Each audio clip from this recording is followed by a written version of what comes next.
tremendous job. We're very proud of it. And I come here, I won't be coming here as much looking at that. We'll come here looking now at the state to make sure your roads are in good shape and everything else.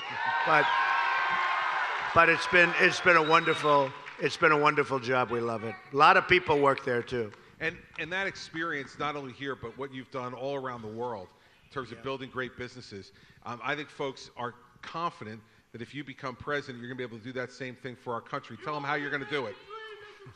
Thank you. Thank you. Thank you. Well, I built, like this is one small example, but all over the world and then in this country, and we submitted our papers to federal election because, as a private company, you never know. I mean, people don't know. And a lot of people said, oh, well, maybe he's not as rich as people thought. So we submitted almost 100 pages of documents, very, very powerful documents. And it really spells out the great company. We built an amazing company and very little debt, tremendous cash flow. You actually said you were shocked by the numbers, how big they were. It's a great company. And the reason I say that is because it's important. This is the kind of thinking we need in this country, our country. We have to, look, our infrastructure is a disaster. We have to build it on time, on budget. These projects, they end up costing 10 times more than they build a road and it ends up costing far more than they ever anticipated. Nobody knows what they're doing. And so it's one of those things. One of the things, Chris, that was interesting is fairly recently, 2 years ago, they went out to bid with the old post office in Washington, D.C. It's the single best location in Washington. And everybody wanted it, one of the most sought-after projects in the history of the GSA. Everybody wanted it, and I ended up getting it.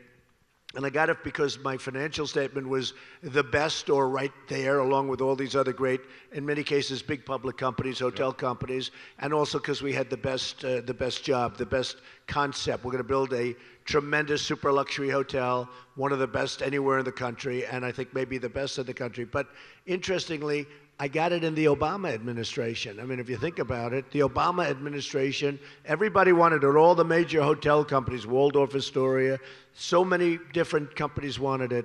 And what we have now, we started construction. We're over a year under in terms of schedule. We're a year ahead of schedule. We're right on budget, even under budget. And I'd be way under budget, except I upped the marble. We're using marble instead of terrazzo. We're using all of the finest materials, and I think in the end it'll be great. But the point is, it's under schedule. We're way ahead of schedule. We're over a year ahead. It'll open September, and it wasn't supposed to open for many, many months after that. And it would be great if, when we do the infrastructure of our country, we could be under budget and ahead of schedule. That's what we want to see. And I think that relates to one of the big issues that you've brought up in this campaign, which is trade. And how would you bring the same kind of principles you've brought to building great properties, managing a great company, to our relationships with trade with other countries around the world? Right, Chris. One of the biggest problems we have in our country is trade. We're bad traders. We have the worst people representing us. We have political hacks. No, we have political hacks. We have a trade deficit with China this year, $505 billion. Think of it, $505 billion. We have trade deficit with Japan that's shocking. We have, by the way, with Mexico. I have great relationships with Mexico and with Hispanic people. I employ thousands of Hispanics. They're great. But we have, with Mexico, a $58 billion trade deficit. And when I say we're going to build a wall, which we will, by the way, but we're going to build a wall, they love it. They love the wall. We love the wall. We love the wall.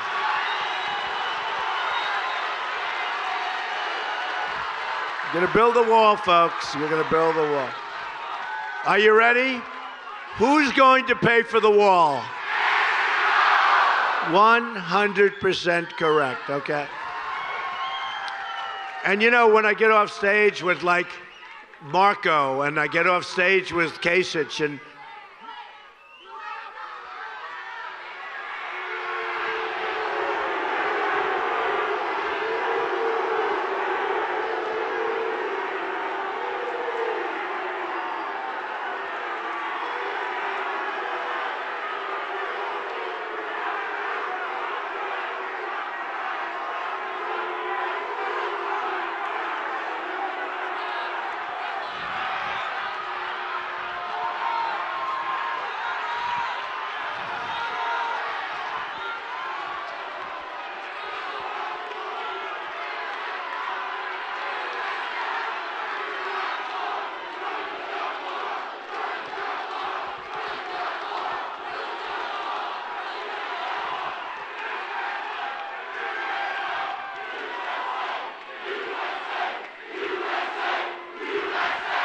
USA, USA, USA.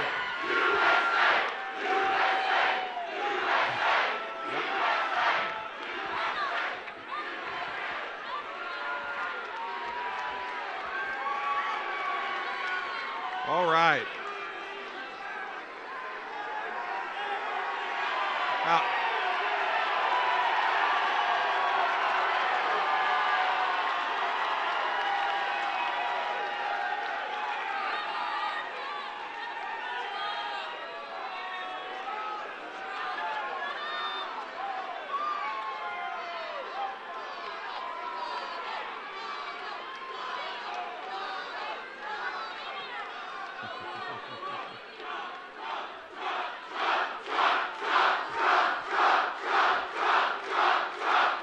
Thank you. all right.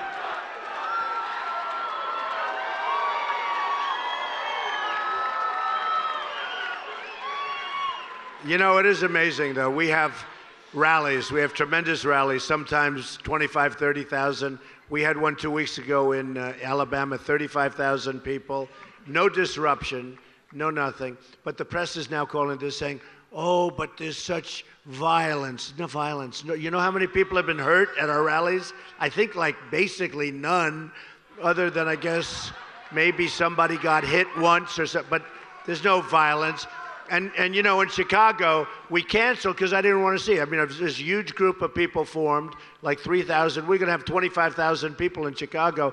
And they've given me a lot of credit, Chris, because rather than having the rally and having people fighting, because we feel great. The people that are supporters of Donald Trump want to see America be great again. That's what it is. That's what it is. I mean, it's simple. So rather than fighting in Chicago, I did something that was a good move, a good decision, because I don't want to see anybody be hurt. And what happened is, and we've been given so much credit for that decision, nobody hurt, nobody, no problem, went away. But because of that, people say, well, is there violence? There's no violence. There's love fests. These are love fests. And every once in a while, I mean, sometimes, like you just had, somebody will stand up and say something, and the police, who are so great, by the way, in all cases, I mean, they're great. But somebody will stand up and they'll say something, and a lot of times they're kids and they don't know where they're coming from, and they'll have a Bernie sign. Bernie's going nowhere, you know that. But they'll have a Bernie sign. Probably given to them by Bernie. I mean, they're the Bernie signs, the exact, they're made by machine. They're made the same signs that you see. And, possibly or probably given them by Bernie's people. But it's a little disruption. But there's no violence. There's none whatsoever. And I'll tell you what, we go, and these things are so incredible. It's a movement, and it's a love fest, and we love each other, and we're going to do so well. And by the way, before we forget, Chris, so important tomorrow, North Carolina, you have to go out and vote. No. You have to vote. Absolutely. And you've talked a lot at recent rallies about how you want to unify the country and how divided the country is now by this president and how you want to unify them. And I think people would love to hear about the way you want to do that. The country is so divided, it's incredible. And, it's very sad when you look. And even when you have some of these protesters, the level of anger from all sides, including the anger from our side. We're angry. Now, we're not angry people, I'll tell you that. We're not angry people. We're all good. We're good people. But there's a lot of anger. And there's anger, Chris, at incompetence. There's anger when you look at the trade deals. There's anger when you look at our military where we can't beat ISIS. We can't beat ISIS. And, there's anger at the fact that America, the United States, it doesn't win anymore. We don't win on trade.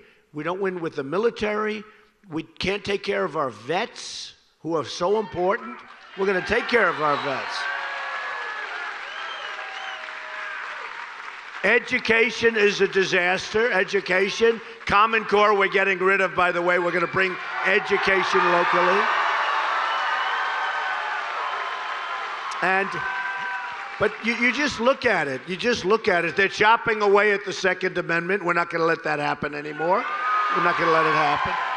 And I have to tell you, health care, Obamacare is a disaster. We're going to repeal and replace it. going to repeal it and replace it.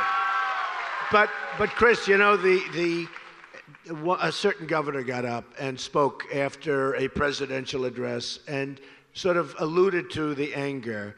And the next night I was in a debate, one of the debates. You know, they say I've won every debate. I think I have. I think if I didn't, we wouldn't be here today, right? I would have been like the other people, out. But the question was, it was Nikki Haley, and she said, well, there's great anger, great, like it's a bad thing. And they asked me during the debate, Nikki Haley said that you and a lot of your supporters have great anger. Now, I'm supposed to say, oh, no, we don't have anger. We're wonderful people. We're so happy with the way the country's run. I said, wait a minute. I'm going to tell the truth.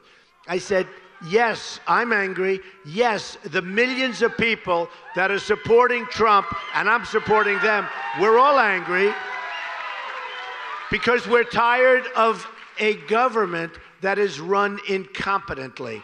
We have incompetent people running our country.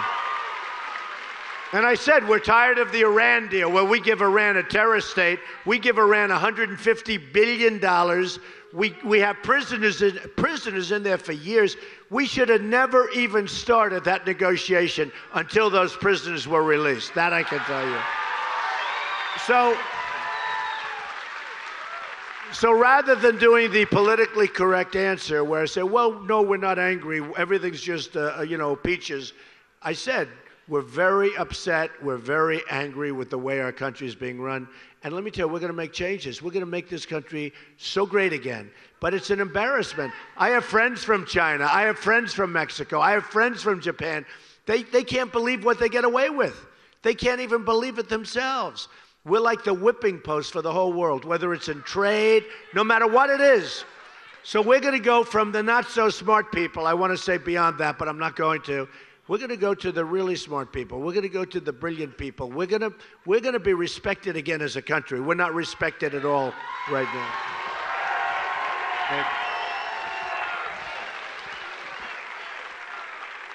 And Donald, you brought up veterans. You know, here in North Carolina has one of the largest population of veterans in the entire country, men and women who have served our country so bravely and so loyally.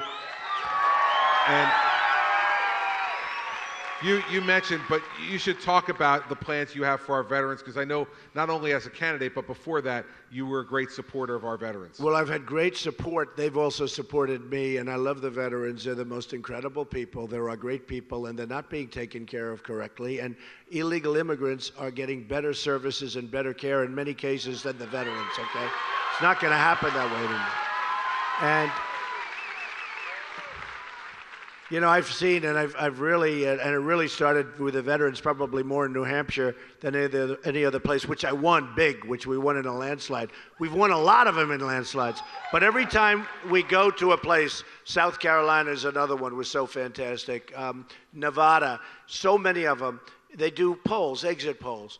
And I win with the veterans so easily because they're so disgusted with what's happening. Now, in all fairness, we win with women. Oh, that's so good. We win with women.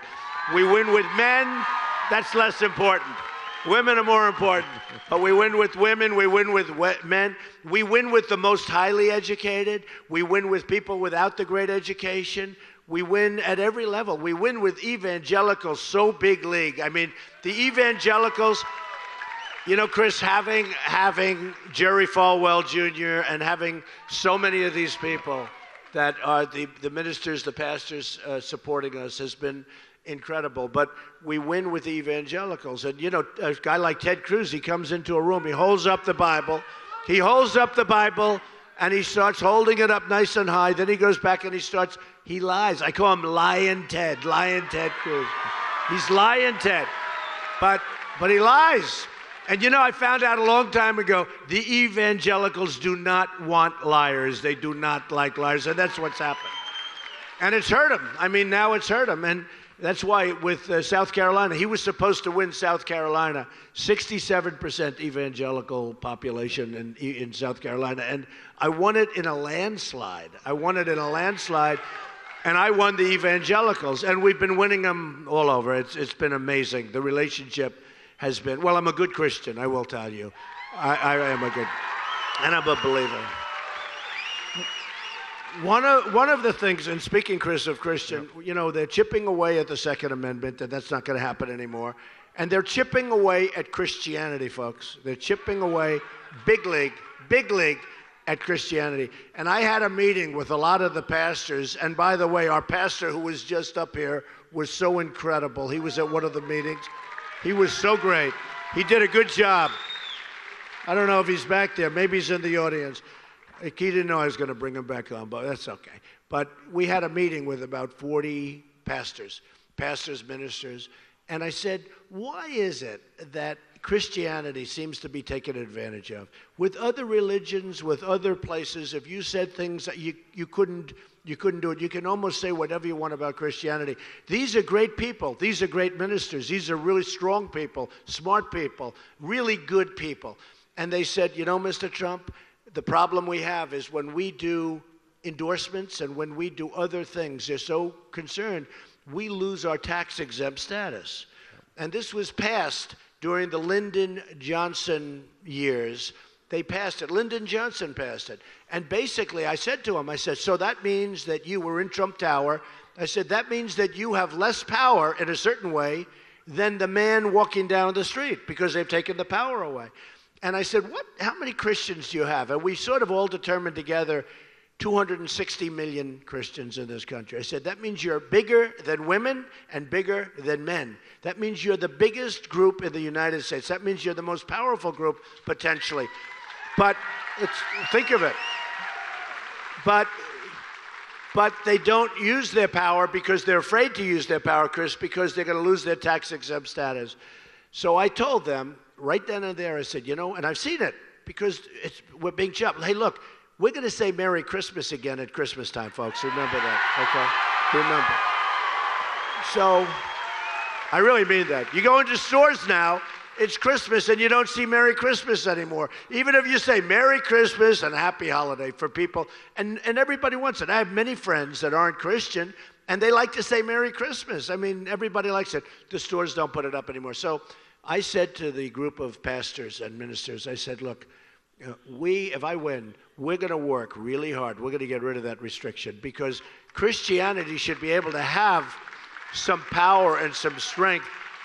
They shouldn't be shy. They shouldn't be, because I really mean it. Things can be said about Christianity that if you say it about something else, it's like you can't even think about saying it. It's not going to happen anymore, folks. We're going to bring it up. We're going to bring it up big, and it's going to be a big difference because these are great people, and their voice is being taken away, and we're going to give their voice back to them, okay?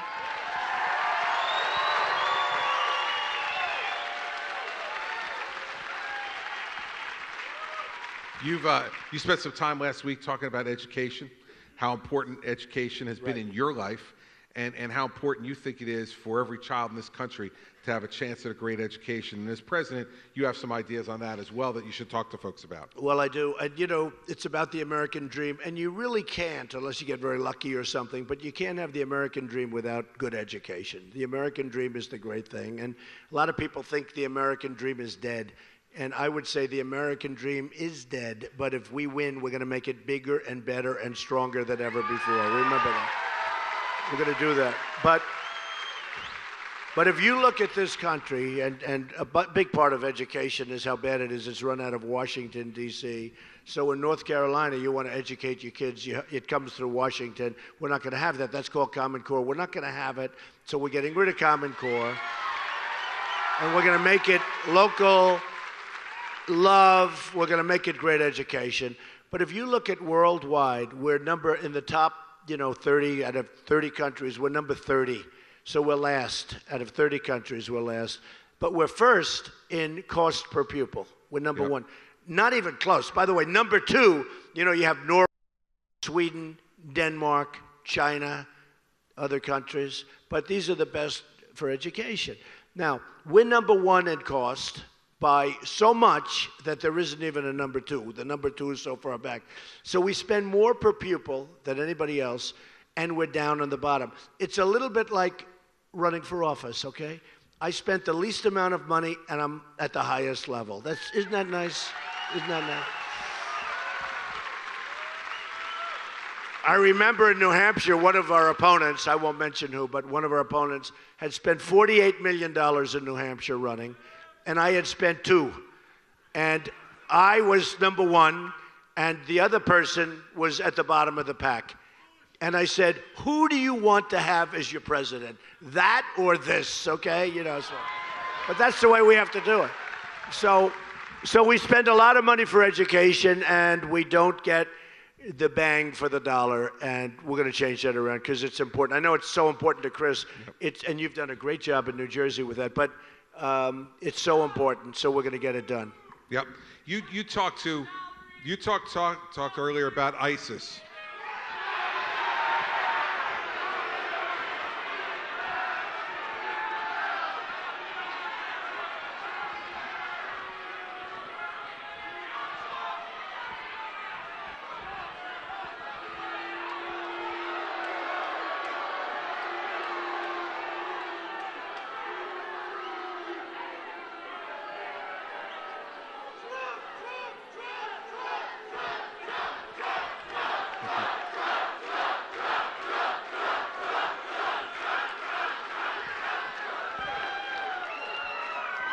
You know, it's very interesting, and it's fine. Let him go. He'll go back home to mom, and she'll be angry at him.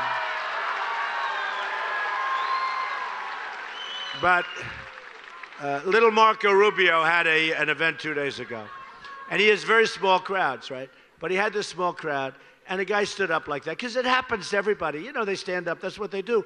And they're disruptors, but they stand up. It happens to everybody. They don't report them when it happens to somebody else. With me, everybody gets reported. They'll say, oh, big deal.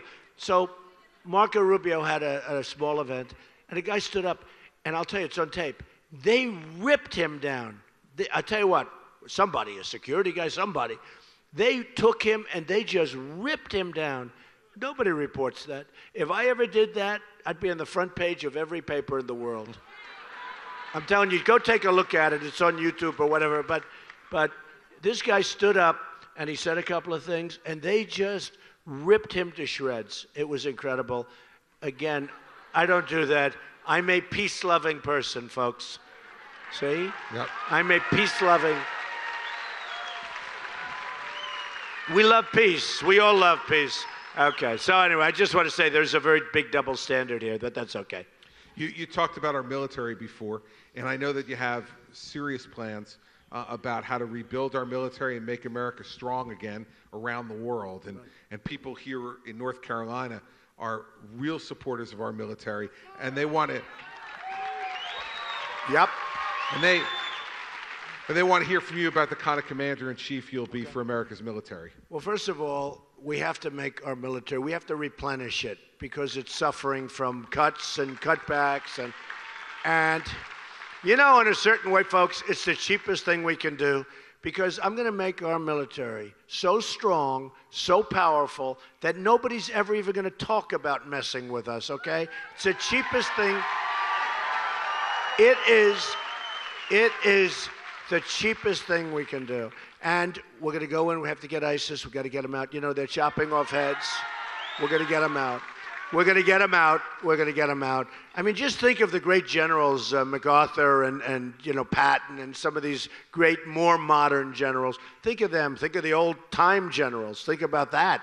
But when you look at what we do, we don't fight. It's almost like we don't fight to win. We don't fight. I've been saying hit the oil for years. Most of you have been listening.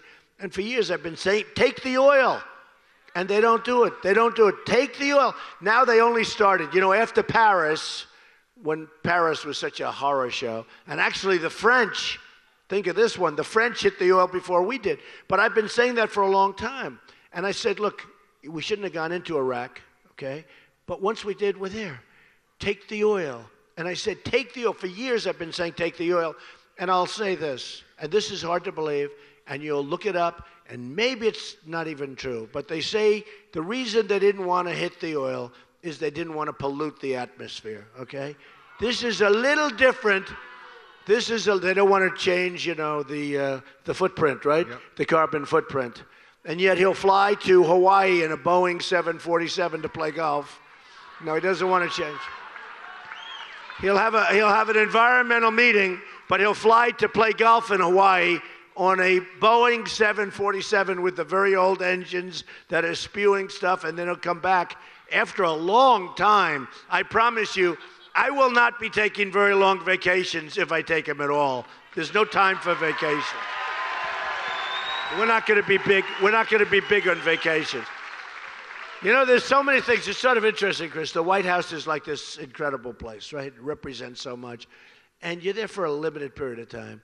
If you're at the White House and you have so much work to do, why do you fly? Why do you leave so much? Why? You know, you think you'd want to work, straighten it out, get it done, fix it up, make it great, and then when you finish, you can be proud. But boy, are we a mess.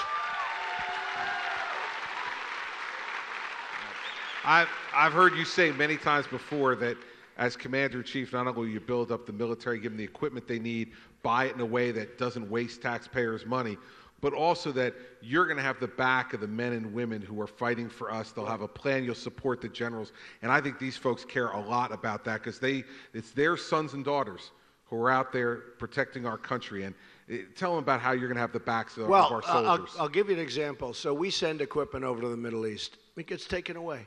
We send it over to our so-called allies that we don't even know who they are. You know, they're fighting against Syria, but we don't know. Are we supposed to be fighting Syria? Because Syria is fighting ISIS. So we're fighting Syria, and we're fighting ISIS, but Syria is fighting ISIS, and ISIS is fighting Syria. So anyway, we have people, honestly, they don't have a clue, folks. They don't have a clue. And it's a big mess. It's a big mess. And Hillary started this all. Hillary is a disaster, okay? Hillary's a disaster. She is a disaster. Just ask Hillary about Libya. You just look at what's happened, okay? But we don't have a clue. And I'll tell you this, look, we send equipment over to people that we think are friends of ours, and a bullet gets fired in the air, they run away. A friend of mine has a son who's been there for quite a while in Iraq, been there 3 times now, and so disgusted. He says the enemy has better equipment than we do. It's our equipment. They take it away. A bullet gets fired in the air. These guys drop the equipment, they run. 2,300 Humvees with all of the heavy armor plate gets taken away. Do you know how many that is? Do you know how many ships you have to send? 2,300. And we're driving in the old stuff without any protection. That's why you have so many wounded warriors where they're just decimated, where the bombs go up and the thing just blows apart, and they lose their arms, they lose their legs, and worse. So it's going to be a whole different story. And, you know, I think one of the things that Chris is alluding to, I'm self-funding my campaign, so nobody's going to control me. Nobody. You're going to control me. You're going to control me. But what happens is a lot of the equipment we buy, it's not necessarily the stuff that they want. They want certain things, and they end up getting things. And you read about it. I've been reading about it since I'm a little boy, actually. You read about it, where they're procuring. They're getting equipment because one manufacturer has better political connections to like guys like a Rubio or like a Cruz, where they have better connections to Washington. And we order equipment that in many cases they don't want. And the stuff they want, we don't order because that firm, you know what I'm talking about, that firm is not political or is not strong political. So we're going to get the right equipment. We're going to get the great equipment. We're going to get the stuff the generals and the soldiers want. And we're going to build up our military, and we're going to have a really ready and brilliant military that hopefully we'll never have to use. Look, I didn't want to go into Iraq. I was against going into Iraq. Somebody said, oh, I mean, Donald with his, you know, he's a strong guy with the trigger. Let me tell you something. I'm the least guy in terms of that. But we have to be prepared. We have to be prepared. We're not even prepared. When General Ordiano left, he was on one of the shows, which I hate to see that he's on a show, to be honest, because I don't like our generals, even if they're leaving being on a show. And I didn't like what he said. He said we have a level of unpreparedness that he's never seen before. And I think he means going back hundreds of years. I mean, I think he actually was talking about we're the least prepared that the country's ever been. Now, number one, it's good. I like to hear that only from the standpoint that we have to know to fix it. But I hate for the enemies to hear that. You know, when an enemy sitting in other parts of the world is listening to a general who's leaving talking about how unprepared our country is, that doesn't exactly put us in a position that we want to be. So anyway, but we are going to take care of our military. We're going to take care of our vets. We're going to really take care of our vets. And there's so many things we're going to be able to do from. Our vets wait sometimes, Chris, 6-7 days just to see a doctor. Your suicide rate is the highest rate that anybody can even think of. You can't even believe it can be this high. But our vets are being taken care of very poorly. I put it in a plan. We have a whole big policy plan on the vets. But one of the things we're going to do, if somebody's got to wait 6 days to see a doctor, where a simple pill or a shot or maybe a simple procedure can take care of them, instead they're virtually dying, it's not going to happen anymore. We're going to get that so that those people can go see a local doctor, those people can go into a local hospital, they'll take care. By the way, we'll pay for it. It's going to be much cheaper, and people aren't going to be dying. They're not going to be dying. Yep. And now I know I've heard this, and I know you've heard it too. Hillary Clinton says that there is no crisis at the VA, that there is no problem at the VA. That's because she doesn't have to go to the VA to get her medical care.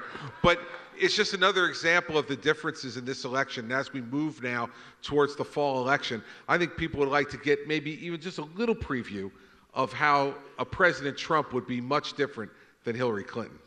Well, first of all, she did say that. She said there's no problem with the VA. And when I heard that, it was, to me, incredible. Now, a little bit later, then she corrected her statement. But you know what she means. She means there's no problem. Look, she doesn't have the strength and she doesn't have the energy to be president. I can tell you that.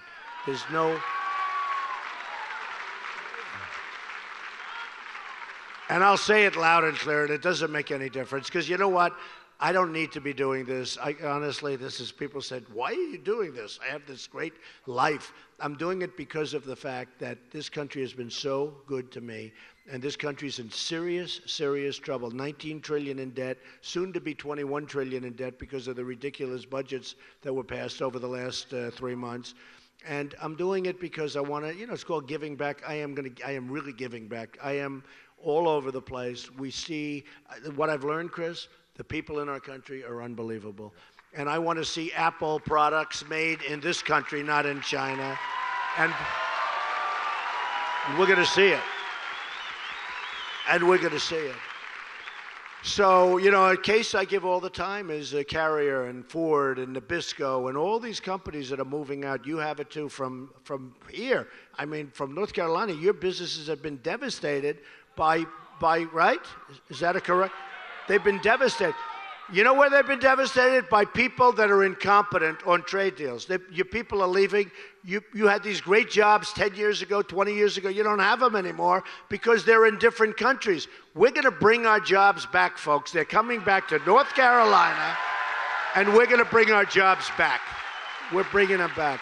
And believe me, and I'm not just playing games. As sure as you're sitting there, your jobs have been taken away. Now, the other thing, and the reason I think we have this incredible enthusiasm, and by the way, Chris, look at Time Magazine.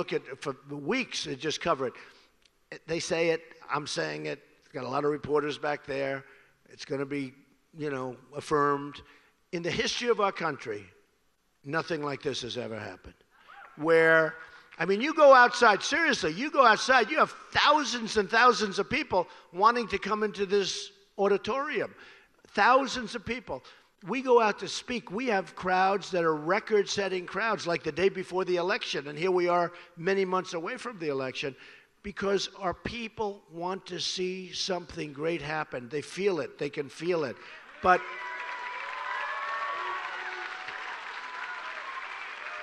the biggest story in all of politics is, and of all things, Republican. Republican. That used to be like a word people were thinking obsolete. The biggest story in all of politics worldwide is what's happening to the Republican Party in the United States. The United States we have numbers going and voting in the primaries that are millions and millions and millions of people more. Chris knows it better than anybody. You see it. We have people going out to vote by the millions more. Now, the Democrats are down 35% from 4 years ago. The Republicans the Republicans, because who's going to vote for Hillary or Bernie? I mean, there's nothing exciting there, honestly. You take a look. You take a look at those two. Who's going to vote? Who's going to vote for them?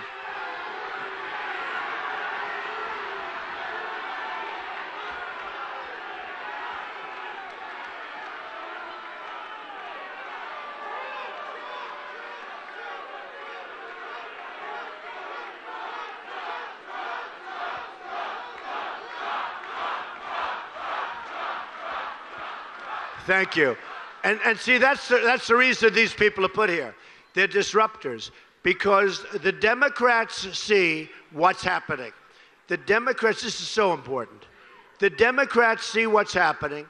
Maybe, and it's been reported, in the history of our country, it's a big statement too, and I'm just repeating the press. Nothing like this has ever happened. This is a phenomenon. The Democrats are seeing what's happening, and they try and disrupt what's happening, but it's not a big deal. They stand up, they shout for a couple of seconds, and they get whizzed out. Not a big deal. Not a big deal. No, it's not.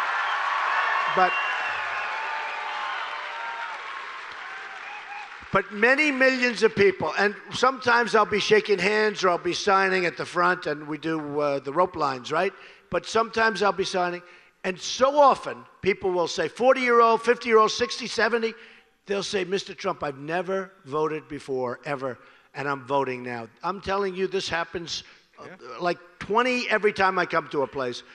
It's unbelievable. So we're taking from the Democrats. Remember the Democrats for Reagan? We have it bigger. It's Democrats for Trump. It's a bigger number. So it's Democrats. We're taking also, though, from independents, big league, and we're taking from people that have never, ever voted before, and they're 50 years old in some cases. And the numbers are astronomical. And who would have thought this is happening to the Republican Party? Because a lot of people were saying the Republican Party is obsolete. And we do have obsolete people in the Republican Party. We have a lot of leaders that are obsolete because they don't understand what's happening. But I will tell you, off the record, there are only many cameras back there, but there are a lot of people that are calling me, top people in the Republican Party, and they're calling me and they say, we want to get onto this train because this train is unbelievable. They've never seen anything like it.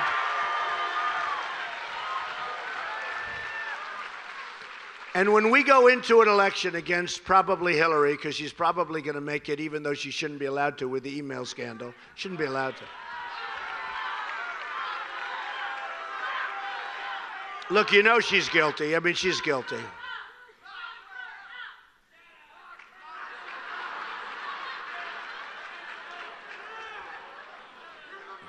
Was that a protester that I just had? No.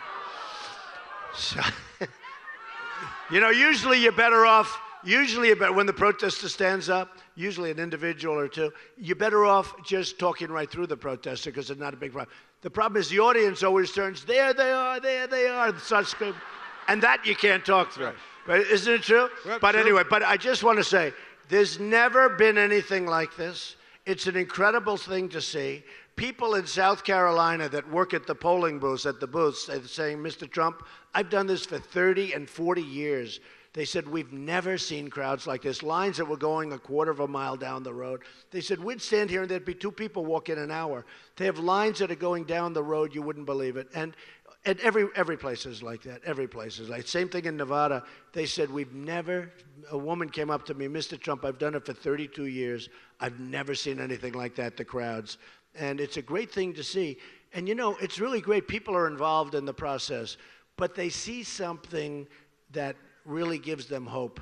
And I'm so proud to be a part of it. I will tell you, it's like an amazing feeling to be a part of it.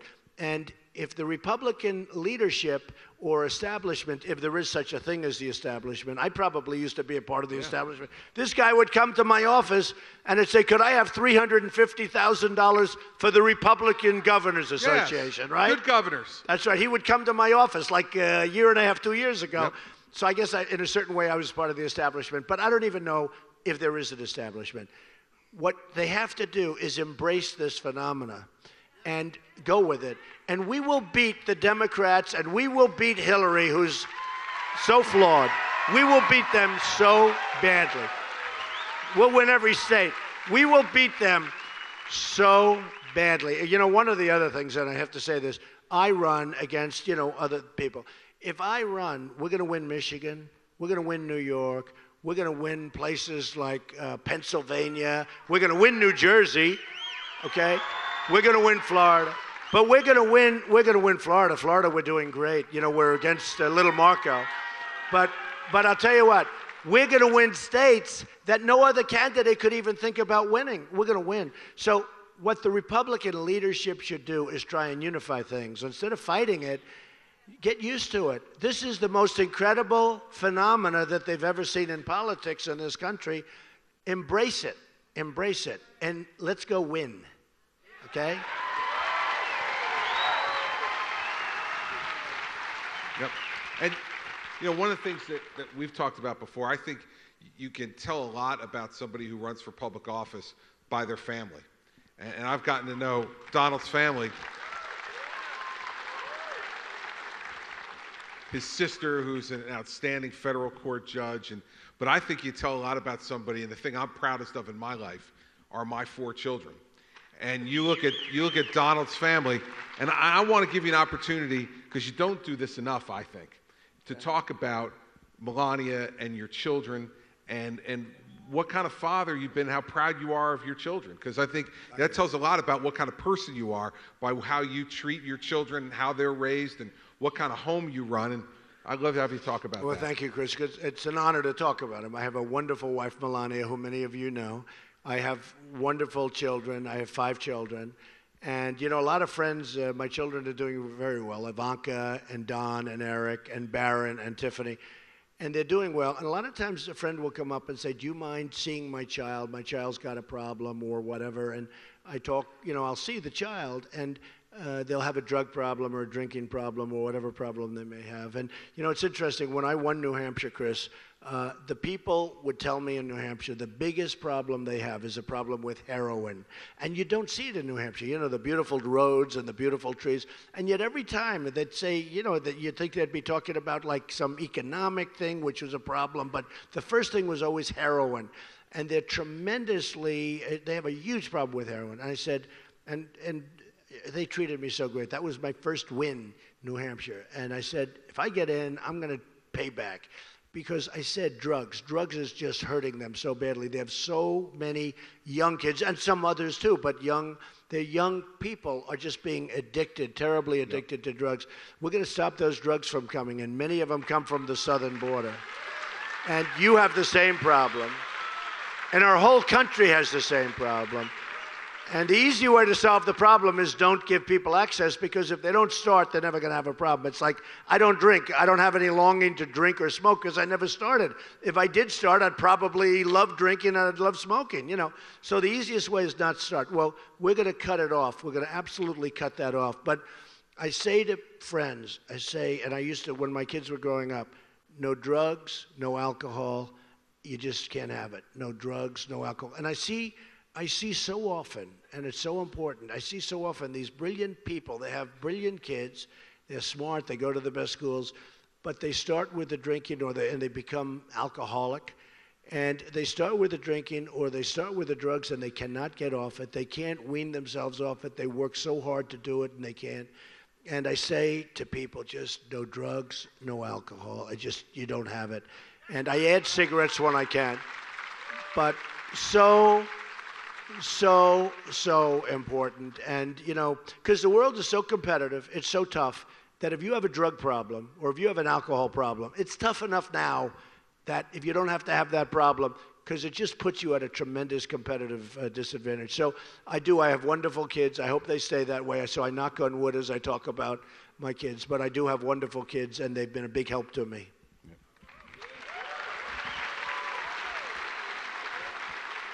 And I know you've been putting that message forward for a long time about don't start, don't drink, don't do drugs. But I know that you're someone who knows and has said this before, that when there are people out there who do have that problem, you're someone who's favor of treatment for them, to get them treated and get them the help they need. You got to, yeah. And it's not easy, but you got to start it, and you got to start it as fast as you can. That is something that's very tough. The easy thing is not to start. That's easy. But once you start, you get addicted, and it's something that could be handled, but you gotta work on it very quickly. Yep. Let's talk about, I think, something that's really important to people in North Carolina, particularly. People are worried about terrorism. And you've had a lot to say on this subject, and I think it's something that no matter where you live, whether you're in North Carolina, whether you live in New Jersey, where I live, New York, where you are, California, no matter where you are, that after we saw what happened in Paris, after we saw what happened in San Bernardino, California, that Americans once again, for the first time since September 11th, I think feel really threatened by this. And I think you want to take a tough stand on this, and I think it's important for people to know where you stand on fighting terrorism. Well, we have to we have to be so vigilant. We have to be so tough. And we cannot allow people into our country that we don't know anything about them. We don't know where they come from, who they are. They have no paperwork. They have no nothing. And I hate to be the one to say it, but I'm the one that says it. And it's not politically correct even to say it. But, you know, we're allowing people into our country. We have absolutely no idea who they are, where they come from. There's no paperwork, there's no nothing, and this could be the great Trojan horse, who knows? And we have to be smart, and we have to be tough, and we have to be less politically correct, because that is killing our country. And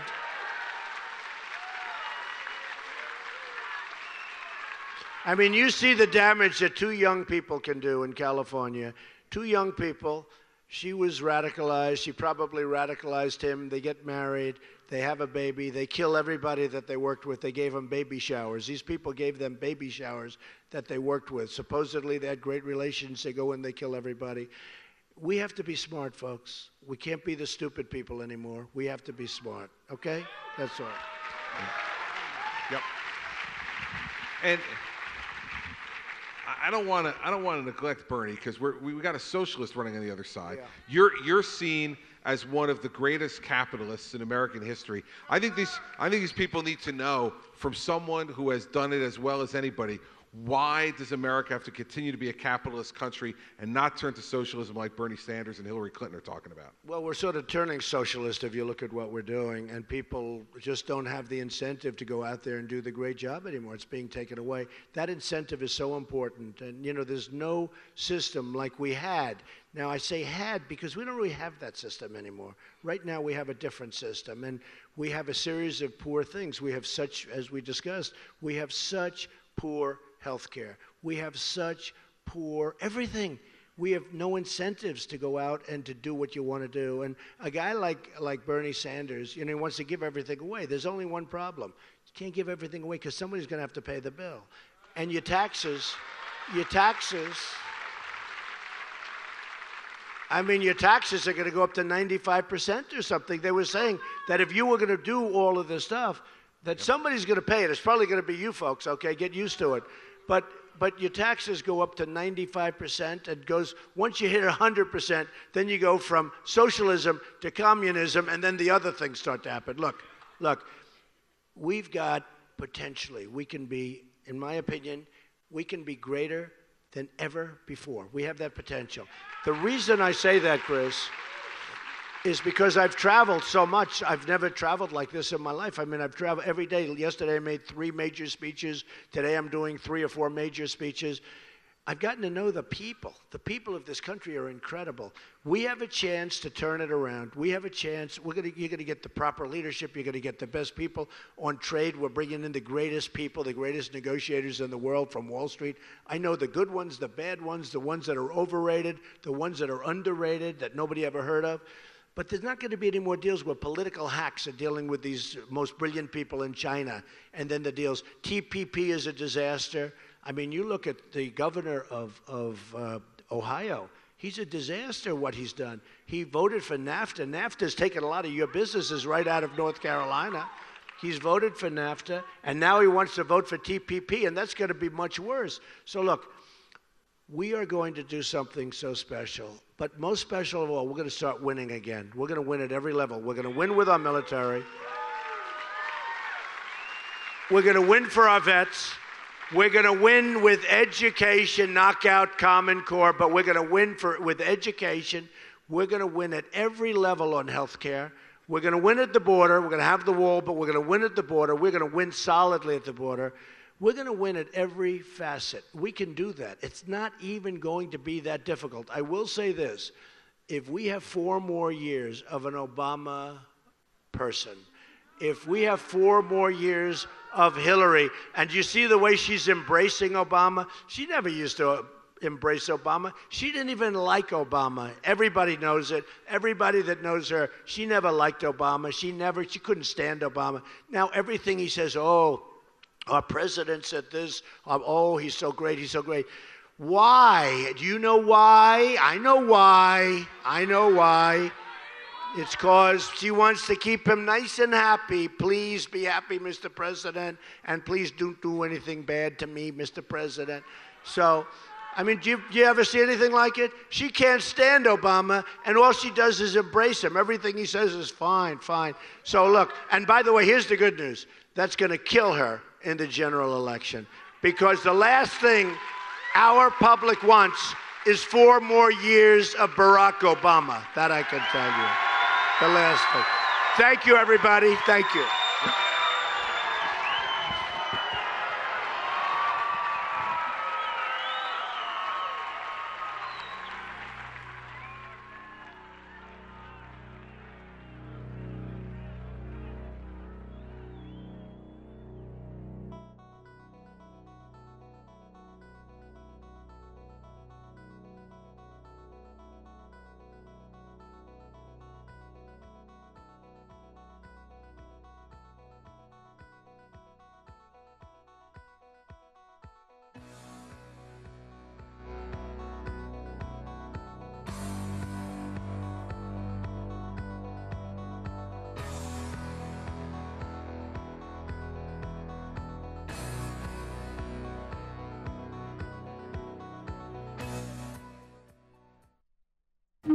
All right, guys, that is a wrap on that Donald Trump and Chris Christie event.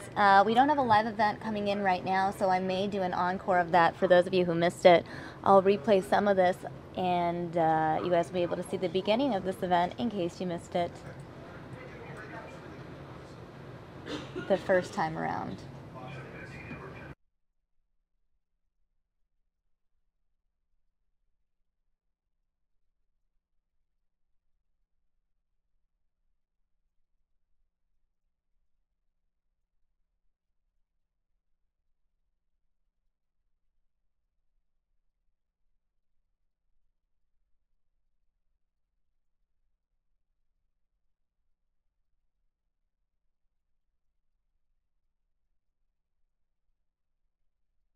All right, guys, we are going to go ahead and do that encore now for those of you who missed it the first time around, Donald Trump and Chris Christie in North Carolina.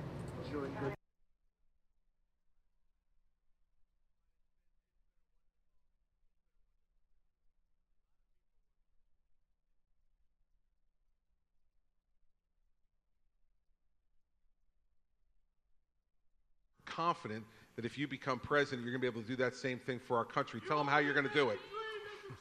Thank you. Thank you. Thank you. Well, I built, like this is one small example, but all over the world and then in this country, and we submitted our papers to federal election because, as a private company, you never know. I mean, people don't know. And a lot of people said, oh, well, maybe he's not as rich as people thought. So we submitted almost 100 pages of documents, very, very powerful documents. And it really spells out the great company. We built an amazing company and very little debt, tremendous cash flow. You actually said you were shocked by the numbers, Yep. how big they were. It's a great company. And the reason I say that is because it's important. This is the kind of thinking we need in this country, our country. We have to get... We have to, look, our infrastructure is a disaster. We have to build it on time, on budget. These projects, they end up costing 10 times more than they build a road and it ends up costing far more than they ever anticipated. Nobody knows what they're doing. And so it's one of those things. One of the things, Chris, that was interesting is fairly recently, 2 years ago, they went out to bid with the old post office in Washington, D.C. It's the single best location in Washington. And everybody wanted it, one of the most sought-after projects in the history of the GSA. Everybody wanted it, and I ended up getting it. And I got it because my financial statement was the best or right there, along with all these other great, in many cases, big public companies, hotel companies, and also because we had the best job, the best concept. We're going to build a tremendous super luxury hotel, one of the best anywhere in the country, and I think maybe the best in the country. But interestingly, I got it in the Obama administration. I mean, if you think about it, the Obama administration, everybody wanted it. All the major hotel companies, Waldorf Astoria, so many different companies wanted it. And what we have now, we started construction. We're over a year under in terms of schedule. We're a year ahead of schedule. We're right on budget, even under budget. And I'd be way under budget, except I upped the marble. We're using marble instead of terrazzo. We're using all of the finest materials, and I think in the end it'll be great. But the point is, it's under schedule. We're way ahead of schedule. We're over a year ahead. It'll open September, and it wasn't supposed to open for many, many months after that. And it would be great if, when we do the infrastructure of our country, we could be under budget and ahead of schedule. That's what we want to see. And I think that relates to one of the big issues that you've brought up in this campaign, which is trade. And how would you bring the same kind of principles you've brought to building great properties, managing a great company, to our relationships with trade with other countries around the world? Right, Chris. One of the biggest problems we have in our country is trade. We're bad traders. We have the worst people representing us. We have political hacks. No, we have political hacks. We have a trade deficit with China this year, $505 billion. Think of it, $505 billion. We have trade deficit with Japan that's shocking. We have, by the way, with Mexico. I have great relationships with Mexico and with Hispanic people. I employ thousands of Hispanics. They're great. But we have, with Mexico, a $58 billion trade deficit. And when I say we're going to build a wall, which we will, by the way, but we're going to build a wall, they love it. They love the wall. We love the wall. We love the wall.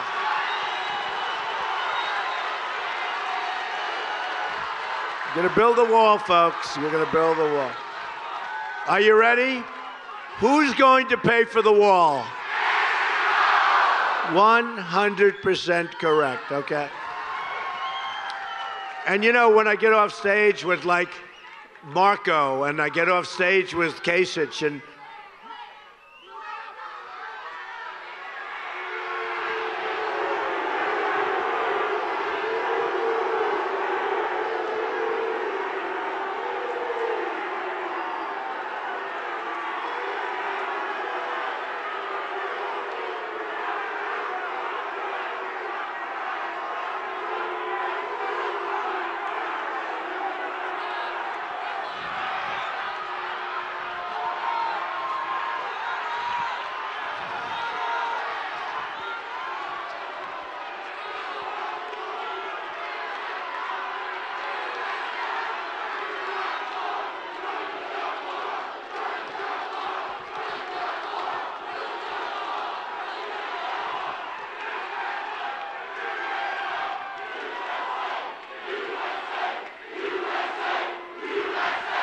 USA, USA, USA.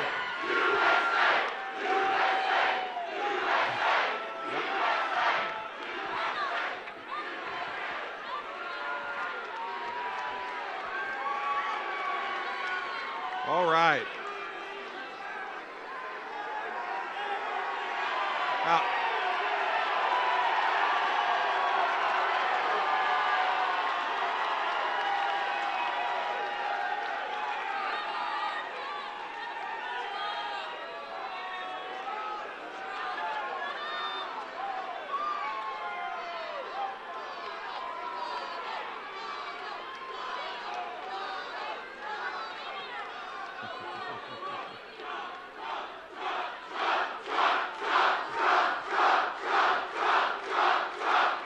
Thank you.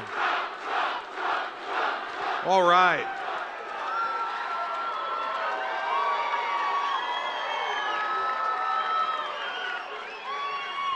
You know, it is amazing, though. We rallies. We have tremendous rallies, sometimes 25, 30,000. We had one 2 weeks ago in Alabama, 35,000 people. No disruption, no nothing. But the press is now calling this saying, oh, but there's such violence. No violence. No, you know how many people have been hurt at our rallies? I think like basically none, other than I guess maybe somebody got hit once or something. But there's no violence. And you know, in Chicago, we canceled because I didn't want to see it. I mean, this huge group of people formed, like 3,000. We're going to have 25,000 people in Chicago. And they've given me a lot of credit, Chris, because rather than having the rally and having people fighting, because we feel great. The people that are supporters of Donald Trump want to see America be great again. That's what it is. That's what it is. I mean, it's simple.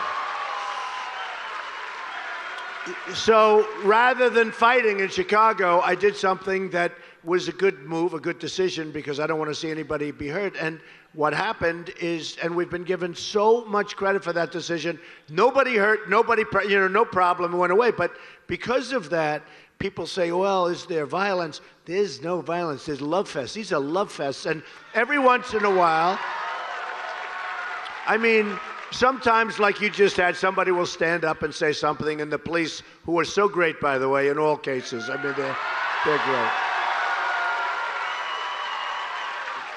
But somebody will stand up and they'll say something, and a lot of times they're kids and they don't know where they're coming from, and they'll have a Bernie sign. Bernie's going nowhere, you know that.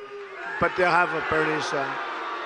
Probably given to them by Bernie. I mean, they're the Bernie signs, the exact, they're made by machine. They're made the same signs that you see. And, possibly or probably given them to by Bernie's people. But it's a little disruption. But there's no violence. There's none whatsoever. And I'll tell you what. We go, and these things are so incredible. It's a movement, and it's a love fest, and we love each other, and we're going to do so well. And by the way, before we forget, Chris, so important tomorrow, North Carolina, you have to go out and vote. Yep. You have to vote. Absolutely. And you've talked a lot at recent rallies about how you want to unify the country and how divided the country is now by this president and how you want to unify them. And I think people would love to hear about the way you want to do that. Yeah, the country is so divided, it's incredible. And, it's very sad when you look. And even when you have some of these protesters, the level of anger from all sides, including the anger from our side. We're angry. Now, we're not angry people, I'll tell you that. We're not angry people. We're all good. We're good people. But there's a lot of anger. And there's anger, Chris, at incompetence. There's anger when you look at the trade deals. There's anger when you look at our military where we can't beat ISIS. We can't beat ISIS. And, there's anger at the fact that America, the United States, it doesn't win anymore. We don't win on trade. We don't win with the military. We can't take care of our vets, who are so important. We're going to take care of our vets. Education is a disaster. Education. Common Core we're getting rid of, by the way. We're going to bring education locally. But you just look at it. You just look at it. They're chopping away at the Second Amendment. We're not going to let that happen anymore. We're not going to let it happen. And I have to tell you, health care, Obamacare is a disaster. We're going to repeal and replace it. We're going to repeal it and replace it. But Chris, a certain governor got up and spoke after a presidential address and sort of alluded to the anger. And the next night I was in a debate, one of the debates. They say I've won every debate. I think I have. I think if I didn't, we wouldn't be here today, right? I would have been like the other people, out. But the question was, it was Nikki Haley, and she said, well, there's great anger, great. Like it's a bad thing. And they asked me during the debate, Nikki Haley said that you and a lot of your supporters have great anger. Now, I'm supposed to say, oh, no, we don't have anger. We're wonderful people. We're so happy with the way the country's run. I said, wait a minute. I'm going to tell the truth. I said, yes, I'm angry. Yes, the millions of people that are supporting Trump, and I'm supporting them, we're all angry because we're tired of a government that is run incompetently. We have incompetent people running our country. And I said, we're tired of the Iran deal. Well, we give Iran, a terrorist state, we give Iran $150 billion. We have prisoners in there for years. We should have never even started that negotiation until those prisoners were released. That I can tell you. So rather than doing the politically correct answer where I say, well, no, we're not angry, everything's just, peaches, I said, we're very upset, we're very angry with the way our country is being run. And let me tell you, we're going to make changes. We're going to make this country so great again. But it's an embarrassment. I have friends from China. I have friends from Mexico. I have friends from Japan. They can't believe what they get away with. They can't even believe it themselves. We're like the whipping post for the whole world, whether it's in trade, no matter what it is. So we're going to go from the not-so-smart people. I want to say beyond that, but I'm not going to. We're going to go to the really smart people. We're going to go to the brilliant people. We're going to be respected again as a country. We're not respected at all right now.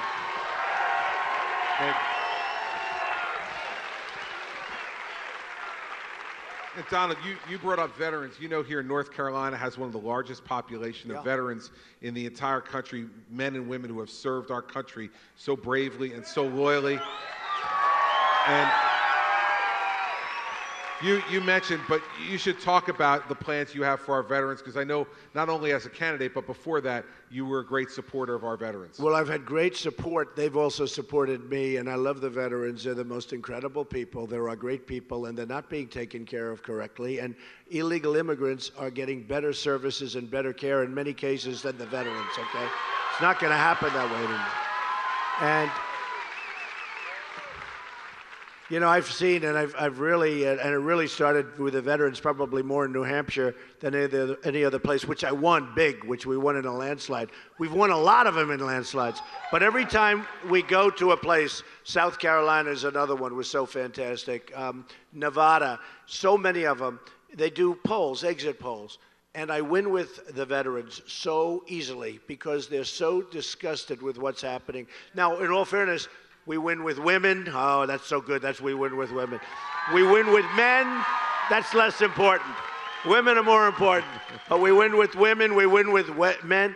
We win with the most highly educated. We win with people without the great education.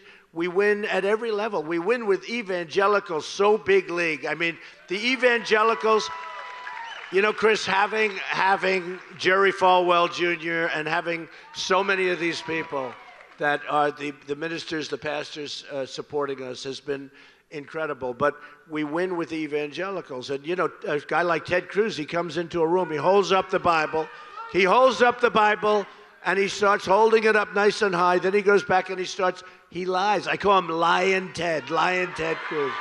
He's Lying Ted. But he lies. And you know, I found out a long time ago, the evangelicals do not want liars. They do not like liars, and that's what's happened. And it's hurt him. I mean, now it's hurt him. And that's why with South Carolina, he was supposed to win South Carolina, 67% evangelical population in South Carolina. And I won it in a landslide. And I won the evangelicals. And we've been winning them all over. It's been amazing. The relationship has been, well, I'm a good Christian, I will tell you. I am a good, and I'm a believer. One of the things, and speaking, Chris, of Christian, you know, they're chipping away at the Second Amendment, and that's not going to happen anymore. And they're chipping away at Christianity, folks. They're chipping away big league at Christianity. And I had a meeting with a lot of the pastors, and by the way, our pastor who was just up here was so incredible. He was at one of the meetings. He was so great. He did a good job. I don't know if he's back there. Maybe he's in the audience. He didn't know I was going to bring him back on, but that's okay. But we had a meeting with about 40 pastors, ministers, and I said, why is it that Christianity seems to be taken advantage of? With other religions, with other places, if you said things that you couldn't do it. You can almost say whatever you want about Christianity. These are great people. These are great ministers. These are really strong people, smart people, really good people. And they said, you know, Mr. Trump, the problem we have is when we do endorsements and when we do other things, they're so concerned, we lose our tax-exempt status. And this was passed during the Lyndon Johnson years. They passed it. Lyndon Johnson passed it. And basically, I said to him, I said, so that means that you were in Trump Tower. I said, that means that you have less power in a certain way than the man walking down the street because they've taken the power away. And I said, how many Christians do you have? And we sort of all determined together 260 million Christians in this country. I said, that means you're bigger than women and bigger than men. That means you're the biggest group in the United States. That means you're the most powerful group, potentially. But think of it. But they don't use their power because they're afraid to use their power, Chris, because they're going to lose their tax-exempt status. So I told them right then and there, I said, and I've seen it because we're being chopped. Hey, look, we're going to say Merry Christmas again at Christmas time, folks. Remember that, okay? Remember. So I really mean that. You go into stores now, it's Christmas, and you don't see Merry Christmas anymore. Even if you say Merry Christmas and Happy Holiday for people, and everybody wants it. I have many friends that aren't Christian, and they like to say Merry Christmas. I mean, everybody likes it. The stores don't put it up anymore. So I said to the group of pastors and ministers, I said, look, if I win, we're going to work really hard. We're going to get rid of that restriction because Christianity should be able to have some power and some strength. They shouldn't be shy. They shouldn't be, because I really mean it. Things can be said about Christianity that if you say it about something else, it's like you can't even think about saying it. It's not going to happen anymore, folks. We're going to bring it up. We're going to bring it up big, and it's going to be a big difference because these are great people, and their voice is being taken away, and we're going to give their voice back to them, okay?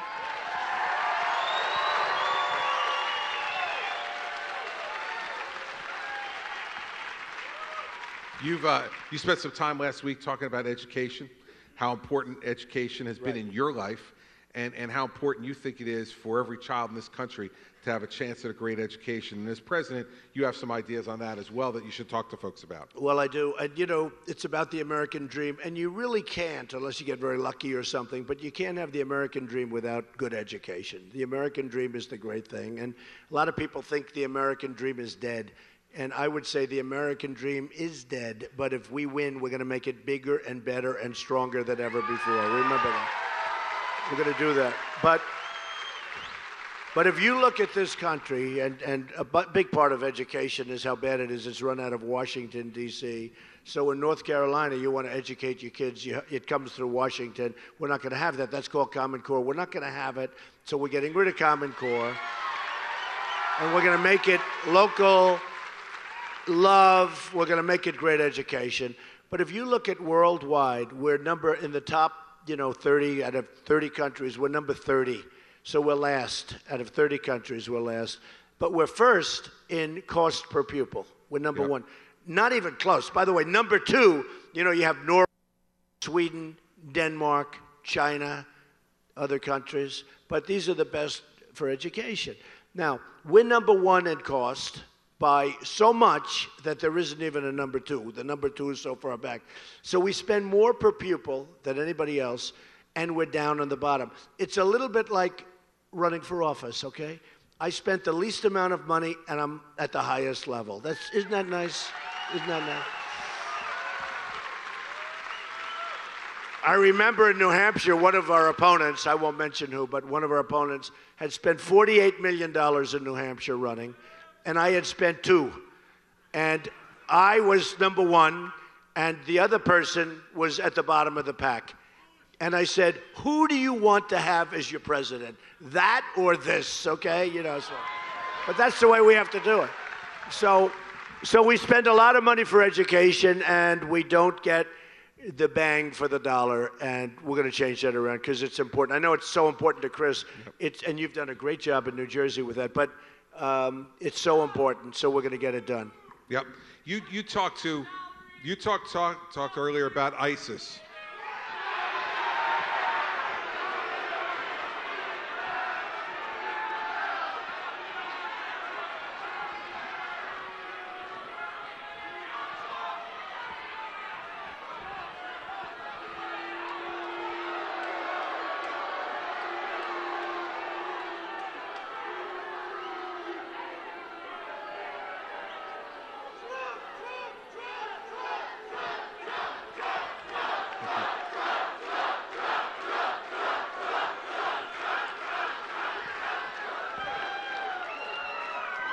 You know, it's very interesting, and it's fine. Let him go. He'll go back home to mom, and she'll be angry at him. But little Marco Rubio had an event 2 days ago, and he has very small crowds, right? But he had this small crowd, and a guy stood up like that because it happens to everybody. You know, they stand up. That's what they do. And they're disruptors, but they stand up. It happens to everybody.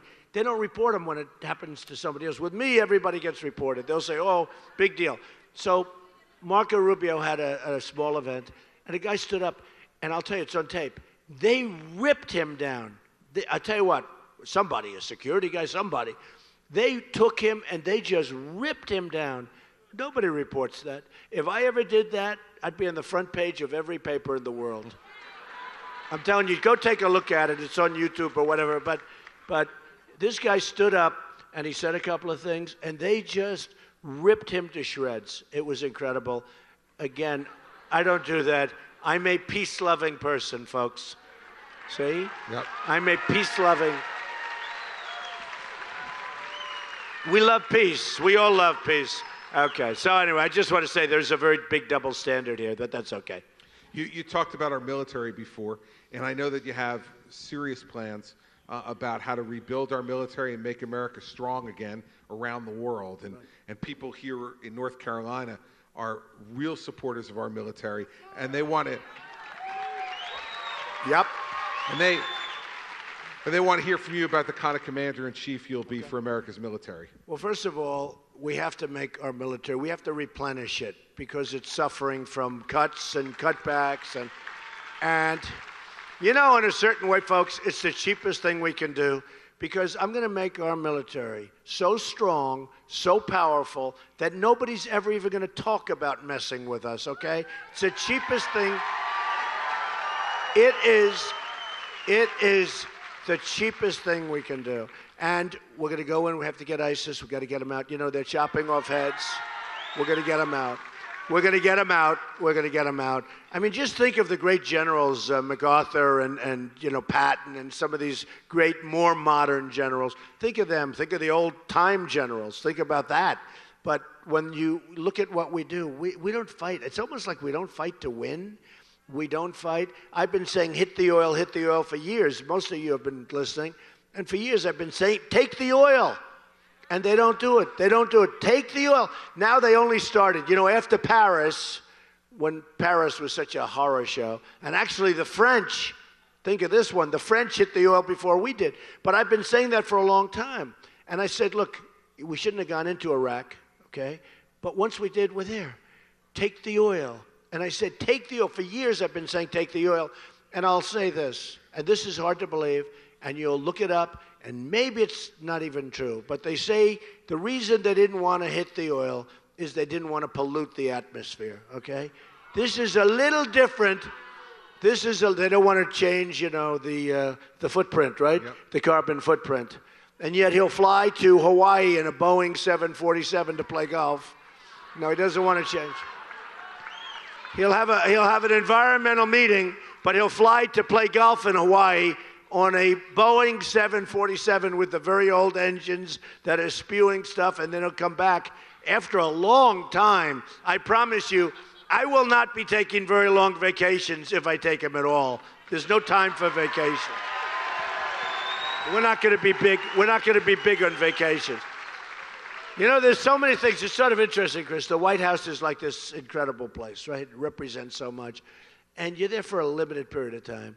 If you're at the White House and you have so much work to do, why do you fly?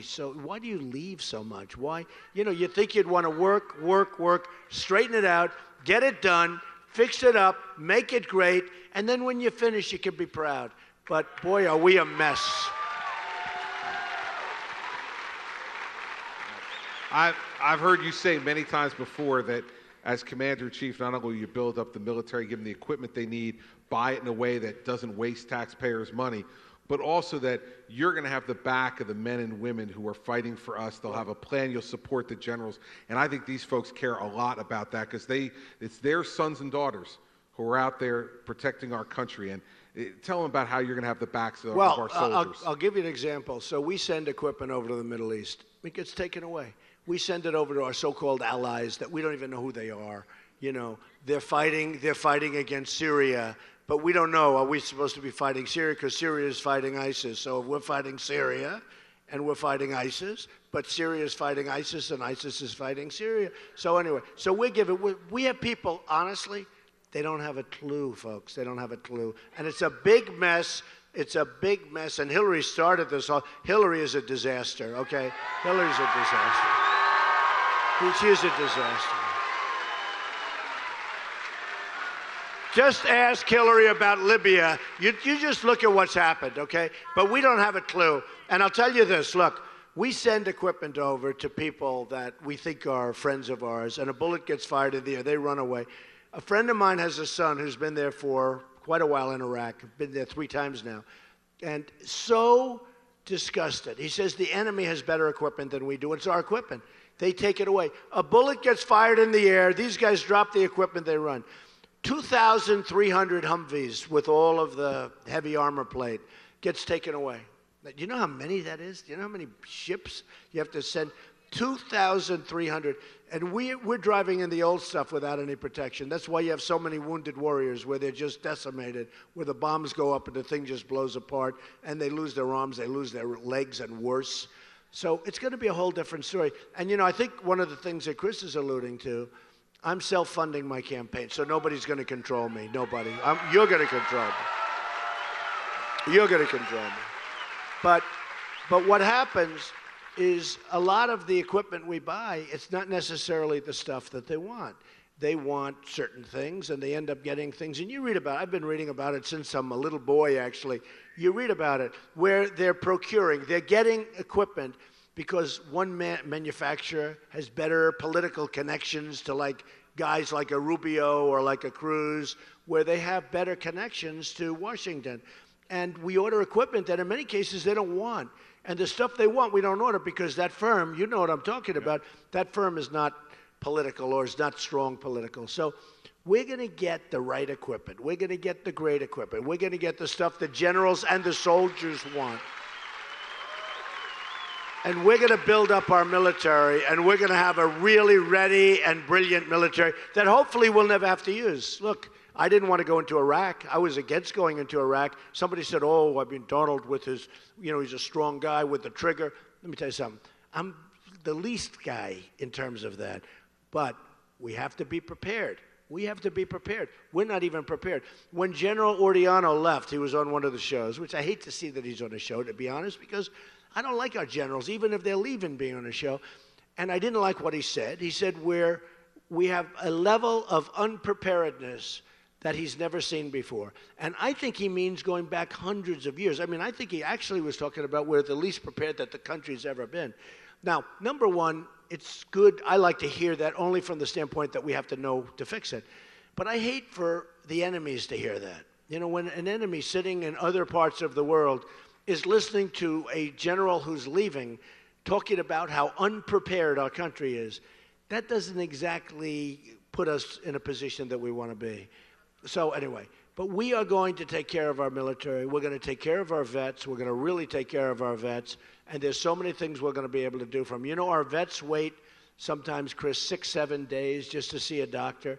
Your suicide rate is the highest rate that anybody can even think of. You can't even believe it can be this high.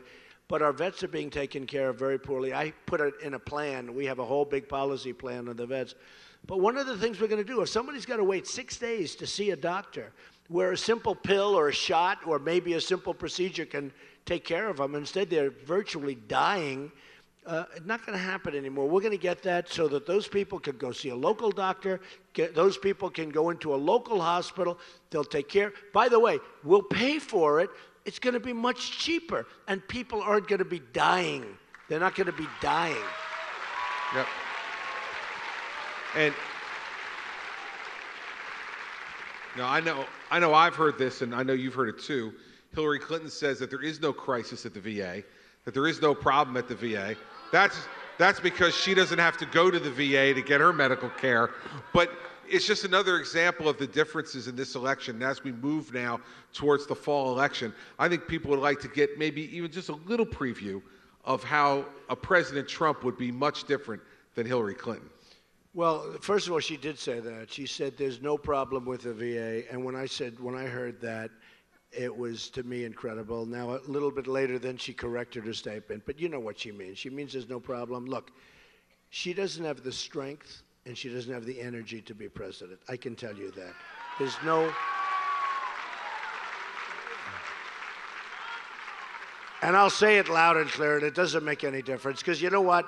I don't need to be doing this. Honestly, people said, why are you doing this? I have this great life. I'm doing it because of the fact that this country has been so good to me, and this country's in serious, serious trouble. 19 trillion in debt, soon to be 21 trillion in debt because of the ridiculous budgets that were passed over the last 3 months. And I'm doing it because I want to, it's called giving back. I am really giving back. I am all over the place. We see what I've learned, Chris. The people in our country are unbelievable. And I want to see Apple products made in this country, not in China. And we're going to see it. And we're going to see it. So, a case I give all the time is Carrier and Ford and Nabisco and all these companies that are moving out. You have it too from here. I mean, from North Carolina, your businesses have been devastated by right? Is that a correct? They've been devastated. You know where they've been devastated? By people that are incompetent on trade deals. Your people are leaving. You had these great jobs 10 years ago, 20 years ago. You don't have them anymore because they're in different countries. We're going to bring our jobs back, folks. They're coming back to North Carolina, and we're going to bring our jobs back. We're bringing them back. And believe me, and I'm not just playing games, as sure as you're sitting there, your jobs have been taken away. Now, the other thing, and the reason I think we have this incredible enthusiasm, and by the way, Chris, look at Time Magazine. Look at, for weeks, it just covered it. They say it, I'm saying it. Got a lot of reporters back there. It's going to be, affirmed. In the history of our country, nothing like this has ever happened. Where, you go outside, seriously, you go outside, you have thousands and thousands of people wanting to come into this auditorium. Thousands of people. We go out to speak. We have crowds that are record-setting crowds, like the day before the election, and here we are many months away from the election, because our people want to see something great happen. They feel it. They can feel it. But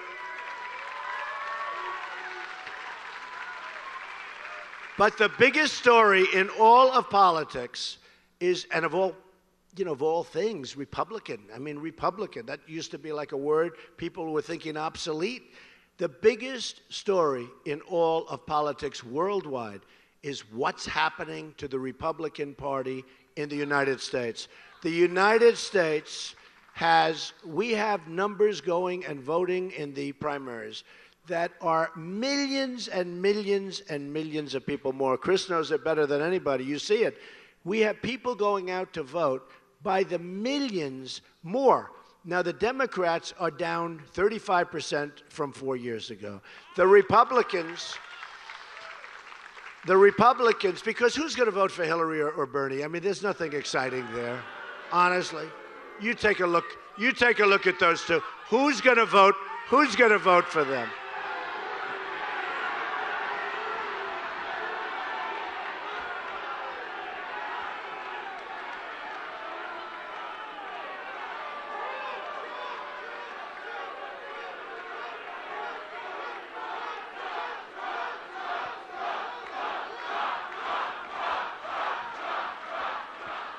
Thank you. And see, that's the reason these people are put here. They're disruptors because the Democrats see what's happening. The Democrats, this is so important. The Democrats see what's happening. Maybe, and it's been reported, in the history of our country, it's a big statement too, and I'm just repeating the press. Nothing like this has ever happened. This is a phenomenon. The Democrats are seeing what's happening, and they try and disrupt what's happening, but it's not a big deal. They stand up, they shout for a couple of seconds, and they get whizzed out. Not a big deal. Not a big deal.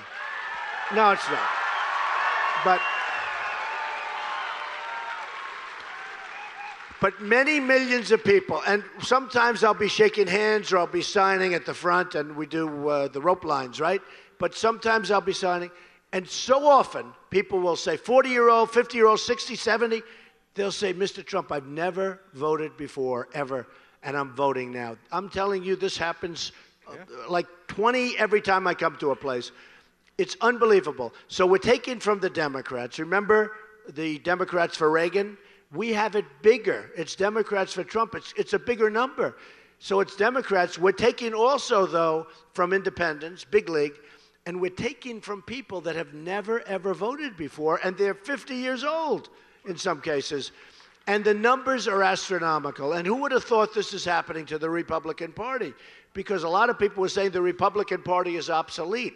And we do have obsolete people in the Republican Party. We have a lot of leaders that are obsolete because they don't understand what's happening. But I will tell you, off the record, there are only many cameras back there, but there are a lot of people that are calling me, top people in the Republican Party, and they're calling me and they say, we want to get onto this train because this train is unbelievable. They've never seen anything like it.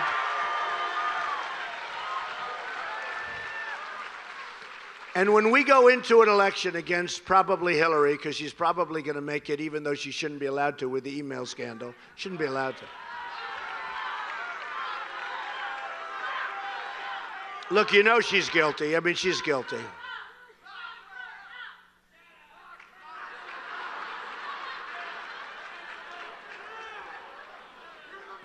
Was that a protester that I just heard?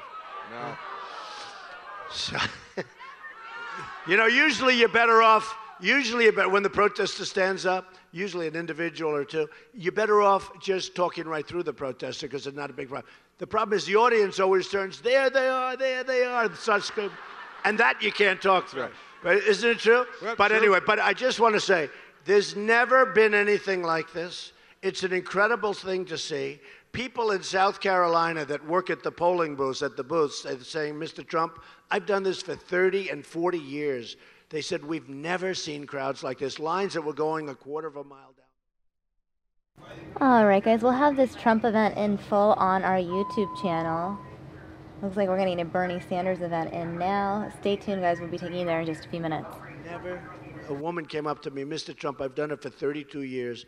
I've never seen anything like that, the crowds. And it's a great thing to see.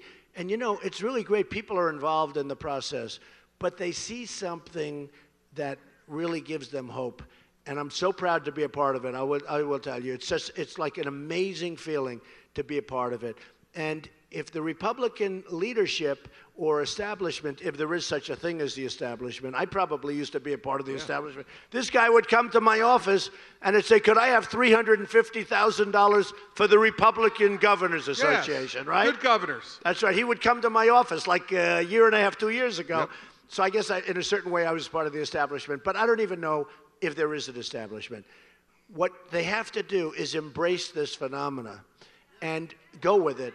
And we will beat the Democrats, and we will beat Hillary, who's so flawed. We will beat them so badly. We'll win every state. We will beat them so badly. You know, one of the other things, and I have to say this, I run against, other people. If I run, we're going to win Michigan. We're going to win New York.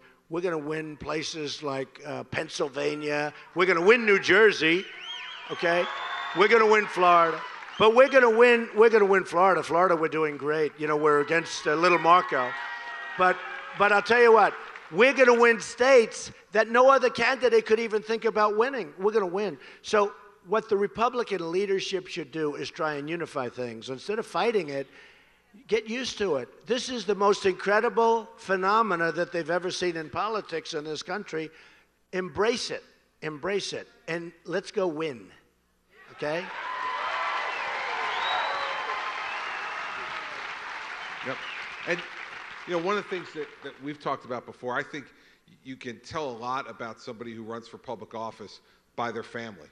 And I've gotten to know Donald's family. His sister, who's an outstanding federal court judge. But I think you tell a lot about somebody, and the thing I'm proudest of in my life are my 4 children. and you look at Donald's family, and I want to give you an opportunity, because you don't do this enough, I think, to talk about Melania and your children, and what kind of father you've been, how proud you are of your children, because I think that tells a lot about what kind of person you are by how you treat your children, how they're raised, and what kind of home you run. And I'd love to have you talk about that. Well, thank you, Chris. It's an honor to talk about him. I have a wonderful wife, Melania, who many of you know. I have wonderful children. I have 5 children. And, you know, a lot of friends, my children are doing very well, Ivanka and Don and Eric. Again, guys, we are going live to Bernie Sanders now.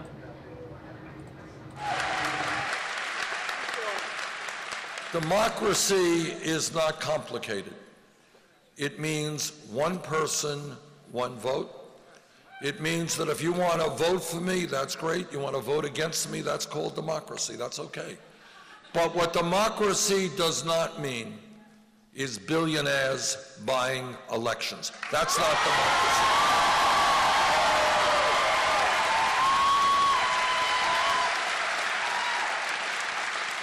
And when you have the wealthiest people in this country, billionaires like the Koch brothers and others, spending hundreds of millions of dollars to elect candidates who represent the wealthy and the powerful, that, brothers and sisters, is not democracy. That is oligarchy, and together we're going to change that.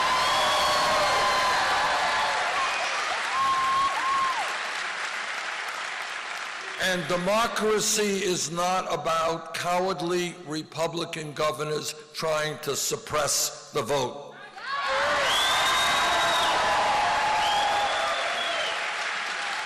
So together, not only are we going to overturn this disastrous Citizens United Supreme Court decision, but we're going to take on all of those Republican governors. We are going to move this country to having one of the highest rates of voter turnout, not one of the lowest.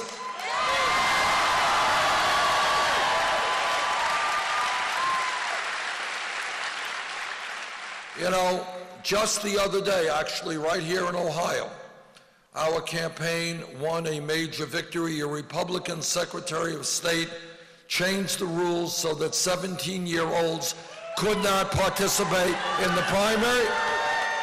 We took them to court. We beat them. They're now eligible to vote.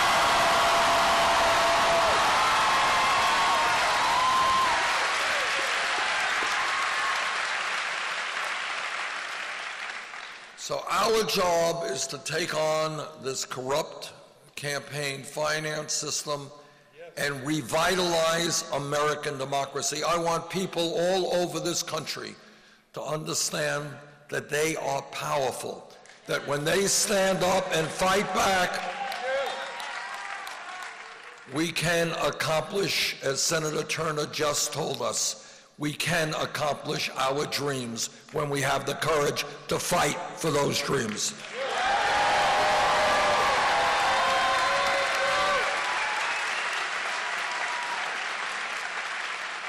This campaign is not only about taking on a corrupt campaign finance system, it is about taking on a rigged economy. Now, this is the wealthiest country in the history of the world, but most people do not know that because almost all of the new income and wealth being generated is going to the top 1%. Now, the media doesn't talk about it very often. You don't hear it discussed in Congress very often. But the reality is that today, if you can believe it, the top 1/10 of 1% now owns almost as much wealth as the bottom 90%.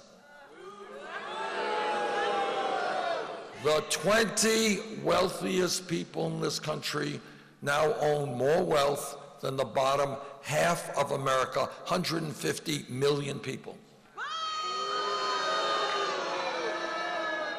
Now, when we talk about a rigged economy, understand that one family in America, the Walton family who owns Walmart, one family owns more wealth than the bottom 40% of the American people.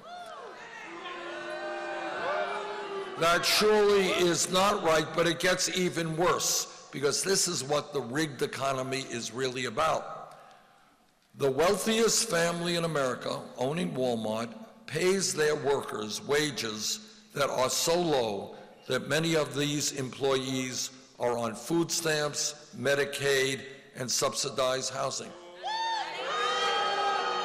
And do you know who pays for those food stamps, Medicaid, and subsidized housing? You do.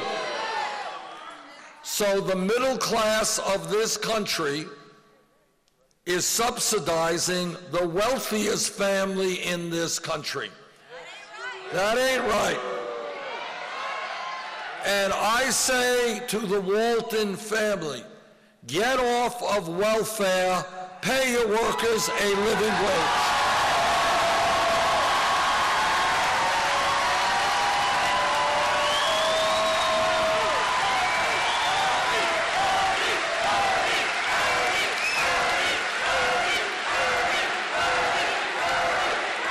It is a little bit crazy that working families have to subsidize the business of the wealthiest family in America, all right? But it goes further than that. In America today, in my state of Vermont, here in Ohio, all over America, we got folks who are working not one job, but 2 jobs, who are working 3 jobs. We got moms who are working, we got dads who are working, we got kids who are working, we got marriages that are stressed out because mom and dad don't have the time to spend, they're exhausted, they don't have the time to spend with each other. We got kids who are not getting the attention they deserve because mom and dad are working.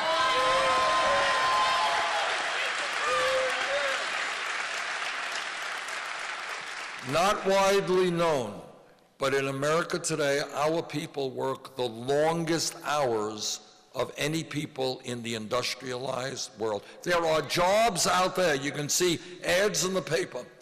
There are jobs out there that provide 0 vacation time. It's true. Now, at the end of all of that, mom working, dad working, everybody working, 58% of all new income created today goes to the top 1%. It is time, brothers and sisters, that we created an economy that worked for all of us, not just the people on top.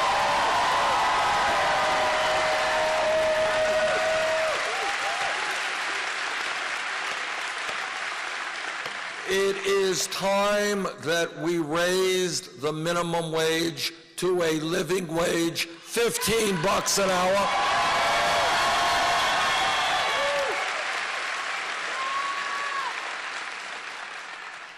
It is time that women not continue to earn 79 cents on the dollar.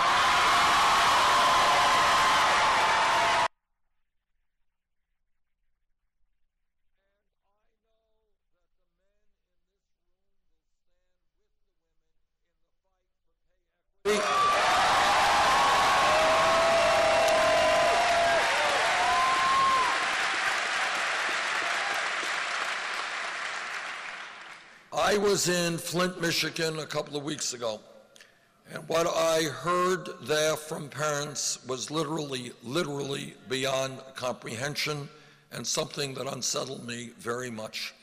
That in America in the year 2016, children were being poisoned by a water system that had outrageous levels of lead in that system. But it's not only in Flint. Flint may be the worst case, but we have deteriorating water systems all over America, wastewater plants falling apart, our roads in bad shape in my state, many bridges in disrepair.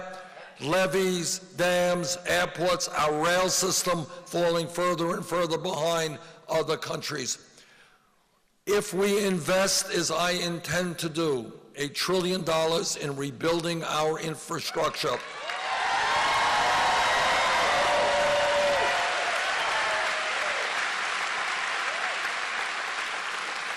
we can create 13 million good-paying jobs.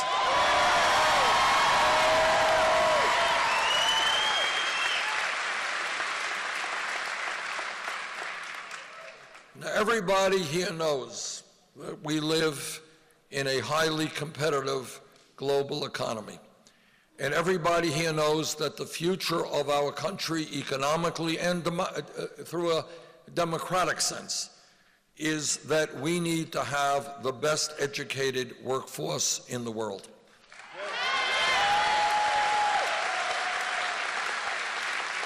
And everybody also knows that there are hundreds of thousands of bright, qualified young people who want to go to college but can't go to college because they lack the income.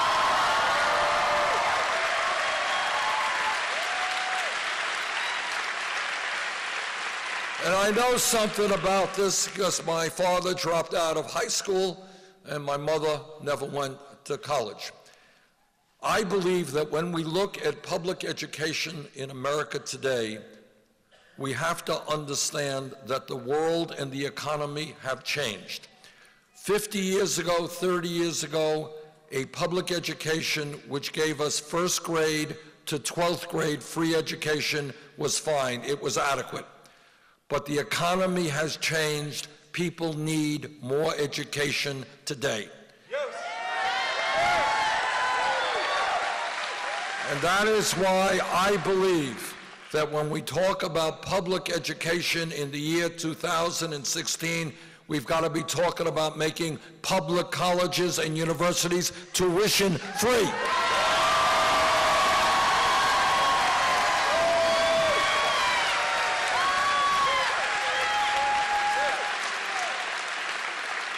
Now, some people think this is a radical idea. I don't. I think it is an absolutely commonsensical idea. It already exists. It already exists in Germany, Scandinavia, other countries around the world. And let me tell you something that few people know.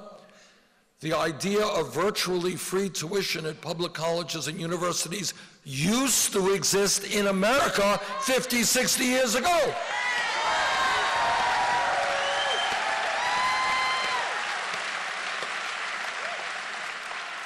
Now, people say, well, Bernie, you know, that's a great idea, but it's expensive. Well, it is expensive. And it is also expensive to substantially lower student debt in this country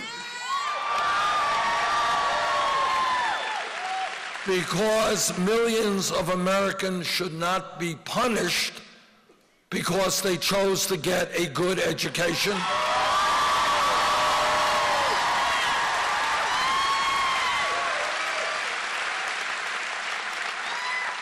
So people say, well, Bernie, how are you going to provide free tuition at public colleges and universities, and how are you going to lower student debt? It's expensive. And this is my response. All of you remember that as a result of the greed, recklessness, and illegal behavior of Wall Street, this country was driven into the worst economic downturn since the Great Depression of the 1930s. Millions of people suffered. They lost their jobs, their homes, and their life savings. Well, I believe that now is the time to impose a tax on Wall Street speculation.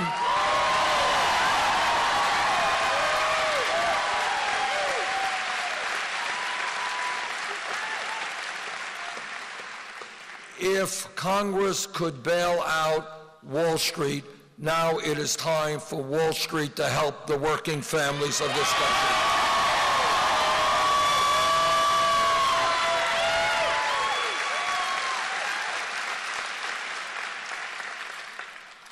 Let me, for a moment, talk about some of the differences that exist between Secretary Clinton and myself. and they are quite substantial.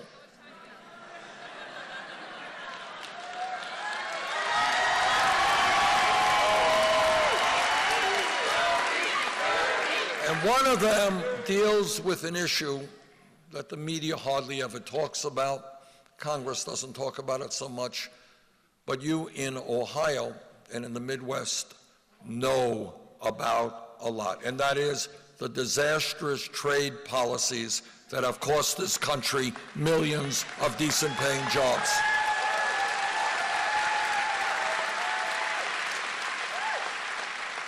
I was elected to Congress back in 1991. I took office.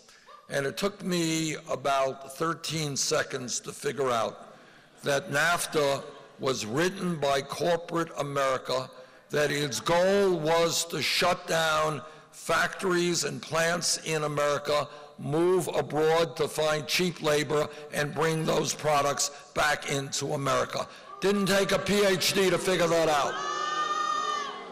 You are looking at a former congressman and a senator today who has not only voted against, but has led the opposition against NAFTA, CAFTA, Permanent Northern Trade Relations.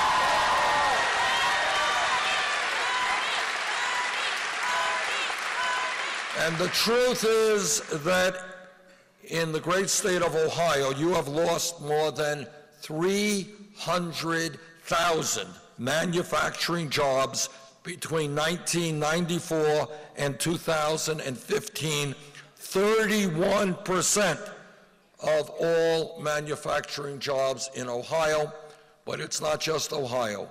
In my state, all over this country, people saw their factories and decent-paying jobs shut down, plants moved to Mexico, China, people hired at desperately low wages, and those products brought back to America. I will tell you a brief story. In the early 1990s, I went to the Maquiladora area in Mexico, and I'll never forget what I saw. What I saw there were all of these brand new state-of-the-art factories, American factories, some European factories, and I said, you know, I want to talk to the workers, I want to visit the homes of the workers who work in those factories. The only problem was I could not visit the homes of the workers who worked in those factories because they did not have homes. They lived in cardboard shacks, then making 25 cents an hour. I remember it like it was yesterday. Filthy water, they had one light bulb strung up, connected to some electric outlet someplace. Those were the people who were working in those factories. They were exploited people. Millions of people in Mexico had to leave their farms, come into the big cities, become unemployed. We are going together to end these disastrous trade agreements, which have cost this country millions of decent-paying jobs. We are going to create trade agreements that work for workers, not just the CEOs of large corporations.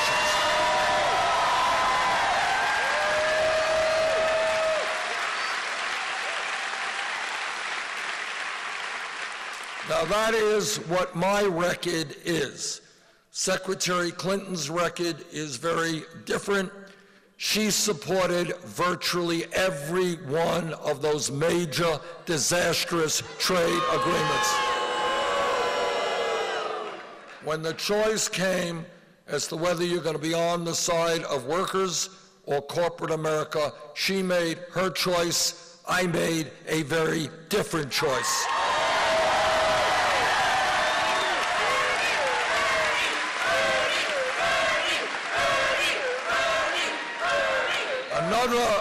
Another difference between Secretary Clinton and myself is how we raise the funds we need to run our campaigns. Now, sadly but truthfully, it takes hundreds of millions of dollars to run for President of the United States. That's the reality. And we had to make a choice early on. Should we do what every other candidate does and develop a super PAC? Well, we agreed with you.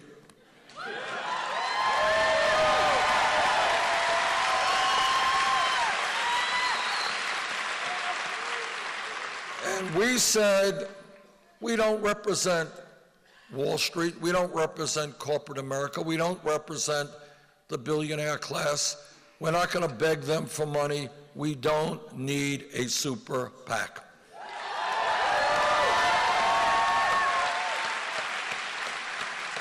And then something happened that was really extraordinary. We simply reached out to working families and we said, if you want a candidate who is going to take on the billionaire class and fight to transform our economy, we need your help. And you know what happened in the last 10 months?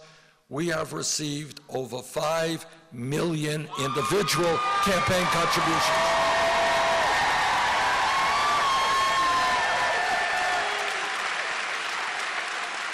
That is more individual campaign contributions than any candidate in American history at this point in a campaign.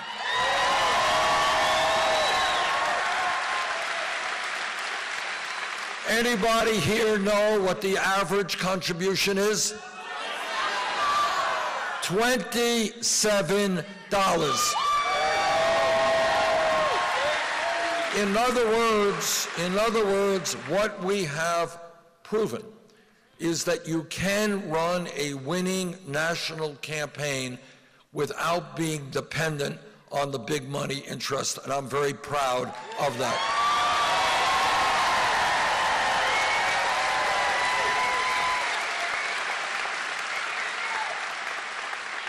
Secretary Clinton has chosen another approach to fundraising. She has a number of super PACs. Last reporting period, her major super PAC reported that they had received $25 million from powerful special interest, $15 million from Wall Street alone. In addition, as many of you know, the Secretary has given speeches to major Wall Street financial institutions behind closed doors and earned $225,000 per speech. Now, I am very impressed by somebody who gets $225,000 per speech. I mean, that's a lot of money. And the way I figure it is that if you get $225,000 for a speech, it must be an incredibly brilliant speech. It must be a mind-blowing speech. It must be a Shakespearean speech. And I think if the speech is that great, she might want to release the transcript and let the American people hear it.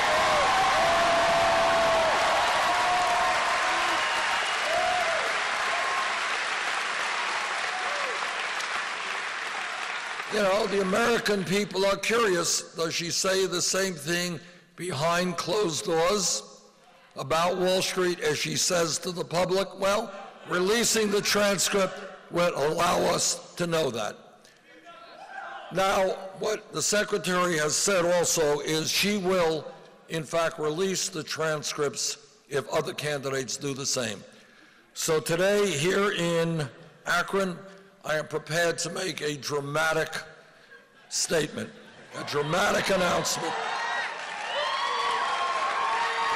Are you all ready for this dramatic, earth-shattering announcement? I am prepared at this moment to release all of the transcripts of the speeches that I gave on Wall Street. All of them.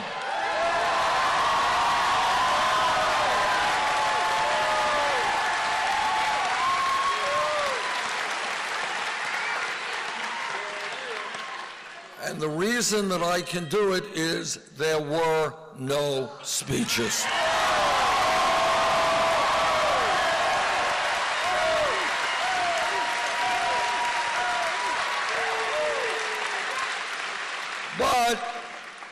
If tomorrow Wall Street wants to invite me to give a speech, I doubt that they will, but if they do, this is what I would tell them. I would tell them that their illegal behavior and their greed has done enormous damage in this country. I would tell them that the 3 out of the 4 largest banks in America today are larger today than they were when we bailed them out because they were too big to fail. And I would tell them that if I'm elected president, we're going to break them up.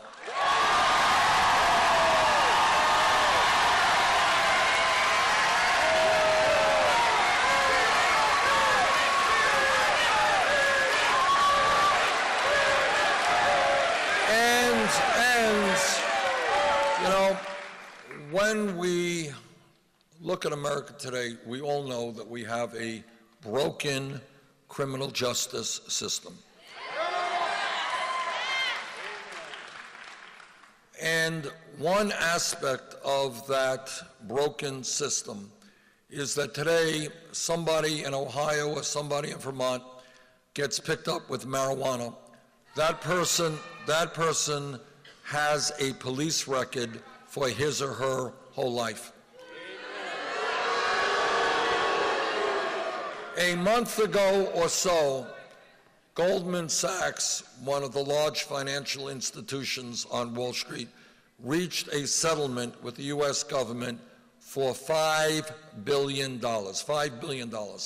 And they reached that settlement because they were selling worthless packages of subprime mortgage loans.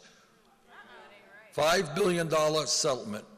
Now, some kid in Ohio picked up with marijuana gets a criminal record, but not one person, not one executive on Wall Street, despite their illegal behavior, has received a prison term or a criminal record.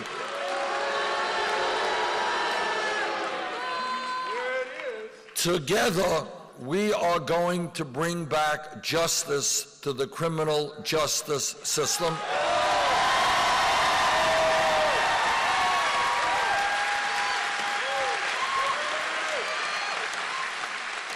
And justice means that even if you are wealthy and powerful, you got to obey the law.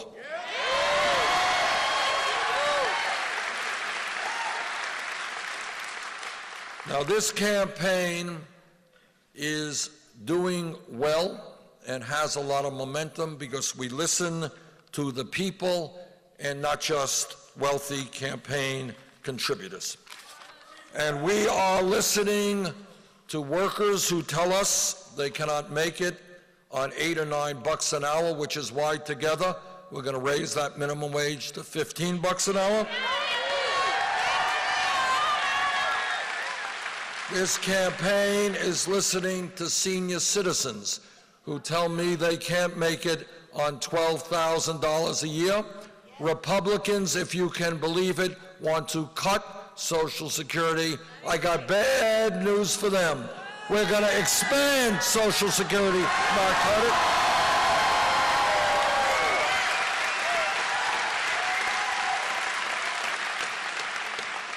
This campaign is listening to our brothers and sisters in the African American community, and they are tired, and we all are tired of seeing unarmed African Americans being killed by police.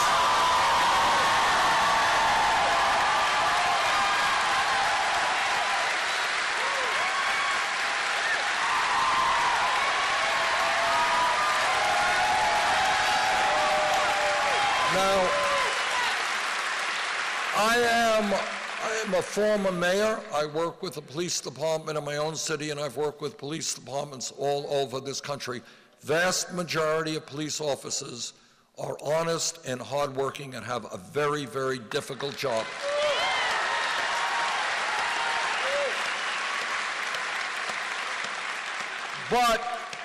Like any other public official, when a police officer breaks the law, that officer must be held accountable.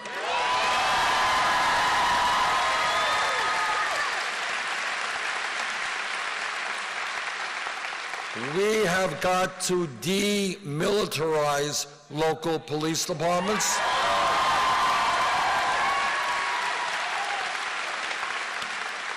We have got to make police departments look like the diversity of the communities they serve. In my state of Vermont and neighboring New Hampshire, and I know in many other parts of this country, including Ohio, we have a major crisis in terms of heroin addiction and heroin overdosing. This addiction to opiates is a very serious crisis, but what we have got to recognize is that substance abuse and addiction is a health issue, not a criminal issue.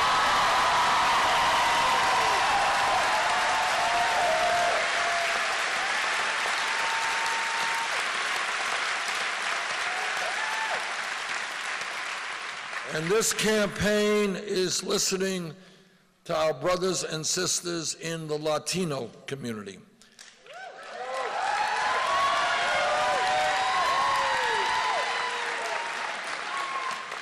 And they are tired of living in the shadows with 11 million undocumented people. They are tired of living in the shadows, living in fear. They want comprehensive immigration reform and a path toward citizenship.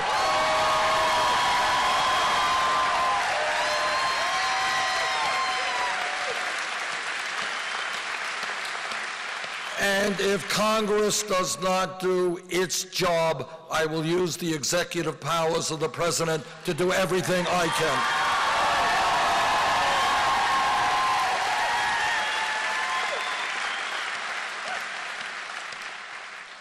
My Republican colleagues are running around the country talking about family values, and I want everybody here to understand that when they talk about family values, what they mean is that no woman in this room, in this state, in this country, should have the right to control her own body. I disagree.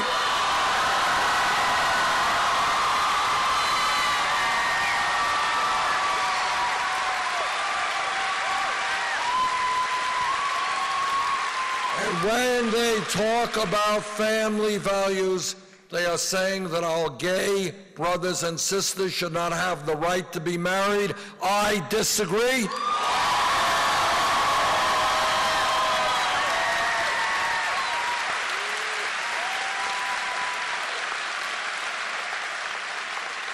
You know, as Senator Turner mentioned a while back when she spoke, what this campaign is asking is, why not?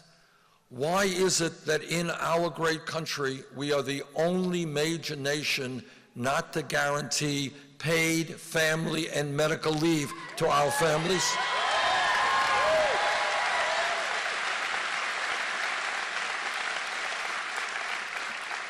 And I have been criticized for saying this, so let me say it again. I don't want any ambiguity here. I plead guilty. I believe that health care is a right of all people, not a privilege.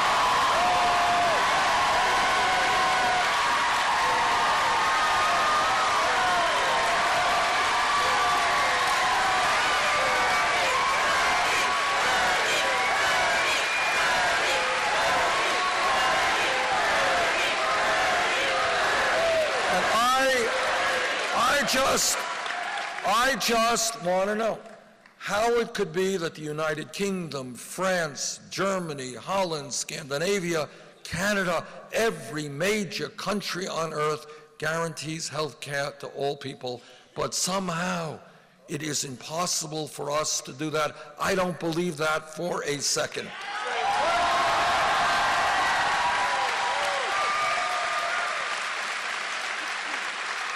What I believe is that if we stand together, there is nothing that we cannot accomplish.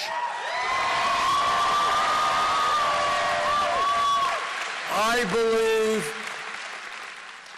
that we can take on the drug companies who charge us the highest prices in the world for medicine. The drug companies that could double or triple or quadruple the price of medicine that you have used for years.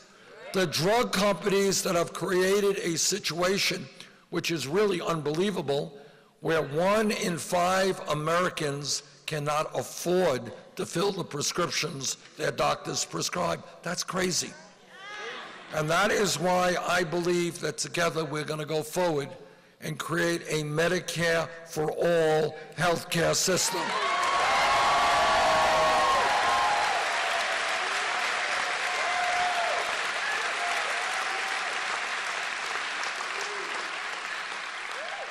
Everybody in this room who has studied American history understands that change, real change, never comes from the top on down. It always comes from the bottom on up.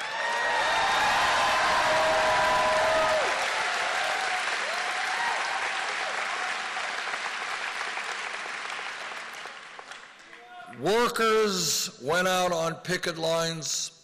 Workers got beaten up, workers went to jail, but they said, we will form unions, we will have collective bargaining.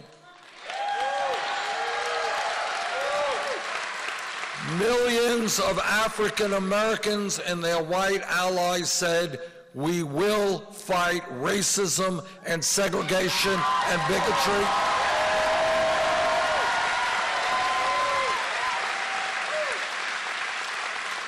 100 years ago in America, people forget this, 100 years ago, women didn't even have the right to vote. Women could not go to schools that they wanted to go to. Women could not get the jobs they wanted to do. But women and their male allies said, in America, women will not be second-class citizens. They fought.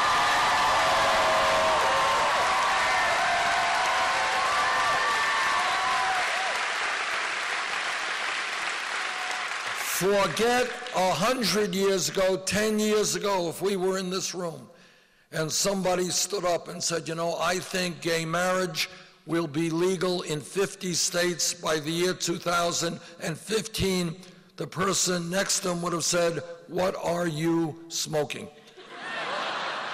But what happened is, as a result of struggle and incredible bravery on the part of the gay community and their straight allies, real change took place in fighting homophobia.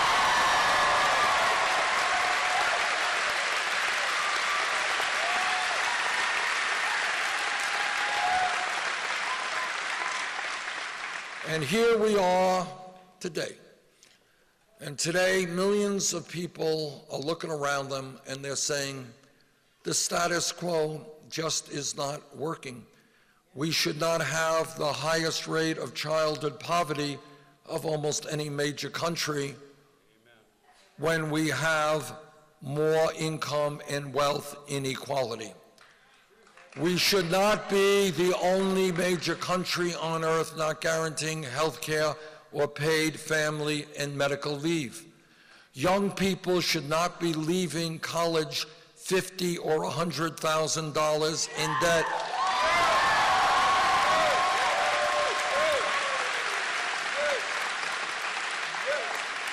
We should be leading the world in combating climate change and transforming our energy system.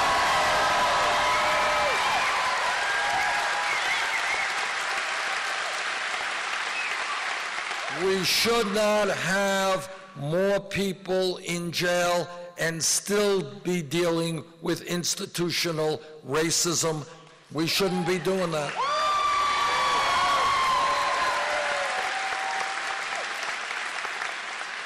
So what this campaign is about in its essence is thinking outside of the box, is envisaging the kind of country we can become if we have the courage to stand together and tell the billionaire class they cannot have it all.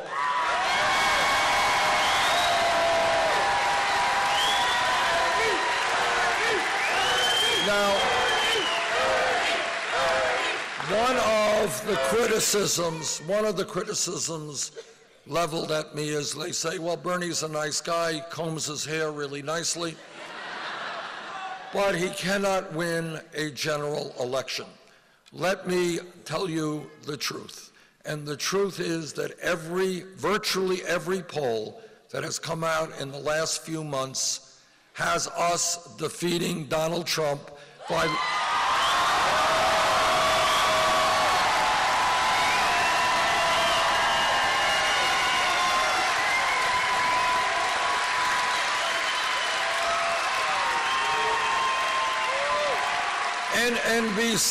NBC, Wall Street Journal just had a poll a few days ago.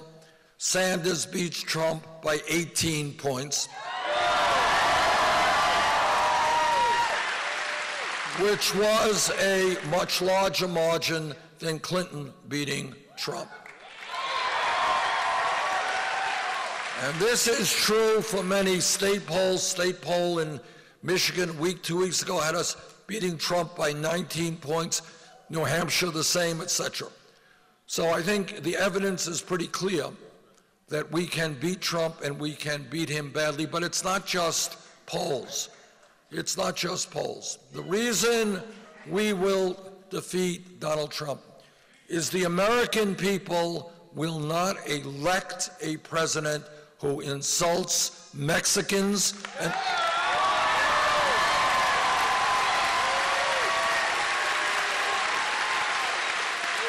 the American people will not elect a president who insults Muslims, one of the largest.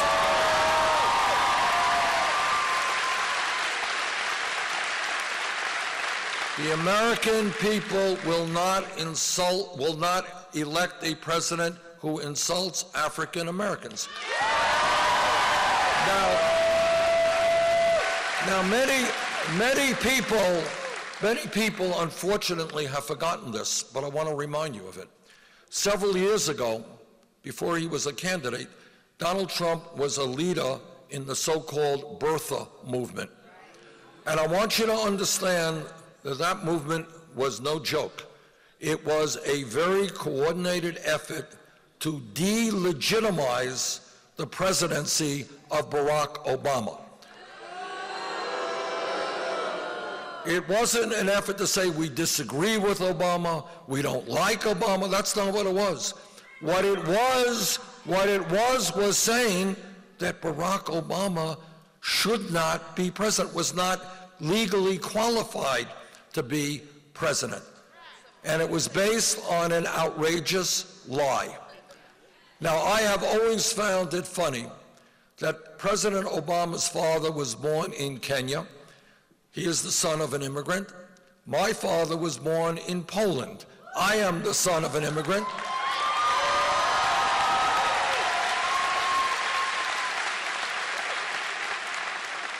But don't you think it's strange that nobody asked me for my birth certificate?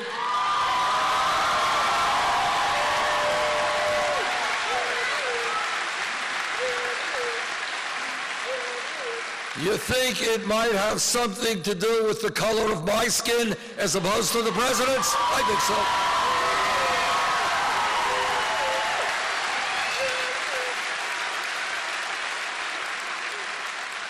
Now, the American people will defeat Donald Trump because they understand that bringing our people together, black and white and Latino and Asian American and Native American, gay and straight, men and women, bringing our people together always trumps dividing us up.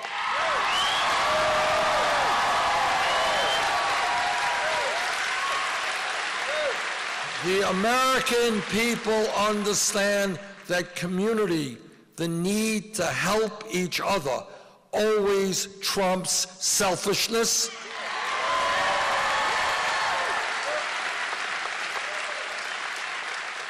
And the American people understand that based on the teachings of every religion, Christianity, Judaism, Islam, Buddhism, that love always trumps hatred.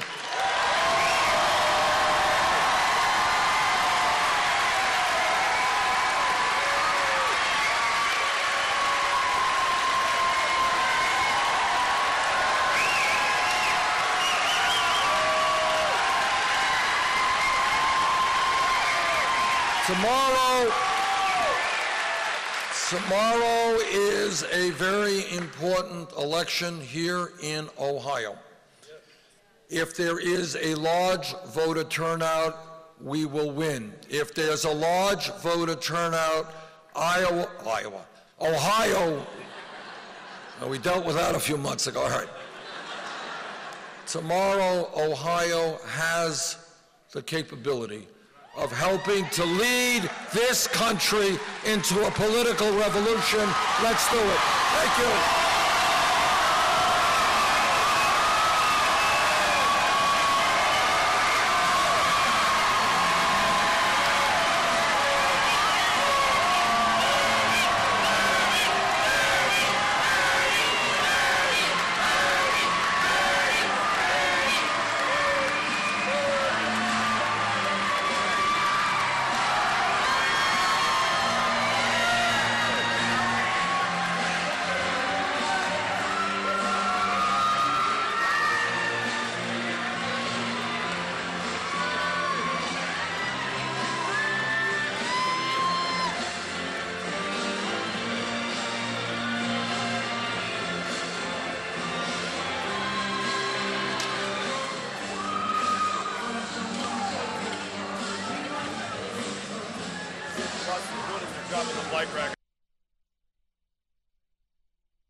All right, guys, that is the end of our feed of that Bernie Sanders event. Let's go live now to Ted Cruz. Ted Cruz speaking live.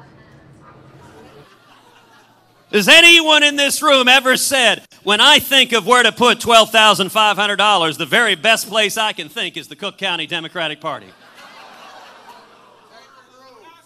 What exactly goes through your mind as you're sitting there saying, the Godfather needs 50 grand today?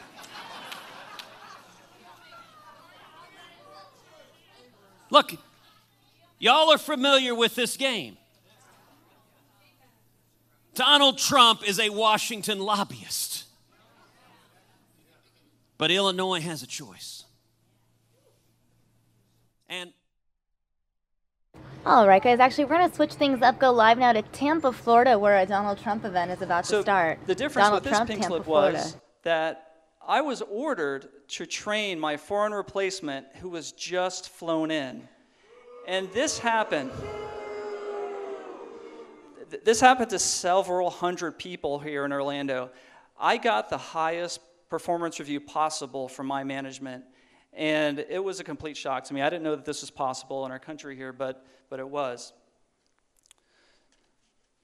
So it was right towards the beginning of the holiday season in 2014. I don't know if you can imagine doing this, right as October was coming around, and I got also an email from the CEO of Disney, Bob Iger, that company profits were skyrocketing. It was probably 2 years in a row that company skyrockets were just going through the roof.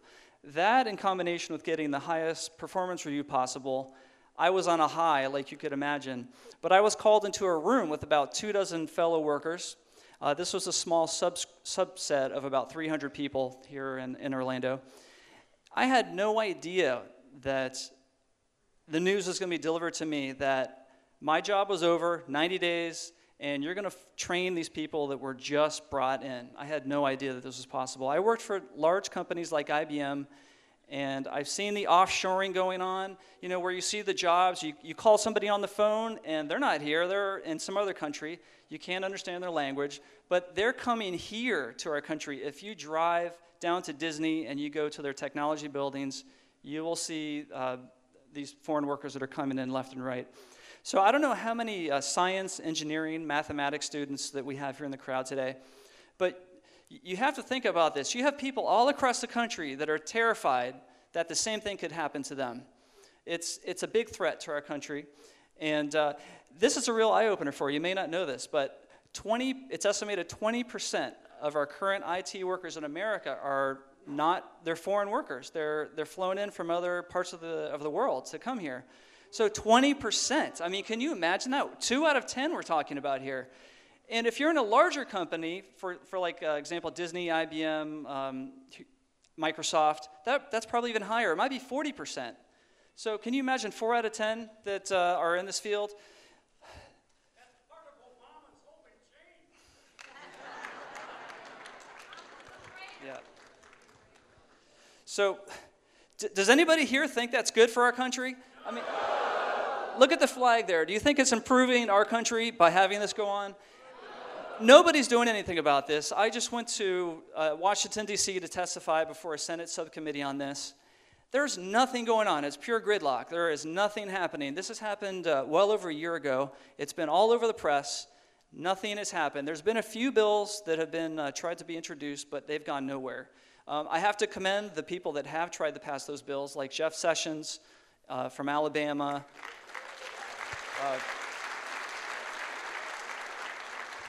There are a few others that are seeing this as a problem on both sides of the party, but really nothing's being done so far, and I'm just appalled by it. So I'm really glad that I'm up here and able to bring the story to you.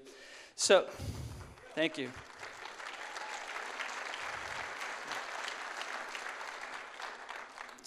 This abuse of a visa program takes opportunity away from current and future IT professionals here in America. Can you imagine going to college, racking up a huge debt, maybe $100,000, and going out there and trying to find a job when you're competing with people that are just flown in and are willing to work for half of what you make, and they're probably willing to work double the hours if necessary?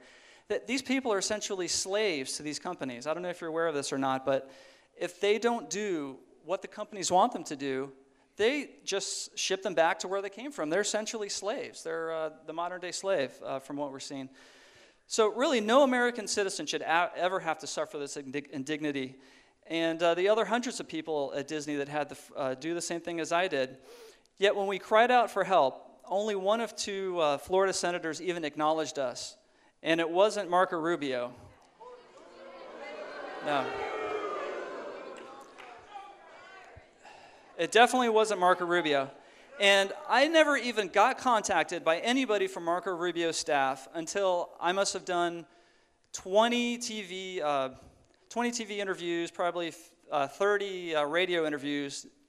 It wasn't until I went to Washington, D.C. and testified in front of several senators that anybody from Marco's staff finally ever mentioned anything to me about this. It was the first time.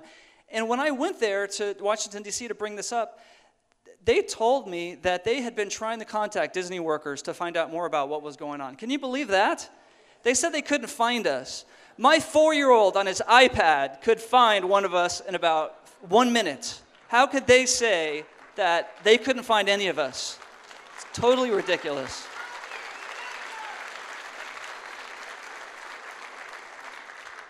So Marco Rubio was really nowhere to be found, and instead he was pushing a corporate-backed plan to triple the amount of visa workers that are allowed into our country.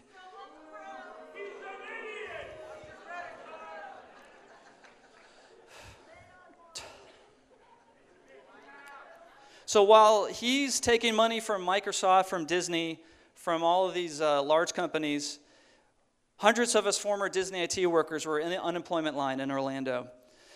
So I have to point out that Rubio's plan, if his plan came to fruition, which is the IT squared bill, I believe is what it's called, IT squared, or I squared, I think is what it is exactly. If that plan came to fruition, how many other Floridians would be out of a job? How many of them would also experience the same fate that my family and I did? So I've got to say this. Marco Rubio has really betrayed American workers, and I'm endorsing Donald Trump because I know that he'll stand up to the powerful corporations. Thank you.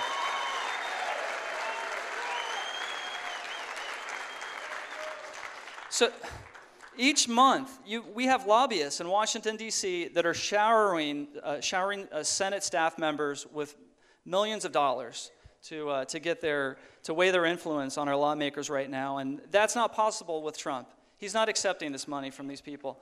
So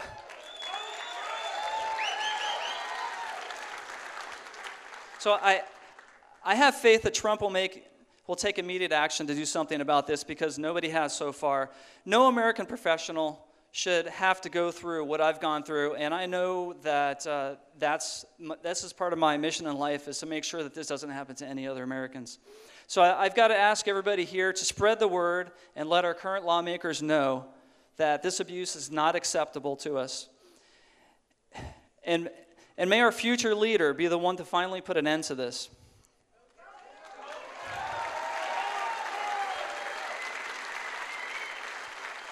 So I demand justice for all the American families that are being destroyed by foreign guest workers, such as the H-1B visa program. Marco Rubio takes in millions from the big corporate giants. And whose interest do you think he has in mind when that happens? Did you see the last debate? He specifically got asked about this, and he is clueless. He doesn't know what he's talking about with the H-1B visa program.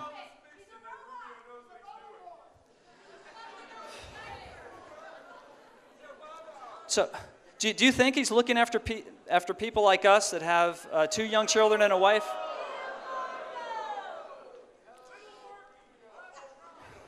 Or do you think he's looking after the corporate executives that get paid based on stockholder value?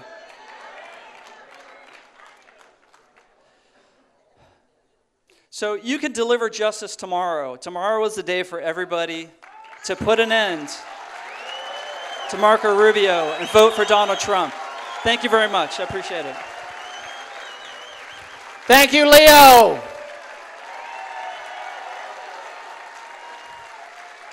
All right, you guys all love Donald Trump, right? Are you ready to show him how much you love him? Okay, let's answer this 2 questions. We're going to say Donald Trump 3 times. Who is going to stand up for American workers? Who is going to make America great again? God bless you and get ready.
You had to be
smile. You marry a music man. Ballerina, you must have seen her dancing in the sand. Now she's in me, always with me, tiny dancer in my hand.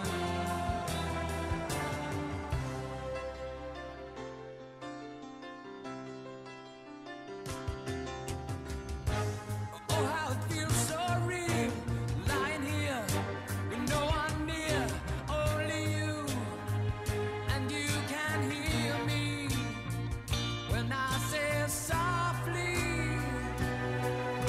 slowly.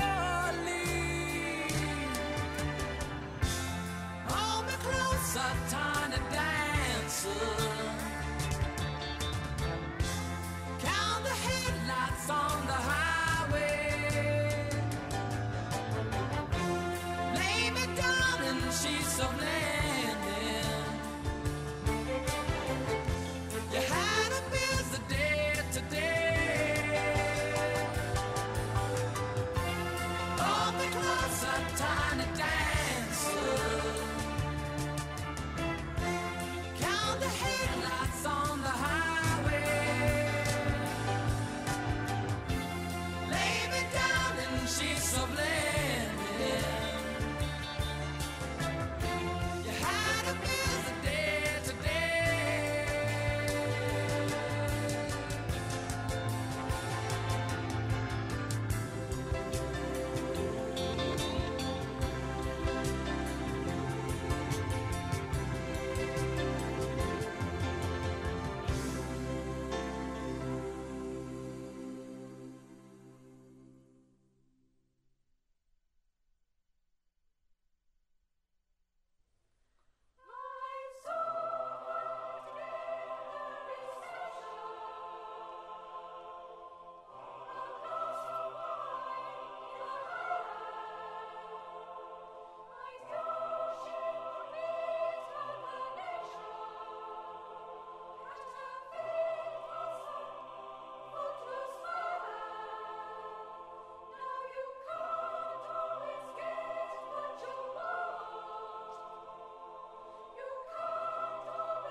I saw her today at the reception.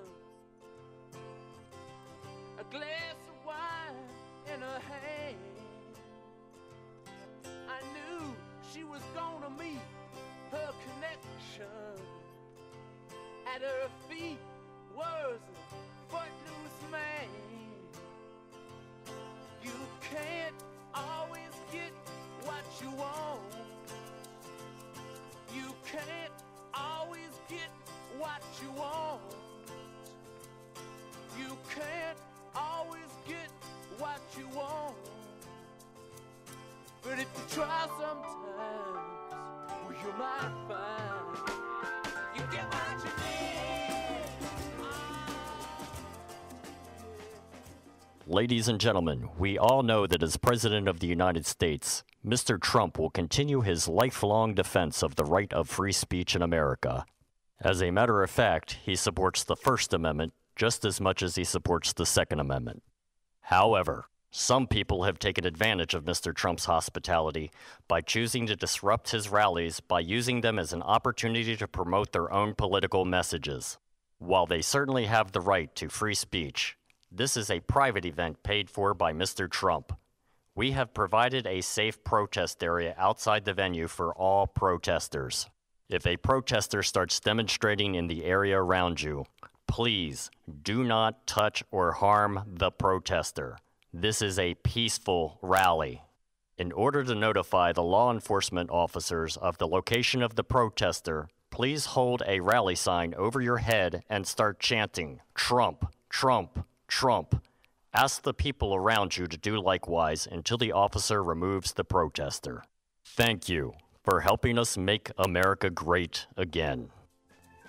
I was standing in line with Mr. Jimmy. A man, did he look pretty ill? We decided that we would have a soda.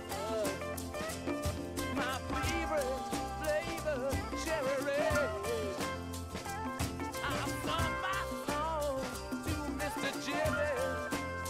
Yeah, and he said one word to me, and that was there.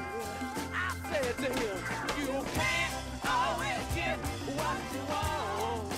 No, you can't always get what you want. You can't always get what you want. No, but if you try sometime, you just might find you get what you need. Oh, yeah. Woo!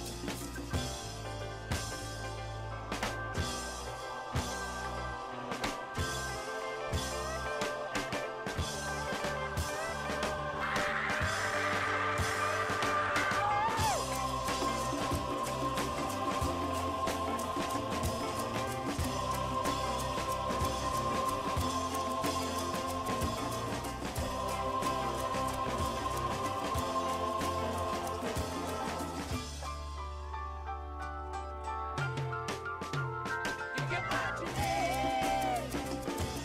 Yeah. Oh, baby. Oh, yeah. I saw her today at the reception. In her glass was a bleeding man. She was practiced at the art of deception. Well, I could tell by her bloodstained hands. You can't always get what you want. Yeah. You can't always get what you want. You can't always get what you want. But if you try sometime, you just might find. You just might find. You get what you need. Oh, yeah.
again.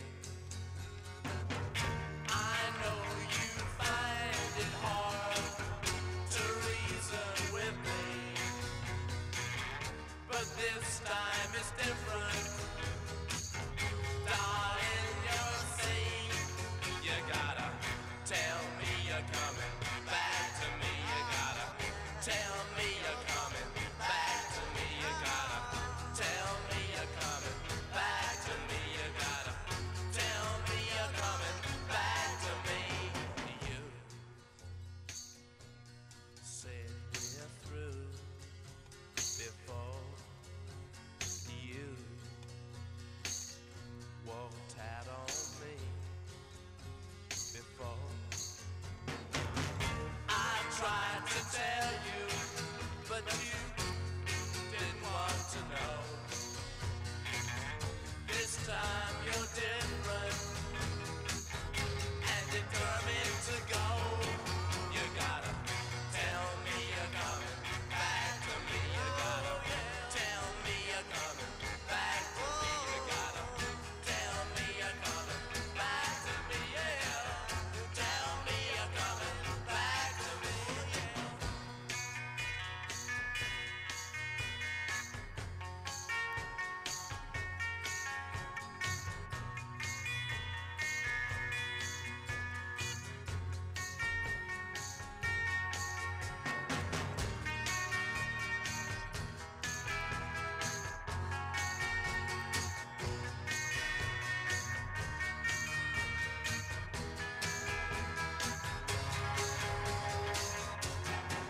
You gotta tell me you're coming back to me. You gotta tell me you're coming back to me. You gotta tell me you're coming back to me. You gotta tell me you're coming back to me. I wait as the days go by. I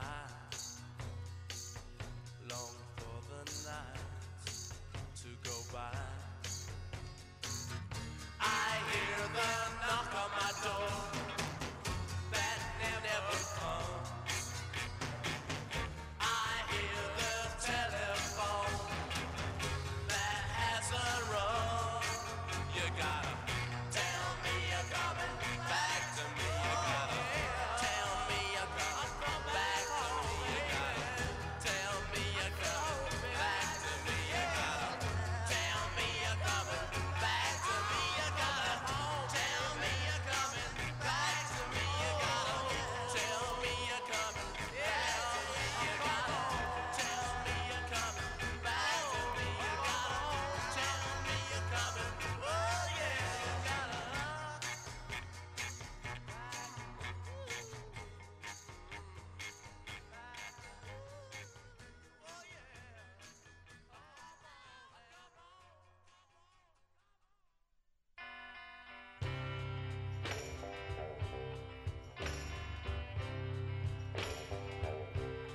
There've been so many girls that I've known. I've made so many cry, and still I wonder why. Here comes a little girl, I see her walking down the street. She's all by herself. I try and knock off her feet, but she'll never break, never break, never break, never break this heart of stone. Oh no, no, this heart of stone. What's different about her? I don't really know. No matter how I try, I just can't make her cry.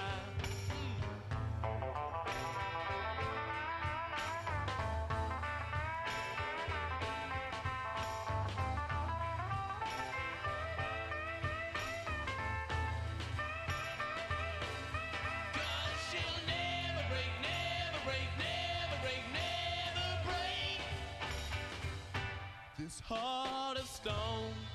Oh no,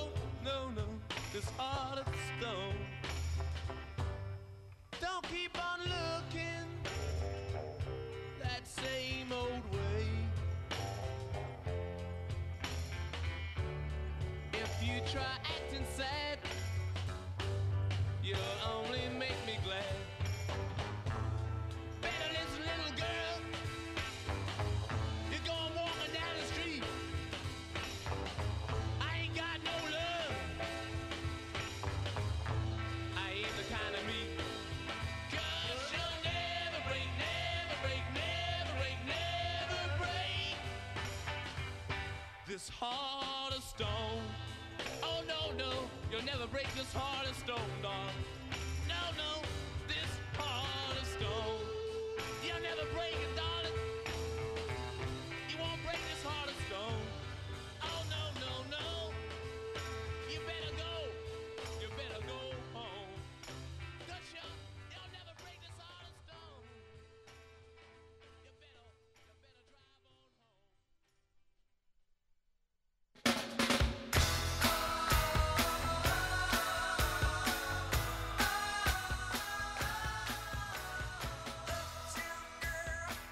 She's been living in her uptown world.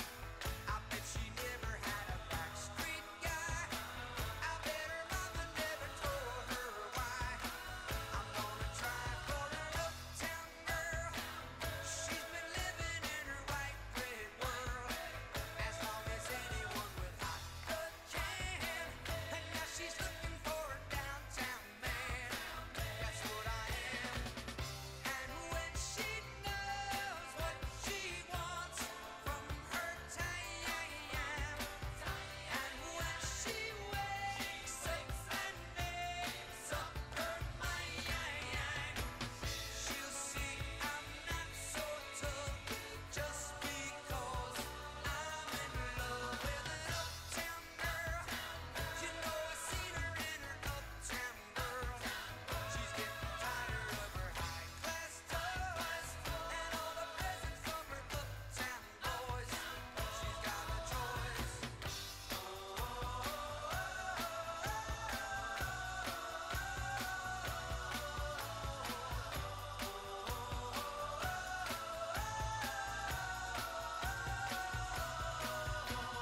Uptown girl, you know I can't afford to buy her pearls, but maybe someday when my check comes in, she'll understand what kind of guy I've been, and then I'll win.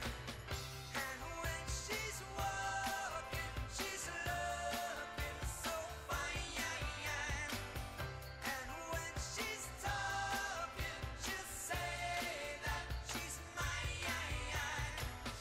She'll say I'm not so tough just because I'm in love with an uptown girl. She's been living in her white bread world as long as anyone with hot blood can. And now she's looking for a downtown man. That's what I am.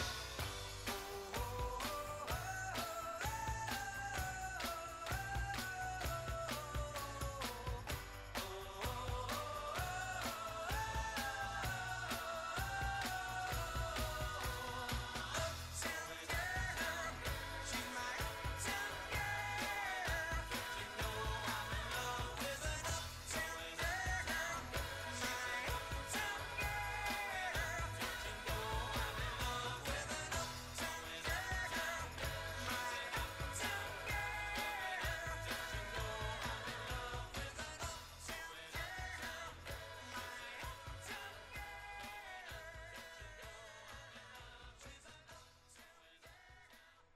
And make the offstage mic hot. Ladies and gentlemen, please welcome Governor Sarah Palin.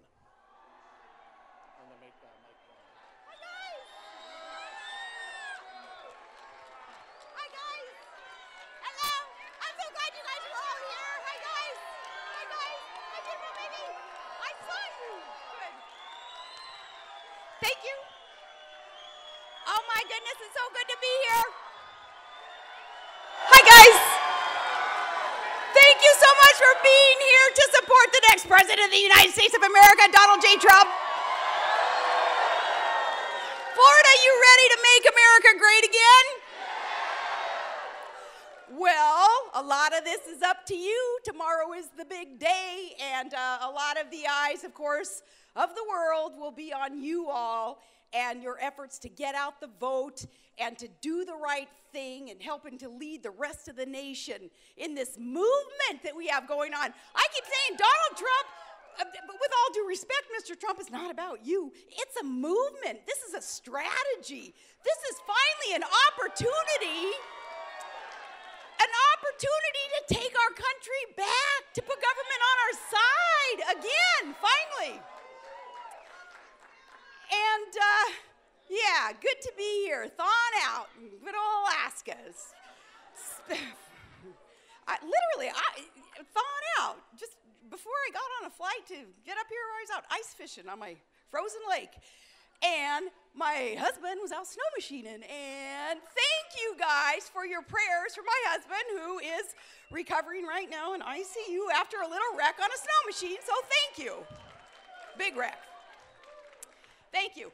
But, you know, when real life happens, right, when somebody is sick in your family, there's an accident that happens, all these challenges, these struggles in your business, in your family, with your finances, trying to get your kids to be able to afford to go to college, all these real life issues that happen, it really puts things in perspective, doesn't it?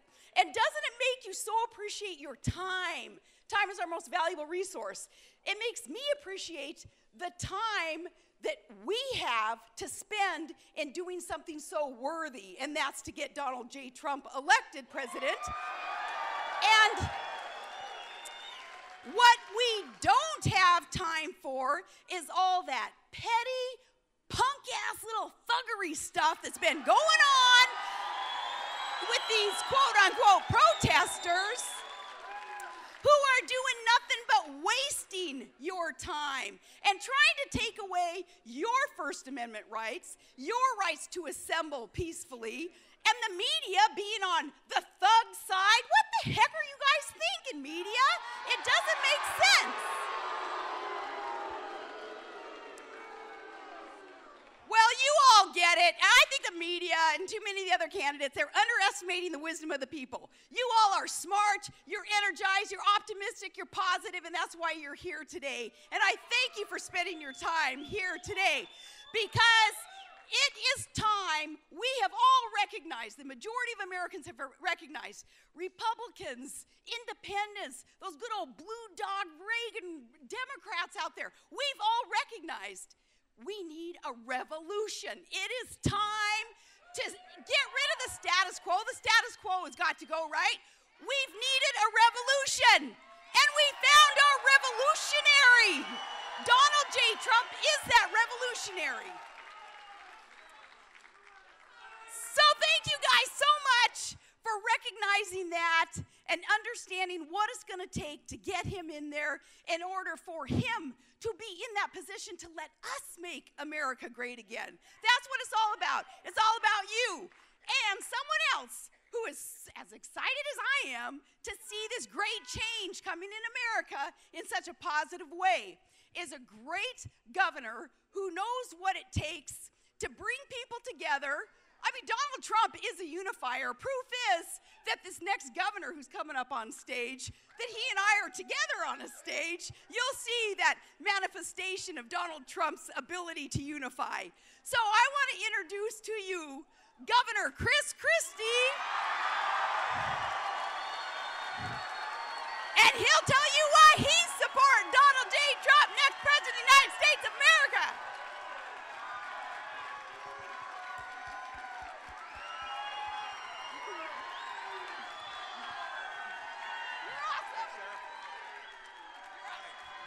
Hello, Florida.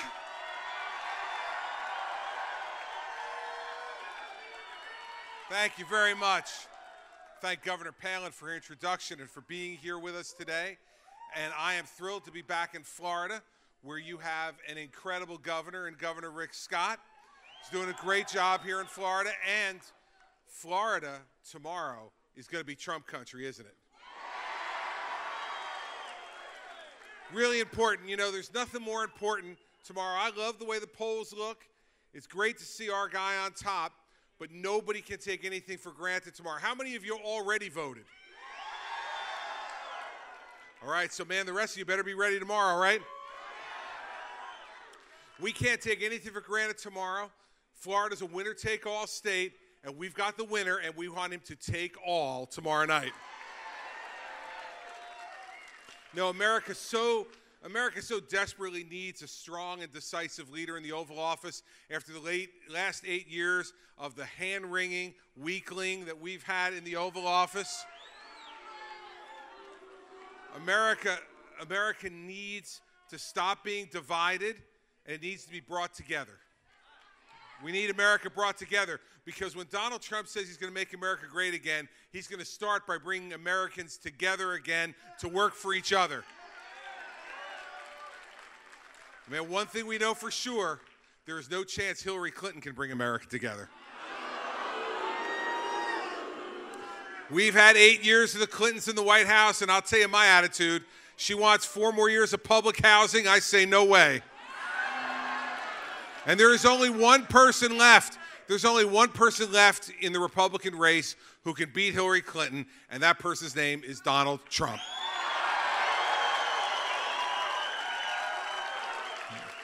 I always love coming to Florida, because when I'm in Florida, it's just like being in New Jersey, just a little warmer. We have so many great people from New Jersey who have come and now made Florida their home. We love that. Great people from New York as well, and Connecticut, all places right near my home every day. All of you are going to make the difference in this election tomorrow. Everyone's waiting for what's going to happen in Florida. Everyone's always wondering what's going to happen in Florida. You know and I know what's going to happen. Tomorrow, Florida's going to vote for Donald Trump. Now, you know, before I was governor for the last 6 years, for 7 years before that, I was a prosecutor. I was the United States Attorney in New Jersey. We put all kinds of bad guys in jail. We put terrorists in jail. We put corrupt politicians in jail. We put corrupt business people in jail. We did what needed to be done. And let me tell you, I'm convinced that that's exactly the kind of Attorney General Donald Trump's going to appoint when he's President of the United States.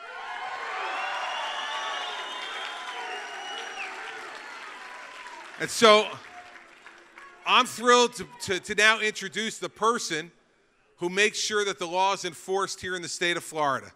She is a leader. She's tough. She takes care of business. She takes care of everything that needs to be taken care of in enforcing the law. And I'm thrilled to have her be a friend of mine, and most importantly, a friend to the people of Florida. Let me introduce Attorney General Pam Bondi.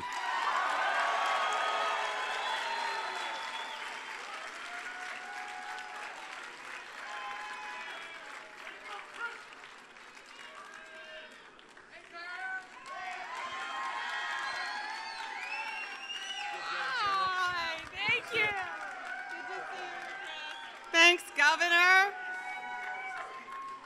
Well, I think we're all here today, and by the way, this is my hometown, and it's great to have you all here. Thank you. Go Tampa. You know, I think we're all here for the same reasons, and as Attorney General, I look around this country and this world, and it frightens me now, and it should frighten all of us. And we care about the protection and security of our nation.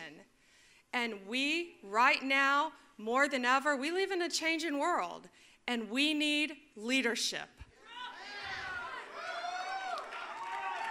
We need someone who is unafraid to lead and restore America to its greatness.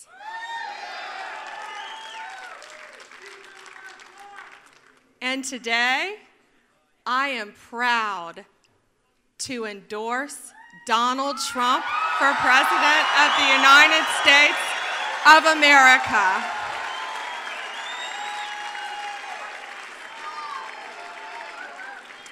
You are speaking loud and clear, and Americans are speaking loud and clear. Look what is happening to this process.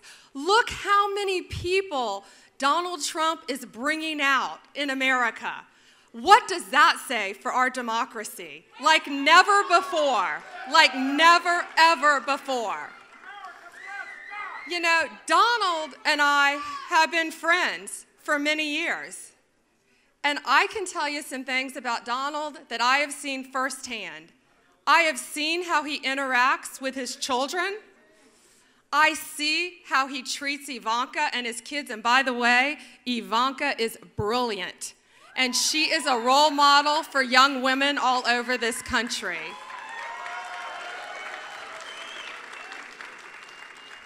I have seen firsthand the respect and admiration his staff in New York, they have for him. That speaks volumes, doesn't it? It speaks volumes. I ran as an outsider for Attorney General. Many of you here I know that. I had never run for office before in my life, and I felt Florida needed to be changed. And now our country and our world needs someone who is going to protect our security like never before. And that's why I support Donald. Oh, by the way, there's one more reason. I always listen to my mom, and my mom is with Donald Trump, and so am I.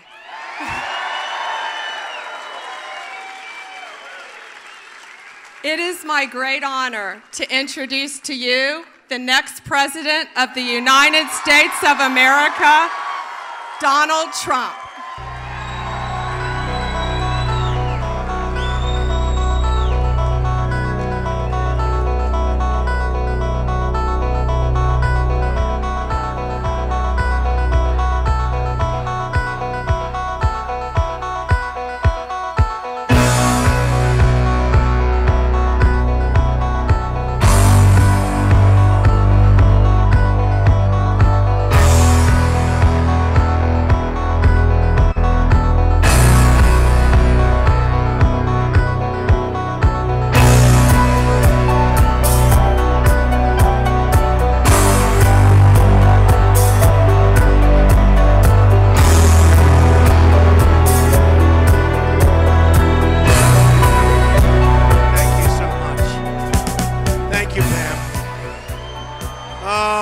So incredible.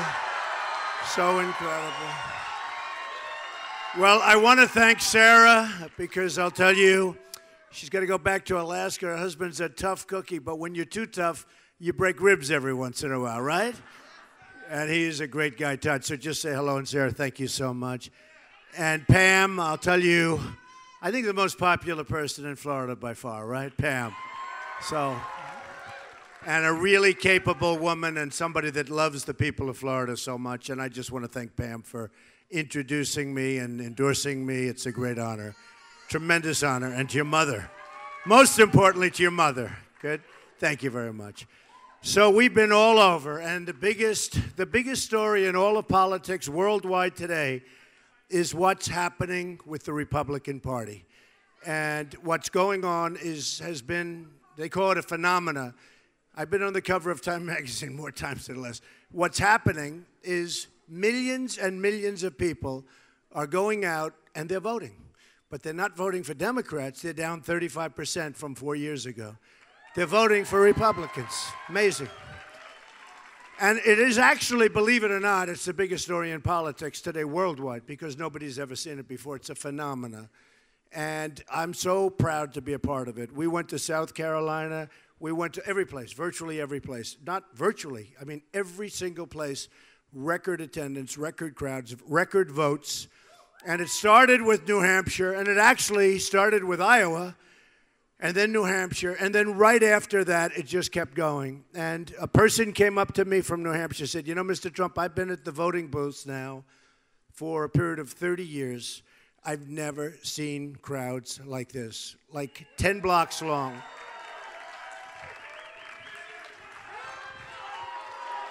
Thank you. Thank you. Thank you.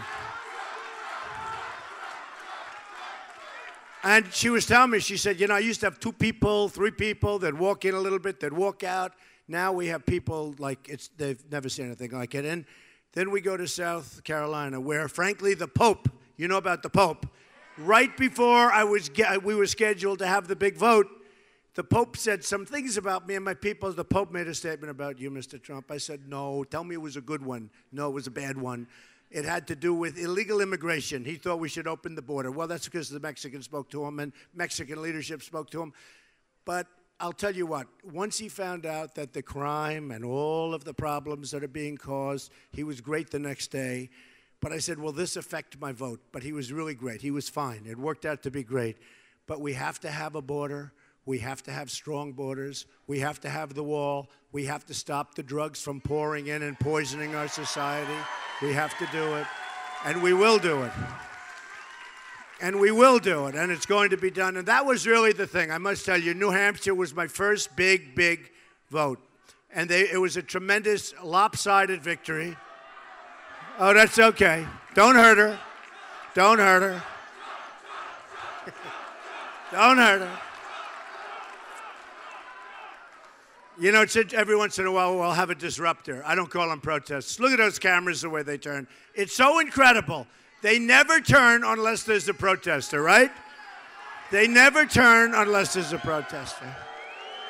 You know, I go, and Sarah and Pam, I go to the different places, and sometimes we fill up stadiums, like in Dallas, and I'll go back, I'll call my wife. I'll say, how was it? She said, was it a big crowd? I say, look, let me just tell you, it was massive. But unless there's a protester, they never turn. And I thought they physically couldn't turn until, it's true, until we had a protester in the back upper corner, and they looked like pretzels, those cameras. They could turn. I've never seen anything like it. So anyway, hey, look, the crowds we're getting are enormous, enormous. And we just got back from North Carolina, which is an amazing place. And I have property there. I employ a lot of people there. Boy, do I employ a lot of people in Florida, though. Wow. Wow. With Doral and Mar-a-Lago and all the clubs and the buildings that we build with Related, great company Related, and with the Desert family, Michael and Gil, all along the shore of Miami Beach. It's been a great place. But thank you. I love you too. I love you too. But I employ, thousands and thousands of people. Just at Doral, it's way over 1,000 people. Many, many Hispanics. And do you see when I take a poll? They take a poll in Nevada, big Hispanic population. Who comes out number one with the Hispanics? Trump. Okay, Trump. So we love it. We love it. So what we're going to do is we're going to turn things around. The country has got a tremendous problem. We owe $19 trillion, going to $21 trillion very, very soon. It's got to be changed, folks. We make bad trade deals. Our military is being decimated. We don't have the funds for it. We don't have the funds for anything. We're way off. The country is way off. Just so you understand, we are going to build our military bigger, better, stronger than it ever was, and nobody's going to mess with us. Nobody is going to mess with us. Nobody. We're going to take care of our vets. Our vets, right? Our vets are being treated terribly. So we're going to take care of our vets. Education, Common Core, a disaster. A disaster. That's education run by Washington, D.C. They can't run anything. Soon they will be able to, believe me, but right now they can't. We terminate Common Core. We bring education locally. You're going to be very happy. We'll have education through love, believe me. Obamacare is a disaster. It will be repealed and replaced as sure as you're sitting there. Repealed and replaced. Thank you. And we will have alternatives that will be so good, so much less expensive, so much better. You will actually be able to keep your doctor and to have your plan. That was the big lie of all of them, Sarah, would you say? That was the big lie. 28 times. You can keep your doctor, you can keep your plan. It was all a big lie. And Obamacare is a disaster. Premiums are going up 45, 55%. And we're just going to do something. It's going to be great. We're going to end up having great, great health care. Trust me. And I know a lot about health care. We're going to have great health care. By the way, for a fraction of the price, much less expensive. Do you see the deductibles, what's going on with deductibles? If you don't get hit by a tractor, you're near death. And you might even have to go all the way to collect. But you're near death for a long period of time. you'll never make your deductible. So forget it. We're going to have great, great health care, okay? On the border, we're going to have strong, powerful borders. You know, if you don't have borders, you don't have a country. And we're going to have strong borders, and we're going to build a wall. It's going to be built. And who's going to pay for the wall? 100%. And by the way, I'm not kidding. You understand that. So these guys, Rubio, you know, look, here's what you have to do. When you get elected senator from any place, whether it's Florida or any place else, you got to go vote. You got to represent the people. He defrauded the people. You have to go and you have to vote in the Senate. It's called beautiful hall, beautiful building. You go to the building, you raise your hand, right vote, wrong vote. You got to vote. He's never there. He's never there. Now, I don't know where he is, but he's never there. He's weak on illegal immigration. He's very strong on amnesty. I mean, it's sort of like, I don't know how he got elected. I don't know how he got elected. How did he get elected? Can anyone tell me, please? All right. So anyway, I think it's going to end. And I have to tell you, I don't know where Chris is, but he's around here someplace. It all began up on the stage, the debates. I've had such fun with those debates. It's amazing. No, I've had such fun. I've liked the debates. But I think it's now enough with the debates. We've had enough. How many times can you be asked the same question by the same people, right? But the debates have been great. But Chris Christie went after Marco. I'm going to say with great respect, I'm not going to say little Marco. I refuse to say it, right? I refuse to say little Marco. So Chris Christie went after Marco, and I was standing like right on my podium right here, and Marco's over here. And I noticed it was unbelievable. Sweat. It was pouring. And I know Chris is tough, but I didn't know he was that tough. Where the hell is Chris? I'll tell you, it was a very impressive situation. So I'm standing here, Chris is over there, and he looked like Perry Mason. He's got his elbow on the thing. The whole thing was going. And he's grilling Marco. And Marco gave the same answer once, twice, three. And I said, this is weird. He keeps giving the same exact, like it was a robot, right? They call him a robot. So he kept giving the same. And then after the fifth time, I said, what's going on over here? And I had this big, powerful hand.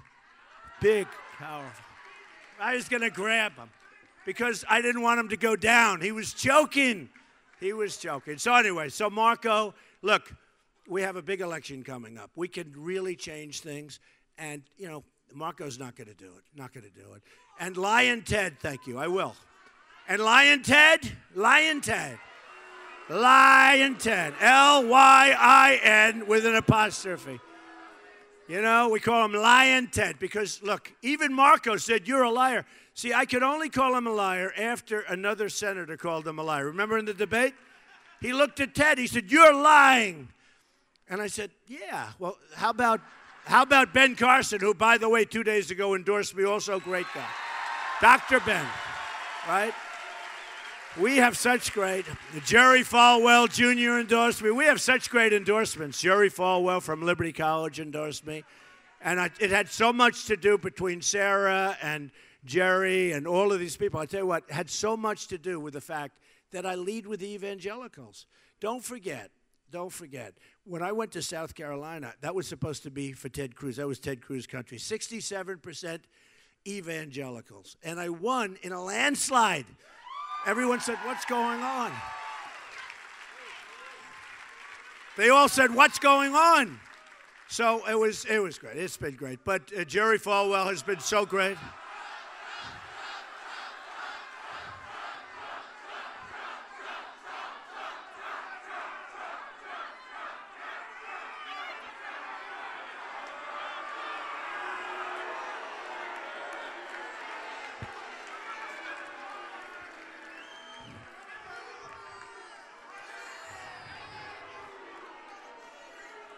Did that guy know where he was? He was just spinning around. Slowly spinning around. All right, look, that's right. You know, I was telling Sarah before.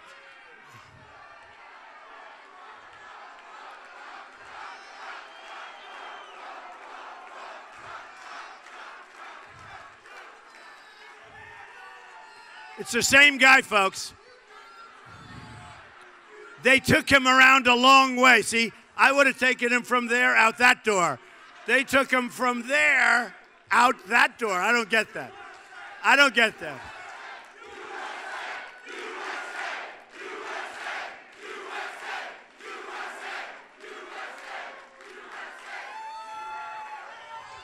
It was amazing. They took that same guy from here. Next time, bring him out that door. Don't bring him around the whole building. Poor guy doesn't know where the hell he is. He's spinning around.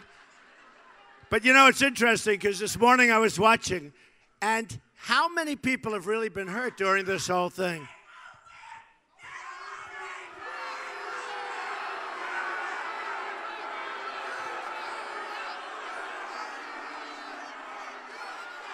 Get him out of here. Get him out of here.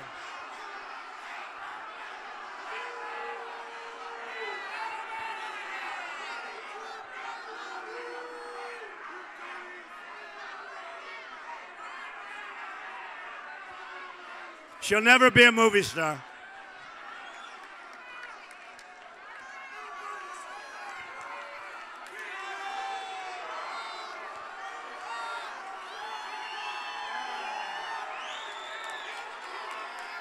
Yeah, get her out, please. Look at those cameras. Look at the cameras. They're all looking over there. Look at that. Look at that. Look at that. They can't turn them any more than that. Unbelievable. Unbelievable. All right, yeah, get her out. Thank you. Get her out. Nearest exit. Always the nearest exit. By the way, are our police great? All over the country, right? All over the country. They don't get treated properly. They don't get treated properly. They're great. But we'll have that. You know, somebody wants to get on television, they stand up, they think they're going to be movie stars. They're not going to be movie stars. Don't worry about it. Remember when they took the microphone away from Bernie Sanders? The two of them got up, and they grabbed it, and they talked. And I remember the audience. Oh, get out of here.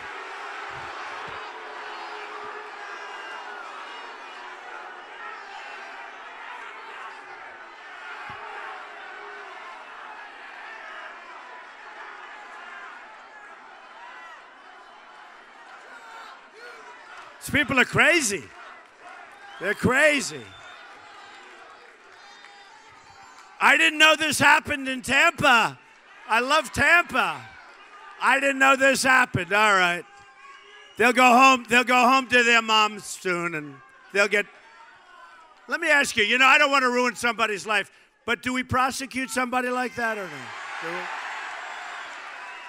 we? You know, it's on their card forever. I don't know. It seems harsh. It seems harsh, but we're trying to be nice. You know, we're trying to be nice. You know, we had cases where, in a couple of cases, big stadiums loaded up with people, and these guys were loud. One guy sounded like Luciano Pavarotti, had the greatest voice. I said, I could make that guy an opera singer, but he's got the wrong attitude in life. So he starts screaming, and he starts swinging and hitting people. When the people hit back, which was very appropriate, he was a big, strong guy, they sat there, they hit back. The next day it was, Trump's people are rough. It's terrible. It's terrible. So we're gonna get things changed, folks. We're gonna take back our country. We're gonna take back our country. We're gonna bring it back.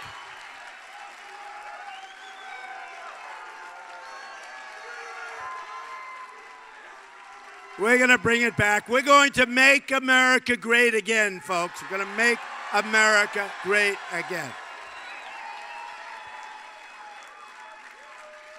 So, but you know, with all of this, with thousands of people, and this is this intimate room, but they sent away over 5,000 people, so congratulations, you did a good job. I mean, they'll tell you, the press will tell you, in North Carolina, we did a little circle, and we probably had 1,500 people in the room, but they sent away 10,000 people, which is terrible in one sense. In fact, I said, I'm going to go back and I'm going to take care of those people because we have to. No, seriously.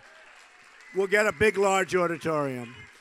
And we'll take care of the people in Tampa that got sent away, too. Although some of them, many of them are outside listening on the speakers, right? They're out there listening. I love you, too, man. I love you, too. So what we're going to do, and we're going to take some questions right after this. So what we're going to do is we have the greatest traders and greatest businessmen in the world. You know, we're losing $505 billion with China a year, right? Trade imbalances. It's like a one-way street. We rebuilt China. And I love China. They've treated me great. I've made a lot of money with China. I have the largest bank in the world as a tenant of mine in Manhattan. It's from China. I do a lot of business, sell condos. I have the Bank of America building in San Francisco, big chunk of it. That's from China. I mean, so much with China. You could do great with China. And I'm not blaming China. China's outsmarting us 100 to 1, 1,000 to 1. But I'm not blaming China. I think it's great what they're doing. But I'm blaming our people for not knowing what the hell is going on. Because we can't continue to go on like this. And remember this. Remember this. Oh, vote Trump. Oh, okay.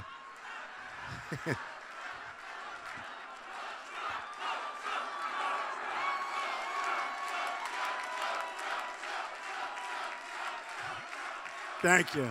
See? I thought he was a disruptor. He's a friend. See? Even Sarah thought that, but he's a friend. Good. Thank you. And by the way, speaking of vote Trump, please go out tomorrow and vote. Go out tomorrow and vote. You know, in Florida, they have the early voting, and I think like 40% of the people who's already voted? Yeah. That's great. That's great. No, Florida has a great system. They have early voting. And it's a great system. It's a good way of doing it, actually, if you could do it. And you know, I hear you're pretty tough. You know, in some places, you can vote 19 times. Nobody knows the difference. You know, in some places, you're not allowed to have a card with your picture on it because they say it's discriminatory. I mean, little things like that. So anyway, so here's the story. We're going to make great deals. We're going to make great deals. When one of the people walked off the stage recently, and they said, "You're never going to build a wall." I said, "Of course we're going to build a wall. Why wouldn't we build a wall?" The Great Wall of China is 13,000 miles long. We need 1,000 miles. It's actually 2,000, but we have natural borders. We have natural protection. We need 1,000. So you have 13,000, we need 1,000. To the best of my knowledge, they didn't have Caterpillar tractors 2,000 years ago. Do you agree? And this is a serious wall. The Great Wall of China is a serious wall. So we're going to build the wall. Then they say to me, but you'll never, ever be able to get Mexico to pay for it. Well, when you hear that there's an imbalance of $58 million and $58 billion a year, it's easy to get them to pay. The wall's going to cost $10 billion. You have the imbalance of $58 billion. That sort of means, not 100%, but it sort of means that's what we're losing in terms of trade. In other words, we have that imbalance. Let me tell you something. When you can't get them to give you 10 and they're doing 58, you're a very, very bad negotiator, folks, okay? Very bad. Now, Vicente Fox, the past president, he was angry. He was on television about a week ago, and he was with that particular crew right there. Boy, look at all those red lights. Look at those red lights that are on. So many red lights. He was with that crew right there. And he was angry, the ex-president of Mexico. So here's what happens. He was angry because he said, we're not going to pay for that you-know-what wall. And he used a horrible word, the worst word, right? He threw out, they said it on television, so I think I can say it, the F-bomb. Okay? He threw out the F-bomb. Nobody cared. If I would have said the F-bomb on television, I would have been given the electric chair. Do you agree? Would have been over. And his anger was incredible. He said, there's no way we're going to pay. Well, first of all, we made a lot of progress because 2 years ago he said, there's no way we're going to build the wall. So now he agrees that the wall's going to be built. Big difference. So we made, but the anger, and it wasn't the anger about the wall. It was really the anger that we would be telling them what's going to happen. We don't tell anybody what's going to happen. We don't negotiate it. They get everything they want, whether it's Mexico or Vietnam or India or any country, China, Japan. Japan sends the cars in by the millions. You want to see imbalance. We send them practically nothing. They send us millions of cars. We send them like nothing. It's a one-way street. Let me just tell you, let me give you the good news. We have all the cards. We have all the cards because we're the money pot. We rebuilt China. What China did to us is the single greatest theft in the history of the world. I mean it. And I say it with respect for China. I'm not angry at China. I'm angry at our leaders for not knowing what the hell they're doing. That's what I'm angry at. So we're going to make great trade deals, and we're going to bring our jobs back into this country. We're going to bring jobs back. And I'm going to have Apple, as sure as you're sitting there, and I know they can't open up the iPhone and all that stuff, and, you know, I personally think that as far as I'm concerned, we have a terrorist. We had these 2 people radicalized. They killed 14 people that they knew very well. They gave them a baby shower, and then they went in and they killed them. Give me a break. There's something very bad. We have to be very smart. We have to be very vigilant. But we can't find out anything from their phone. So even when it comes to horrible terror, we'd probably learn something from that phone because we'll find out who else knew about this, right? If nothing else. Who else knew about it? But for some nice amorphous reason, they don't want to do that. So we'll see what happens. But let me just tell you, Apple and other companies are going to start building their products in the United States. It's going to happen. It's going to happen. And that's going to happen, by the way. And, you know, you would think, now, they really do it because they have the money, you know, they manipulate their currency. And nobody in history has done it like China. They're like grand chess masters. The devaluation of their currency is incredible, the way they do it. And they always wait for bad news in the United States. Like there's a tragedy. Big news, they devaluate. They never do it when everything's smooth because our government should never let them do that because that's like cheating. And what they're doing is they're taking away business from all of our companies, and they're taking away business and jobs. They're sucking them out. Every time they devalue, they're sucking out our jobs, and they're sucking out our money. And we are not going to let it happen anymore, folks. We're not going to let it happen. You know,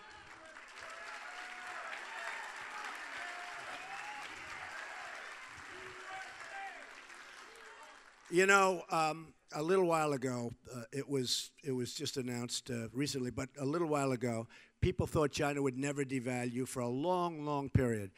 And then we had a problem with ISIS, or one of the many, many problems that we had, and it was big news. It took over. And China gave the biggest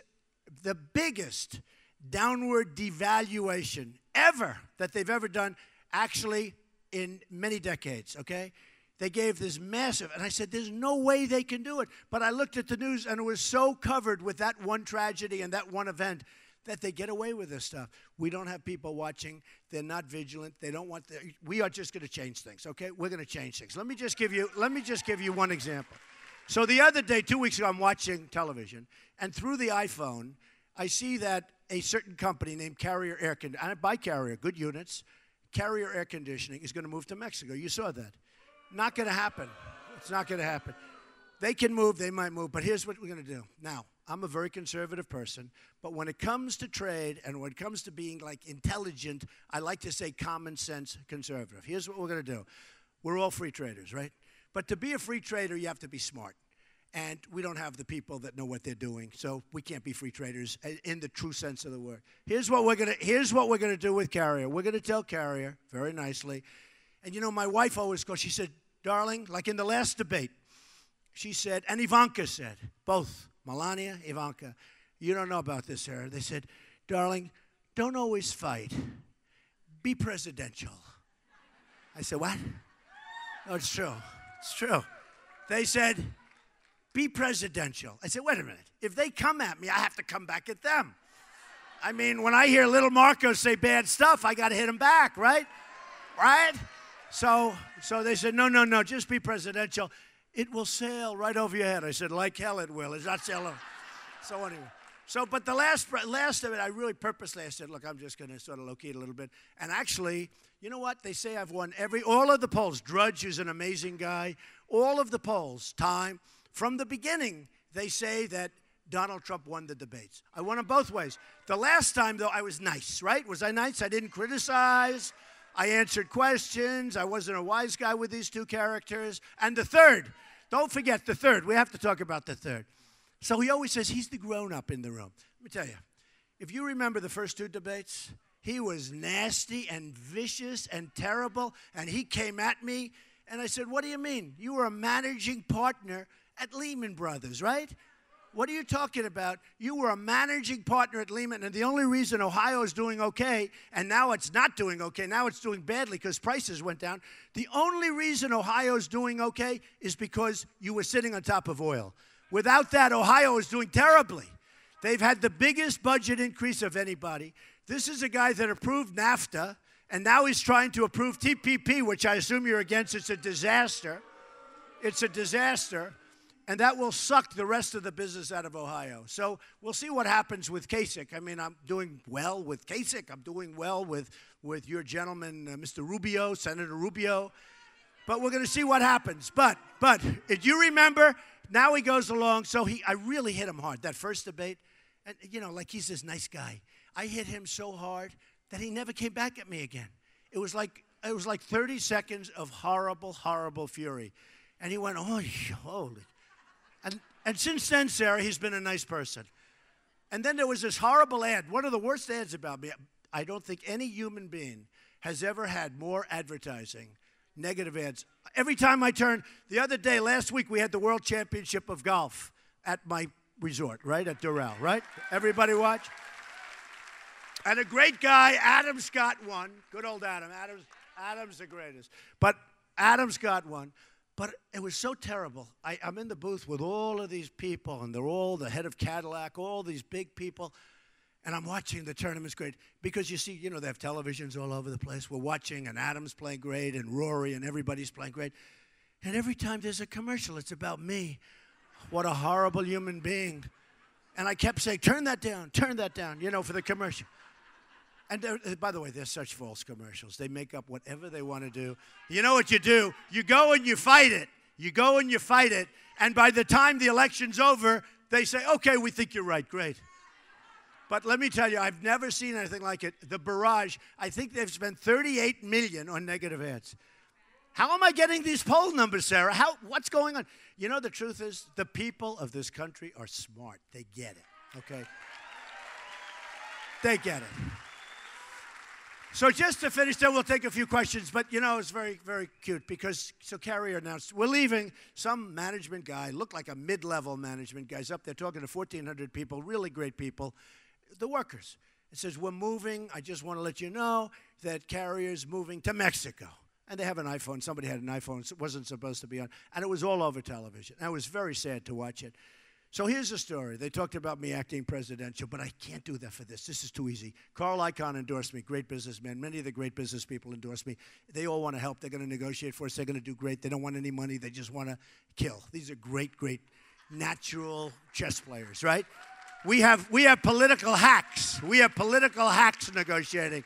We have a very nice person, because Ivanka likes her. Carolyn Kennedy, ambassador to Japan, is in charge of the Japanese and cars. I mean, come on, give me a break. Okay, so ready?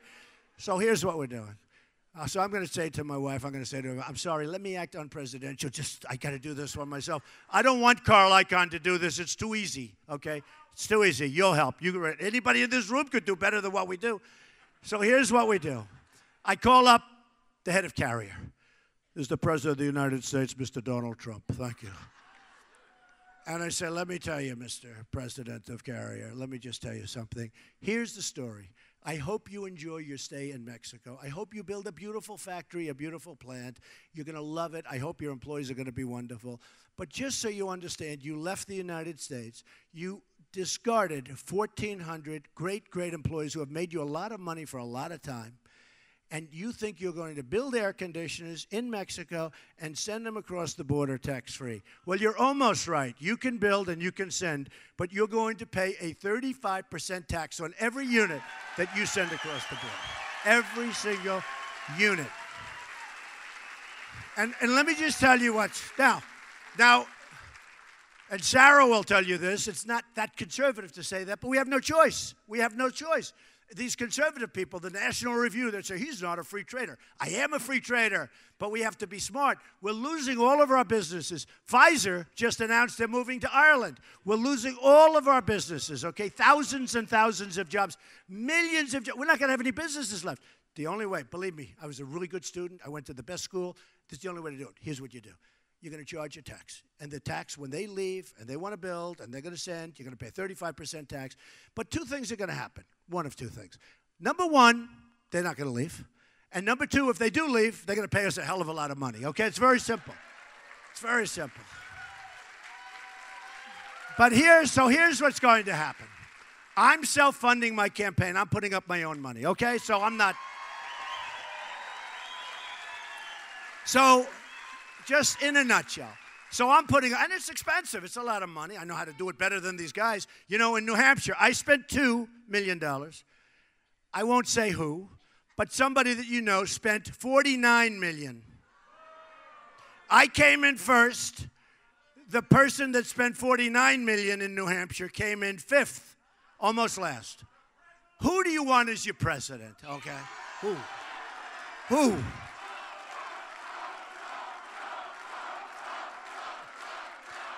So here's what happens. Here's what happens. So in Washington, you have lobbyists, and they have, you know, emblazoned on their forehead, like Mike Tyson, who also endorsed me, Iron Mike. I love Iron Mike. I love, what's the greatest expression ever? Everybody has a plan until they get punched in the face. That was Mike Tyson.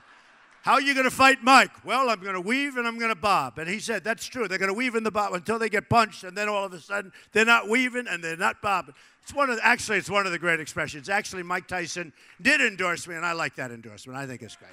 I like that endorsement. But here's the story. So, emblazoned on their forehead, it says Rubio, or it says Lion Ted, or it says something, right? It's right there, grained like it was from a steer. Boom, forehead, Rubio. These are lobbyists. These are guys that raise money for them, lots of money. So when you want to get Rubio, you hire a certain guy. They were guys. I mean, there are probably 5 of them, 10 of them, 15 of them, 1 of them. But you go, you pay him a lot of money, he'll get you. So here's what happens. They will call the Rubio guy, they'll call this one, they'll call Kasich's guy, and 100% nothing will happen. With me, I'm not taking any of their money. I couldn't care less. I know half of them anyway, but I don't want to. You know who I'm working for? I'm working for you. For you. I'm working for you. That's who I'm working for. I'm not doing that. Believe me, I didn't need this. I like Mar-a-Lago. I don't see Mar-a-Lago anymore. I don't see anything anymore. I'm going around all over the place. This is not the easiest thing to do. And I could have had a nice, soft life, and instead I'm doing this, but I'm doing it because I want to put back. Because I want to put back. No, I want to put back. And I built a wonderful business. My kids will run it. I have great executives. I wouldn't care. I wouldn't even talk about it. It's so insignificant compared to what we're talking about. And the numbers I filed are phenomenal, which is telling you take a look at federal elections, very little debt, tremendous, some of the great assets of the world, unbelievable company, tremendous cash flow. I don't care. And the reason I mention that is that's the kind of thinking we now need in this country, because we have people that don't know what they're doing. We have people don't know what. It's the largest financial statement ever filed with the federal elections. And boy, those reporters, they were down. When I filed that, they were down there. You know why you never heard about it? Because it's so good. If that was a little bit off, a friend of mine, a very rich friend, said, now I know you're rich, because you would have never run unless you were loaded, because they would have shot you down. All right. So here's the story. The Mexico, all of them. What's going to happen is Carrier's going to call, and he's going to try, and it's not going to work with me. Going to work with the others, not going to work with me. I'll get a call. 24 hours, head of Carrier. Mr. President, we've decided we are not leaving the United States. Thank you, sir. That's what's going to happen. 100%. 100%. Now, I'll be criticized by conservatives. Remember Jeb Bush used to go, he is not a conservative. He is not a conservative. I'm a conservative, but like I'm a smart person. We're getting ripped. Our country's we're losing all our jobs. We're losing all our businesses. We're not letting it happen anymore, folks, okay? We're not going to let it happen. So here's the story. So just like that, same thing with Ford. Ford is spending $2.5 billion on an auto plant. They're closing up in Ohio, a big plant. They're closing up in other places. But I was just in Ohio. I was in Cleveland. And they said, oh, this is terrible. So many companies are leaving the area. They're leaving Ohio. Where are they going? Let me guess, they're going to Mexico. Now, they go other places, but a lot of it's Mexico. Mexico is the new China, smaller version, okay? Mexico is taking our businesses, folks, and we don't even know what's happening. So they're killing us on the border, and they're taking our businesses. Not going to happen anymore, okay? Okay, let's have some questions. Few questions. Give me a nice one, a nice, good. Give me a nice question. Go ahead, this guy, good-looking kid. Go ahead. Yeah. Speak up. Sorry about that. I'm 18 years old. Wow. I work at Salt Life in St. Augustine, and I live on my own. I'm a very hardworking student. I'm still in high school. My question's on the border. A lot of Americans are lazy, and a lot of Americans do not want to work.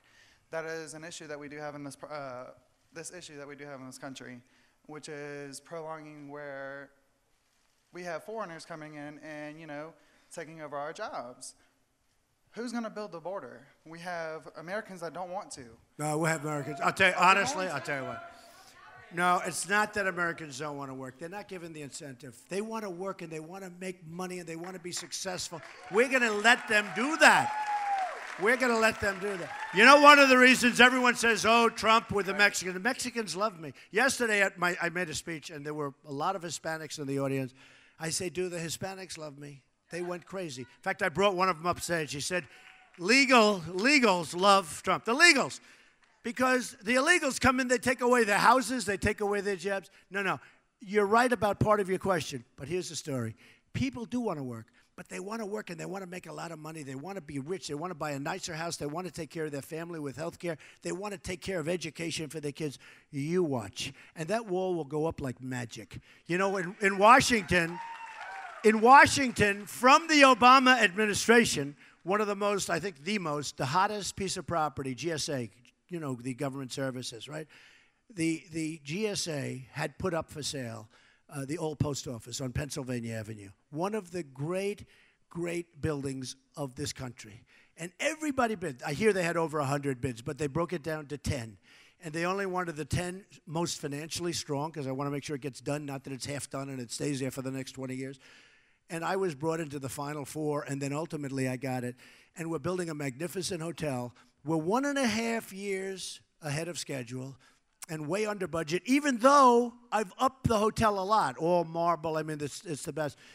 People are so excited. People want to work. We have unbelievable workers. And by the way, then the Washington Post went over, and they said, oh, do we have illegals working in the hotel? Believe me, I go E-Verify, I do it. And they see people coming out, and they look like workers. I don't have a comment. Oh, you must be illegal.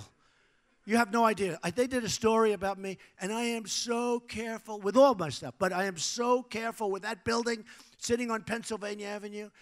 Now, we're going to be opening in September of this year. It was supposed to open actually in September of 2 years from now, so we're really 2 years ahead. I don't even like to say that I'm 2 years ahead of schedule. I am actually 2 years ahead. I don't like to say it. You know why? You know why? Because people don't, it doesn't sound believable. It's 2 years ahead of schedule. It's going to open up September of this year. It was supposed to open up 2 years from then. But let me tell you, I like to say now a year, because a year is sort of more believable, even though the fact is that it's, here's the story. Under budget, higher quality than I was going to build, under budget, ahead of schedule. Wouldn't it be great if we could rebuild our infrastructure under budget and ahead of schedule? We can do it. We can do it. But I know how to build. The best thing I do, and the thing I know better than anybody, and you can ask the construction guys in New York, what I know better than anybody is building. But the incentive, they will love it, they're going to love it, but they got to go out and they got to really knock it. And they're going to have incentive, and you're an ambitious guy, right? You're going to go out there, you're going to become rich, you're going to be so much richer than Trump, you're going to look at me, you're going to say, that guy was nothing 25 years ago. Good luck, okay? Yeah, go ahead.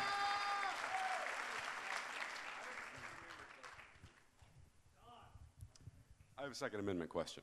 Right now, the ATF in this country is taxing firearm enthusiasts for things that haven't ever been proven to make anyone safe. We pay $200 tax stamps for suppressors. We pay $200 tax stamps for SBRs. These things have never been found to hurt anyone, and it's so far the only kind of people who actually get them and are willing to pay the tax stamp use them legally for recreation. So are you going to do anything to stop that? Well, I'll tell you what, in terms of Second Amendment, you're going to be so protected like you've never been protected before. You know, that's a form of suppression, right? That's really a form of suppression. You know, I tell the story. So in Paris, and a lot of things changed. When I went, I was talking about trade. When I announced on June 16th, I was talking about trade, and I was talking pretty much about the border. And those two things, I was very, very strong, and I shot to the top, and I've been really at the top right from the beginning. You know, from the top, I've been right. If CNN came out with a poll last week, Trump 49, second is 15. That's a good poll. I mean, it can be wrong. That can be a lot wrong, and I'm still happy. But I've been right from the beginning. I'll tell you something. We have, when we all get together and when we start using our heads, everyone's going to be like this. We're gonna do something, but that is a form of absolute suppression. What's happening is when Paris happened, I came down on the escalator with Melania, made the speech, and it was about two subjects. Then you had Paris, and you had 130 people brutally killed. And Paris, as you probably have heard, has the toughest gun laws in the world. You can't have a gun. Only the bad guys can walk around with guns because nobody checks them. So Paris and France has the toughest gun laws in the world. Impossible, you can't get them. So what happens is, here's their gun law. They walk in, they kill 130 people. They go bang, bang, bang. You get over here, bang. Wasn't one gun in the room except for the ones they had. And then the press called him a mastermind. I said, never call him a mastermind again. And they've stopped, actually. I was going brutal in the press because they call him. And then they wonder why our kids want to join ISIS because they hear the word mastermind. He's a dirty, rotten, filthy thug with a disgusting cap. So what I say about Second Amendment is this, okay? And you could say the same thing for California with the 14 great people that were killed. There were no bullets going in the opposite direction. If Todd Palin were in that room, frankly, if Sarah Palin were in the room, it would have been, forget about Todd, especially now. If Sarah Palin were in that room, but if somebody were in that room that had a gun of some kind attached to the hip, attached to the ankle, where bullets could fly in the opposite direction, you wouldn't have had this. You would have had something maybe. It's also possible you wouldn't have even had the attack because they would have said, we're not going to attack if we're going to get shot at. They thought they could get away with it. And believe me, they do want to get away with it. You know, they say they don't mind dying. They mind dying, okay? So if people would have been on the other sides with the bullets going in the opposite direction, you wouldn't have had this. So just remember what I said. We are going to protect our Second Amendment. Do you understand that? Okay, go ahead. Bob Meyer from Lutz, Florida. Hello, Bob. Vietnam veteran, retired cop. And you and I went to the same school. Oh, good. That's a good school. My question to you, sir, is thank you for funding your campaign, by the way, but Thank you. also in creating jobs, that's going to increase our gross domestic product, GDP. Which right now is flat. It's zero. Hard to believe. It's practically zero, which is hard. You know, if China's goes down to 7 or 8%, it's like a catastrophe. Ours is zero. Zero. Go ahead, Bob. Please also explain to the folks how that also reduces our debt. Okay, I'll do that. Well, you mean if we get it up, it reduces our debt. When we get it, well, it just means we have a vibrant economy. Right now, we have a dead economy. It's totally dead. It's bigger than it was, and yet we have GDP, which is even for the last 2 quarters, essentially even. And we can't have that. And speaking of Vietnam, you know I was very much responsible for building the Vietnam Memorial in downtown Manhattan, so I'm very proud. You know, it's interesting. It's interesting. I've done a lot of things. I've done a lot of things over my life. But almost more than any of the things I've done in terms of that kind of stuff, most people have forgotten I did it and all, and that's fine. But the one thing is, when I'm walking along or when I'm in a group of people, I get more thanks for the Vietnam Memorial than any other thing. Those guys in Vietnam thank me all the time. And mostly, if I do things for other groups or whatever it might be, it's like, you know, what have you done for me lately? The guys like Bob, the guys that were in Vietnam, there's something special about them. They thank me so much for the Vietnam Memorial. So I just want to tell you that. Okay, go ahead, right here. Good. Yes, Mr. Trump, First off, I'm with Team Florida, and I want to be the first to congratulate you on winning Florida by a landslide. Well, we hope. We hope. My question, Mr. Trump, to you is, after you win Ohio also by a landslide, what's next? I hope I win Ohio. You know, the beauty would be if we win Florida and we win Ohio, we can go and attack Hillary. No more attacking each other. Because, you know, and I really appreciate your question / statement. I even like the statement. But if we win Ohio and if we win Florida, then everybody agrees, every one of these guys, that it's pretty much over. And then I can focus on Hillary because that's what I really want to focus on. The Republican Party has to come together. You know, if we don't win, or, I mean, you have some of these people, they're angry people because they're not used to this. One of the reasons they don't like me running is because I don't want their money. And unless they give me money or unless they give somebody money, they don't have control. They lose control. It's a problem. No, it's true. It's very simple. So one of these people, you know, they just, and I know the people, and they tell me. I had one guy come in, wants to give me $10 million, right? So I say, I don't want the money. And this is hard for me because I say, like, you know, I've always, my whole life, Sarah, I take money. Whether it's 10, 20, or $2, I take it. And I joke, I say it, but it's really very serious. I said, I don't want the money. He didn't believe it. He's a, you know, sophisticated guy. What do you mean you don't want it? Come on, take it. And then as he's leaving the office, I say, so what are you going to do now? This was a little while ago. He said, well, I'm going to give it to one of the other candidates. No, I'll tell you why. Because they're gamblers. They're gamblers. It's a thing. These people are gamblers. They're big-time players. They're gamblers. They want to give it to somebody. I said, but I can save you 10. I don't want your money, and you're my friend. I say, Don, I got to give the money. I'm telling you, you probably never heard that before. Have you ever heard that before? Sarah, they're gamblers, okay? They're addicted gamblers. So here's the story. We have to bring our party together. If we bring our party together, we're going to win in a landslide. We're going to win states. I'm going to win states. You know, I had a big victory in Michigan.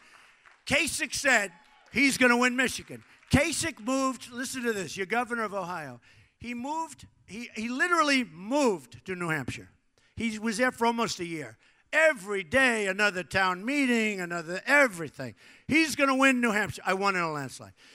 Then he moved to South Carolina. He's going to win in a landslide. It's going to be unbelievable, his victory. He lost. Then he moved to Michigan, his adjoining state, right next to Ohio. He said, I'm going to win. And I thought he said that if I don't win in Michigan, I'm dropping out. That's it. Well, I killed him in Michigan. I won in a landslide, right? I win all landslides. I like landslides. And now I got to fight him again in Ohio, and he hasn't done a good job in Ohio, and you're going to lose all your industry in Ohio, and TPP is going to take it away. You better be careful because Ohio is in big trouble because the oil, which saved you, is not going to save you anymore, so you got to vote for Trump. Okay, but let's go. Give me a question. Go ahead. Give me a shout it out. Just shout it out. My name's Brandon. I'm currently a high school student suffering through Common Core, which is a terrible program. Whoa, I love this guy. Terrible program. I knew he was a good one. So, Mr. Trump, my question to you is, how are you going to fix the failing education system in this country? Because we're number 30 in the world. That's right. Oh, he listens well. He listens well. Okay. Well, you know, as I said, Common Core is gone. We're going to bring it locally. We're going to have all of your great teachers locally, your parents working, your aunts, your uncles. You're going to have such great education in this country. And honestly, we have the money there, but we're not going to have to use it all. It's going to be much less expensive, and we're going to free up that whole D.C. thing so we can think about a lot of other good things, okay? Like maybe office buildings that are going to pay rent and lots of other things, okay? Okay, thanks. Go ahead, sir. Yes, welcome to Tampa, Mr. Trump. My name is Tim Urban, and I am a retired public school principal. That's a tough act to follow there. Oh, he did a good job. You sure better work, Tim. Did. You better work. I'm also a former Zephyr Hills city councilman. So I've served the public, and I respect what you're doing. My question is this. What kind of freedom would you give charter schools as President of the United States? I like charter schools. And I can tell you, and I know they're very controversial and a lot of things, but when you get them right, they're great. And I like charter schools, and I like competition between schools where you're competing. And when you get those charter schools right, we have some of the wealthy people of New York have sponsored chartered schools, and everybody wants to get in. And I know the unions have a problem with it, and I love so many of the teachers and so many of the people, even at the heads of some of the unions, where they're really good people. But I love charter schools. Charter schools are happening. We've got to keep it happening. That's a little bit what I say about Common Core. You know, you'll take schools that are existing, but you'll have different management. You'll have the parents involved. And I've seen a couple of cases where the parents are involved. They're doing it with incredible love, just incredible, and they're really doing a good job. Their child graduates, right? And they stay there. They want to stay. They want to do it. And they just love it because their child went there and the aunts and uncles. It is such a great system. And it's really a system. You look at China, you look at some of these places throughout the world, it's got to be localized. It's got to be localized. Remember, take a look at Sweden, take a look at Denmark, take a look at Norway. They have very tight systems in those places. In fact, New York City says we're sending people over to Norway. We want to copy the Norwegian system. So who knows? But I do like charter schools. Okay, how about one more question? Go ahead. Mr. Trump, my name is John Hart. Yes. And I'm a veteran. I have 2 small veteran-owned businesses that employ about 65 employees. Great. Well, as a veteran-owned business, it's a background check company, Selection.com. I have a pretty good litmus for what's going on as far as hiring, and I don't see the growth that I've heard for the last 8 years. One of my questions is... By the way, there is no growth. There is none. I agree. Not that you don't see it. Your eyes are beautiful. There is no growth. Absolutely. You know where the growth is? The growth is going over to other countries. The growth is not here. It is. My question as a small business owner is the tax rate for corporations has gone, in some cases, 39.5% if you're successful. And for me, I see a lot of ineptitude within our Congress, and even the Republican when it was controlled and when it was democratically controlled. My question is this. It seems like tax laws are all passed and voted on in December for that year. And as a businessman, you know, when they pass or they extend a benefit, a tax benefit, it may be 7 days left in the year for us to participate in that. What are you going to do with our Congress to change that so that we can have an effective tax planning as a business? So let me just tell you, we're the highest taxed nation in the world. There's nobody close. Our businesses are horribly taxed, and that's why Pfizer, great pharmaceutical companies leaving for Ireland, and that's why other companies, in all fairness to Mexico and China and all these places I talk about, we're the highest taxed in the world.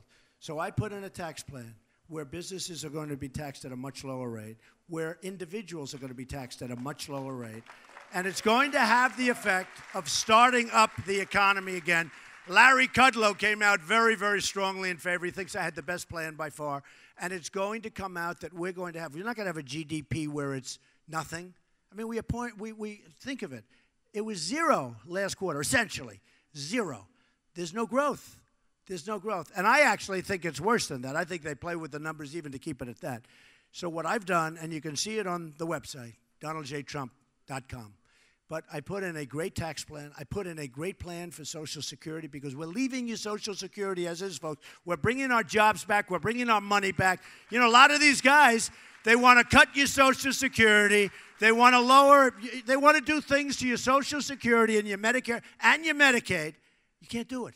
It's not fair. You've been paying into it. We're not going to do it. What we're going to do is make our country rich again. We're going to bring back all our jobs. We're going to create a great economy. So we have, right now, a wonderful tax plan. Our middle class in this country has been destroyed. It's like we don't have a middle class. Our middle class was always the backbone of the United States. The taxes are too high. You're being treated horribly. The middle class taxes are coming down. We have a very simplified code. We have 4 taxes, and taxes are way down. You watch what happens, and we're going to save Social Security, okay? Thank you. Great question. So I just want to thank everybody. I want to thank Sarah and you should get home to that incredible husband. But I want to thank Sarah. I want to thank Pam. I want to thank Pam's mother, most importantly, I will tell you.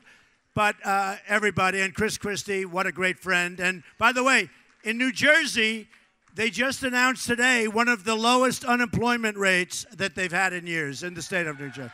So I'm very proud of Chris. So, folks, thank you very much. And, Sarah, thank you very much, darling. You take care of yourself. Thank you, baby. Say hello. Say hello.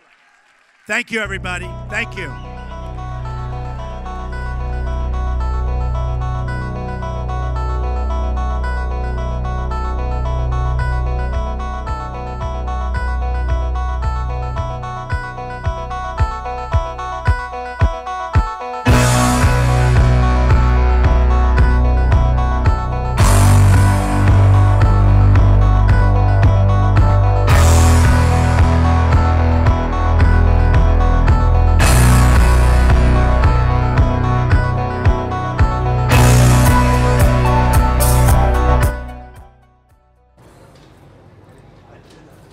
All right, that was Donald Trump in Tampa, Florida. I received a new poll sent to me this morning from Mike, our other Fox 10 News Now host.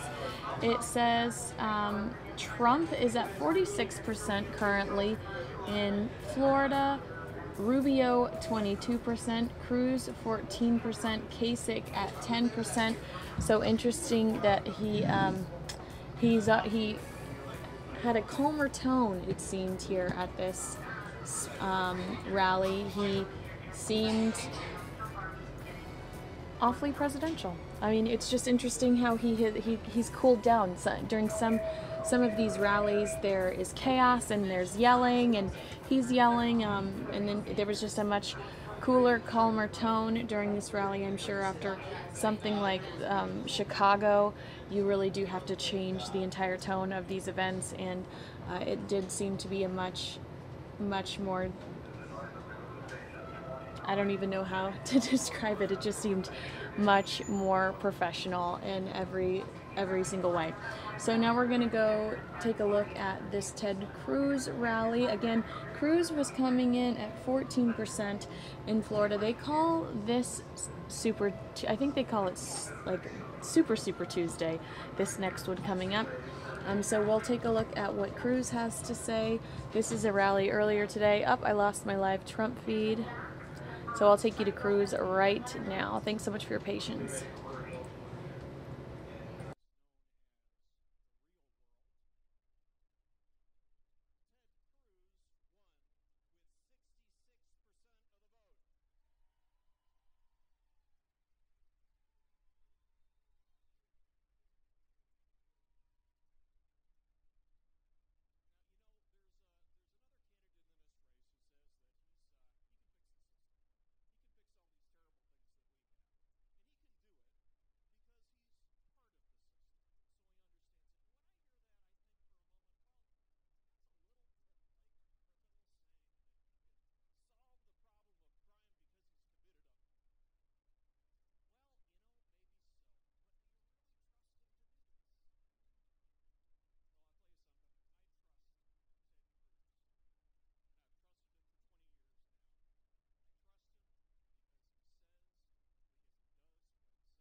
Here's what I tell everyone.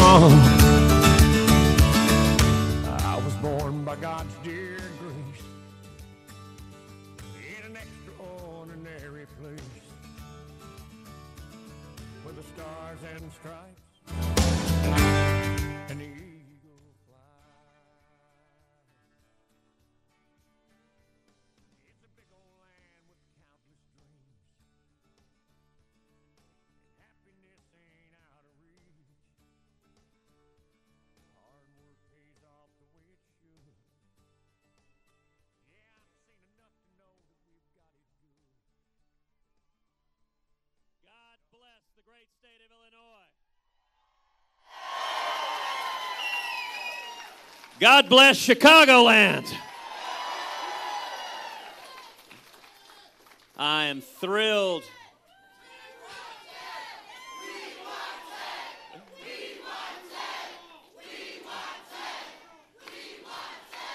I am thrilled to be here with so many patriots and lovers of liberty. Dan and Jeannie and Bishop Davis, thank you for being here and standing strong. Chris Cleveland, thank you for your tremendous principled leadership. And thank you to each and every one of you for coming out and standing to bring our nation back.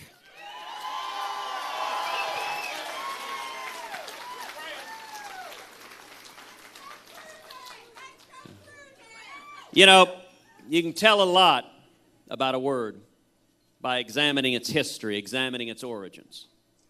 If you look at the roots of the word politics, it has two parts. Poly, meaning many, and ticks, meaning blood-sucking parasites.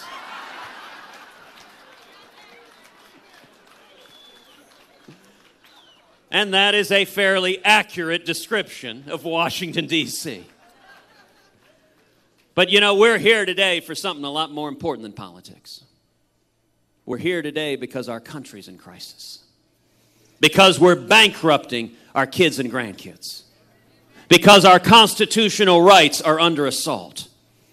And because America has receded from leadership in the world, and it has made the world a much more dangerous place.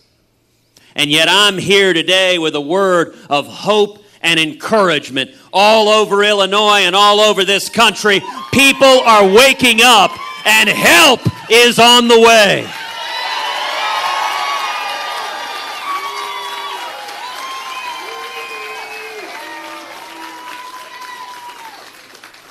This next election is going to focus on three key issues: jobs, freedom, and security. Let's talk about each of them. Let's start with jobs. I want to talk to all the single moms who are here, who are working 2, 3 part-time jobs, who've had your hours forcibly reduced to 28, 29 hours a week because Obamacare kicks in at 30 hours a week. I want to talk to all the truck drivers, the steel workers, the plumbers, the electricians, the union members, all the men and women with calluses on your hands, who've seen your wages stagnating year after year after year. Cost of living keeps going up, but somehow your paycheck doesn't seem to keep pace. I want to talk to all the young people coming out of school. You got student loans up to your eyeballs, and you're scared, am I going to get a job? What does the future hold for me? Will I be able to provide for my family? And you know, the media tries to tell all of us this is as good as it gets. This is the new normal. Well, let me tell you, that is an utter and complete lie.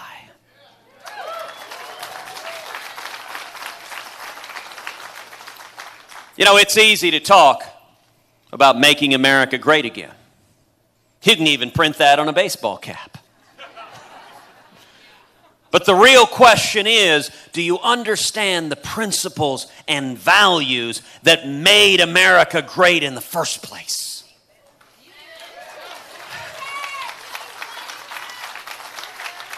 The heart of our economy is not Washington, D.C. The heart of our economy is small businesses all over the United States of America.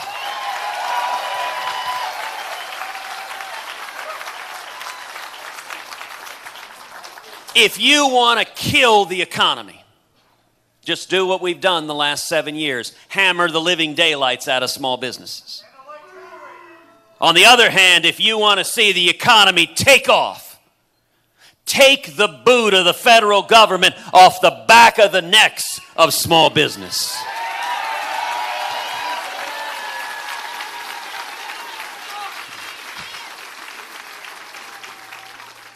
If I am elected president, we will repeal every word of Obamacare.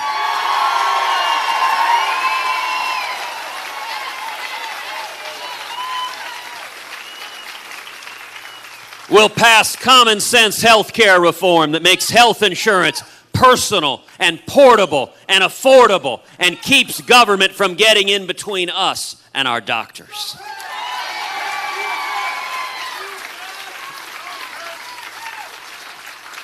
And we will pass a simple flat tax.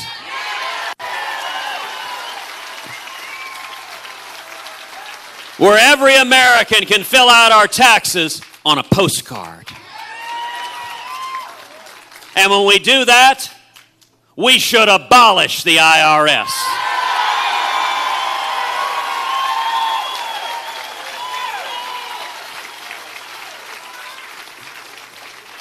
We're going to rein in the EPA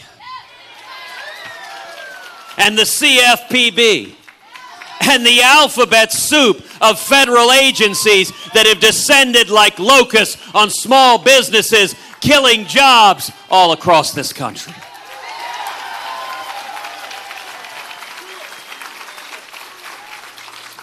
And we're going to secure the borders and stop amnesty and end sanctuary cities and end welfare benefits for those here illegally.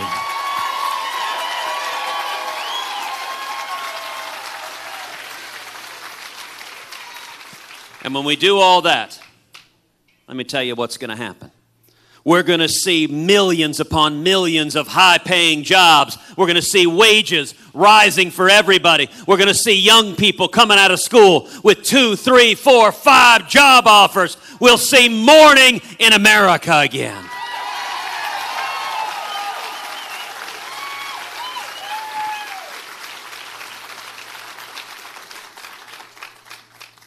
The second critical issue this election's about is freedom. You know, just a few weeks ago, the passing of Justice Scalia underscored the stakes of this election. It's not just one branch of government, but two that hangs in the balance. We are one left-wing justice away from a radical 5-justice majority, the likes of which this country's never seen. We are one justice away from a Supreme Court that would strip away the religious liberty of every American. We are one justice away from a Supreme Court who would effectively erase the Second Amendment from the Bill of Rights. And we are one justice away from a Supreme Court that would make us subject to the World Court and the United Nations and international law and give away U.S. sovereignty. Now, you know, at the last debate, actually two debates ago, Hugh Hewitt asked a question. He asked us about religious liberty and the Supreme Court. And Donald Trump turned to me. He said, "Ted, I've known a lot more politicians than you have." Well, in that, he's right. He's been supporting liberal Democratic politicians for 40 years. I have no experience doing that.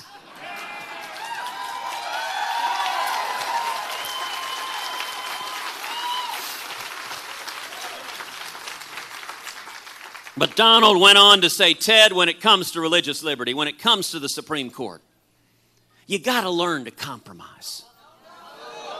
You got to learn to cut deals with the Democrats and go along to get along." Well, let me be very, very clear to the men and women of Illinois. I will not compromise away your religious liberty.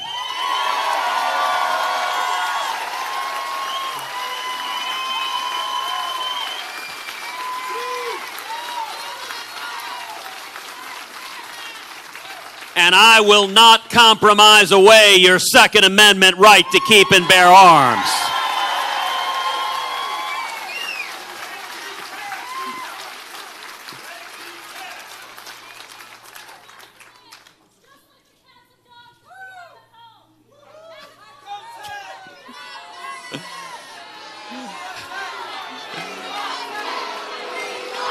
Oh, good.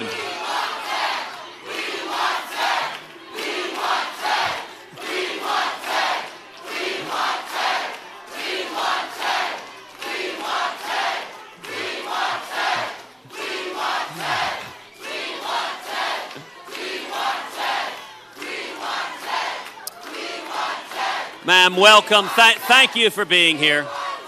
And thank you for expressing your free speech. You have a First Amendment right to speak. But I will say this, you don't have a First Amendment right to shout down others. Okay, I understand you're very, very concerned about animals. That's wonderful. I think animals are wonderful. I also happen to care about human beings.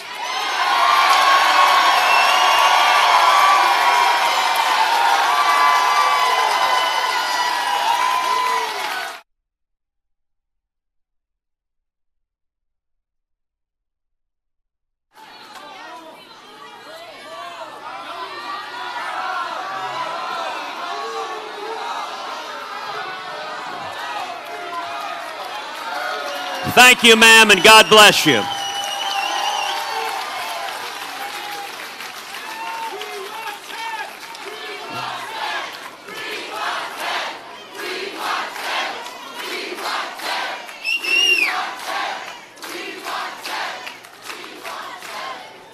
Isn't it amazing how we can have that conversation without anyone getting violent, anyone insulting anybody?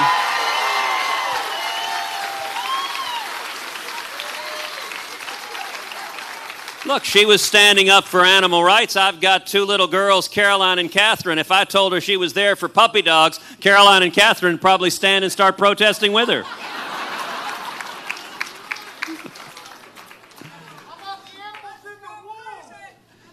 You know, the third key issue in this election is security.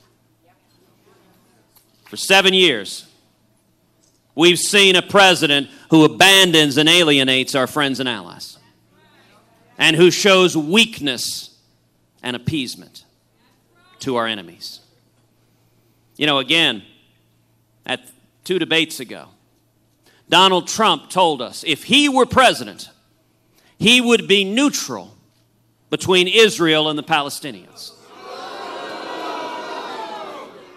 Well, let me be very clear. As president, I will not be neutral.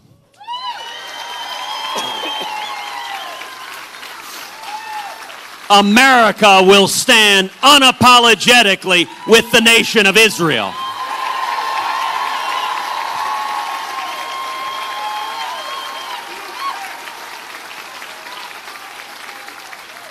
And you know, anyone that doesn't understand the difference between our friends and our allies, and our friends and our enemies, anyone who doesn't understand the difference between the nation of Israel and Islamic terrorists who want to murder us, that suggests a real question about fitness and judgment to be commander-in-chief.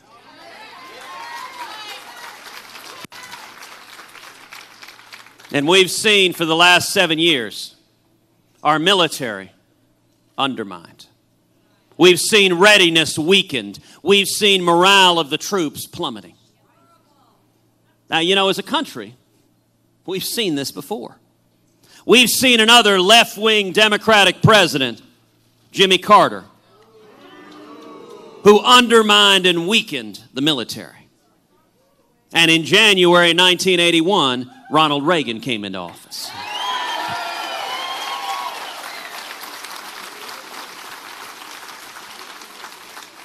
And what did Reagan do? He cut taxes, he lifted regulations, small businesses exploded. We had millions of new jobs. It generated trillions in new revenue. He used that money to rebuild the military, and we bankrupted the Soviet Union and won the Cold War.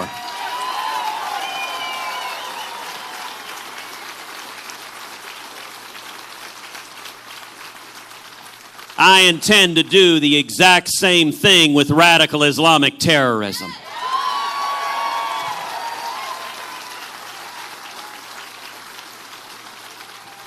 We're going to repeal Obamacare and pass a flat tax and abolish the IRS and pull back regulations, and we'll see millions upon millions of new jobs, wages going up, trillions in new revenue for the federal government, and we will use that money to rebuild our military so it remains the mightiest fighting force on the face of the planet.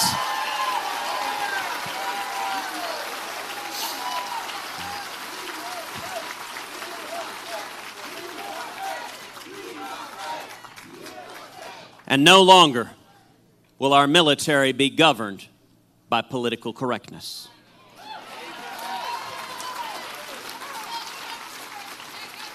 We will have a commander-in-chief who stands up and says to the world, we will defeat radical Islamic terrorism.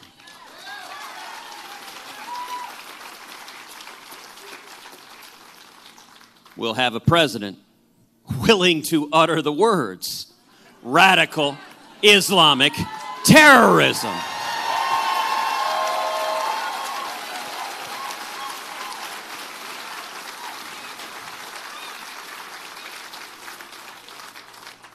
And you know, one of the most shameful things we've seen over the last 7 years has been a president who sends our fighting men and women into combat with rules of engagement so strict that they tie their arms behind their back, that they cannot fight, they cannot win, and they cannot defeat the enemy. That is wrong. It is immoral. And mark my words, in January 2017, it will end.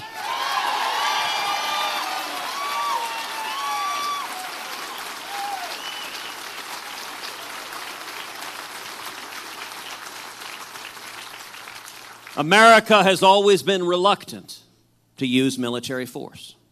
We are slow to anger. But if and when military force is needed, we should use overwhelming force, kill the enemy, and then get the heck out.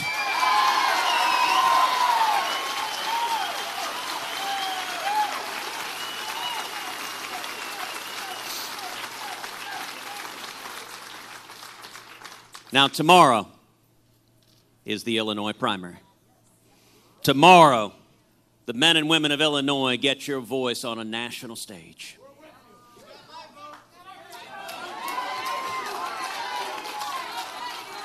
You know, when this race started a year ago, there were 17 Republican candidates. It was a talented, young, diverse, dynamic array of candidates. What a contrast with the Democrats. And in the course of the primary, we've seen the field narrow and narrow and narrow. And there are right now, today, only two candidates who have any plausible path towards winning the Republican nomination.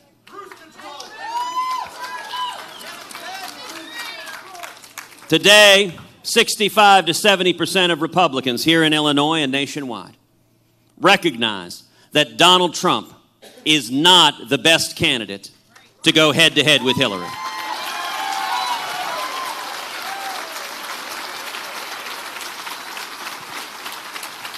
That if we nominate Donald Trump, Hillary wins. Why do you think the media so desperately wants Republicans to nominate Donald Trump? Why do you think every TV show is a 24-hour infomercial for Donald Trump? Because the network execs are all partisan Democrats. They are ready for Hillary, and they recognize Donald Trump may be the only candidate on the face of the planet Hillary could beat in the general election. But what we are seeing is we're seeing Republicans unifying behind our campaign.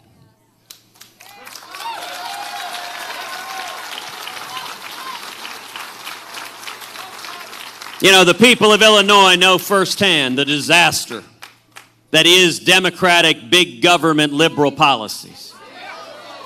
The people of Chicago suffer under those failed policies each and every day.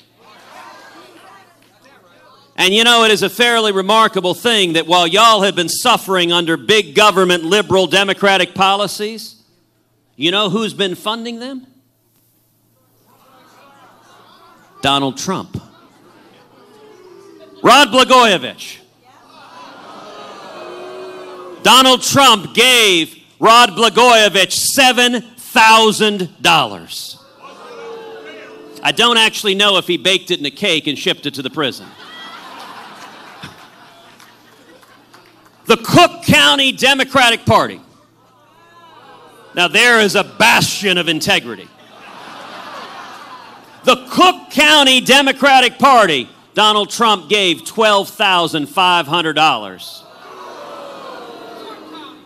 And how about Rahm Emanuel? Donald Trump gave Rahm Emanuel $50,000. So when you're seeing the consequences of failed Democratic policies, remember who the money bags is that is funding these politicians that's taken away your liberties. Let me ask, has anyone here ever woken up at night with the sudden and irrepressible desire to give $7,000 to Blaga?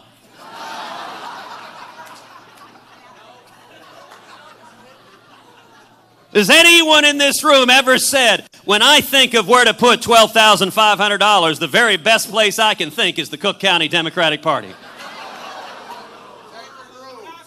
What exactly goes through your mind as you're sitting there saying, the Godfather needs $50,000 today?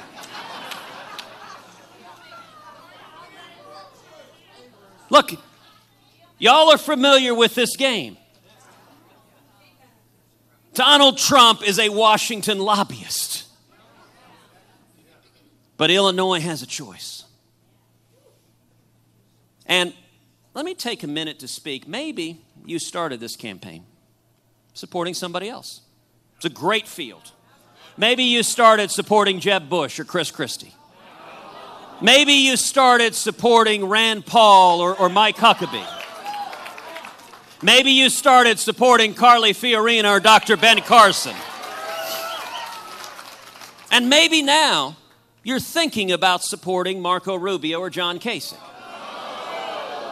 Listen, let me be clear. Every one of those are good, honorable, decent, principled people. I like and respect every single one of them.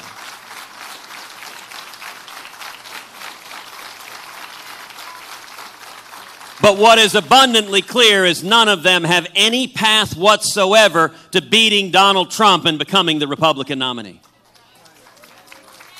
So if you were thinking of supporting Rubio or Kasich, let me say to you, we welcome you to our team. We welcome you with open arms.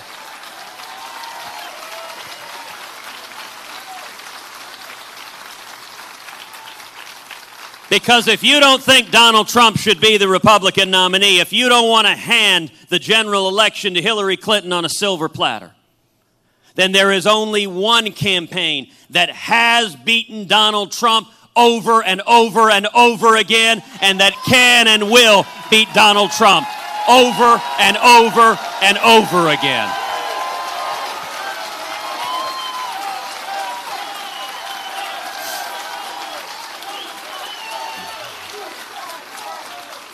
At this point, our campaign together, we have beaten Donald Trump not once, not twice, not 3 times, but 9 different times all over this country.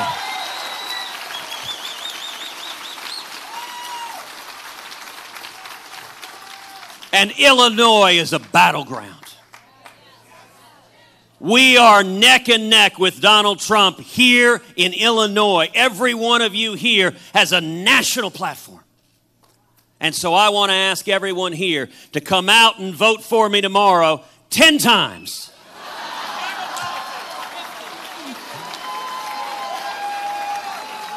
Now listen, we're not Democrats. I recognize this is Chicago. But I'm not suggesting voter fraud. But if everyone here goes and gets 9 other people to come out and vote tomorrow, you will have voted 10 times.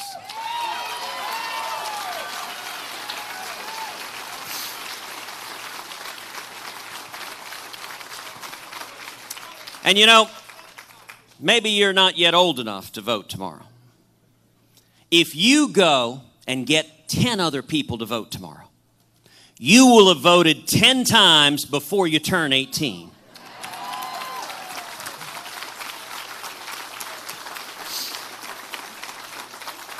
That's how we win. That is the power of the people. That is the power of the men and women gathered here. The men and women gathered here, if everyone here goes and gets 9 other people, that's 15,000 votes. That's enough to control the outcome in the Illinois election.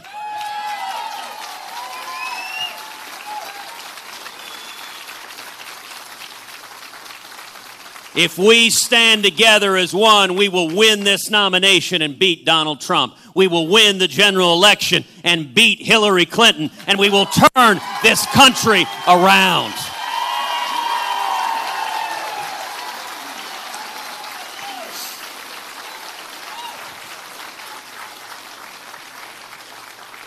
It took Jimmy Carter to give us Ronald Reagan.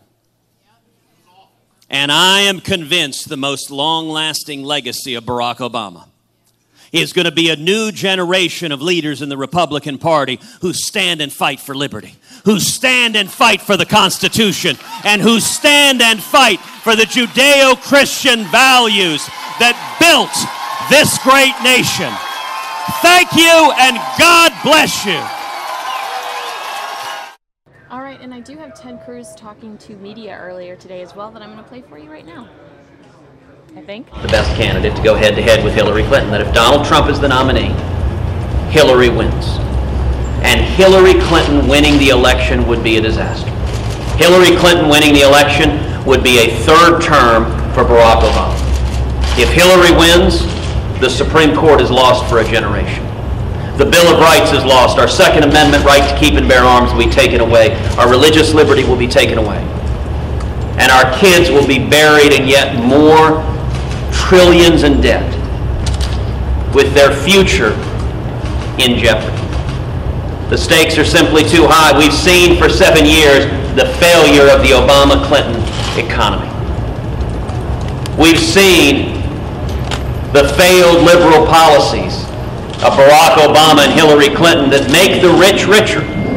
Today, the top 1% earn a higher share of our income than any year since 1928. Those with money and power and influence in the Obama administration have gotten fat and happy. The lobbyists and Wall Street and the giant corporations have gotten fat and happy under big government. But the people who've been hammered are the working men and women of this country. It's the hardworking taxpayers who've been left behind as big government Washington cronyism favors the rich and powerful at the expense of working Americans. This election is a fundamental choice. Do we keep drawing power in Washington? Do we keep giving in to the bipartisan corruption of Washington, or do we take power out of Washington? Bring it back to the American people. If I am elected president, we will lift the boot of the federal government off the backs of the necks of small businesses. Small businesses are the heart of our economy. We'll repeal every word of Obamacare. We'll pass a simple flat tax and abolish the IRS. And the effect of that is that we will create millions of high-paying jobs. We'll see wages rising for Americans across this country. We'll see young people coming out of school with 2, 3, 4, 5 job opportunities. We can do this if we stop this failed big government experiment and we get back instead to the free enterprise principles that built America and made America great. What is it about Trump that you think makes him an impossible candidate against Hillary Clinton? Well, Donald loses to Hillary. Poll after poll after poll shows that Donald Trump doesn't just lose, but loses badly. And why do you think that is? Because Donald Trump embodies the corruption of Washington. I understand millions of Americans are frustrated with Washington, frustrated with politicians who've said one thing and done another, who make us promises and then go and break those promises and do the exact opposite. But if you're frustrated with the corruption of Washington, Donald Trump embodies that Washington corruption. Donald Trump and Hillary Clinton are flip sides of the same coin.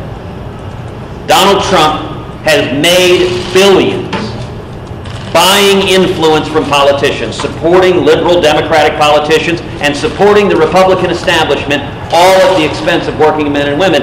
And Hillary Clinton has made millions selling influence to people like Donald Trump here in the state of Illinois. The people of Illinois have seen the consequences of failed liberal Democratic policies. The people of Illinois have paid the price. City of Chicago has paid the price for years of failed liberal policies, and it is striking that Donald Trump has funded many of the worst actors in Illinois politics. Donald Trump gave $7,000 to Rod Blagojevich. Donald Trump gave $12,500 to the Cook County Democratic Party, and Donald Trump amazingly gave $50,000 to Rahm Emanuel.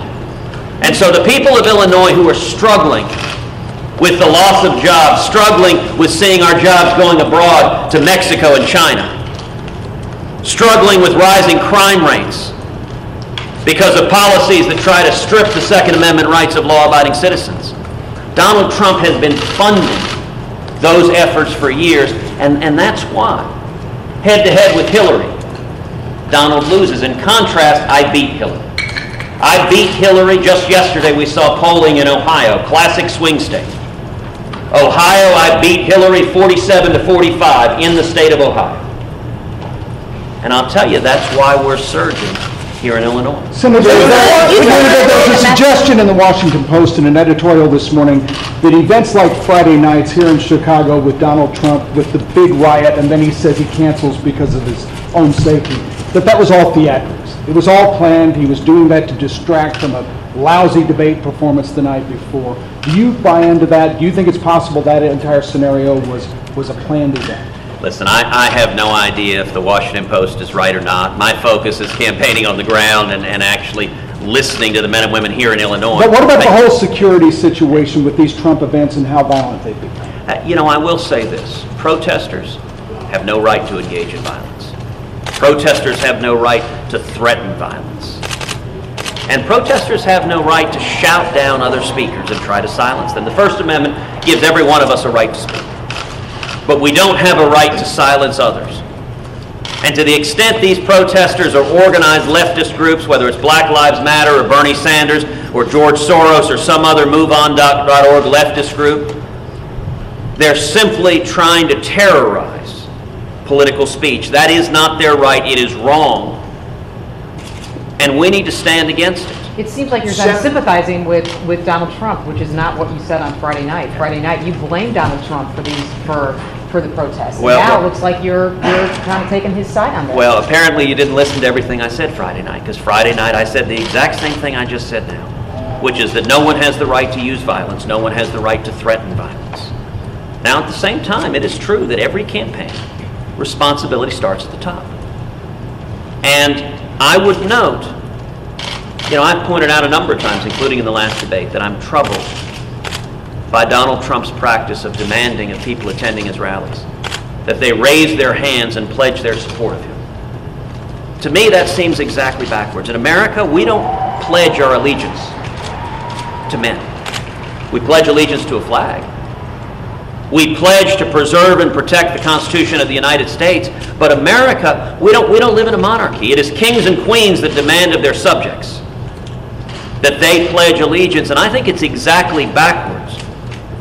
In my view, the president should be working for and the servant of 330 million Americans. And the only pledging of allegiance there should be is of each of us, of me standing here pledging my allegiance to you, that I will fight with every breath in my body to honor the commitment, the oath in the Constitution to preserve, protect, and defend the Constitution. That relationship. Would you support him back to Illinois? Did you come back to Illinois because of what happened Friday? Did you think you could gain more momentum? Was there anything like that? Because you were just here as well. We are campaigning all day in Illinois. We've got 5 events here in Illinois.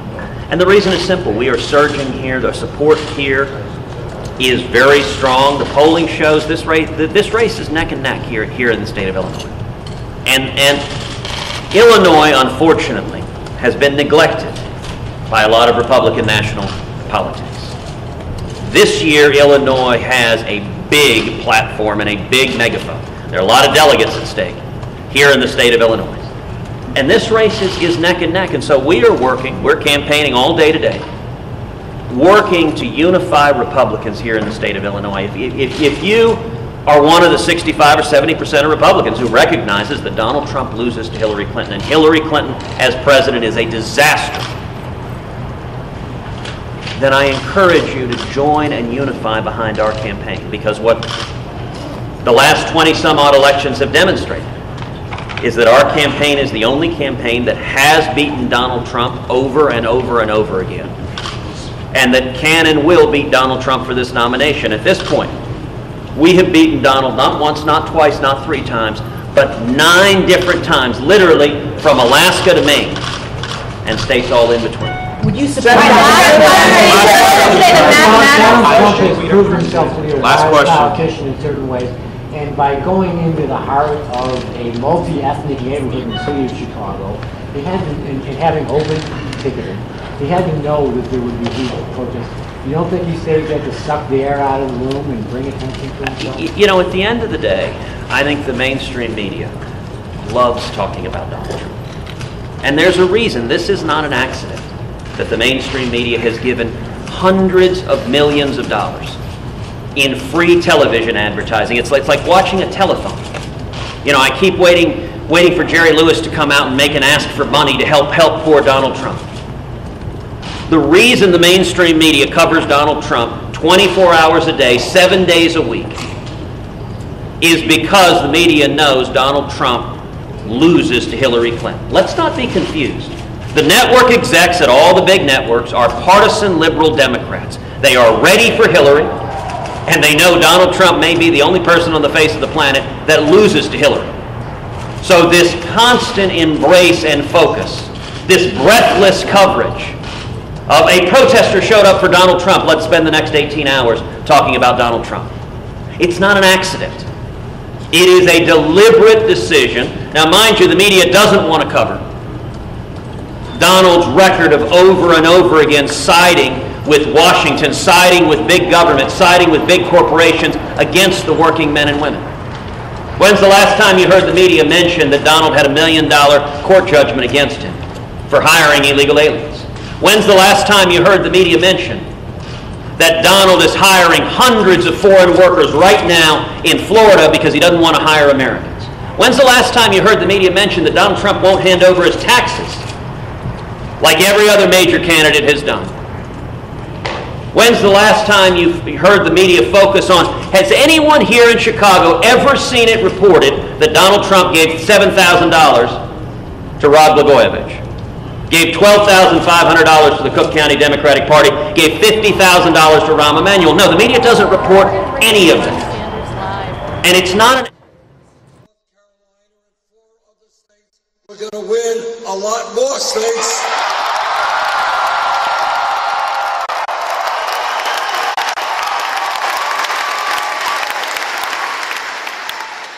Now, the reason why this campaign is doing so well and why we have so much energy and enthusiasm is we are doing something very radical for American politics. We're telling the American people the truth.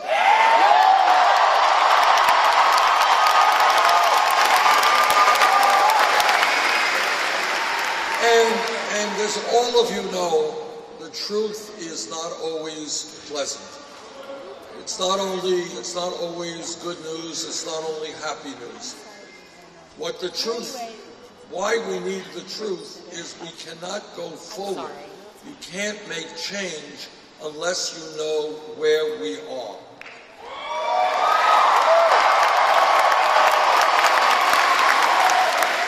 So let me tell you where I believe we are, and it doesn't give me any joy to tell you this, but this is the reality. Number one, all of us believe in democracy. I know that in North Carolina, you have a rich history, as we do in Vermont, of people serving in the military, fighting to defend American democracy.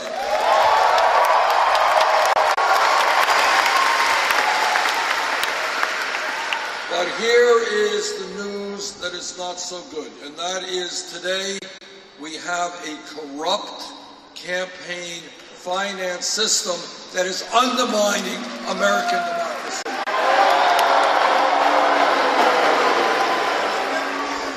Now, democracy, the concept of democracy is not complicated.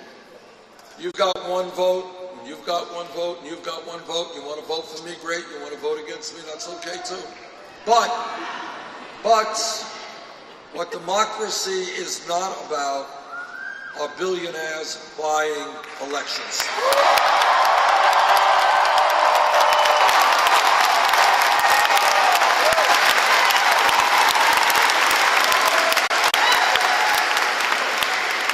When you have a small number of billionaires spending unbelievably large sums of money to buy elections, that's not democracy, that is oligarchy.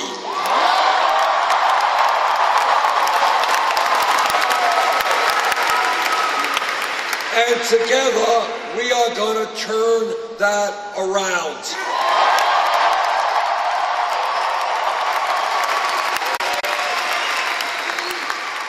Democracy is not about Republican governors working overtime to suppress the vote and make it harder for people to vote.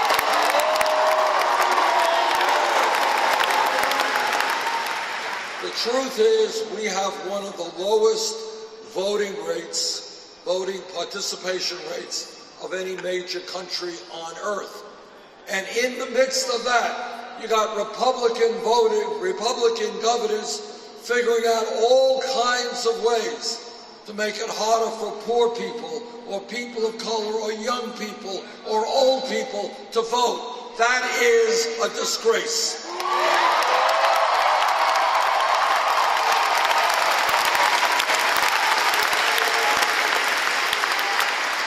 And I say to those cowardly governors,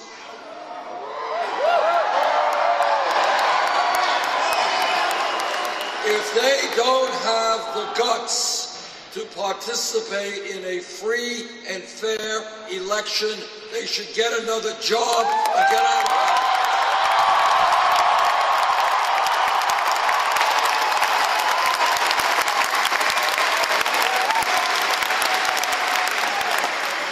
They want to make it harder for people to vote. We want to make it easier for people to vote.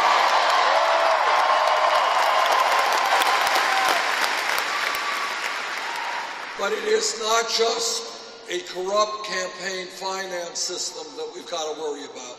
We are living with a rigged economy.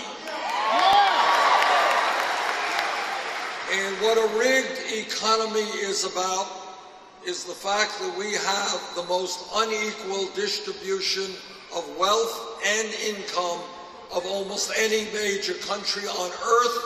It is worse today than at any time since 1928.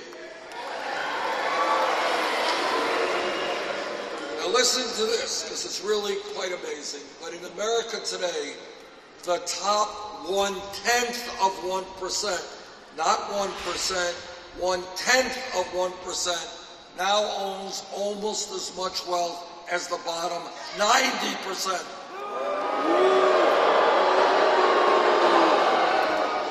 The 20 wealthiest people in this country, not a lot of people, now own more wealth than the bottom 150 million, half of our country. Now, when we talk about a rigged economy, I want you to hear this.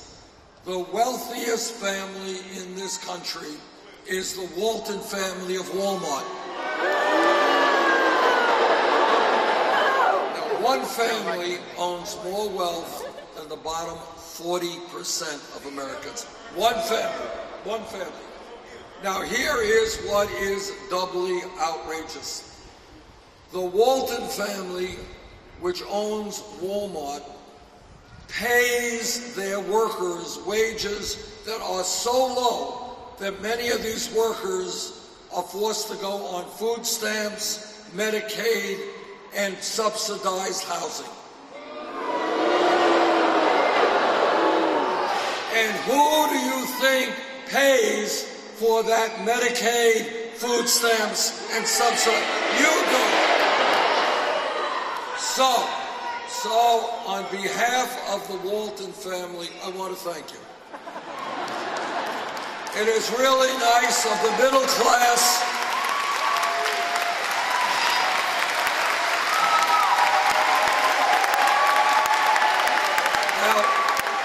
This is what a rigged economy is about, that the middle class has to subsidize the wages of the wealthiest family in America. That is pretty crazy. So I say to the Walton family, get off of welfare, pay your workers a living wage.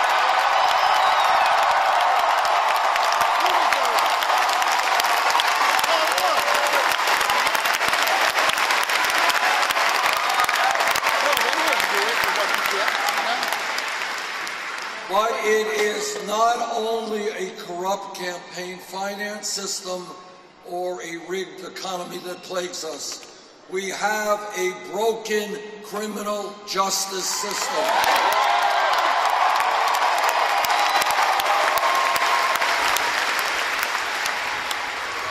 What this campaign is about is asking Americans to think outside of the box, outside of the status quo, to ask ourselves, how does it happen that in our country today we have more people in jail than any other country on earth?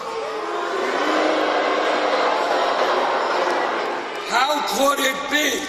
How could it be that we have more people in jail than China, 4 times our size, a communist authoritarian country that does not tolerate dissent terribly well? We got more people in jail than they do. And that tells me that we are going to need major reforms in a broken criminal justice system.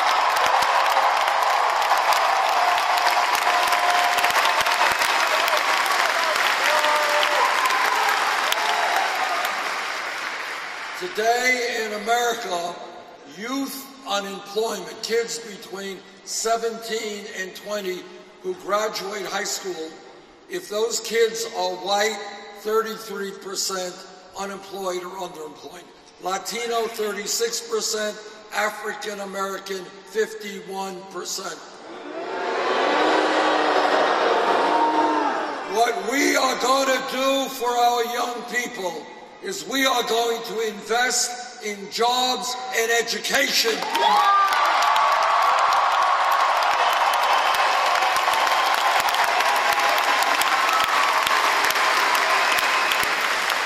Jobs and education, not jails and incarceration.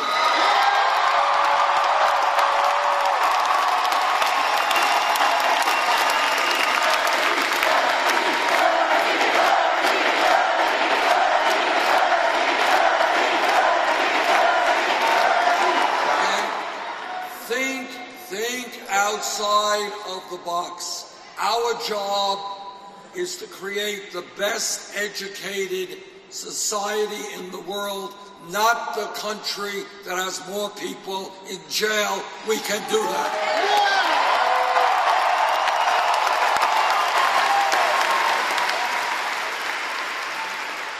And I want to give you another example of what a broken criminal justice system is about. Last month, Goldman Sachs, one of the large financial institutions on Wall Street, reached a settlement with the United States government for $5 billion. Now, the reason they reached that agreement is they were selling worthless packages of subprime mortgages. They defrauded the American people. They reached the settlement. Now, today in North Carolina, today in Vermont, somebody gets picked up with marijuana. They get a police record.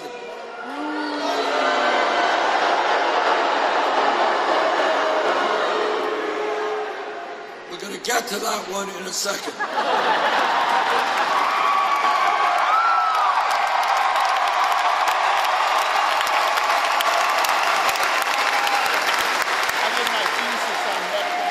As I was saying, somebody gets picked up with marijuana, they get a police record which stays with them for the rest of their lives, and that is no small thing. Hard to get a job if you have a police record. But if you are an executive on Wall Street and your company engages in massive fraud, you don't get a criminal record, you get a pay raise.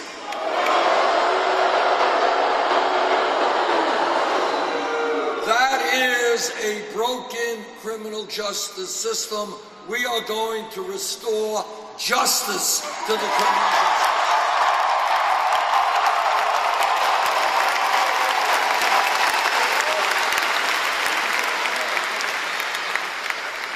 Now, I want to spend a few minutes talking about some of the significant differences between Secretary Clinton and myself. All right.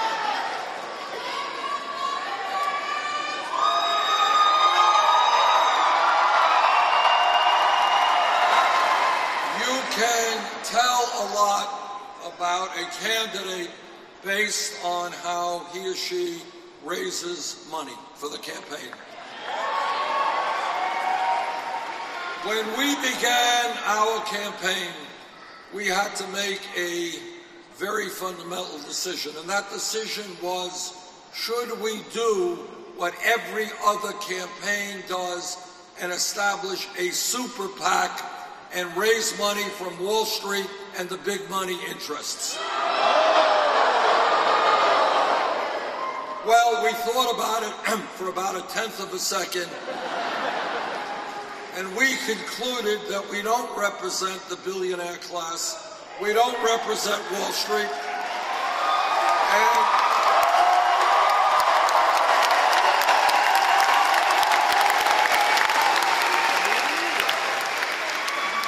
and we don't want or need their money. Let them keep it.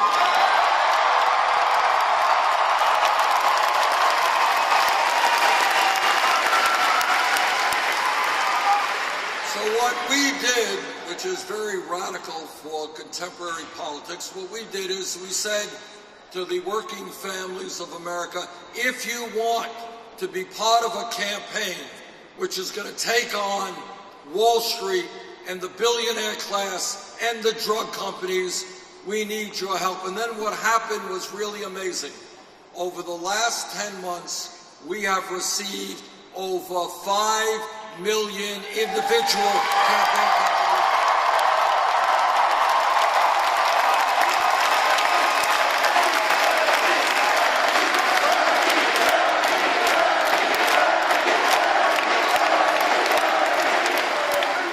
That is more campaign contributions than any campaign in the history of America at this point.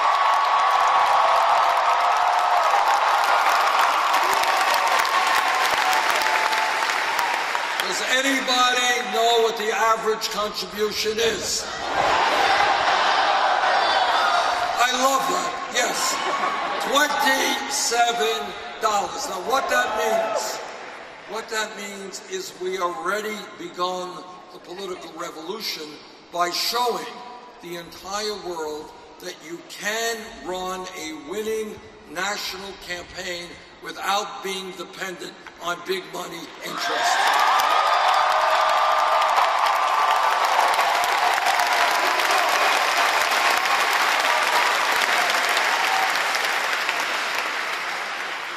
To paraphrase Abraham Lincoln, this is a campaign of the people, by the people, and for the people.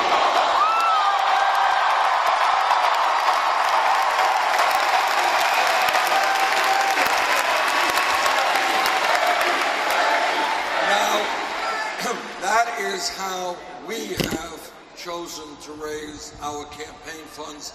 Secretary Clinton has chosen another path. She has established not one, but several super PACs, and in the last reporting period, her major super PAC reported $25 million from special interest, including $15 million from Wall Street.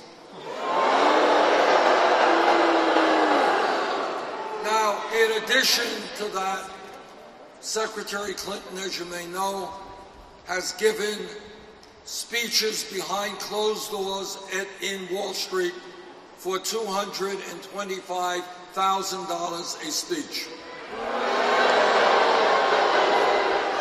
Now, what I kind of think is if you're going to give a speech for $225,000, it must be an extraordinary speech. It must be a brilliant, mind-blowing speech. It must be a Shakespearean speech. And if that speech is so great, so powerful, so important, all of America should have the opportunity to hear about it.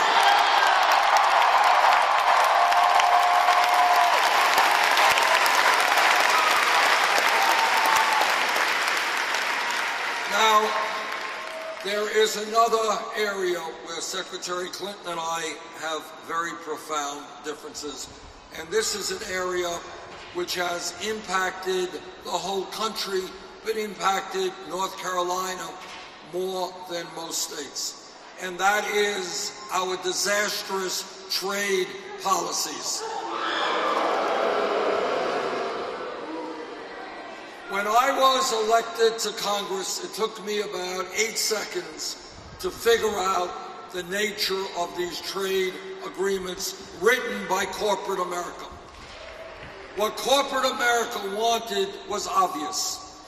What they wanted was not to have to pay people in North Carolina or Ohio or Vermont a living wage. What they wanted to do is to shut down factories in America.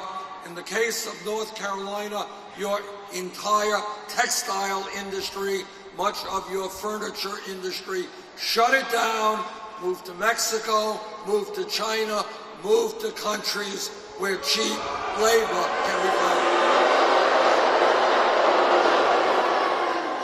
In the last, since 2001, almost 60,000 factories have been shut down in America.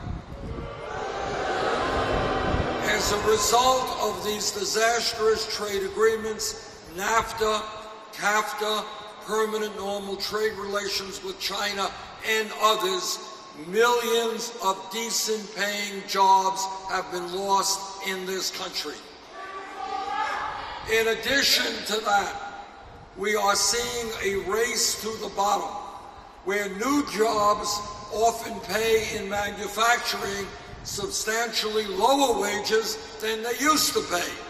And the reason for that is that corporations say, if you don't want to take a cut in your wages or in your benefits, we're going to pick up, we're going to move to China. Now, I have opposed and voted against every one of these disastrous trade agreements.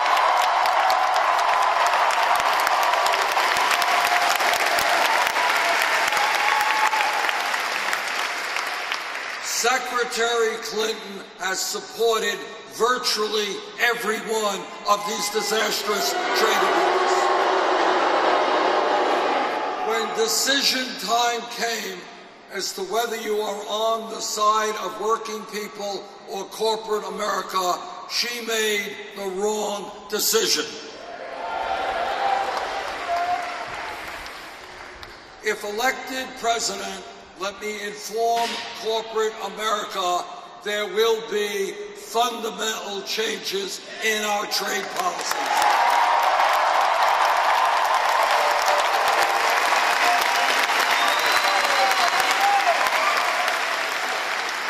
Corporate America will start investing in North Carolina, Vermont, and America, not just China and other low-wage countries.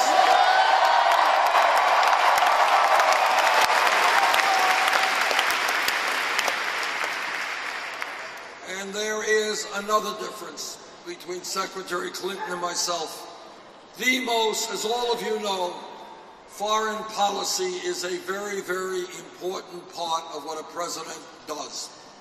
The most important foreign policy issue that we have had to deal with as a nation in our modern history was Iraq. In 2002, when I was in the House, I listened very carefully to what President Bush, Vice President Cheney, I listened very carefully about what they said about Iraq, and I concluded they were not telling the truth. I voted against that war.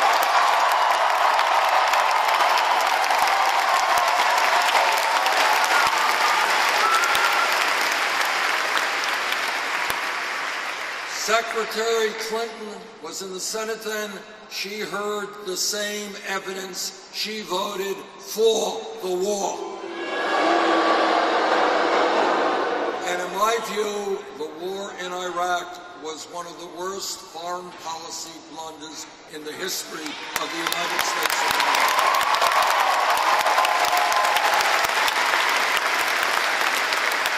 And let me just tell you, I will do everything in my power, if elected president, to keep our brave men and women in the military out of perpetual warfare in the Middle East.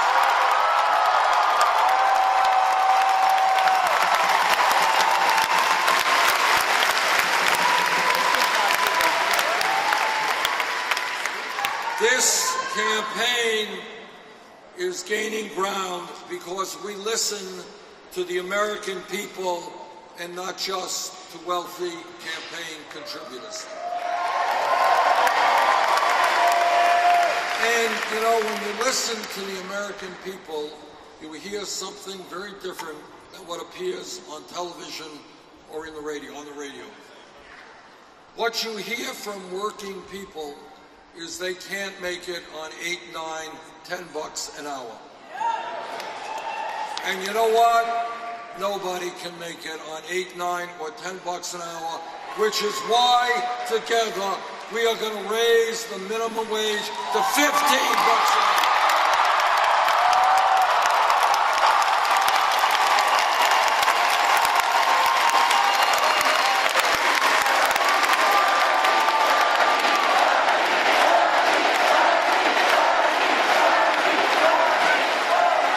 It is not a radical idea to say that if somebody works 40 hours a week, that person should not live in poverty.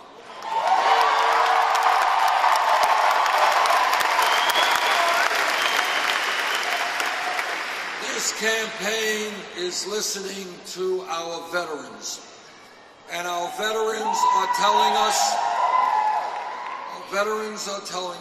that they want and need the health care and the other benefits they were promised.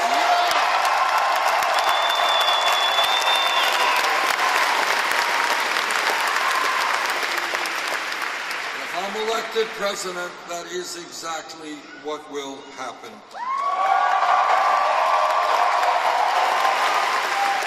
This campaign is listening to young people.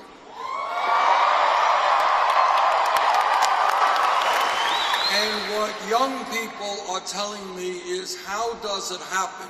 Why does it happen? That because they went out and got the best education they could, they are ending up $30,000, $50,000 in debt.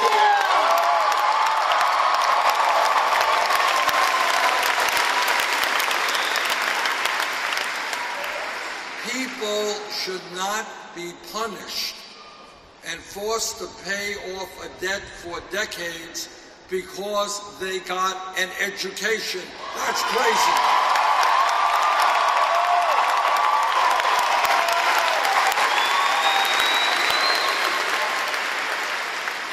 This is the year 2016. And when we talk about public education, it's simply not good enough to be talking about first grade through 12th grade. The world has changed. The economy has changed. People need more education.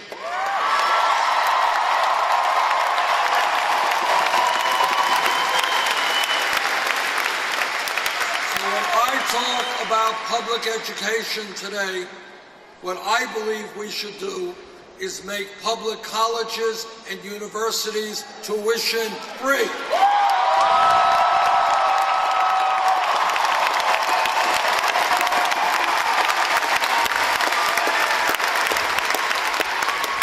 Now, my critics say, well, Bernie, you're Santa Claus, you're a nice guy, you're giving away all of this free stuff.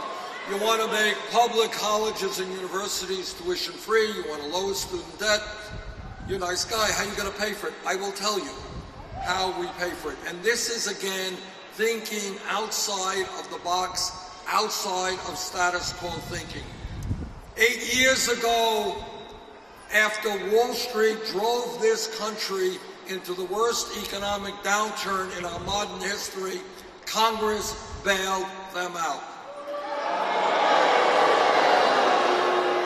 I believe we should impose a tax on Wall Street speculation.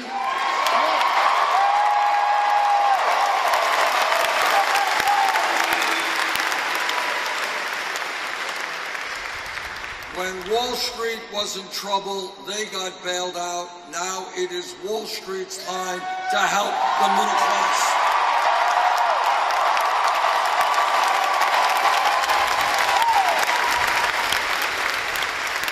This campaign is listening to our senior citizens and disabled veterans.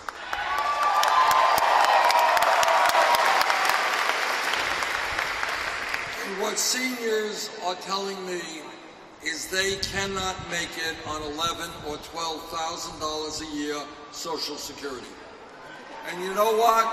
You do the arithmetic, and they cannot make it on $11,000 or $12,000.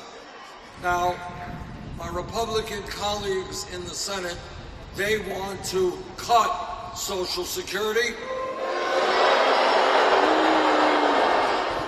That is exactly the right response. You know why? I'll tell you why. A great nation is not judged by the number of millionaires and billionaires it has. It is judged by how it treats the weakest and most vulnerable people in America.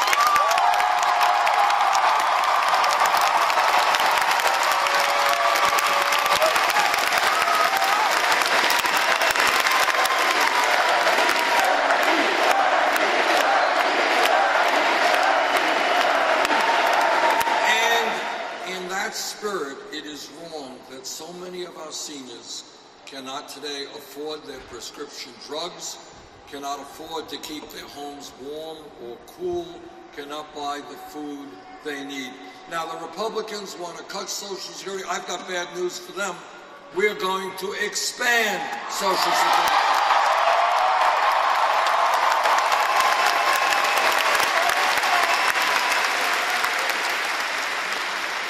This campaign is listening to women.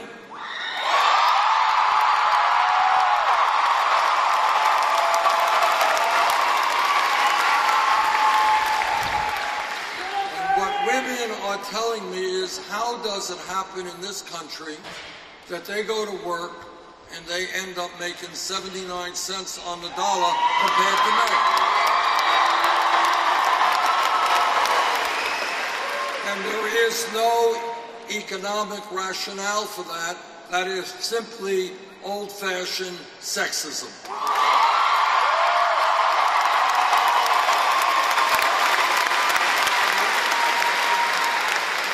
I know that every man in this audience will stand with the women in the fight for pay equity.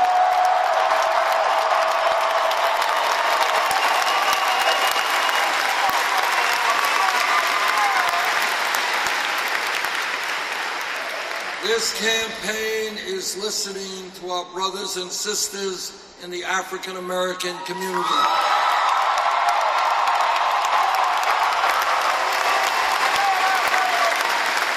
And they are tired. I am tired. You are tired of seeing on television unarmed people being shot.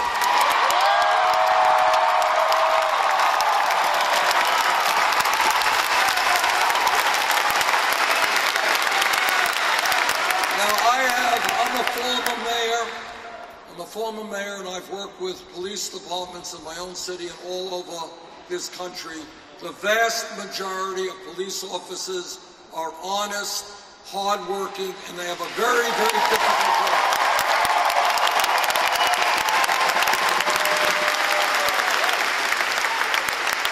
But like any other public official, when a police officer breaks the law, that officer must be held accountable.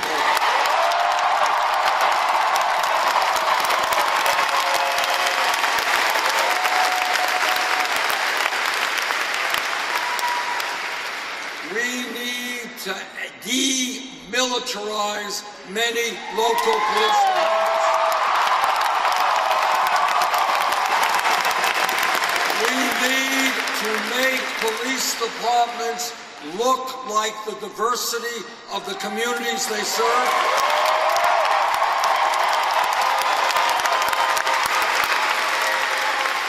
In my state of Vermont, hereby New Hampshire, and in states all over this country, we have a major crisis with heroin and opiate addiction.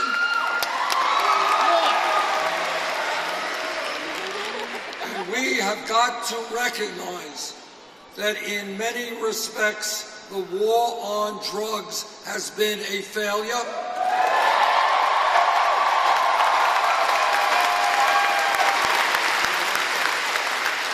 We have got to recognize that substance abuse and addiction is a health issue, not a criminal.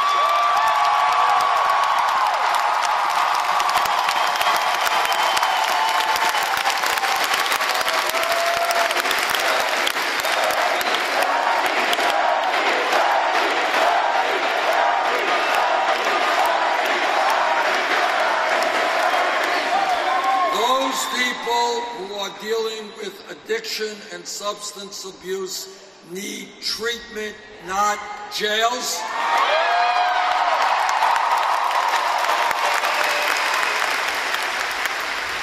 Now, it turns out that over the last 20, 30 years, millions of Americans have received criminal records for possession of marijuana.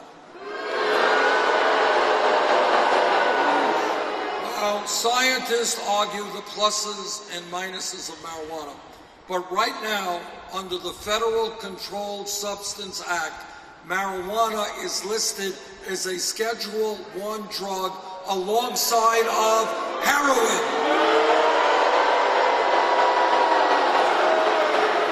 Now, you could say whatever you want about marijuana, but it certainly is not heroin.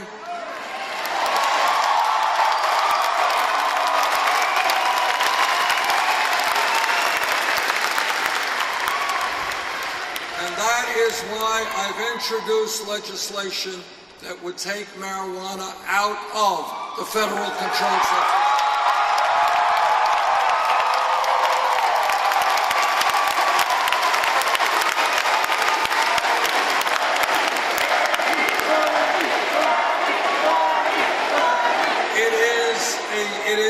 Whether or not one legalizes marijuana is a state decision. 4 states have chosen to do that, but I believe that possession of marijuana should not be a federal crime.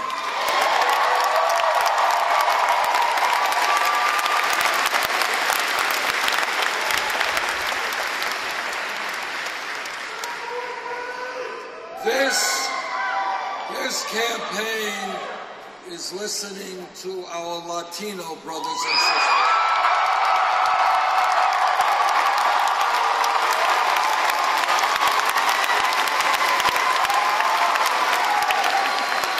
This campaign is telling Donald Trump and others that we will not accept for 1 second their bigotry and xenophobia.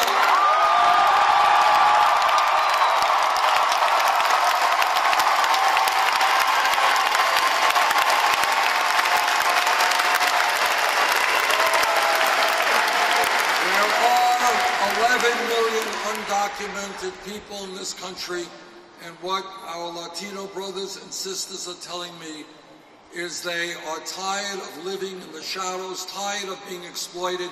They want comprehensive immigration reform.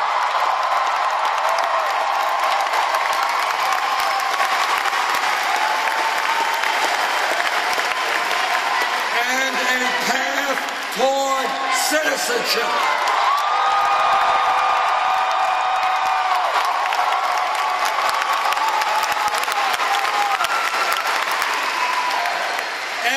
If Congress does not do its job and pass immigration reform, I will use the executive powers of the presidency.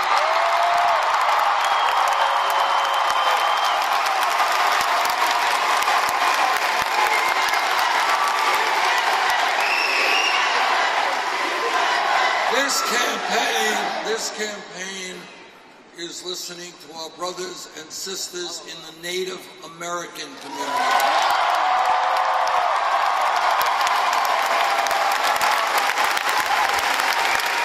All of us owe a huge debt of gratitude to Native Americans. They have given this country so much.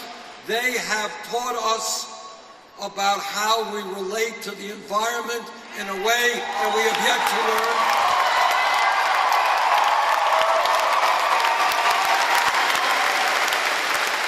But for hundreds of years, Native Americans have been lied to, cheated, their treaties have been broken. If elected president, we are going to treat the first Americans with respect and dignity.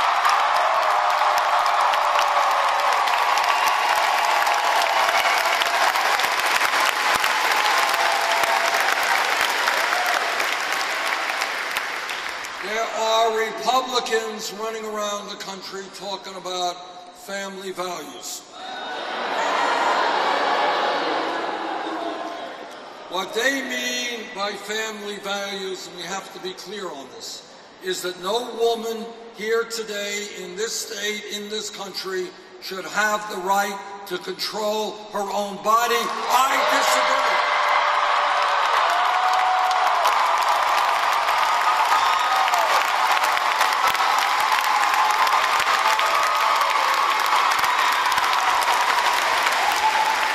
What Republican family values are about are telling our gay brothers and sisters that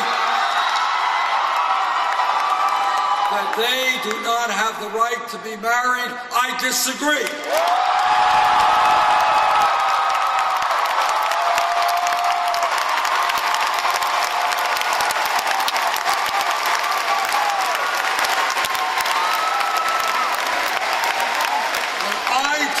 About family values, it is very different than Republicans. And when I talk about family values, I talk about ending the international embarrassment of the United States being the only major country on earth that does not guarantee paid family and medical leave.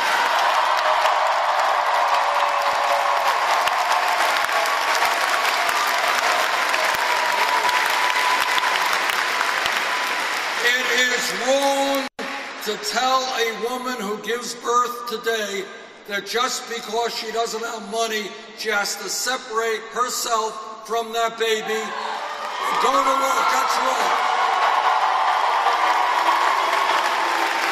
And that is why together we are going to pass legislation guaranteeing 3 months paid family medical leave.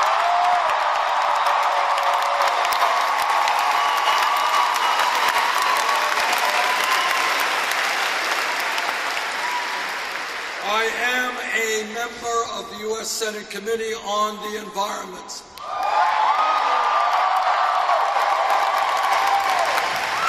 I have talked to scientists all over the world.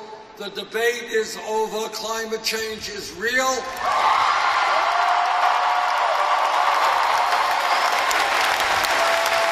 It is caused by human activity. It is already doing devastating harm in this country and around the world. And what the scientists tell us is if we do not get our act together in the very near future, the planet that we are going to be leaving our kids and grandchildren will be a very unhealthy and uninhabitable planet.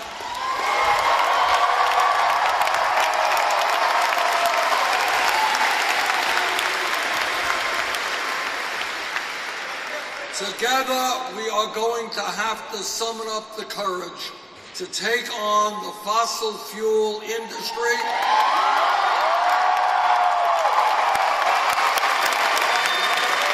to tell them that their short-term profits are not more important than the future of this planet.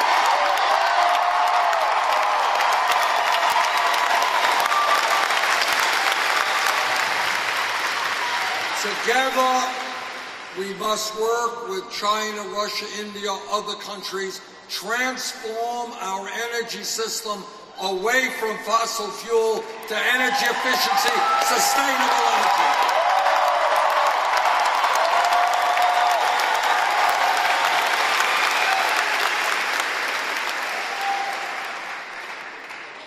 I have been criticized for making the point that there is just one major country on earth, the United States, that does not guarantee health care to all people as a right. Now, the Affordable Care Act has done some very good things. We have ended so-called pre-existing conditions.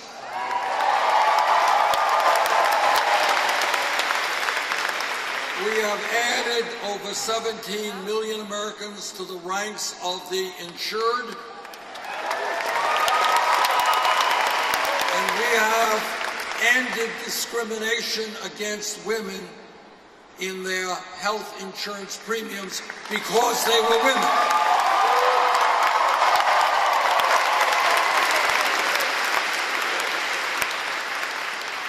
But today, 29 million Americans still have no health insurance. Many of you are underinsured with high deductibles and co-payments. And the drug companies are ripping us off big time.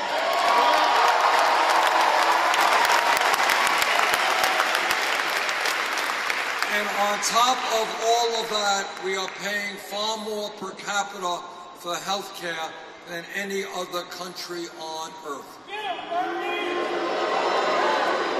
Now, I have been criticized for saying this, so let me say it again.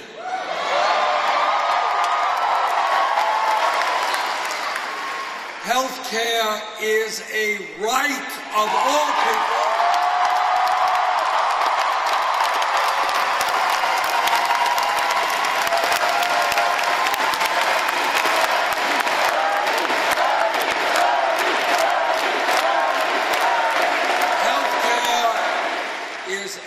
And what that means, and I want you to think about what it means. What it means is that you don't have to stay on a job you don't like because they provide decent health insurance. It means you could start your own business and not worry about health insurance for yourself and your family.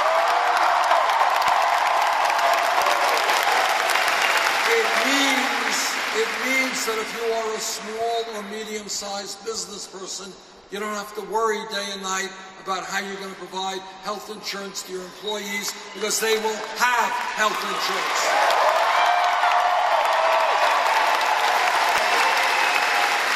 It means that if you are a middle-class family, our proposal will save you thousands of dollars a year on health care costs.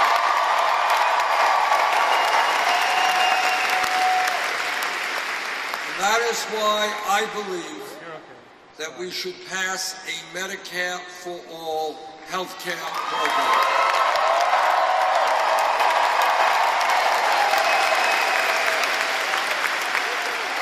Everybody here understands, I'm sure, a very profound lesson of history. And that lesson is that real change.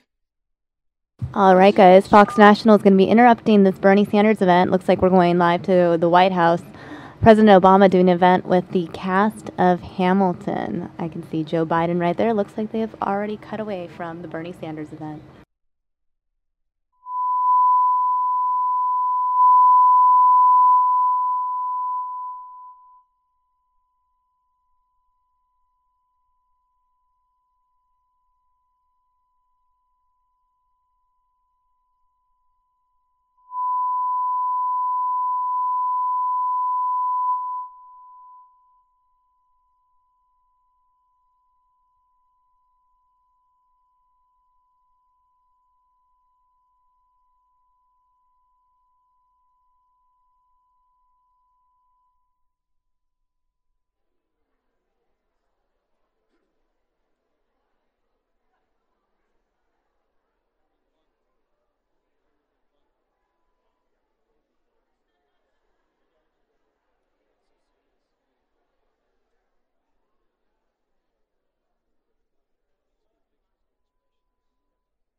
Ladies and gentlemen, the President of the United States and First Lady, Michelle Obama.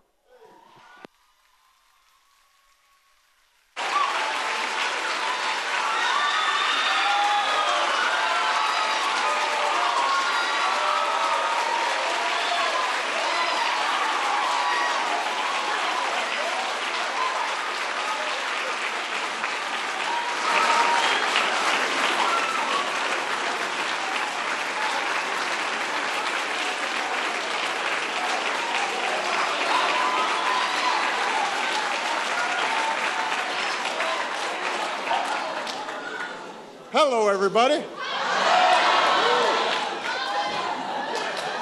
Oh, welcome to the White House. It is an understatement to say this was one hot ticket. The last time I went to Hamilton, I didn't even get to see the show. They just let me come on stage and talk after the curtain fell. So, feeling a little deprived,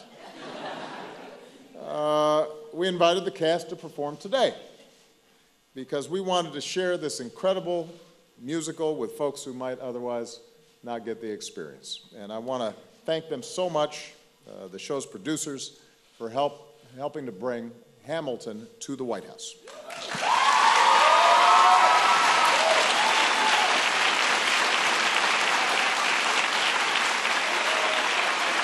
Now, the truth is, though, they do owe me. Because 7 years ago, Lin-Manuel Miranda came to the White House Poetry Jam. And he took the mic and he announced that he and his musical collaborator, Alex Lacamoire,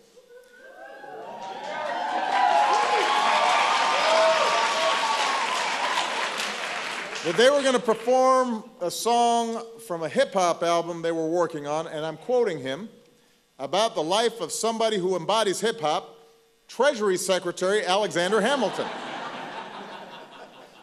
And so we all started laughing, but Lin-Manuel was serious. And who's laughing now? Having said that, not to take undue credit or anything, but this is definitely the room where it happened. Right here. This is it, right here. On this stage. Obviously, since that time, Hamilton has become a phenomenon, a smash hit, taken Broadway by storm, captivating the entire country, winning tons of awards, turned musical haters into diehard fans.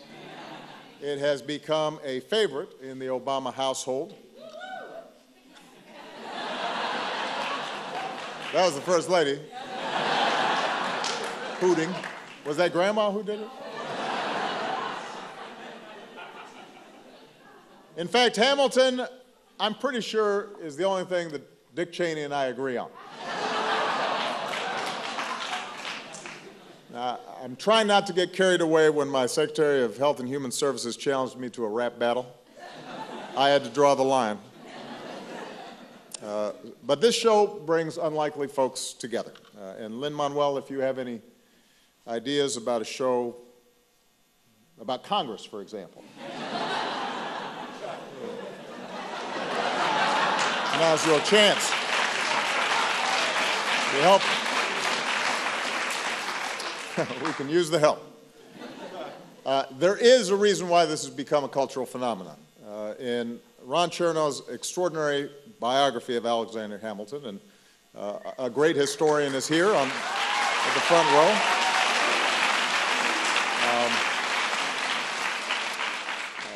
Lin-Manuel picked up this biography at the airport for some light beach reading, but he identified a quintessentially American story. In the character of Hamilton, a striving immigrant who escaped poverty, made his way to the New World, climbed to the top by sheer force of will and pluck and determination. Lin-Manuel saw something of his own family, and every immigrant family. And in the Hamilton that Lin-Manuel and his incredible cast and crew bring to life, a man who is just like his country, young, scrappy, and hungry. We recognize the improbable story of America and the spirit that has sustained our nation for over 240 years. Now, in this telling, rap is the language of revolution. Hip-hop is the backbeat. In each brilliantly crafted song, we hear the debates that shaped our nation, and we hear the debates that are still shaping our nation. We feel the fierce youthful energy that animated the men and women of Hamilton's generation, and with a cast as diverse as America itself, including the outstandingly talented women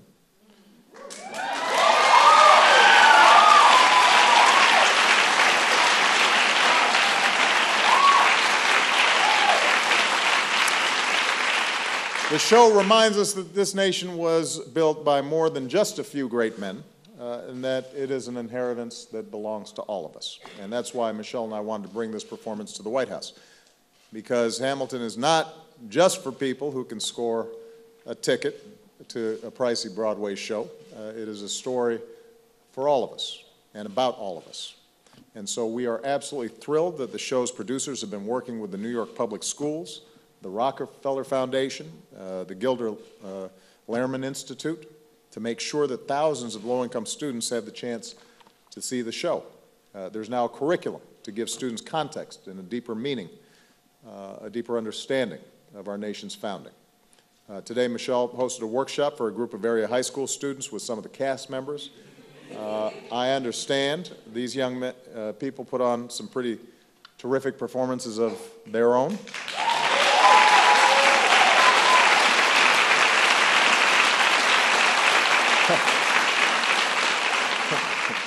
Look at this brother, he's all like, thank you, thank you. Thank you. That's good. I mean, you got to have confidence. What did Malia and Sasha say to me the other day? You got to be your own #1 fan. He's obviously internalized that. We did have one rule, which is no dueling on the nice furniture, some of which is antique. But the real heroes are the extraordinary educators and counselors and community members who pour their heart into their students and make learning come alive every single day. So I want to give all those educators, counselors, and community members a big round of applause for the support that you're giving to our students.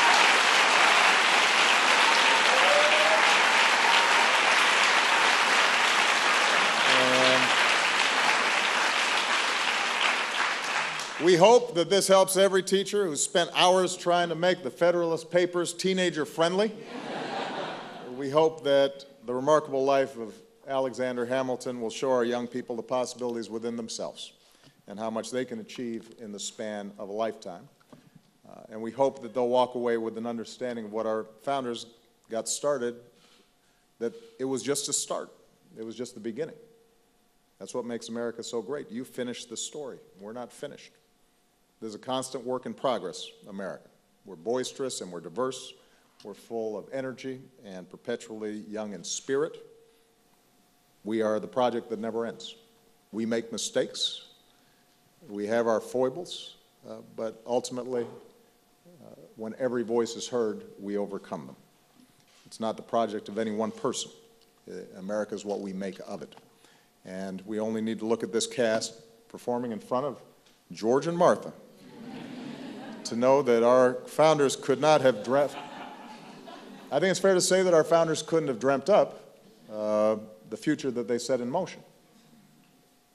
And it's only by exercising their greatest gift to us, the gift of citizenship, that we keep our democracy alive and continue the work of creating that more perfect union. So, with that, let's get started. Enjoy the show.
How does a bastard orphan, son of a whore and a Scotsman, dropped in the middle of a forgotten spot in the Caribbean, by providence impoverished and squalor, grow up to be a hero and a scholar.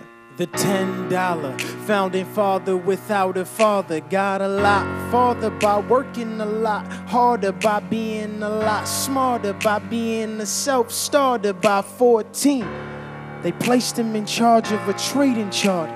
And every day while slaves were being slaughtered and carted away across the waves, he struggled and kept his guard up. Inside he was longing for something to be a part of. The brother was ready to beg, steal, borrow, or barter. Then a hurricane came and devastation reigned. Our man saw his future dripping down the drain. Put a pencil to his temple, connected it to his brain, and he wrote his first refrain, a testament to his pain. Brother word got around, they said this kid is insane, man. Took up a collection just to send him to the mainland. Get your education, don't forget from whence you came, and the world's gonna know your name. What's your name, man? Alexander Hamilton.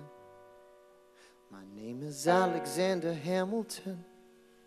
And there's a million things I haven't done, but just you wait, just you wait. When he was 10, his father split, full of it, debt-ridden. 2 years later, see Alexander's mother bedridden, half dead, sitting in their own sick, the scent thick. Alex got better, but his mother went quick. Moved in with a cousin, the cousin committed suicide, left him with nothing but ruined pride. Something new inside, a voice saying, Alex, you gotta fend for yourself. He started retreating and reading every treatise on the shelf. There would have been nothing left to do for someone less astute. He would have been dead or destitute without a cent of restitution. Started working for his late mother's landlord, trading sugar cane and rum and all the things he can't afford, scamming for every book he can get his hands on, planning for the future. See him now as he stands on the bow of a ship, headed for a new land. In New York, you can be a new man. In New York, you can be a new man. In New York, you can be a new man. In New York, you can be a new man. In New York, just you wait. Alexander Hamilton. Alexander Hamilton. I'm waiting in the wings for you. Waiting in the wings for you. You never back down. You never learn to take your time. Oh, Alexander Hamilton. Alexander Hamilton. When America sings for you, will they know what you overcame? Will they know you rewrote the game? The world will never be the same. Oh. The ship is in the harbor now, see if you can spot him. Another immigrant coming up from the bottom. His enemies destroyed his rep, America forgot him. We fought with him. Me, I died for him. Me, I trusted him. Me, I loved him. And me, I'm the damn fool that shot him. There's a million things I haven't done, but just you wait. What's your name, man? Alexander Hamilton.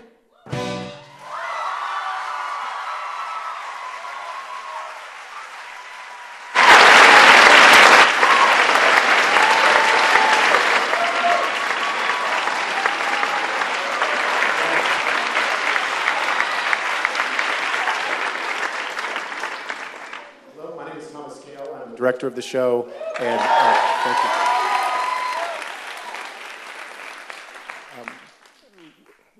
We are full of many things today: humility, pride, energy, passion, and we are so thrilled to be able to share them with these incredible kids who we met today, with all of you. So, what a gift this is, and this is going to be a time that we talk about for many, many days. So thank you for hosting us. What we're going to do is give you a little bit of the Hamilton mixtape experience. We're going to be skipping around a little bit, and I will be speaking very precisely and concisely and letting them do the real work, and just setting up a little context for where we are, where we're going, and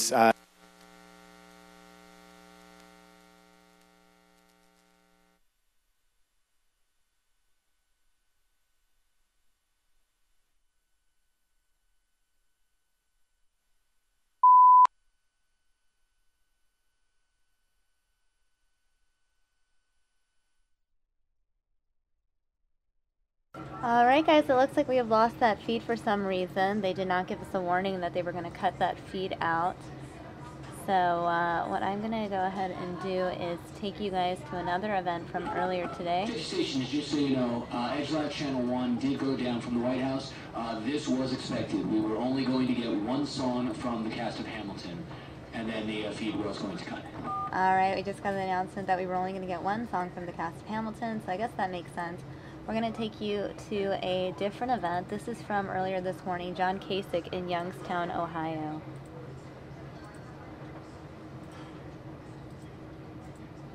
Hiring people, and most of them are small businesses. We have our big businesses here, and that's great, but small business is the engine of economic growth. That's why in Ohio, small businesses pay no income tax. We got rid of the income tax for them because we knew it would make it easier for them to survive and to thrive and to hire people. In order to take on the regulations, you got to separate the ones you need from the ones that you don't need. Because, you know, we just can slap something on. If it doesn't affect you, if you don't walk in somebody else's shoes, it's easy to lose touch with what really matters. We cannot put silly regulations or excessive regulations on small business and crush them, because when we crush them, you know who we're hurting? Us.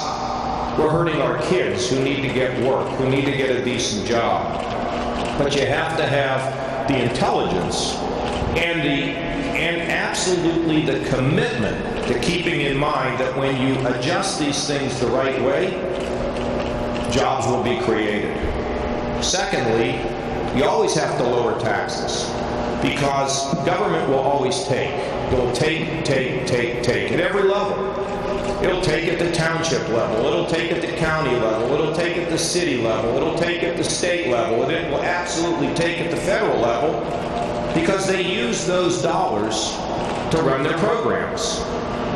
Now, the way that works is that everybody's got a program. You know, we're all special interests. Do you know that? We're seniors, or we're students, or we're teachers, or we're farmers, or we're somebody. And everybody has a need for more. But what happens is, we're at $19 trillion in debt right now. That's $19 trillion. This is America. This is America. As that debt climbs, our economy doesn't do very well.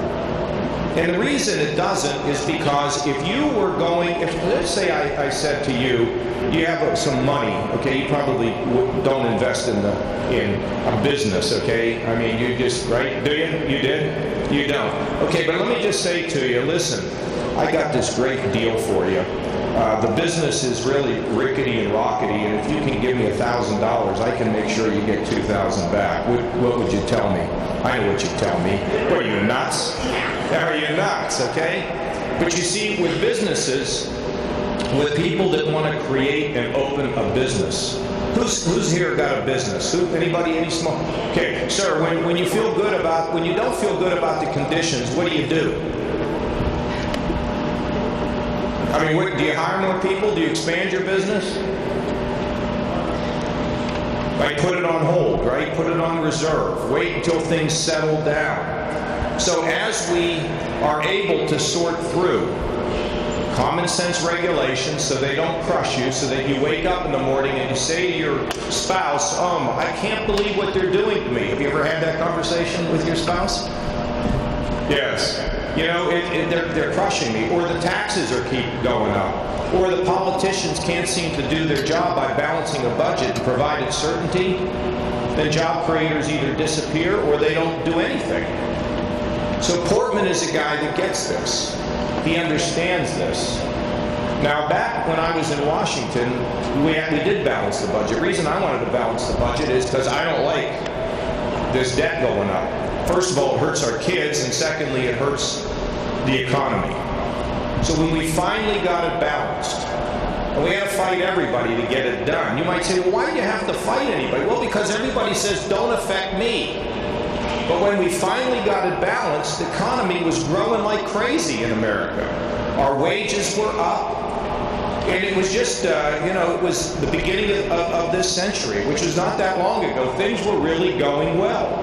We didn't hear talk about income inequality or anything like that, because it was good. And in fact, you mark my words, Hillary Clinton will take credit for what was happening and talk about the Clinton economy. They had a good economy because the Republicans fought to balance the budget and cut taxes. But nevertheless, it proves the point. If you do the right things, it'll work. Let's just even go back to somebody that was in this region many, many years ago. In fact, I think he was in Salem. And his name was John F. Kennedy. And he had a message. We need to cut taxes because when we do, it will create a rising tide that will lift all boats. See, we know what the formula is. So in our state, when we came up with common sense regulations, and Mary Taylor reviews them all, when we cut taxes in this state, both for individuals and small business, when we reformed workers' comp, where our businesses were able to actually be able to get refunds to the tune of about $2 billion, and when we started to balance our budget, we went in Ohio from the loss of 350,000 jobs to basically a depression in places like Mahoning County to an explosion of jobs to the tune of over 400,000 new jobs have been created in the period of about the last 5 years. Our wages are growing faster than the national average. Our pensions are secure. We're running a $2 billion surplus. I mean, we were $8 billion in the hole, now we're $2 billion in the black. And it's really cool. And let me tell you what it's allowed us to do. At the same time we're growing economically, we can do something that usually doesn't happen. And that is that people who live in the shadows, people who have been hurt, who have never been listened to, are being helped. And who are they? Well, they're the mentally ill, many of whom either sleep under a bridge or live in prison. They're getting help now. The drug addicted. And we know we all have a serious drug problem all over across America. What used to happen is you go into the prison, you're a drug addict, you come out, you meet the drug dealer on the corner, you commit another crime, you end back in prison. So we're now treating people in prison who are drug addicts, and we're releasing them into the community, and we're having an 80% success rate of people being able to get on their feet and be able to have a decent life. I mean, that is really big progress.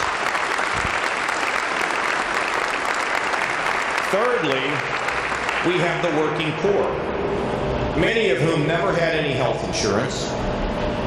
And we had a system that you take a mom with 2 or 3 kids, and she goes to work, and she's getting support because her income is low.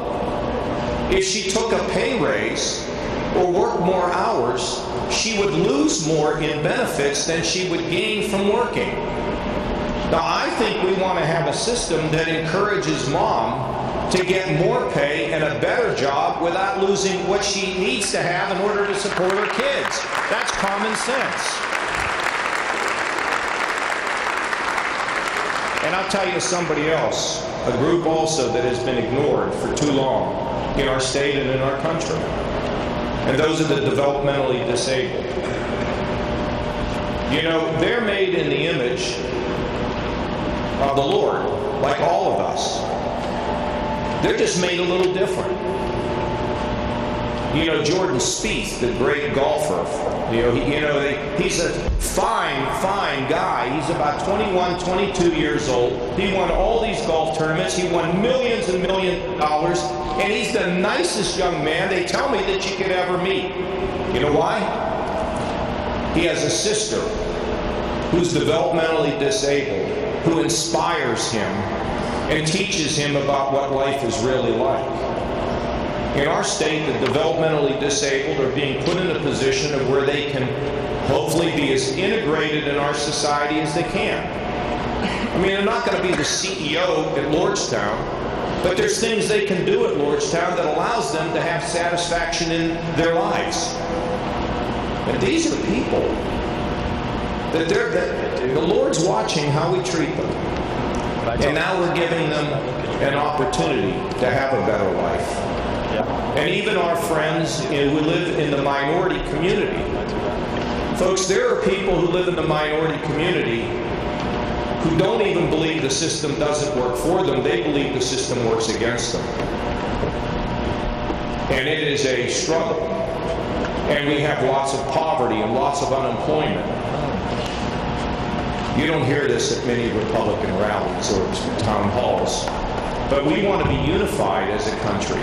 We want to be unified as a state. When we looked around America and we saw violence in the streets, we looked at Ohio as we went through some very difficult court decisions. And because of the leadership at all levels, and particularly the people in Cleveland, we welcome protests, but Cleveland was calm. Cleveland continues to do well. See, that's what leadership is. Leadership is not dividing people. Leadership is not encouraging a toxic environment where we blame one group because of the failure of another or the success of another. This country is about us coming together. This country is not about us tearing one another down or having fistfights at a campaign rally.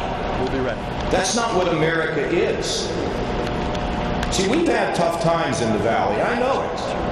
And where I grew up in McKees Rocks, you go over there for a while and take a look at their struggles. But here's what I know. We never give up. We know that the strength of the Mahoning Valley, the strength of Youngstown, which has been through some very tough times, is that we don't give up. We provide a role model to our kids about the way to live. We tell them that the sun is going to rise, and now it is finally rising in the Mahoning Valley. And the strength of our country, by the way, doesn't rest in a guy with a microphone up here. I'll do my job. You hire me, I'm a CEO, I'll do my job. I'm not taking polls, I'm not going to have focus groups. I'm going to do my job after listening and having a good group of people around. But the strength in these towns rests in us. It rests in us. Sir, I don't know what you're doing to change the world, but you have to have the confidence to change it in the part of the world in which you live.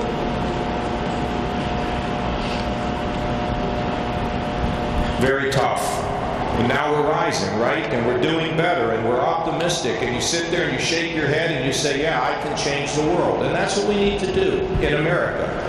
We're going to be just fine. Hello. We're going to be just fine. You're going to get your Social Security. You're not going to lose it. Okay? We're going to get the wages rising again. You're starting to get a little bit of interest from the banks. It's starting to happen. America needs to continue to lead in the world without, wasting money and throwing it away somewhere. We're fine. And when we reignite the spirit of who we are, and we know that we can change the world where we live, coupled with some better leadership at the highest levels, this century is going to be fantastic. In an era of technology and innovation,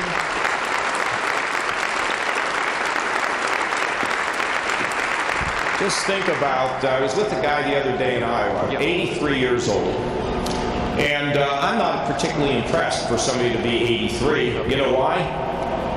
Because his mother just turned 107. And he told me that his aunt died a premature death at 105. We have access to the whole world. We can travel. We can communicate. Our medicine is better. We're making progress on so many fronts. We just got to get the government to make some progress and adopt the spirit of the 21st century, and we will be fine. So, I'll take some polite applause, and then I'll take some questions from you, okay?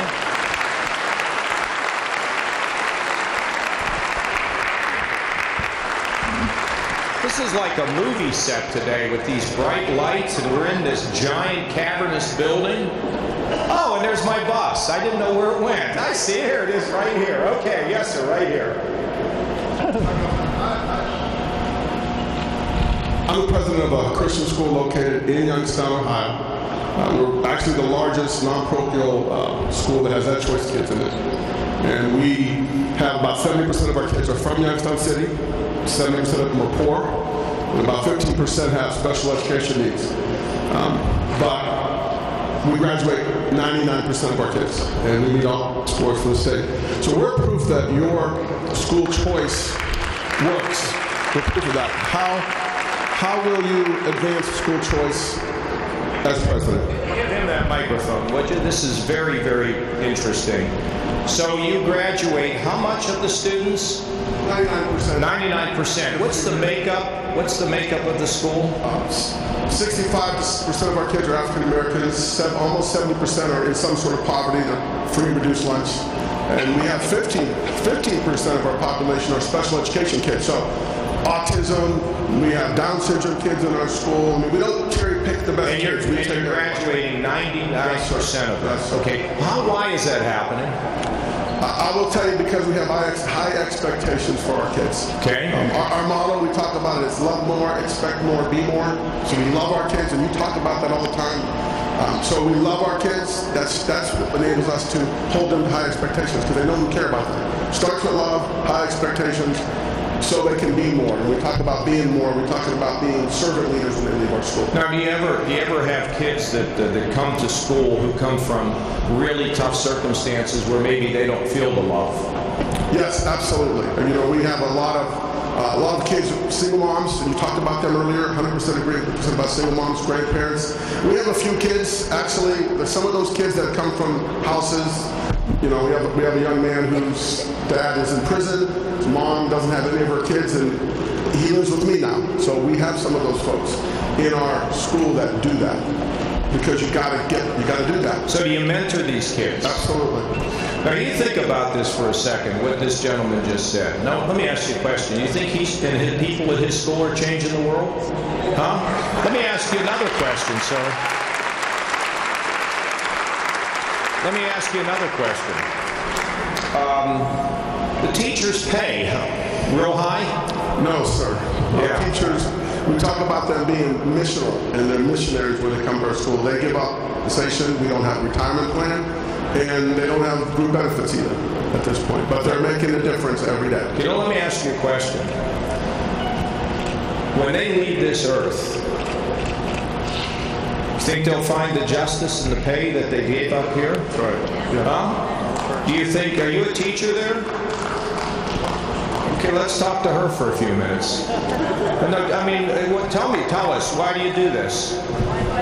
Yeah, why do you give up pay? Why do you give up benefits? Because I'm still in it for the love of the children. And does it ever, yeah, exactly.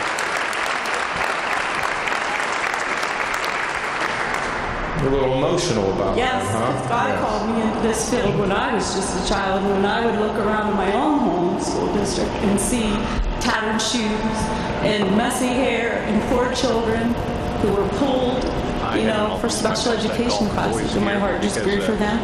So I'm at Valley Christian School as a special education teacher, and I love on my students every day, and we do expect more of them. And they go out and make us proud. Well, it's very, very interesting, but it's about dedication. Listen, I've been in places. I was at the Frederick Douglass Academy that was located in Harlem years ago.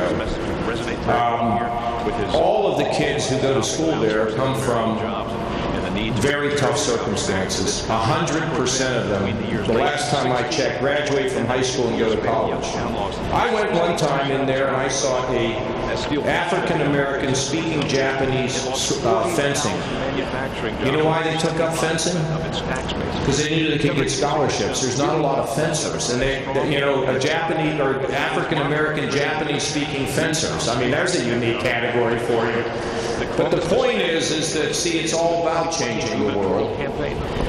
And I have fought for you. So you could have the school choice and the resources. Now, as president, I'm going to send the education programs back to the states. I don't think we should be running education out of Washington, okay? And we're not.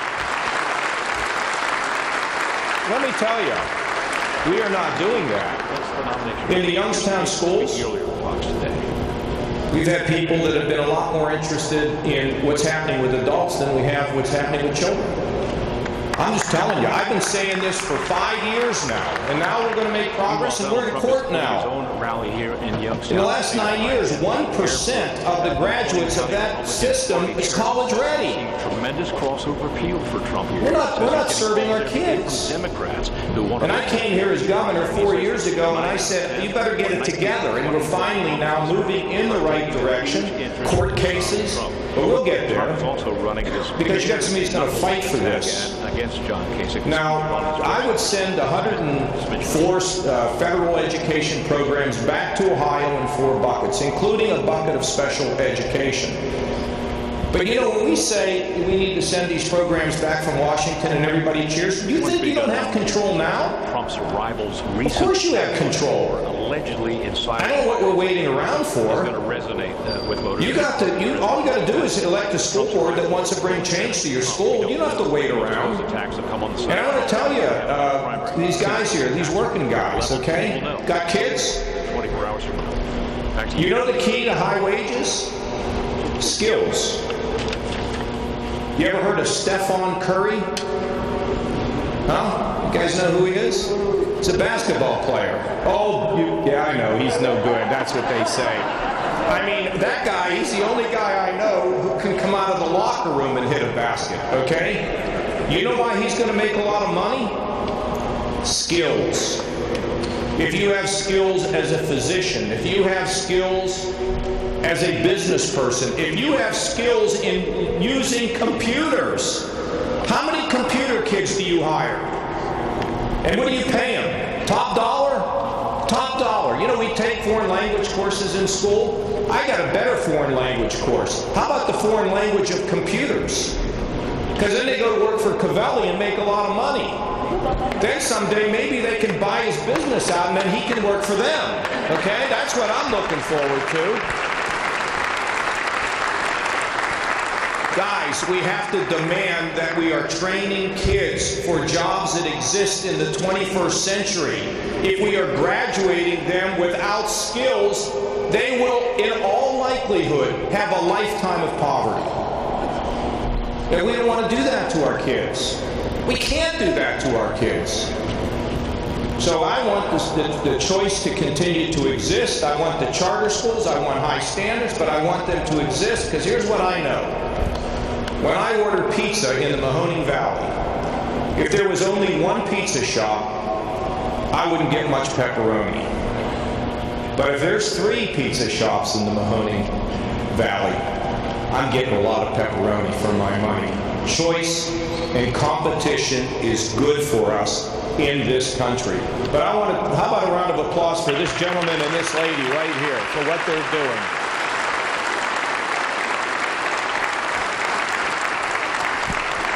My God, 99% of these kids coming from places where they would normally not get a high school diploma. How many going to college?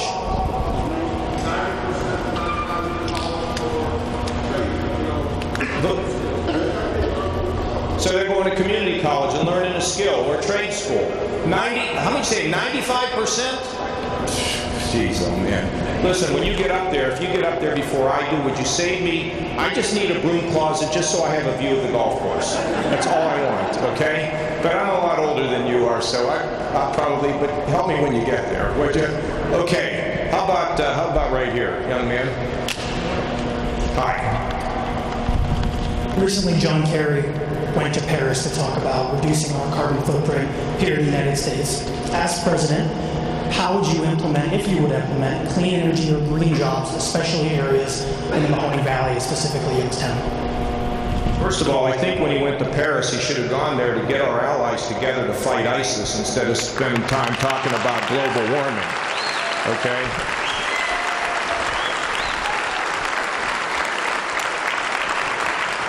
You know Youngstown has a history of manufacturing? Okay, do you know that, right? Mm-hmm. You want to bring more jobs back to the Mahoning Valley in things like manufacturing? You better have about the cheapest energy you can have in the world. Do you know how much these alternative energies cost? A lot more than our traditional energy sources. Now, do we need to be concerned about climate, about the environment? Absolutely we should be. And in our state, we're developing solar. We're going to promote wind. We believe in efficiency. These are really important, but they're all subsidized right now. And under the current requirement in Ohio, manufacturing would have had to go out and buy energy at a higher price. You know what that means in places that depend on energy? It means somebody could lose their job.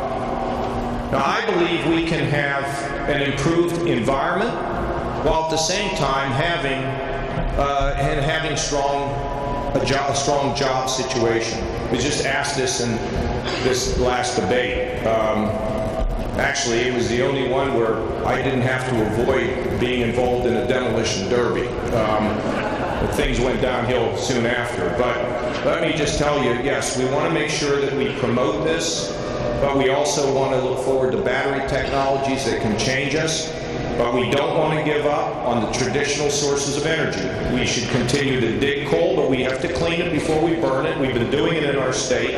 We want to develop natural gas. That's very important to us, okay? I believe in nuclear power.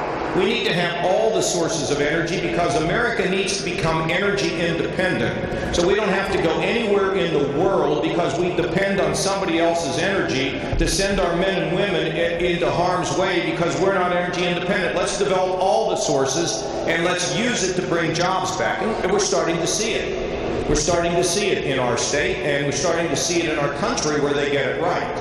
So all sources. We can have a clean environment and a strong economy at the same time. I can't go to a guy with a St. Louis Cardinals hat on. I mean, they keep beating. Yes, ma'am, right here. St. Louis Cardinals, what are you doing? Pardon?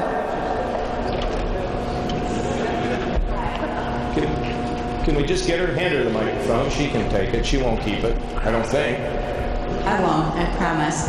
I'm a nurse practitioner here at St. Elizabeth's in Youngstown, and the whole Obamacare situation has cost us a lot of money, a lot of time, a lot of changes have been made.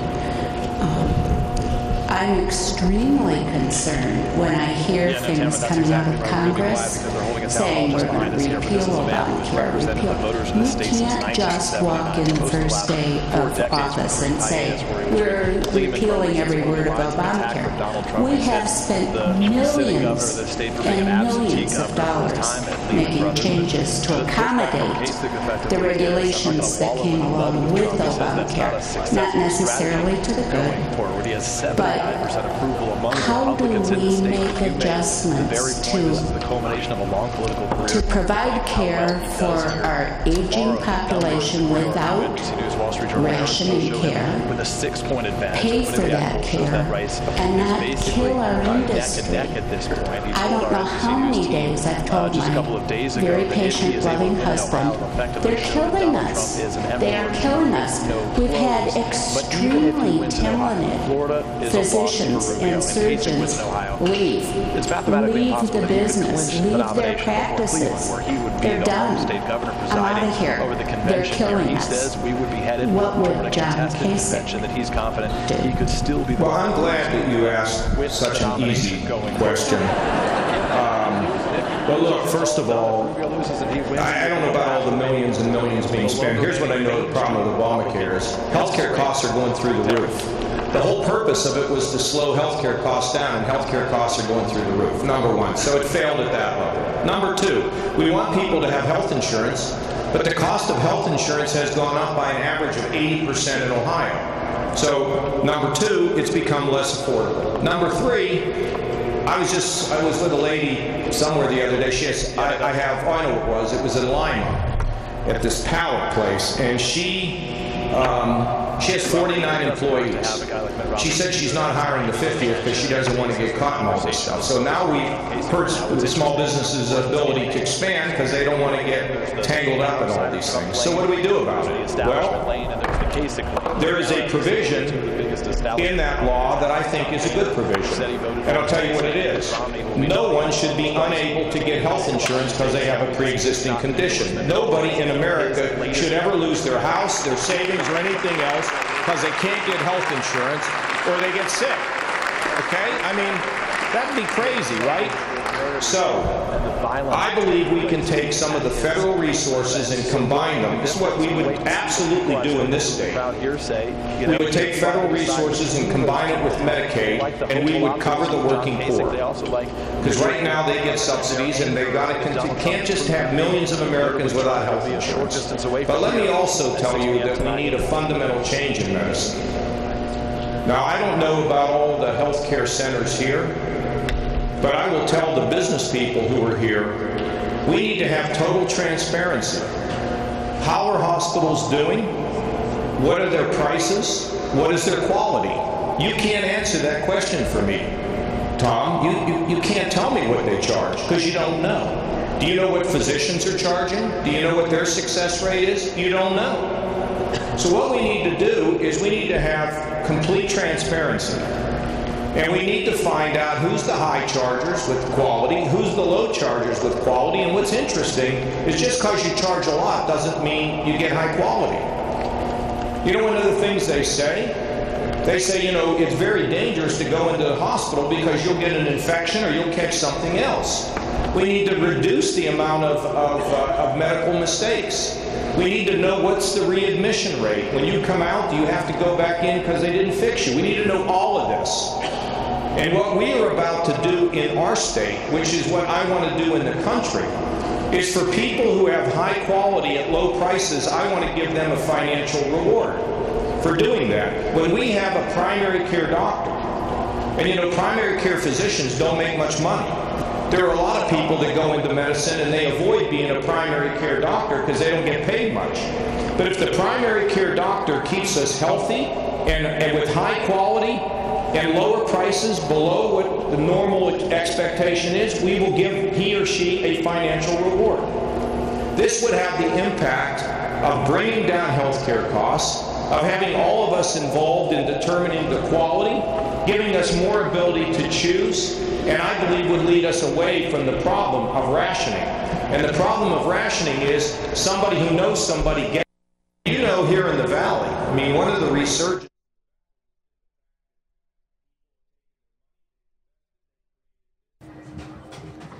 Okay, everyone, that was a clip of John Kasich speaking from earlier in Youngstown, Ohio. You're looking at a live event now, a live feed of a Donald Trump rally that's just about to begin, also in Ohio. One day my dad said find someone new. I had to tell my Jim you it was me when he said that you better go find somebody new. He stood there and asked me why, but all I could do was cry. I'm sorry I hurt you, leader of the pack. He sort of smiled and kissed me goodbye. The tears were beginning to show. As he drove away on that rainy night, I begged him to go slow. Whether he heard, I'll never know. Look out, look out, look out, look out! I felt so helpless, what could I do? Remembering all the things we've been through. In school they all stop and stare. I can't hide the tears, but I don't care.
told me, son, always be a good boy, don't ever play with guns. But I shot a man in Reno just to watch him die.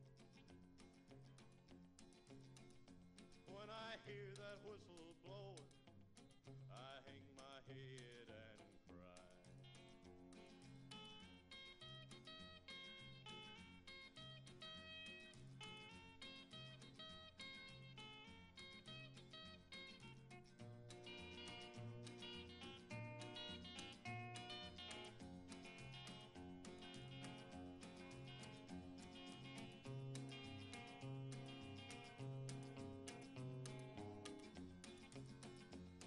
I bet there's rich folks eating in a fancy dining car.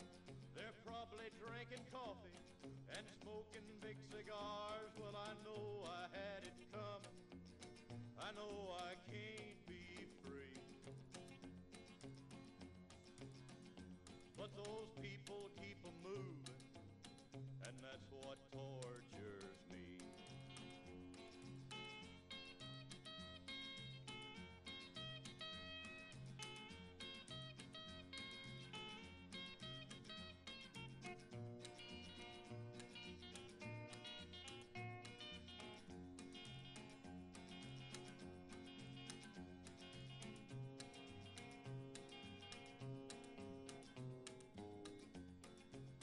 Well, if they freed me from this prison, if that railroad train was mine, I bet I'd move it on a little farther down the line.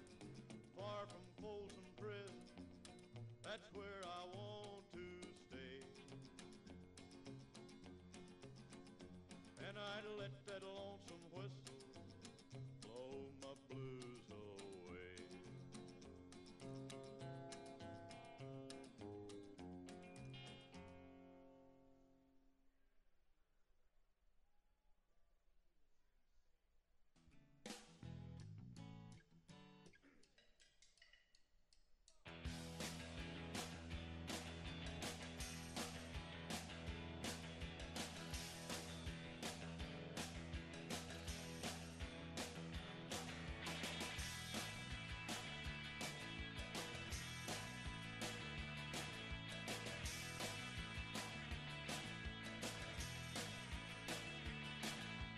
Come from the cities and they come from the smaller towns. And beat up cars with guitars and drummers go crack, boom, bam. R-O-C-K in the USA, R-O-C-K in the USA, R-O-C-K in the USA, yeah, yeah. Rockin' in the USA. Ladies and gentlemen, we all know that as President of the United States, Mr. Trump will continue his lifelong defense of the right of free speech in America. As a matter of fact, he supports the First Amendment just as much as he supports the Second Amendment. However, some people have taken advantage of Mr. Trump's hospitality by choosing to disrupt his rallies by using them as an opportunity to promote their own political message. While they certainly have the right to free speech, this is a private event paid for by Mr. Trump. We have provided a safe protest area outside the venue for all protesters. If a protester starts demonstrating in the area around you, please do not touch or harm the protester. This is a peaceful rally.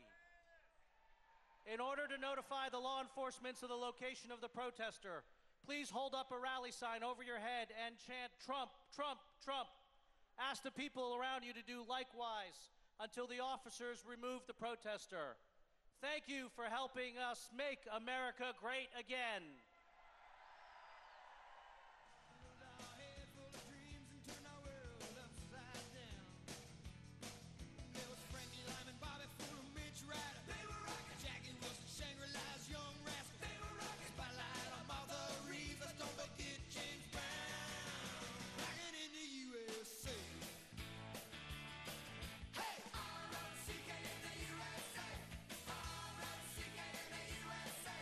R-O-C-K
My name is Chris Christie, and I'm happy to tell you that tomorrow you're going to make Ohio Trump country.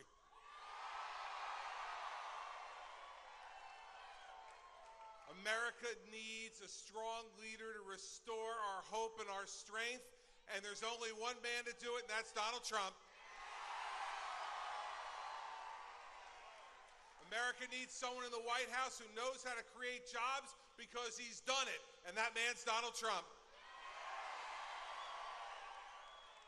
America needs a leader who will restore our military and have the backs of the men and women in the Army, and that's Donald Trump. America needs a leader who the rest of the world is going to respect because he's going to make America great again. That's Donald Trump. We do not need what you've had to put up with here in Ohio. We don't need higher spending from government.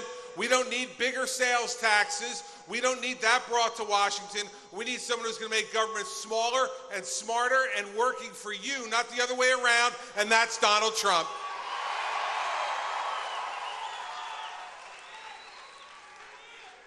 Tomorrow we need each and every one of you, your families, your friends, the people you work with, your neighbors, to get out to the polls and make sure you vote for the person who will make America great again, Donald J. Trump.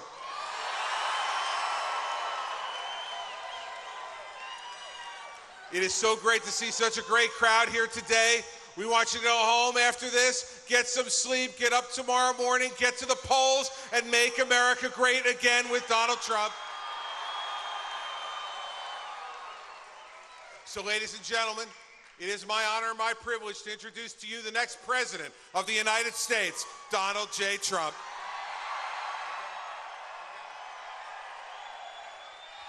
Wow, thank you. Thank you, Chris. So great. I got a call a couple of weeks ago from Chris Christie, and he said, I really think it's amazing what's happened. You know, it's called something special. It's whether it's momentum or whether it's whatever. We have something going that people haven't seen before. It's really a drive. And I mean, honestly, they're talking about it's one of the great things that they've seen in political history. It's been on the cover of Time. It's been at the head of every newspaper. It's really something special. We're going to make our country so much better. It's going to be great again, and it's going to happen quickly.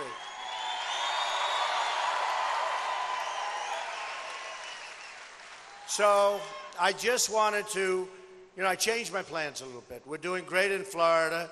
We're doing great in Illinois. Missouri, I think we're going to have a tremendous day.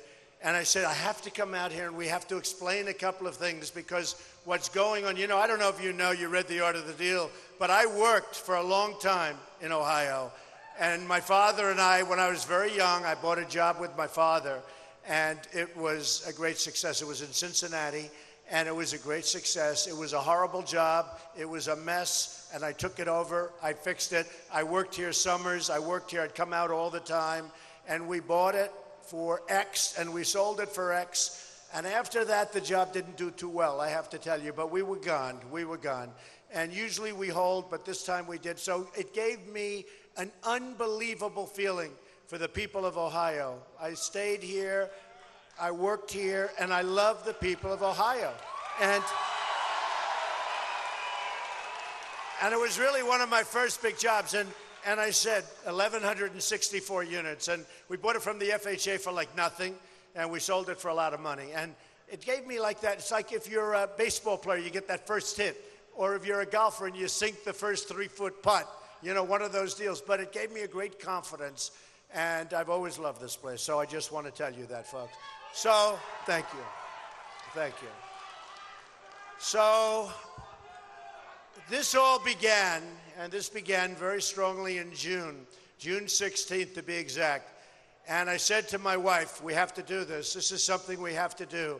Our country is being so badly led. It's being led into this horrible deal with Iran. I mean, this deal where we pay $150 billion. We get nothing. We should have never even started negotiating the deal until we got our prisoners back.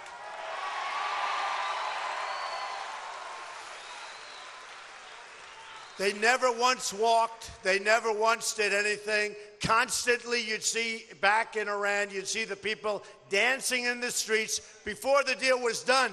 They're dancing. They're calling us all stupid.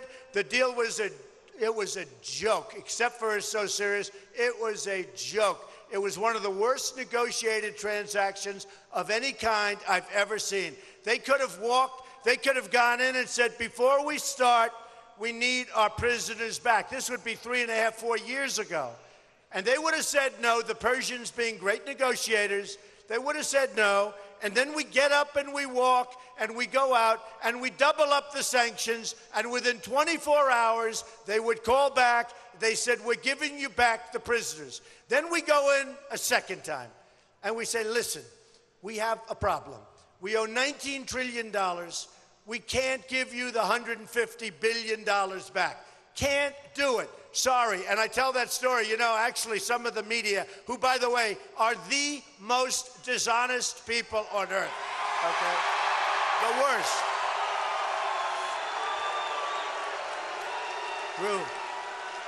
True. So true. So true. Like, look at this massive crowd in this big hangar. And we set this up. Remember, we set this up like, what, 15 hours ago, right? And just look, because I wanted to come up. This is a place I want to win. This is the place. This is going to do it. Ohio is going to make America great again. Kasich cannot make America great again. Can't do it. He can't do it. If you didn't hit oil, and that wasn't because of him, believe me, if you didn't hit oil, you would have had a disaster. This would have been as bad as any of them. And you got lucky. Now the problem is oil has gone way down, and yet your budget's gone up 35%, more than any other state in the United States. That means you're going to have a big, big problem. It's already being talked about. 2 days ago, I was in Cleveland. We made a speech. It was unbelievable, like 25,000 people. And just before I went on, one of the managers of the arena came over, and the great Patrick Park, you know, Patrick and Raymond Park, great people. They own it. They do such a beautiful job. And he said, it's so sad, Mr. Trump. Right over there, Eaton Corp going to Mexico. Right over there, Ford going to Mexico. Then he pointed over here. He pointed to 2 or 3 other places. And I said, wow, that's sad. And that's what's happening, folks. That's what's happening. With me, it's not going to happen anymore. We're not going to be the dummies anymore. We're not going to be the dummies anymore. You're losing your jobs. You're losing your income. You're losing your factories. They're going to China. They're going to Mexico. Japan is killing us with the cars. Now it's Vietnam. It's India. It's everybody. We don't make good deals anymore. We don't win anymore. If you think, we don't win anymore. Where do we win? We lose on trade. We lose with the military. We can't beat ISIS. We can't beat ISIS. Here we have military, and we can't beat ISIS. We don't want to use our military. We don't know how to win anymore. It's not even in our culture anymore. You know, the old expression, to the victor belong the spoils, right? We should have never gone in, and I did not want to go in. Believe me, I said you're going to destabilize the entire Middle East. But they went into Iraq. It was a mistake. They went in. Mistake. Now Obama gets out. The way he got out was so bad. He puts out a date. The enemy says, wow. They couldn't even believe it, I guarantee you. He puts out a date when we're leaving.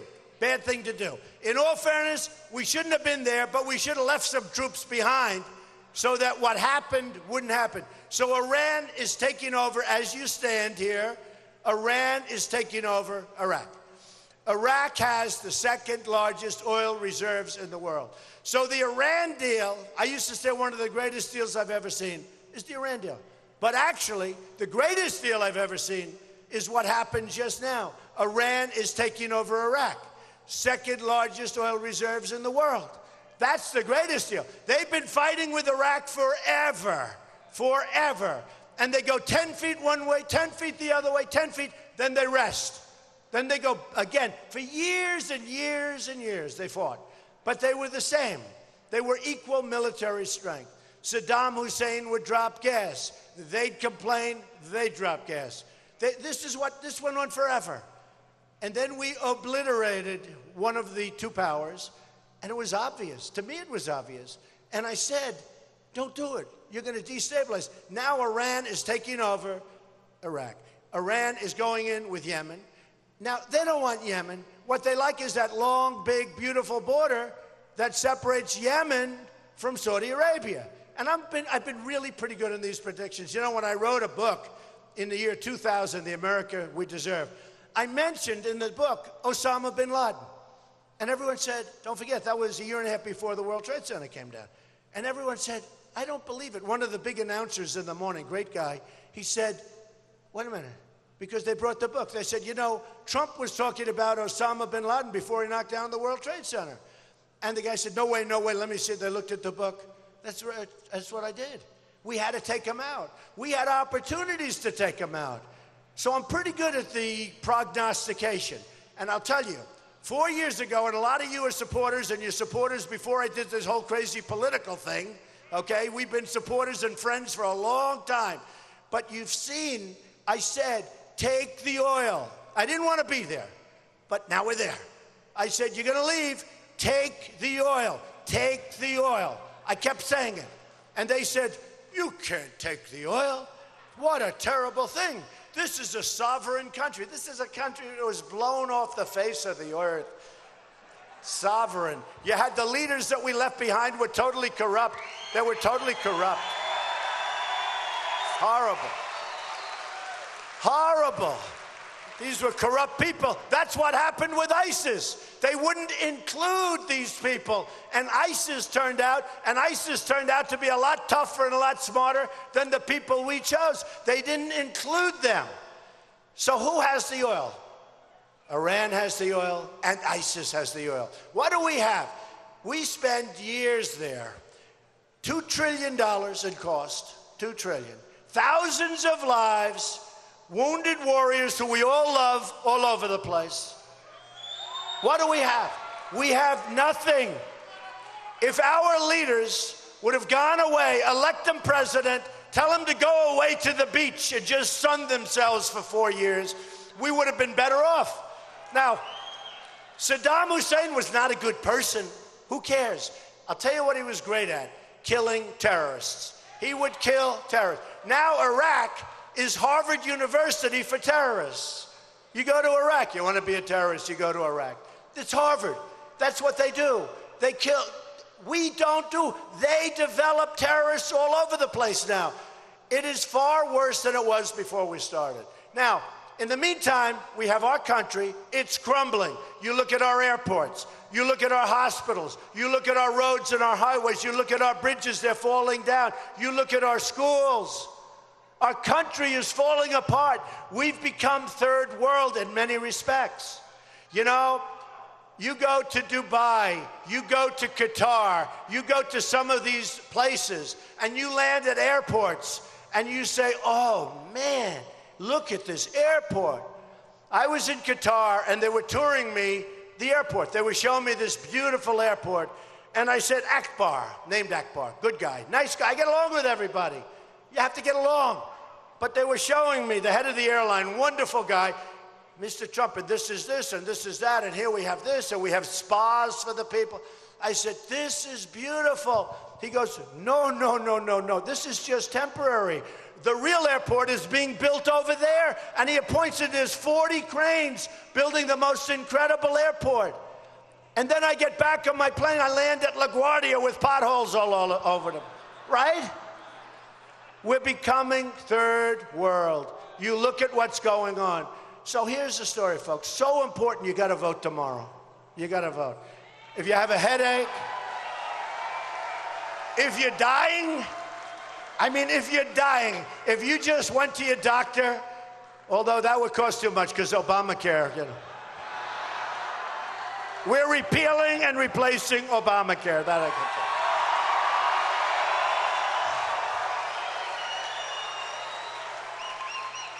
But what? If you go to your doctor and he tells you you're over, it's over.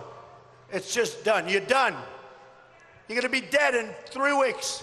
Doesn't matter. Get out tomorrow and vote. Think about your children. Think about your family. Get out tomorrow and vote, okay? You got to do it. You got to do it. So, you know, it's a movement. It's a movement like they haven't seen. I'll tell you what. The cover of Time, 4 times in the last couple of months, take a look. That's what they're writing. The single biggest story in politics today in the world is what's happening, of all things, to the Republican Party. We had a party that was obsolete. We had a party, Mitt Romney couldn't run for dog catcher. This guy was a disaster. We had a party that should have won the last election. We had the wrong person. You know, it's interesting. I backed McCain, he lost.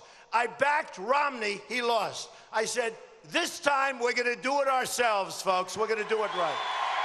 We're going to do it right. We got to do it right. So the biggest story in politics worldwide, it's all over the world, it's a movement, is what's happening with the Republican Party. So here's the story. You know, I've won many, 15, 16 states. I think we're going to have a great day tomorrow. Great day. In fact, the one that's closest looks like you. Get out and vote. But we're going to have a great day. I think we're going to have a phenomenal day. Florida's looking fantastic. Florida's really looking. Well, look, you have a senator that doesn't show up to vote. How would you like to have a senator who doesn't show up to vote? I mean, he doesn't come in. So you can't have that either. But Florida's looking really, really fantastic. And, you know, they have a little bit of the same characteristic. You have Rubio, he doesn't vote. That's real bad stuff. And your governor is absentee. He goes, listen to this, because I know, because I was there, but I go back and I still work. You know, I have a job, right? You got to do your job. So your governor, Kasich, if you look at him, and I'm being totally impartial, he goes to New Hampshire. He's living in New Hampshire. Living. Where's Chris? Is Chris around? Even more than Chris Christie, he was there. Where's Chris? Right? Even more. I hated to do that, but I had to make my point. But he goes to New Hampshire. He lives there. He loses badly. He gets killed. I win in a landslide. Okay, I win New Hampshire. I love the people of New Hampshire. They gave me my first big victory, and it was early on. Everybody wants to win Iowa so they can win New Hampshire. I won New Hampshire. Then we go South Carolina. I'm not supposed to win that because it's heavily, heavily evangelical. But I'm a great Christian, and I understand evangelical. And evangelical is smart, and they don't want to remember Ted Cruz. I call him Lying Ted Cruz. He's lying Ted Cruz. And he walks in with his nonsense. He walks in with that, you know, phony stuff. And he lifts the Bible up high. And he said, here I am, I'm lying Ted Cruz. And he puts the Bible, and then he starts lying for the whole night. Any position you have, he knows what your position is. He tells people the opposite. What he did to Ben Carson, who just endorsed me, by the way, Dr. Ben. Great guy. But in Iowa, Ben was doing really well, and I was doing really well. And Ted Cruz said Ben Carson had just quit the race. And the voting hadn't even come close to ending. And he convinced him. And then right after the race ended, he called him and apologized. Give me a break. And I don't think Ben has ever forgotten that or forgiven that or whatever. But Ben endorsed me 2 days ago, and that's a great endorsement. That to me. And you know who else endorsed me, which I think you'll like? Sheriff Joe Arpaio. When Sheriff Joe endorses you, that means you're tough on the borders, believe me. Sheriff Joe. So we had Sheriff Joe, and he endorsed. And we had Sarah Palin, who was so great. She endorsed. And Jerry Falwell Jr. from Liberty University, so great. And maybe Jerry, I think, really helped me with the evangelicals. So we go to South Carolina, and that's going to be Ted Cruz country. That's lying Ted Cruz country. And we go, and everybody says he's going to win. And who wins in a landslide? Trump. And who gets the military, the vets, because when they're leaving, they do the polls. I won with the military. I won with the vets. I won big with the evangelicals. I won big with everybody. I won with women. I won with men. I won with highly educated. I won with less than highly educated. We won with every single category. So it's been great. Same thing with Nevada. We go into Nevada. I win with Nevada in a landslide. But the big thing is this. I go there and I say hello to the people that work at the polling booths. And a woman comes up to me in New Hampshire. She said, you know, Mr. Trump, I've been doing this for 40 years. And in 40 years, we used to have like 3 people come in and another 3, 4 people. And it was just very light. We have lines. And I looked at the lines. The lines were 5 blocks long, 5 abreast coming in to vote. We've taken in millions and millions and millions of people within the Republican Party. They came out from the Democrats. They came as the independents. And I'll tell you, the thing I'm most proud of is, and I see it when I sign and when I shake hands with people, every 20th person says to me, you know, Mr. Trump, I've never, ever voted before. We're talking about 40-year-old people. We're talking about 50. Are you going to vote? And you never voted before? Thank you, man. That's so cool. But who's never voted before and just voted? Wow. Wow. And you're all voting, right? I'm telling you. I'm telling you. They just said it on one of the stations coming in. It is a phenomena. It is, and it's phenomenal. But it is a phenomena. So many people. They said, I've never wanted to vote because I've never seen anybody I wanted to vote for, okay? So we have the Democrats, and we're up millions and millions and millions of votes. And you know, it's sort of interesting. I watched Lion Ted a little while ago, and he was saying, I'm the only one, you know, I always say he's a good debater, but he can't talk. He says, I'm the only one that can beat Trump. I beat him 5 times. I'm the only one. You know, it's like a professional debate artist, and yet I've won every debate. I don't understand it. But, no, according to Drudge, who's an incredible guy, Drudge, they do the polls after the debates. Every single debate, Time Magazine, Drudge, all these different places, they do polls after the debate. I think I've won every single one for every single debate, really. But Lion Ted goes, I've got to tell you, I'm the only one that can stop Trump. Nobody else. I've beaten him 5 times. And then I said to myself, is anyone going to speak up? Nobody speaks up. So at the debate, do you remember? He said, I've beaten him 5 times. I'm the only. I said, yeah, but I've beaten you 15 times. Right? Right? I don't know. He's Lion Ted. He's Lion Ted. So look, so important.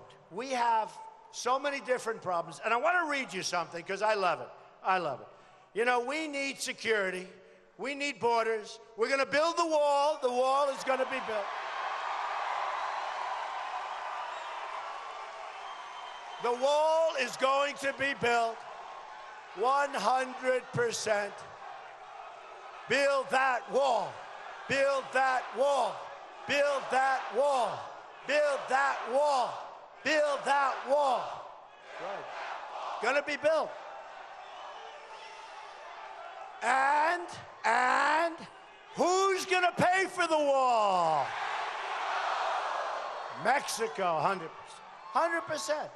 We have a trade deficit with Mexico, folks. These guys come off the stage. They used to say, you can't build a wall. And then I said, well, you know, the Great Wall of China is 13,000 miles long, much bigger, and it was built 2,000 years ago. Why can't we build a wall? Well, I don't know. You can't build.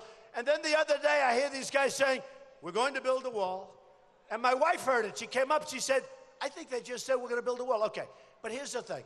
Then they say, you can't get Mexico to pay for the wall. Okay, so remember this. This is easy. Anybody in the audience can do it because almost everybody in the audience is smarter than the people running our country, okay? So remember, sure. So remember this. Remember this. The wall is going to cost $10 billion. A lot of money. We're going to do a real wall. It's going to be like at the OPO, the old post office. I got it. Under budget, ahead of schedule, gonna be great, right? We want to go under budget. You gotta know, the thing I do best, in all fairness, is build. Okay, so we're gonna build it under budget, ahead of schedule. But the wall's gonna cost 10, and it's gonna be a, let's see that ceiling. That's pretty good, actually. That ceiling, hey, that ceiling's up there. They don't build them like they used to, folks, right? It's pretty good. But it's gonna be right up there. It's probably gonna be higher than that, but it's gonna be right up. 45, 50 feet, good precast, beautiful job. So here's the story. Here's the story. So they say, you're never going to be able to get Mexico to pay. It's 100%. They said, no way, these are the people I'm running against. I'm arguing with them. Here's the story. We have a trade deficit with Mexico. A year, $58 billion, right? The wall is going to cost $10 billion. That's a peanut compared. They're going to pay for the wall, folks. So when you have $58 billion advantage in trade, and you want $10 billion to pay for the wall. Now, there's various ways they can do it, and I'm not pushy. I'm a very, very unpushy person. They're going to pay for the wall. So easy, okay? So easy. You probably saw the other day Vicente Fox, the ex-president. And what did he do? He threw out the F-bomb. If I threw out the F-bomb, I would get these people, I would get the electric chair, okay? They would say, it's the electric chair. He threw out, nobody even talks about it. But what he did is good, because he said, there's no way we're going to pay for the you-know-what wall. Okay? Vicente. There's no way, he said, and really angry and arrogant. He said, and I love Mexico. I love the people of Mexico. I have thousands of employees, and over the years, Hispanics. And I win in the polls with the Hispanics. You saw that in Nevada. I won with the Hispanics in addition to every other group because I'm going to bring jobs back. I'm bringing the jobs back. I'm bringing them back from China. I'm bringing them back from Mexico. I'm bringing jobs back. So Vicente Fox, the good and the bad, he said, there's no way we're going to pay for the you-know-what wall. And angry.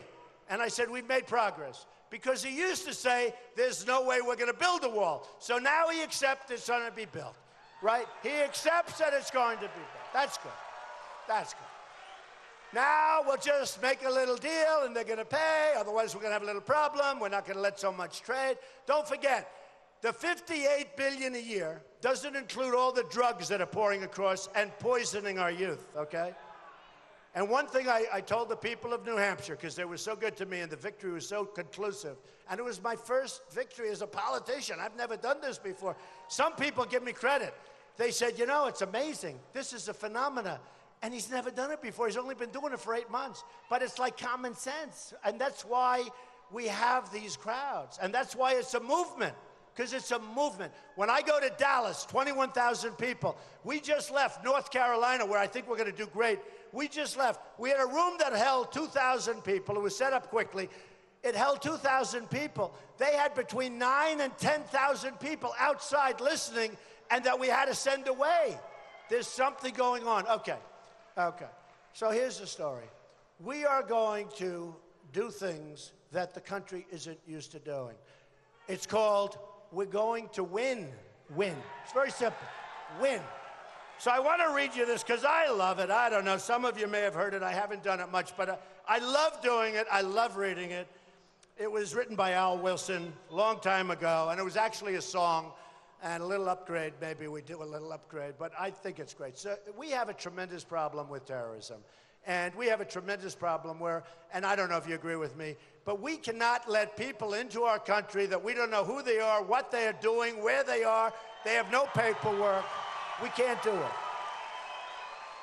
And we can build in Syria, we can build a safe zone, and we'll do that. And I want to get Saudi Arabia, I want to get Gulf states to pay. They have so much money that you wouldn't even believe it. And they're not paying. We're paying for everything. We always pay.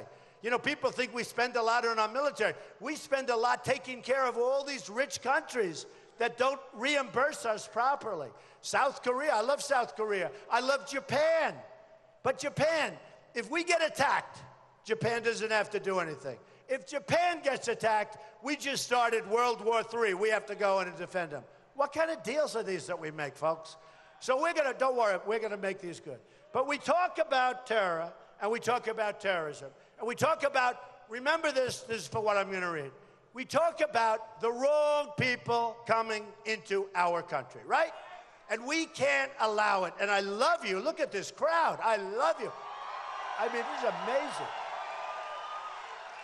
Okay, you ready? And this is called the snake. A snake, snake, right? On her way to work one morning, down the path along the lake, a tender-hearted woman saw a poor, half-frozen snake. Her pretty-colored skin had been all frosted with the dew. "Oh, well," she cried, "I'll take you in, and I'll take care of you. Take me in, O tender woman. Take me in, for heaven's sake. Take me in, O tender woman," sighed the broken snake. She wrapped him up all cozy in a curvature of silk, and then laid him by the fireside with honey and some milk. Now she hurried home from work that night. As soon as she arrived, she found that pretty snake she'd taken in had been revived. She was happy. "Take me in, O tender woman. Take me in, for heaven's sake. Take me in, O tender woman," sighed the broken snake. Now she clutched him to her bosom. "You're so beautiful," she cried. "But if I hadn't brought you in by now, heavens, you might have died." Now she stroked his pretty skin, and then she kissed him and held him tight. But instead of saying thank you, that snake gave her a vicious bite. "Take me in, O tender woman, take me in, for heaven's sake. Take me in, O tender woman," sighed that vicious snake. "I saved you," cried the woman, "and you've bit me, heavens why? You know your bite is poisonous, and now I'm going to die." "Oh, shut up, silly woman," said the reptile with a grin. "You knew damn well I was a snake before you took me in." Right? Right?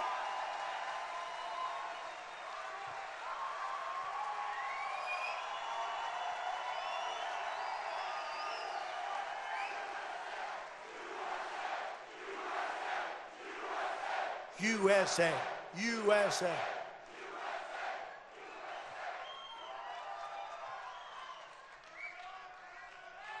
So we don't know what we're doing, folks, and we have to learn. We're going to make America great again. We're going to do a few things, and I'm going to go over them quickly, but the main thing I want you to do tonight, go home, go to sleep, get a good rest, go out tomorrow. You got to beat Kasich. He's not going to be a great president. He's not going to be strong. He's weak on the borders. Remember, when he was a congressman, he signed NAFTA. NAFTA destroyed Ohio. It destroyed Ohio. And now he wants to sign TPP. That is going to be worse. I have studied it so carefully. That is going to be worse for Ohio. It's going to take all of your car business out. It's going to take all of your other, but the car business is going to be destroyed by TPP, and he wants it. And nobody knows why he wants it, including himself. Maybe one of his lobbyists are demanding it. Maybe the special interests from the cars or something are demanding it. Maybe one of the other countries that are going to benefit are demanding it. Who knows? It is absolutely crazy. They don't even talk about monetary manipulation in the agreement. It's 6,000 pages long. It's 12 countries at least. And here's what happens. We don't even have people that read these things. But those countries have read every single word. They've diagnosed it, every single word. We're going to be wrapped. If we're going to make trade agreements, do nice, simple, boom, boom, boom. Do them with individual countries that deserve it. Don't do it with this whole mass group. And then you watch. China, they're watching. They're not in the agreement now, but they're watching. And they will come in through the back door at a later date, and they will take it over, and they will continue to laugh at how stupid our country and how stupid our leaders are. But it won't happen if I'm the leader. It won't happen. And remember look. I love China. China's great. I love Mexico. It's all great. Their leaders are too smart for our leaders. Our leaders don't have a clue. So think of China. Think of China. Trade deficit, $500 billion. Then these stupid people say, and I'm a conservative, but I'm a common sense person. And I like to say I'm a common sense conservative. Look, I'm very conservative on the military. I'm very conservative with the veterans. The veterans are going to be taken care of, folks. Okay? Really. Better than ever before by a factor of 10. I'm very conservative on the border. Nobody, remember, Sheriff Joe, nobody is like me on the border. I'm very conservative on health care. I'm conservative on Second Amendment. We're going to keep our Second Amendment. We're not playing game. Very, very. But when it comes to trade, I love free trade. See, a true conservative only wants free trade. And that's good if you have smart people negotiating for you. But we don't. We don't. We have the opposite. I'm trying to be nice. We have the opposite. So here's the story. Here's the story. We're going to have great agreements. We're going to have great agreements. We're not going to have agreements where they're good for certain people. I'm self-funding my own campaign. I'm putting up my own money. When that big plane flies into Ohio, you know who's paying for it? Trump is paying for it. Not a special interest. I'm paying for it. And let me tell you, it's expensive. But I'm paying. Made in the USA. It's called Boeing. Made in the USA. But look, but I'm paying for it. I'm self-funding. And I don't know if I get credit for that. I've spent, a lot of money on the campaign. By the way, here's the beauty. Like in New Hampshire, I spent $2 or $2.5 million. I came in first in a landslide. Other people, one in particular, spent, I think it was $50 million, $58 million, came in 5th or 6th. Who do you want as president? I mean, when you think. Wouldn't it be nice? Wouldn't it be nice, seriously, if we could spend the least and get the best result? Wouldn't that be nice? I mean, in education in the world, 30 countries, the United States is number 30, but it's number 1 on cost. So, cost per pupil. So, we are number 1 on cost. And by the way, cost per pupil, not even close. We are so much higher than number 2 that we don't even talk about number 2. So we're number 1 on cost, and we're the worst in terms of the education we produce. You have Norway, Sweden, Denmark, China, some countries that you never even heard of before. And they're ahead of us in education. So we're going to change it around, folks. We're going to have strength. We're not going to have, and let me just tell you, I don't know if I get credit for self-funding my campaign. But these guys, they're not stupid people. They're not stupid. You ask, how did they make a deal so stupid? They're not stupid. Their lobbyists told them to make it. They are totally controlled by their lobbyists and by special interests. So when I tell Carrier, which just announced they're moving, Carrier, guess what? This is your president. Now, this is not very presidential. My wife said, the last debate, and Ivanka said. Anybody ever hear of Ivanka? Yes. They said, Dad, you're doing great in the debates, but do me a favor. You're really ahead. Act presidential tonight. I said, what does that mean? She said, act presidential. In other words, when they come at you with things, just stand there and act president. Now, let me tell you, and I told this to the press, I can be more presidential than any president the United States has ever had, except for Honest Abe Lincoln. He's tough with the top hat. I can't do it. Honest Abe, I mean, he was seriously president. Honest Abe, I don't think I can beat Honest Abe. I've never said that before, that I can't beat somebody. I don't think I can act more presidential than Honest Abe. Now, I said, so what does that mean? Well, that means when they come at you with the barbs and this, I said, I can't do that. But I did. In the last debate, I was proud of myself. I did, and I won that debate. I won that debate, according to the poll. But look. So they say act president. So I'm going to tell you this isn't presidential, because I'm not supposed to be doing it. You're president of the United States, but you know what? I'm more interested in having jobs in this country than I am acting presidential, okay?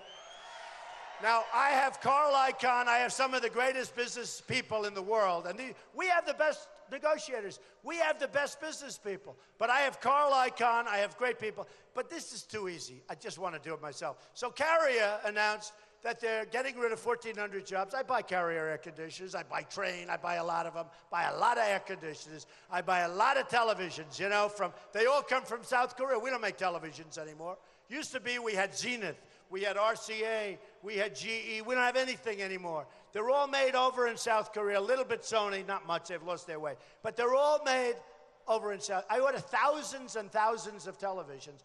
And I say, can we buy them in the USA? We can't. So it's pretty tough. So here's what happens with Carrier. They announce they're moving, and I'm not happy.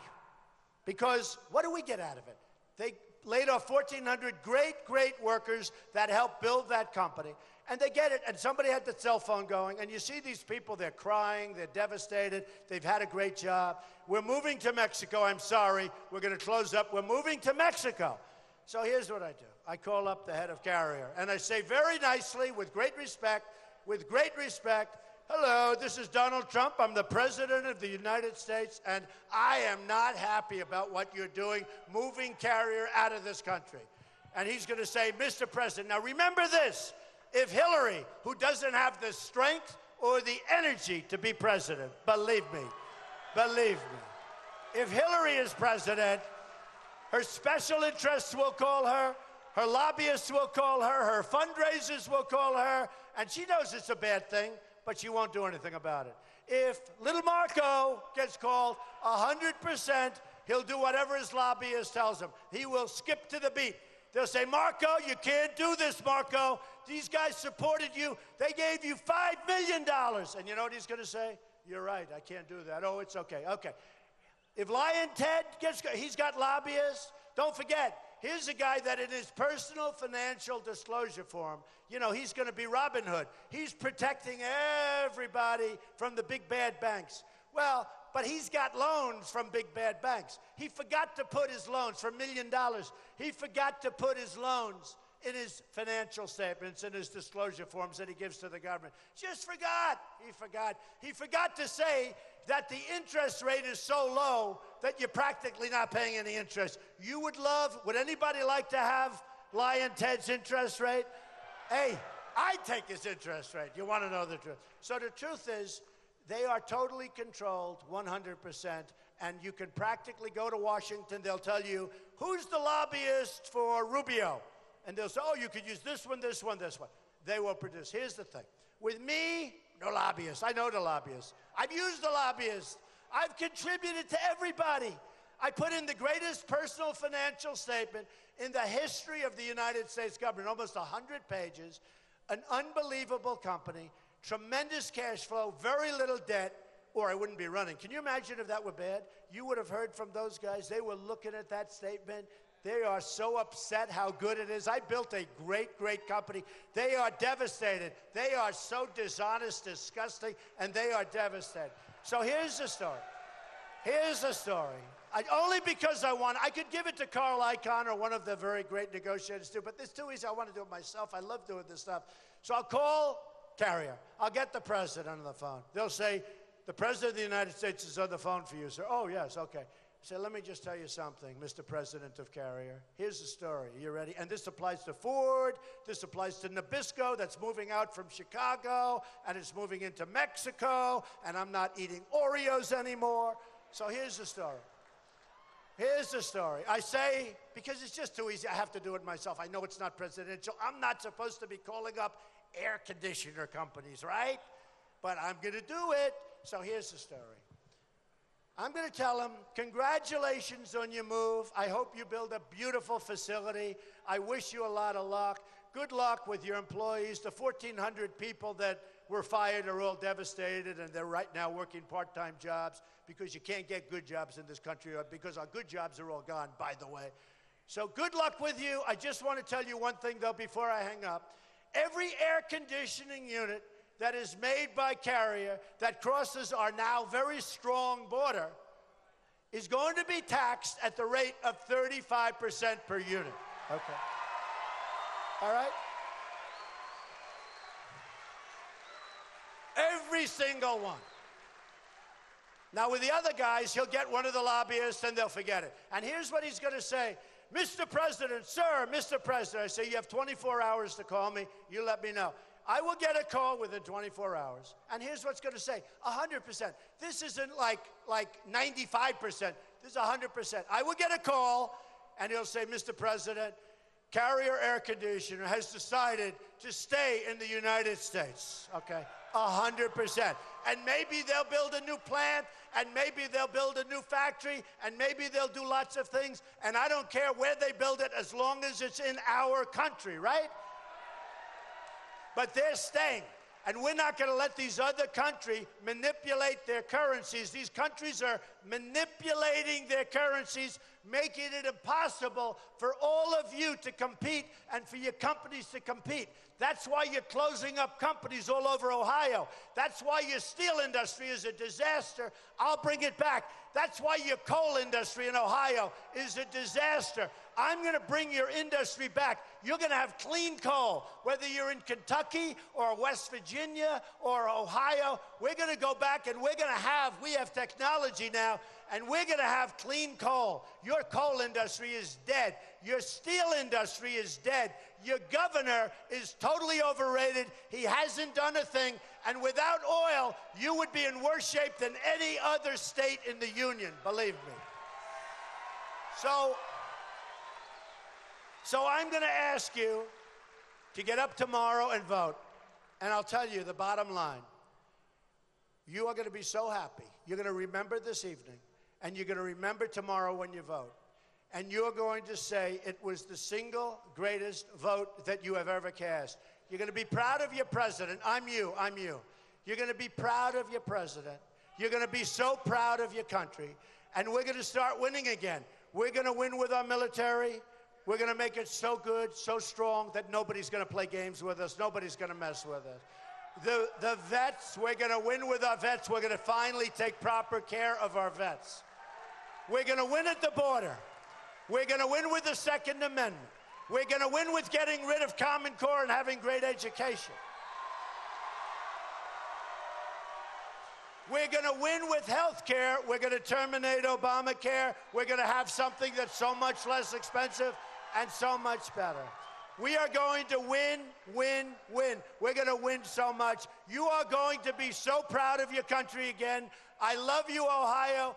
You can make the difference.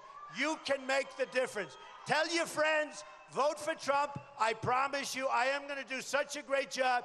You will look back 2 years from now, 10 years from now, 20 years from now, you're going to say, that's the single greatest vote I ever cast. We're bringing your business back. We're bringing your jobs back. Thank you, Ohio. I love you. Thank you. Thank you. Thank you. I love you.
All right, and it looks like I'm getting something in on one of my satellites. I'm going to take you there now. I am not 100% sure on what it's regards to, but let me find that out.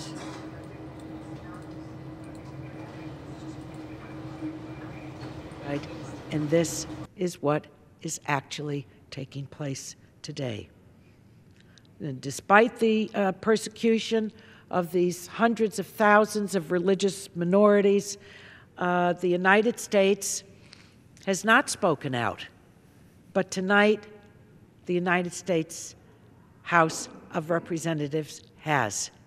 And this is a seminal moment for the House to have taken this on and to express unanimously, that this is genocide.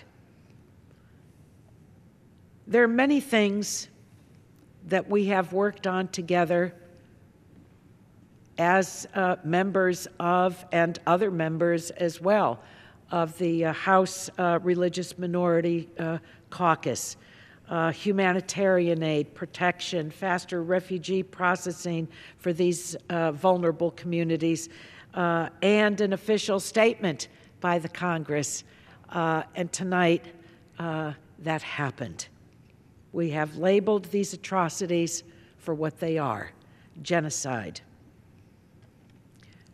I think that Congressman Fortenberry has stated in the most eloquent way why this is important. First of all, this is one of the great values of our country. One of the great, great values of our country, where we recognize religions of people of all religious backgrounds. And our Constitution, in just a few words, I believe, have prevented bloodshed, whereas in other places it takes place. It is as deeply meaningful to me as a first-generation American, the only member of the entire Congress that is of Assyrian and Armenian descent. This is a repeat of history of my family. It is why I'm a first-generation American, because my grandparents fled, both sides of my family, the Armenian side and the Assyrian side, for this very reason, because they were being hunted down and persecuted because they were Christians. We know that a century ago the world witnessed, but the House and the Congress is still silent on this, and we have to address that too. When the Ottoman Empire rounded up and murdered Armenians, Greeks, and other minorities in Constantinople. By 1923, there were some 1.5 million women, children, and men that were lost. It was a systematic campaign that we now know as and call the Armenian Genocide. So for those in my family that told the stories, my grandparents, my parents, this is, for me, a bittersweet evening. But I think that they are all proud, those that have been called to God and those that are still with us, that the United States House of Representatives is calling this out for what it is. And it matters when the United States speaks. Our voices collectively this evening are going to echo around the world. And the stability, as Congressman Fortenberry spoke to, of these minority communities have really been the glue that have held these ancient communities together for so long. And I too share the hope and pray for the day that there will be peace in the region and that they will be recognized and honored in their communities, on the lands, these ancient lands, with their ancient faiths. That would be, I think that's the collective hope of all of us. And the stability and I think the cultural identity of the Middle East depends on this. The United States has always championed human rights, basic human rights and civil and religious liberties, both at home and abroad. Whenever we go abroad, those are the issues that we raise with whomever we are meeting with. And I think that these are our most cherished values, and I think America's greatest export. During his trip to South America in July of 2015, Pope Francis called for an end to this genocide of Christians in the Middle East, saying, quote, "In this third world war, which we are now experiencing, a form of genocide is taking place, and it must end." His voice, I think, spoke, obviously, for the voiceless.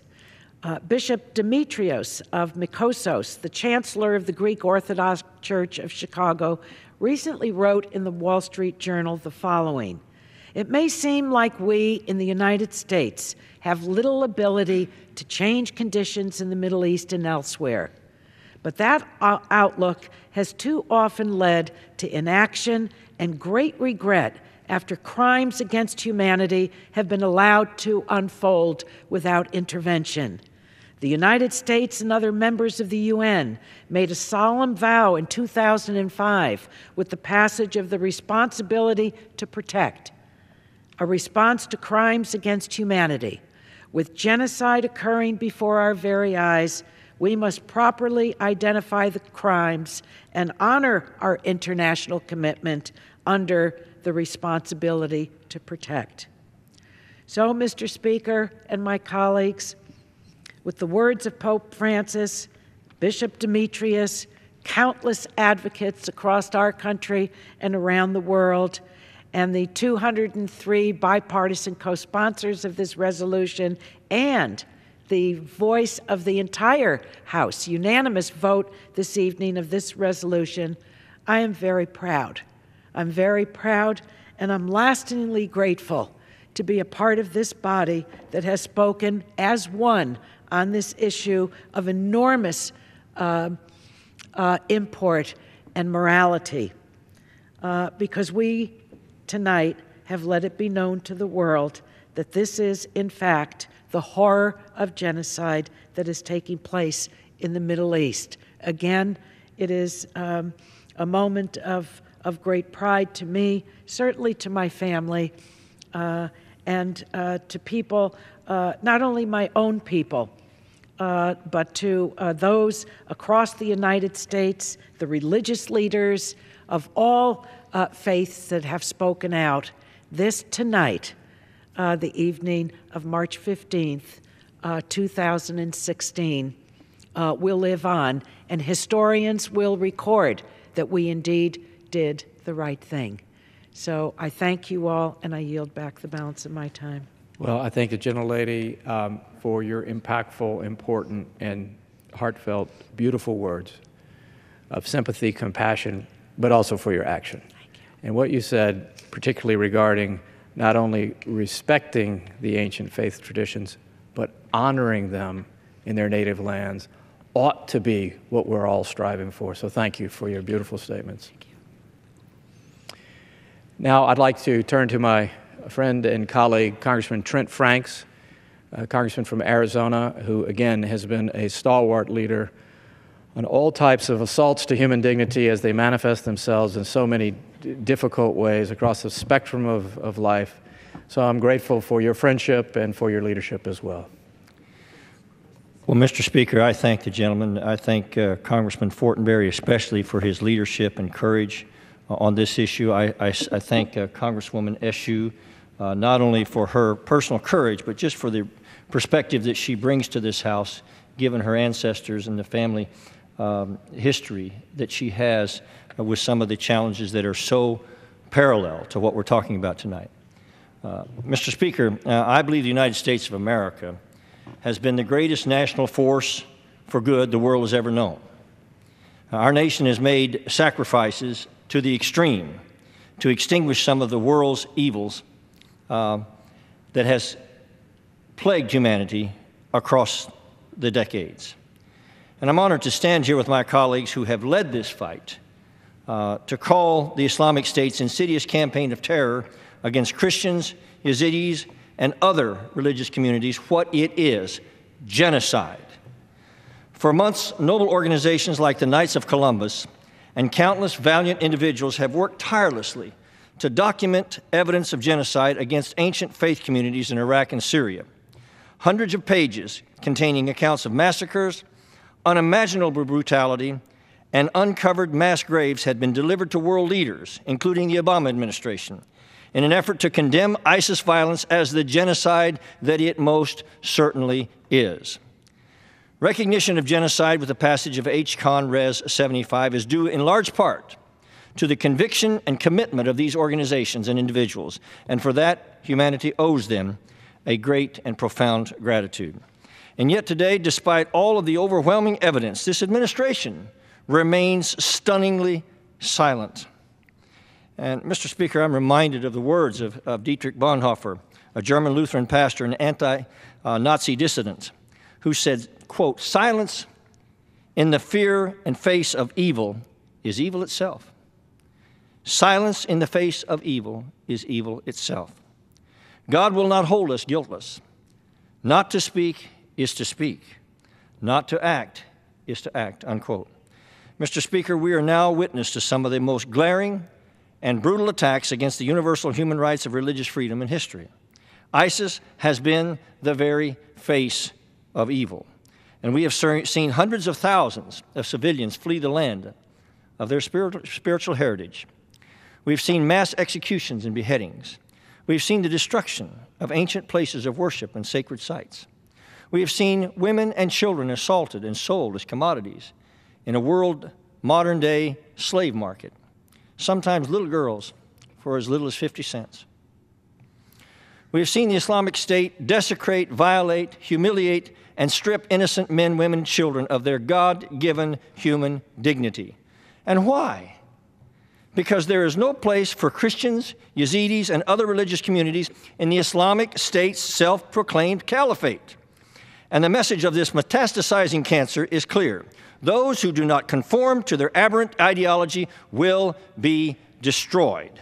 Mr. Speaker, this administration has been fully aware that Christians, Yazidis, and other religious communities have been subjected to the most extreme kind of brutality and barbaric attacks. The Islamic State has publicly declared their intent to annihilate those who do not submit to their caliphate, stating, quote, "It will continue to wage war against the apostates until they repent from apostasy. It will continue to wage war against the pagans until they accept Islam," unquote. Mr. Speaker, justice demands that this be condemned as genocide. Today, the cries of the innocent should compel us to act. Refusal to acknowledge and specifically name Christians, Yazidis, and other religious communities in designation of genocide would be one of the more disgraceful chapters in the Obama administration's shameful and abhorrent response to the insidious evil of the Islamic State. This conspicuous silence of this administration and its failure to act decisively not only has the gravest implications for thousands of innocent fellow human beings, but it also sends a message to the world that the United States of America, which has long served as an impetus for freedom and justice, has either lost the moral conviction to defend the lives of the innocent or the political will to crush the evil that desecrates them. Not to speak is to speak, Mr. Speaker. Not to act is to act, Mr. Speaker. And the world is watching what we will or shamefully will not say or do. Mr. Speaker, I would adjure the President of the United States and Secretary Kerry not to callously continue to stand by in silence and let this evil relentlessly proceed. And with that, I thank the gentleman and yield back. I thank my friend Congressman Franks from Arizona for his powerful statement. Not to speak is to speak.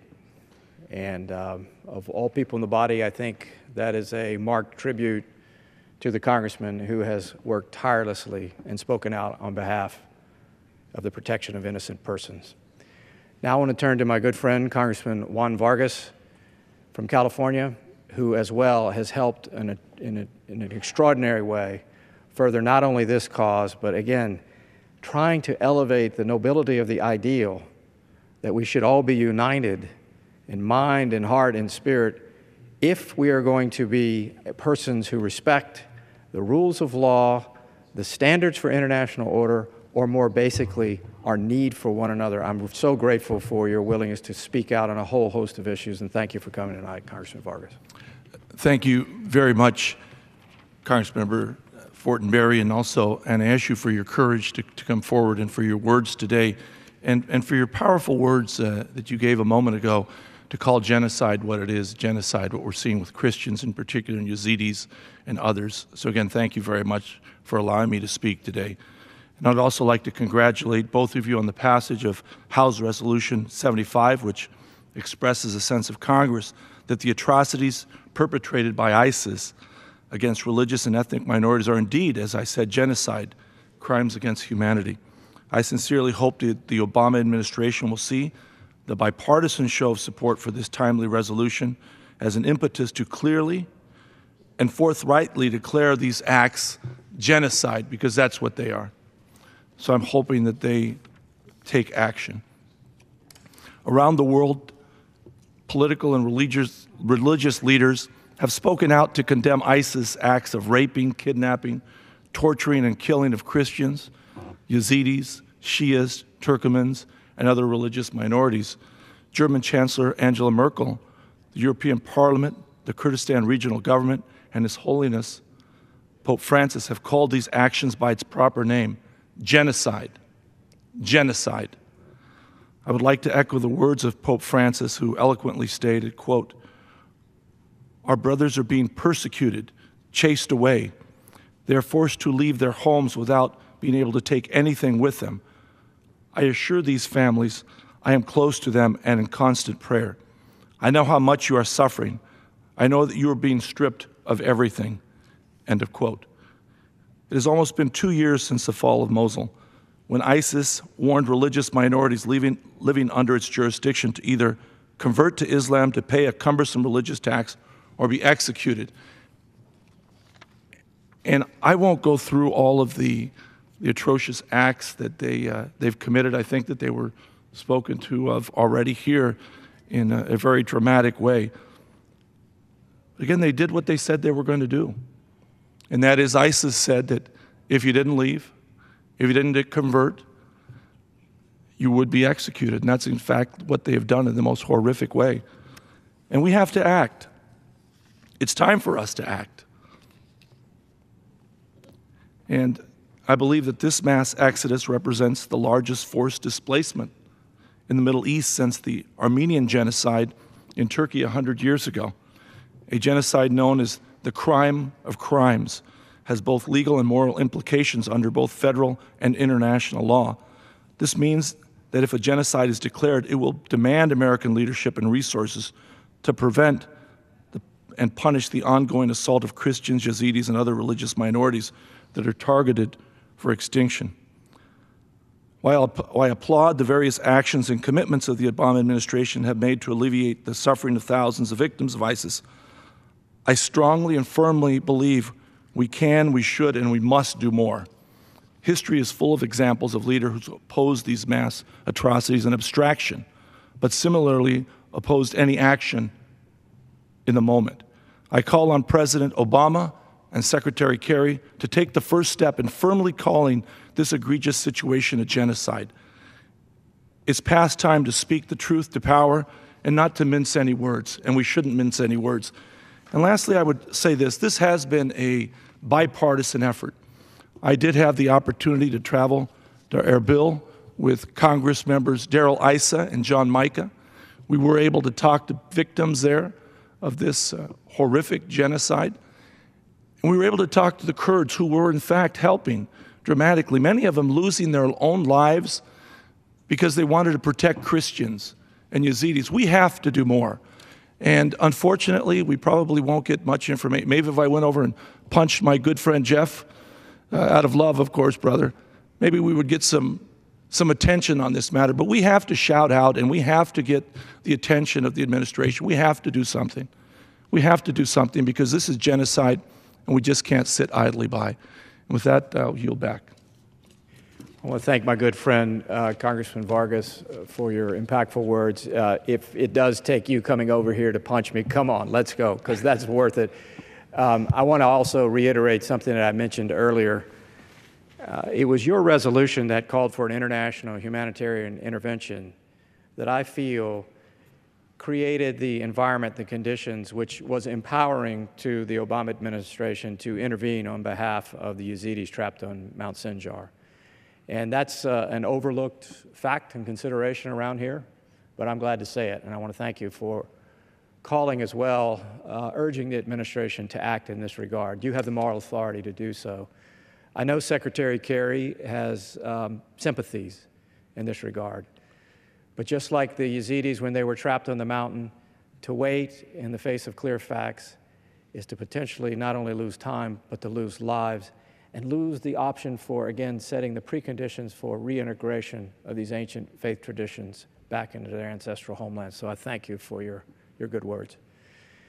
Now I want to turn to my good friend, Congressman Sean Duffy from Wisconsin, outspoken man of the House who has not been afraid to confront as well the various problems facing humanity, the assaults on human dignity, as they've manifested themselves and fractured our society and so many others in so many ways. So I thank you, Congressman Duffy. I appreciate the gentleman yielding, and I'm grateful for all of your work, Congressman Fortenberry and Congressman Vargas and Ashu. Sometimes people look at this House and think that all we do is fight and disagree, not to talk about you two punching each other to get a little more press. But it's a remarkable night when we all come together and stand together on such an important issue such as this, where we all lend our voices to an incredibly important cause. We spent a lot of time tonight talking about the atrocities, and I'm going to join in because I think we can't say it enough, all that's happened. 2 million Christians called Iraq home prior to 2013. Fewer than 300,000 reside there today. Many were victims of killing or kidnappings, others forced to leave their homes by radicals, Al-Qaeda or ISIS. In Syria, Christians accounted for 10% of the population, but today their numbers have declined to less than 1 million. Last summer, ISIS kidnapped nearly 300 Christians in a Syrian village and then later ransomed them back to their families for an average of $100,000 per person. When ISIS invaded Mosul, Iraq in 2014, as Mr. Fortenberry mentioned, they tagged Christian homes with an N for Nazarene, and then they gave the occupants a choice. You could convert, you could flee, or you would face death. In July of 2014, ISIS announced that the city, no doubt, was Christian-free. No surprise. In 2014, August, a woman from Bartella, Iraq, recounted the night that ISIS came into her village and then into her home and accused her of putting gold coins in her 11-month baby's diaper.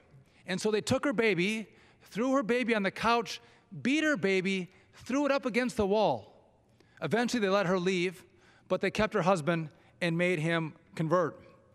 In February of 2015, ISIS slaughtered 21 Coptic Christians on a Libyan beach, pointing them towards Rome, and proclaimed this message, quote, "Signed with blood to the nation of the cross," end quote. In March of 2016, this month, 4 nuns, members of the Missionaries of Charity, founded by the late Mother Teresa of Calcutta, were executed by gunmen in Yemen. Their crime? They were caring for elderly and the disabled. Pope Francis called them today's martyrs. And just yesterday, gunmen stormed 3 hotels in the Ivory Coast. Among the 18 people who were killed, a 5-year-old boy was shot in the head. But eyewitnesses report that the friend who was with him was spared his life because he was able to recite a Muslim prayer. Mr. Speaker, these are hardly isolated incidents.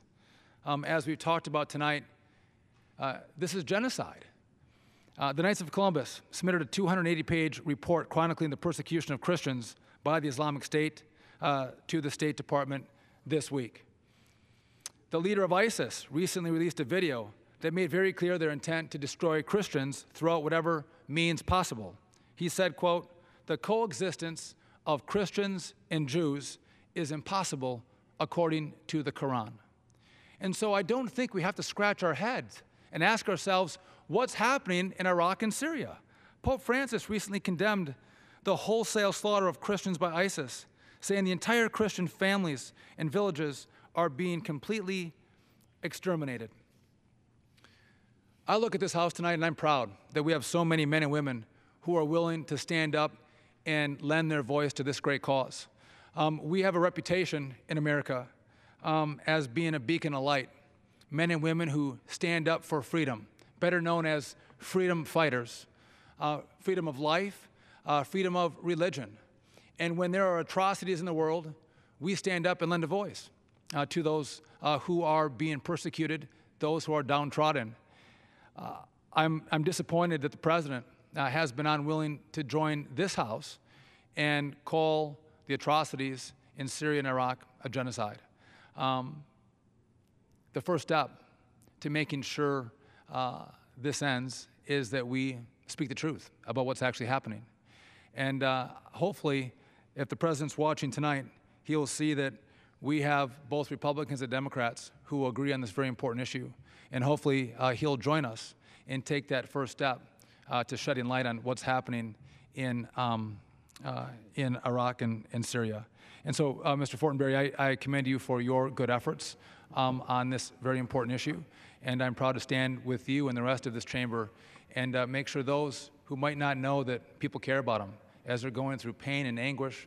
We hear about the sex slaves, young little girls who are held captive, little Christian and Yazidi girls, that they know that people hear them, people care about them, and people are doing here in America all we can to help them out of this crisis. So thank you for your work, and I yield back. Thank you for your powerful words, Congressman Duffy. And the report that you mentioned is right here. Again, a 280-page report submitted to the State Department just recently. The cover shows that moment where these Coptic Christians from Egypt, who are guilty only of the crime of going to Libya to try to work and earn enough money to sustain their families, were captured by ISIS and then beheaded. This report lays out the facts. It's not the opinion of the House of Representatives. It's not my opinion or yours. The fact is that this is a genocide. So I'm grateful not only to the Knights of Columbus and the organization called In Defense of Christians for producing this, but it basically is a thorough documentation of what has happened that adds further credibility to what we already know and so many people around the world have called. It's a genocide. Thank you very much. Now I'd like to turn to my good friend, Congresswoman Diane Black from Tennessee. Thank you for being here tonight. Well, I thank you, Mr. Fortenberry, for bringing us together to talk about this most serious topic, one that goes to our heart and makes us so sad for what is happening to these remarkable people who stand up for their faith. Mr. Speaker, just today the Associated Press reported that President Obama would likely miss the March 17th deadline established by Congress for this administration to determine whether or not ISIS has committed genocide. This is unfathomable. How long does it take for this president to call a spade and declare what Americans already know to be true? This isn't hard. ISIS is evil. They have engaged in systematic persecution and mass killing of Christians and other religious and ethnic minorities throughout the Middle East. The United States has a moral responsibility to lead in the fight against ISIS, but we can't defeat a threat that we refuse to acknowledge it exists. I'm proud to participate in tonight's special order and to support Congressman Fortenberry's resolution because we need to go on record and declare the belief of Congress that ISIS has, without a doubt, committed genocide and must be dealt with accordingly. Mr. Speaker, we in the United States cannot turn a blind eye when our brothers and sisters around the world are murdered, tortured, and kidnapped for their faith. It's long past time to dispense with this hyper-political correctness and to call these heinous acts by their true name. These are crimes against humanity. Stopping the violence starts with acknowledging this truth. I thank Congressman Fortenberry for his leadership on this much-needed resolution, and I yield back the balance of my time. Thank you, Congresswoman Black, for your leadership, not only on this issue, but so many others. We often are in very important economic debates, debates about finances, debates about roads. Not often enough, perhaps, do we go to the core of the reason for which exists a country and its laws, namely to protect human dignity. So I want to thank you for your leadership in this regard. Thank you so much. Now we'll turn to my good friend, Congressman Keith Rolfes from Pennsylvania, for his words. And let me, again, thank you for your leadership, just your consistency, the continuity in which you apply your principles. It's very ennobling and uplifting to me. Well, I want to thank my friend, Congressman Fortenberry, for the steadfast witness that you have given to this cause and other causes of human dignity, and to call us together again after this historic House vote today, where the House stands in solidarity with the suffering victims of the Middle East. Mr. Speaker, I rise to condemn in no uncertain terms the slaughter of Middle Eastern Christians and other religious minorities in Iraq, Syria, and the region held by ISIS. These are crimes against humanity and acts of genocide. Everyone should denounce this senseless brutality. The United States and the United Nations should officially recognize the mass murder of Christians and other religious minorities in the Middle East as acts of genocide. We do not hear about this massacre often enough from the media, and while many Americans may never have met someone from the Middle East, we are all part of the same human family. Christians in America may be set apart from our brothers and sisters in the Middle East geographically, but we worship the same God and are connected in our humanity. We owe these suffering men, women, and children the greatest reverence and gratitude for their fortitude as they endure killings, displacement from their homes, forced migration, sexual exploitation, destruction of their property, and endure bodily and mental harm. We must not remain silent as we live in the comfort of a nation where our liberties are protected by the law and our culture, to a much greater degree, permits us to peacefully live out our faith. I recall the words from 2001 of Pope John Paul II, Bishop of Rome, and His Holiness Karakin II, the Supreme Patriarch of all Armenians, as they commemorated the sacrifices of the Armenian Christians who were also brutalized by genocide for their faith. Quote, "Endowed with great faith, they chose to bear witness to the truth and accept death when necessary in order to share eternal life. The most valuable treasure that one generation could bequeath to the next was fidelity to the gospel, so that the young would become as resolute to their ancestors in bearing witness to the truth." They continued, quote, "The extermination of 1.5 million Armenian Christians in what is generally referred to as the first genocide of the 20th century and the subsequent annihilation of thousands under the former totalitarian regime are tragedies that still live in the memory of the present-day generation. 15 years later, their words still ring true, as entire communities of Christians and other religious minorities are ravaged by genocide and religious persecution in the Middle East.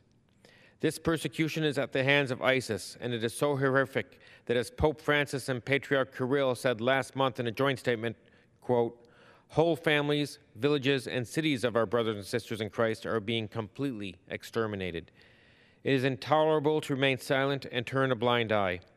Silence and the failure to accurately identify not some, but all of the victims of this genocide condemns these innocent people to a future of continued brutality, destruction, isolation, and genocide. All religious minorities in the Middle East deserve religious freedom and the ability to live peacefully within their communities as they have done for centuries. We will continue to stand in solidarity with them and to denounce the war crimes and genocide being committed against the law." I want to end with 2 words, Mr. Speaker, 2 words: moral clarity. This is the time, Mr. Speaker, for moral clarity. Today, this House spoke. The whole world now watches. We need the administration to speak. I thank my friend, and I yield back. Thank you, Congressman Rolfes, for your powerful words, and thank you for reminding us that this is about the essence of what it means to be human, to stand in solidarity with people far, far away whom we may never know, but whose fate and our fate should be intertwined because of our mutual concern, not only for one another from the heart, but also for the structures that give rise to essential principles such as religious liberty. Thank you for your good words. I now want to turn to my good friend Barbara Comstock, the representative from Northern Virginia. Thank you for your tireless efforts as well on this resolution. Behind the scenes, you have worked very aggressively in this regard. While it's been stated clearly that Anna Eshoo and I led this, nonetheless, your work in compelling members to be involved in this question and raising consciousness has been invaluable. Thank you so much. Well, I thank the gentleman for yielding, and I thank him for his very important work on this vital issue of religious freedom. And I know how closely you worked with my predecessor, Congressman Frank Wolf, who continues this fight for religious freedom now in his retirement from Congress, but his very active work that continues on this important issue.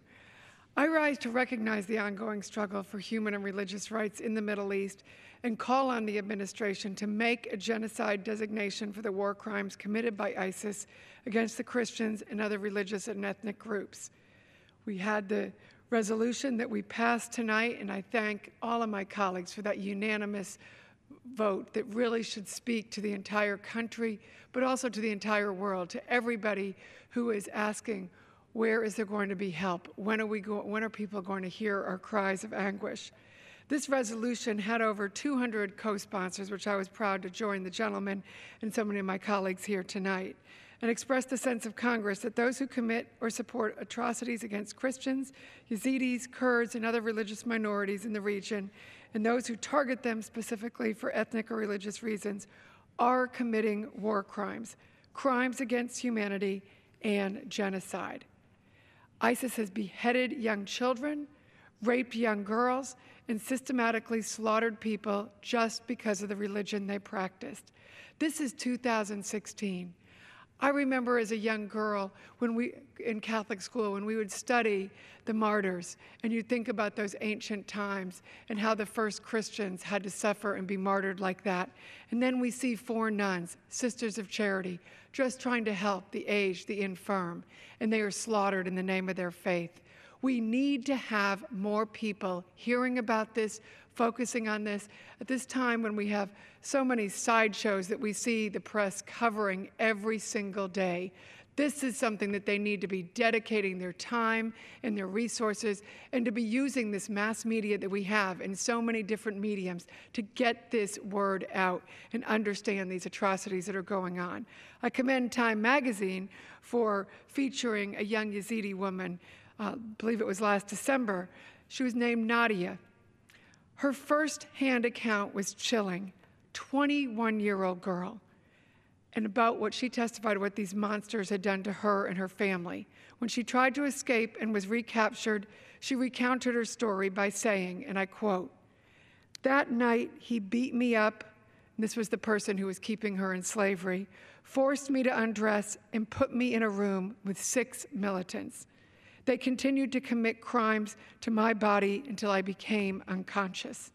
She spoke of her niece, who had also been kidnapped, who witnessed a woman cutting her own wrists, trying to kill herself. They heard stories of women jumping from bridges. And in one house in Mosul, where Nadia was kept, an upstairs room was smeared with evidence of suffering.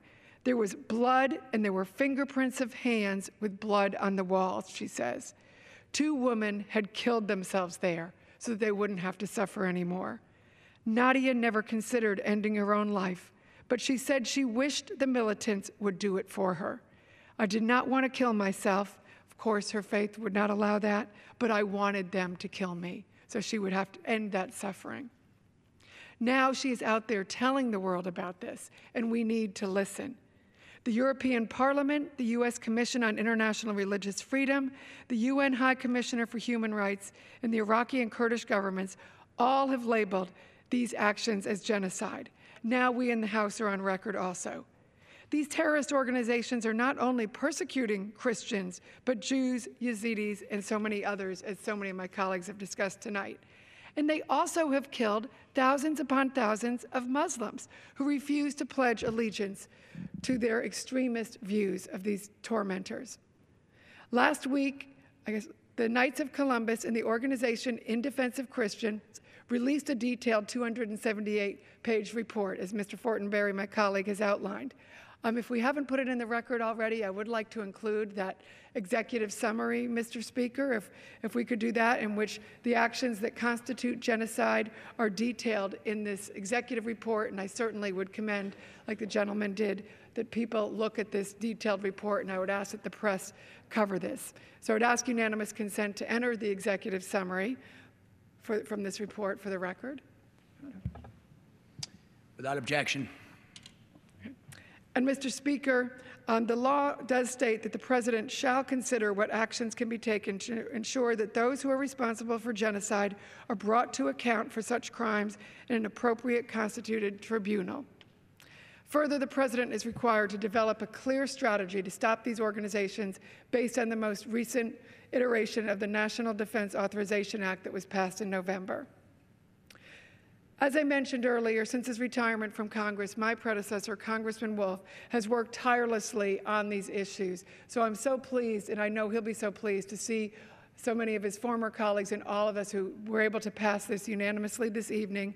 I thank him for his strong voice and for all of the strong voices that were here tonight, and that we can once again be standing throughout this country and throughout the world as that beacon of light, as so many of my colleagues had talked about. So I thank the gentleman for having this special order today, and I just close in asking for prayer for all of those who are suffering around the world and for all of those souls who have been tormented, tortured, and killed. And I yield back my time. Thank you very much. Thank you so much, Congresswoman Comstock, for your powerful words, your faithful leadership. You had big shoes to fill with the retirement of Frank Wolf, and I'm sure tonight, if he's watching, he would be very proud of your efforts in this regard and so many others, leading the fight to try to stop the assaults on human dignity. Thanks so much for your time. We appreciate it. Mr. Speaker, when I was a much younger man, I entered the Sinai Desert in Egypt. The year was 1979. I was a college student. And in the sight of the fighting that had taken place between Israel and Egypt in the 73 war, there was a all too familiar scene of a concrete pile of rubble. But scrawled on the side of the concrete pile, and both in Arabic and English, were the words, "Here was the war, here is the peace." Maybe, just maybe, Mr. Speaker, that one day, on the remnants of this Christian church, where this cross was planted by this Yazidi man who returned to his hometown of Sinjar just recently in January, maybe one day we'll see those same words. Here was the war, but now here is the peace. Mr. Speaker, as a matter of business, I ask unanimous consent that all members may have 5 legislative days in which to revise and extend their remarks and include extraneous material on Senate Bill 2426. Without objection. With that, I yield back my time. Gentleman yields back. Under the Speaker's announced policy of January 6, 2015, the gentlewoman from Ohio, Mrs. Beatty, is recognized for 60 minutes as the designee of the minority leader. Thank you, Mr. Speaker. I ask unanimous consent that all members be given 5 legislative days to revise and extend their remarks and add any extraneous materials relevant to the subject matter of this discussion. Without objection. Mr. Speaker, I rise this evening for tonight's Congressional Black Caucus Special Order Hour. The work continues. Why voting matters in the African American community. I am so proud to join my classmate, Congressman Hakeem Jeffries from the 8th District of New York. He is a member of the House Judiciary Committee. He continues to be a tireless advocate for social justice, working to reform our criminal justice system and eliminate the over-criminalization of the African American community. Mr. Speaker, we are here to discuss the current state of voting rights in America, which unfortunately is under assault. The freedom to vote is one of America's most fundamental, constitutionally guaranteed rights. It was 51 years ago this month, Mr. Speaker, over 600 peaceful, orderly protesters set off to march to Selma, Alabama, to the state capitol in Montgomery to demonstrate the need for voting rights in the state.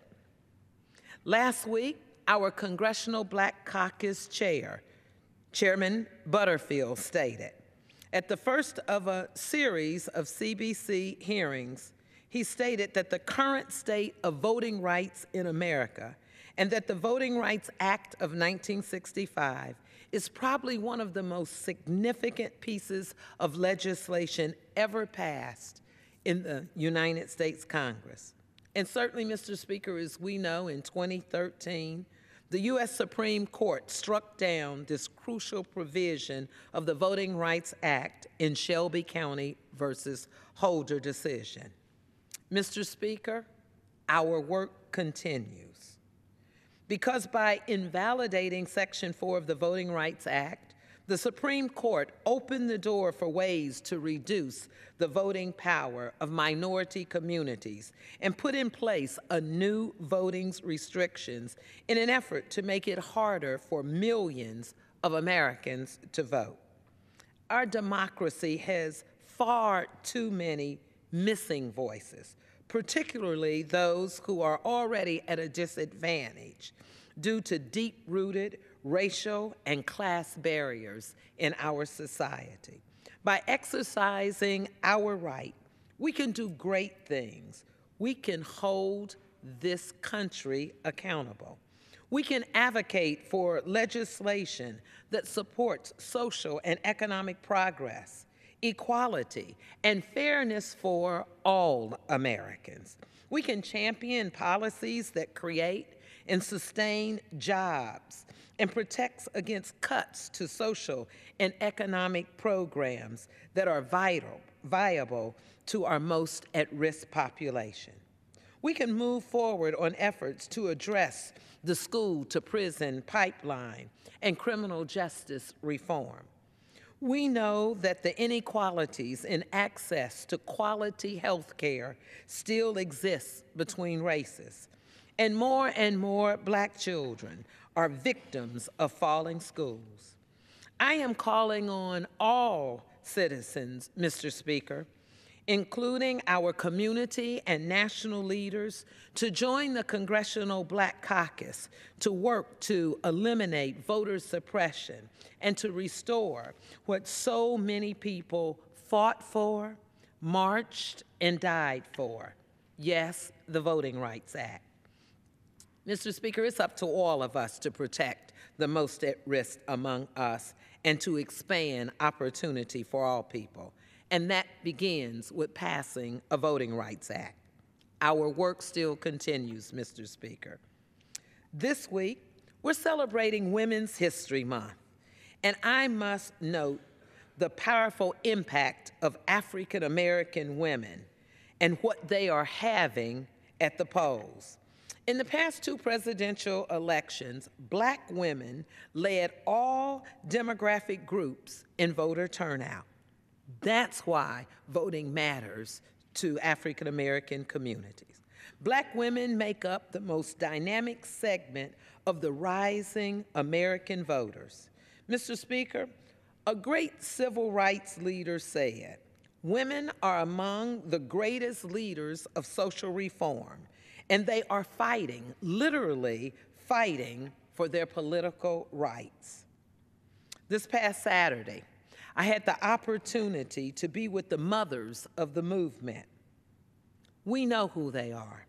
They are the mothers of Trayvon Martin, Eric Garner, Dante Hamilton, Jordan Davis, Sandra Bland, and Haidita Pendleton. And we've all heard what happened to their children.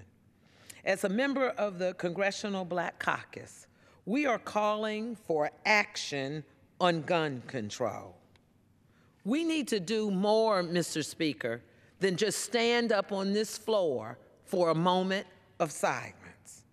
We need to make sure that we are passing gun control legislation, common sense legislation that keeps the guns out of the hands of the most dangerous individuals. It is time for us to protect our children. Mr. Speaker, I'm going to give you some examples of what we should include in our call for action. I go first to my good friend and colleague and classmate who brought it to my attention that we stand up for a moment and then we sit down and then we come back to this floor and we have business as usual. We talk about we want to keep our families safe. We talk about the mental health issues. And that's all we do, Mr. Speaker. We talk about it. Congresswoman Robin Kelly of Illinois' 2nd District, she has legislation H.R. 224, which would require the Surgeon General of Public Health Services to submit to Congress an annual report on the effects of gun violence on public health. This bill has 140 Democrat co-sponsors. I'm asking my colleagues on the other side of the aisle to step up and to do more than just standing up for 30 seconds. I'm calling on Congress to act on Congressman James Clyburn of South Carolina's 6th District, his legislation, H.R. 3051, the Background Check Completion Act, which would guarantee that no gun is sold by a licensed dealer until a background check is completed. Mr. Speaker, I'm very proud to say that I am a co-sponsor of both of these bills. Mr. Speaker, I could go on and tell you about Chairman Butterfield, the chair of our Congressional Black Caucus. He understands that our work continues because he has focused his efforts on promoting anti-poverty programs and expanding economic development and job creation. There are a number of things that have happened in his state. For example, the Moral Mondays are protests in North Carolina that's led by religious progressives. These protests are in response to several actions by the government of North Carolina, which was elected into office in 2013. These events, which spread throughout the South, help bring attention to voting rights, criminal justice reform, and workers' rights. I think it's very important for us to note that. Mr. Speaker, as we come today, you're going to hear my co-anchor and I talk about a number of issues that explains why our work continues. We're going to talk about why in African American communities that it is important for us to understand if we don't diversify those who are going to vote, we don't represent the diversity of this great America that we are here to protect and to serve. But it's not just members of the Congressional Black Caucus who value and understand the importance of us coming together, the importance of us celebrating our rich history, all tied to the Voting Rights Act, all tied to the movements that we have had of the past. Let me give you a great example, because I am so proud that I am going to have the privilege to yield time to my good friend, Congressman John Larson from the 1st District of Connecticut. He is here, Mr. Speaker, tonight to join with us as we talk about our rich history. He's going to share with us information about the 51st anniversary of President Johnson's "We Shall Overcome" speech, which was given on March 15, 1955. I yield the gentleman as much time as he needs. Well, I thank the gentlelady from Ohio and the gentleman from New York for this opportunity to join with them this evening. And I am especially proud to associate myself with the gentlelady's remarks and all that the Congressional Black Caucus has stood for, as I would generally acknowledge that I think most of Americans stand for as well. I thank them as well for pointing out a historic event that's happening, and in fact will happen tomorrow evening at the Library of Congress. Tomorrow is March 15th, and as the gentlelady mentioned, it was 51 years ago that President Lyndon Baines Johnson gave his now famous "We Shall Overcome" speech.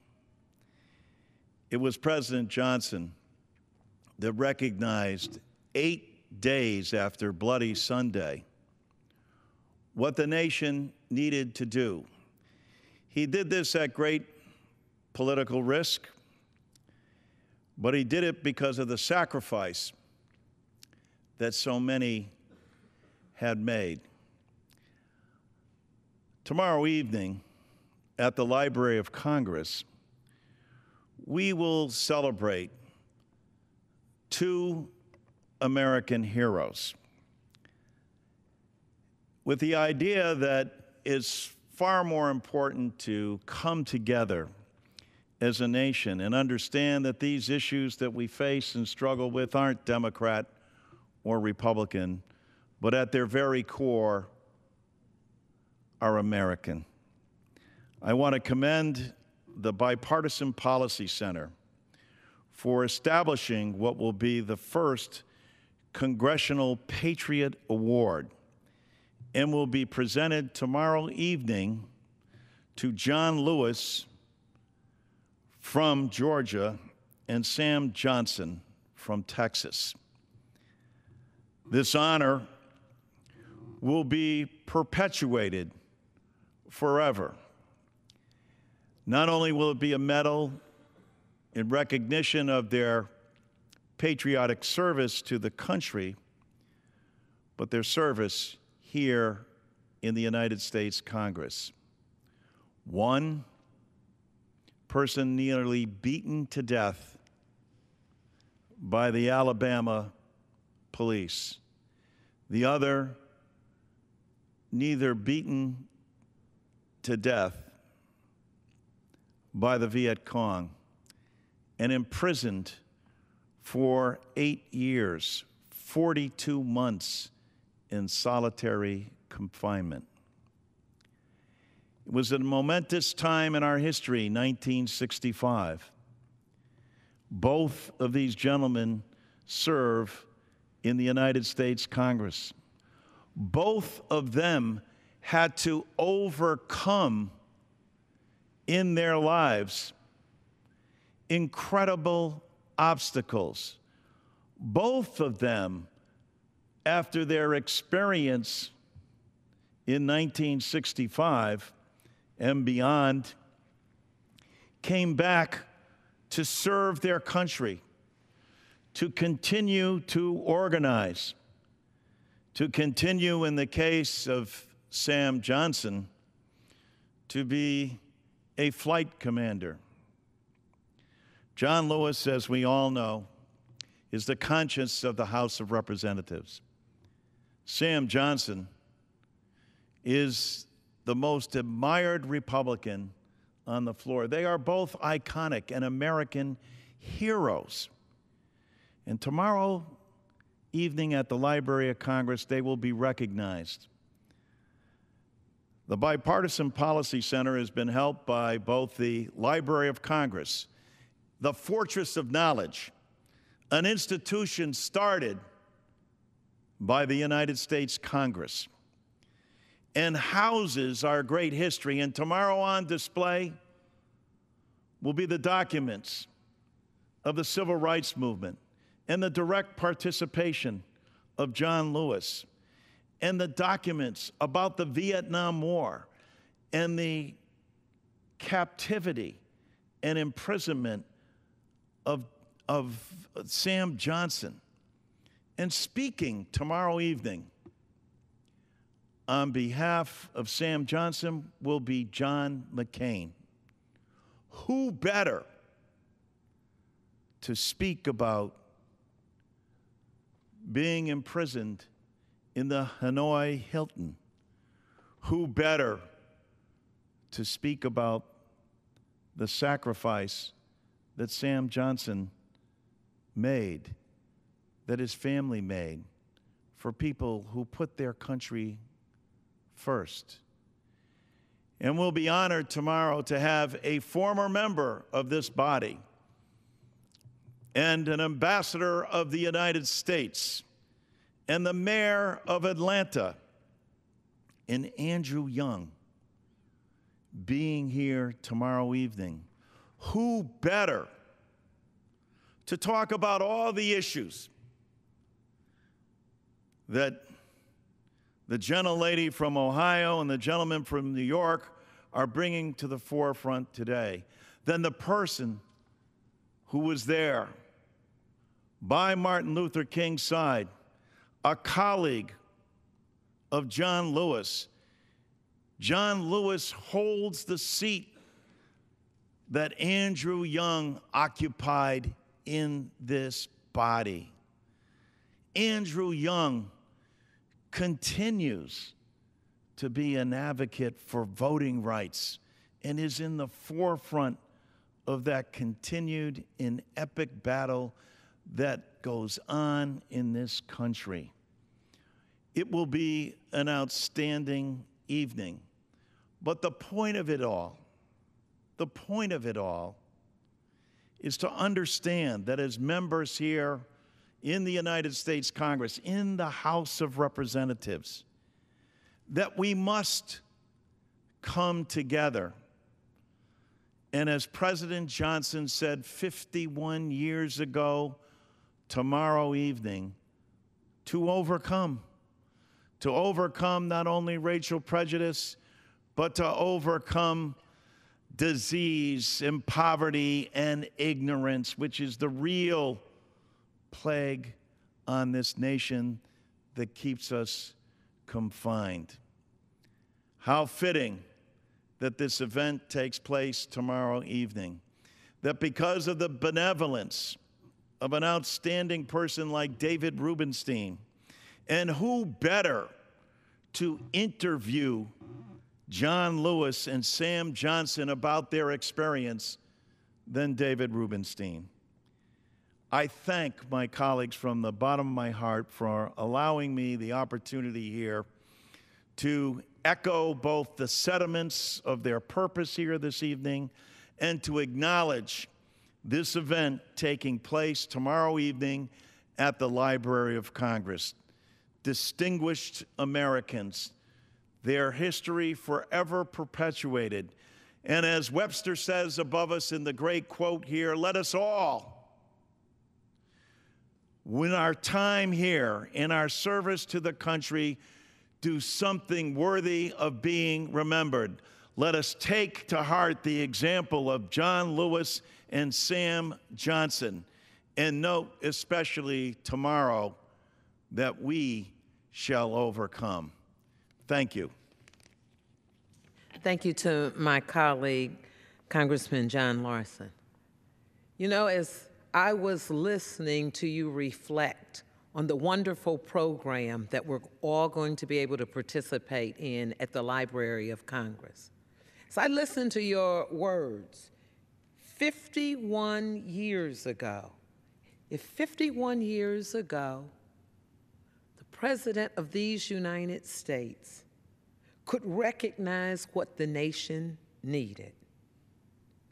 It disappoints me as I stand here on this House floor and I think about voting rights, and I think about the condition of this nation today and where we are when we talk about casting our votes and who we're going to cast our votes for. I say thank you for Congressman John Lewis and Congressman Sam Johnson. As I was listening to you, I thought about so many of the things that Congressman John Lewis has said to us, not only on this floor, not only in private moments, but in our Congressional Black Caucus meetings. He represents that sense of history of why we come to continue our work, why we come to continue to stand up for the voting rights.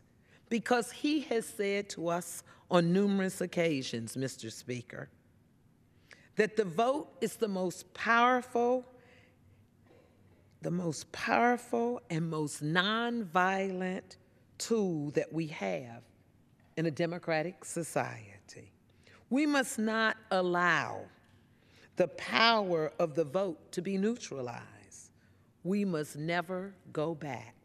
So thank you, Congressman Larson, for taking us forward, for taking us on March 15th on a journey that we will remember for a lifetime. Because you see, we stand on the shoulders of those individuals who came before us.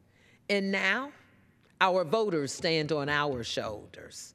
Our voters, Mr. Speaker, are wanting us, they are thirsty for us to stand up for them so that their vote counts.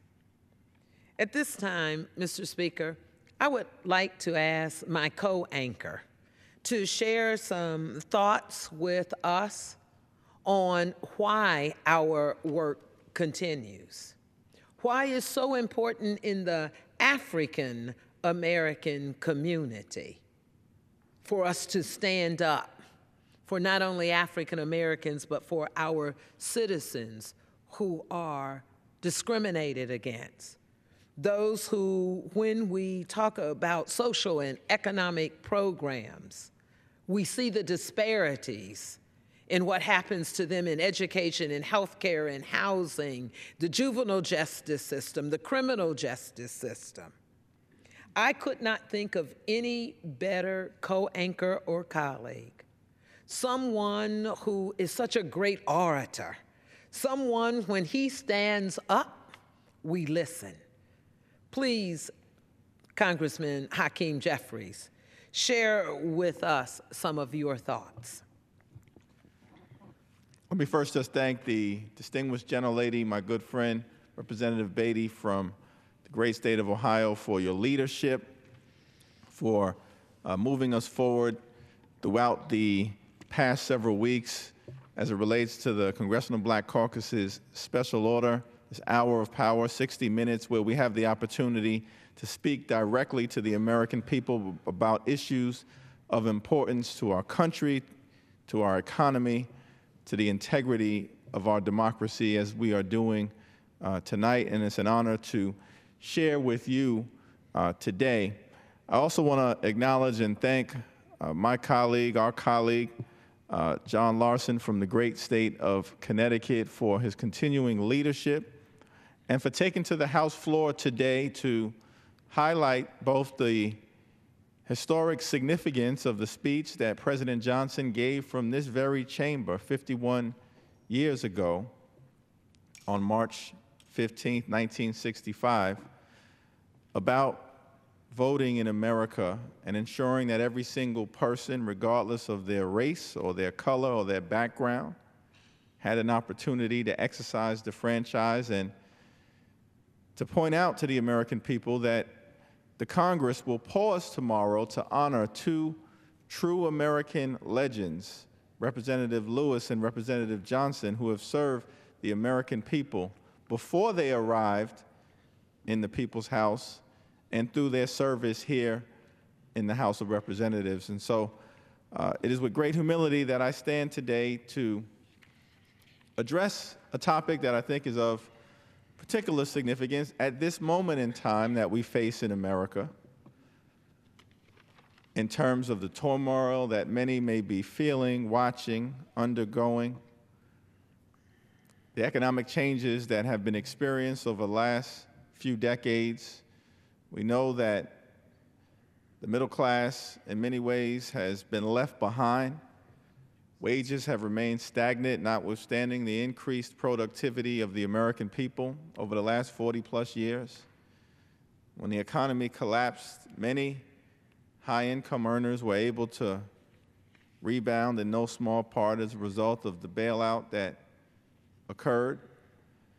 And there are a lot of Americans who are still hoping, looking out for their opportunity to be brought back into the economic mainstream by the people they've sent to the Congress to represent.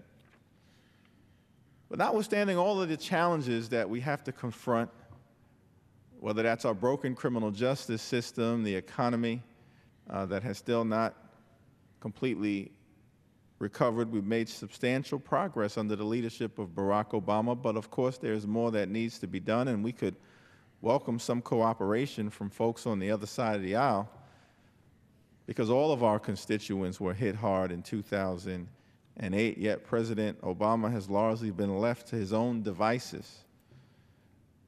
But notwithstanding all of these issues, central to how our government works is the fact that it is designed to be a government of the people, by the people, and for the people. Abraham Lincoln, of course, famously uttered those words in his Gettysburg Address. If we're going to have that type of government, then everybody needs the opportunity to be able to participate in choosing their representatives in government without obstacle or obstruction. And we understand this is a great country, but it's also a country that has had a stain on its history as it relates to denying some the opportunity to participate fully in American democracy. That's the reason, after all, that in the aftermath of the Civil War that threatened to tear this country apart, we had a Reconstruction Amendment related to slavery, and then a Reconstruction Amendment related to the equal protection under the law and due process for all Americans. And lastly, of course, with the 15th Amendment, designed to make sure that in the Constitution, racial discrimination as it relates to the exercise of the franchise would be prohibited. But unfortunately, notwithstanding the 15th Amendment being ratified and put into our Constitution, more than 100 years would pass by until this country really confronted the denial of the right to vote in a meaningful way, particularly in the Deep South.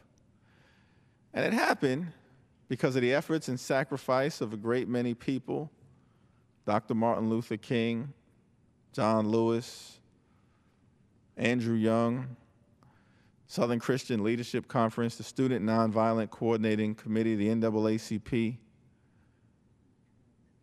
and those foot soldiers who were on the Edmund Pettus Bridge on March 7th, 1965, and almost lost their life when they were attacked without provocation by Alabama state troopers as they endeavored to cross that bridge on the way from Selma to Montgomery.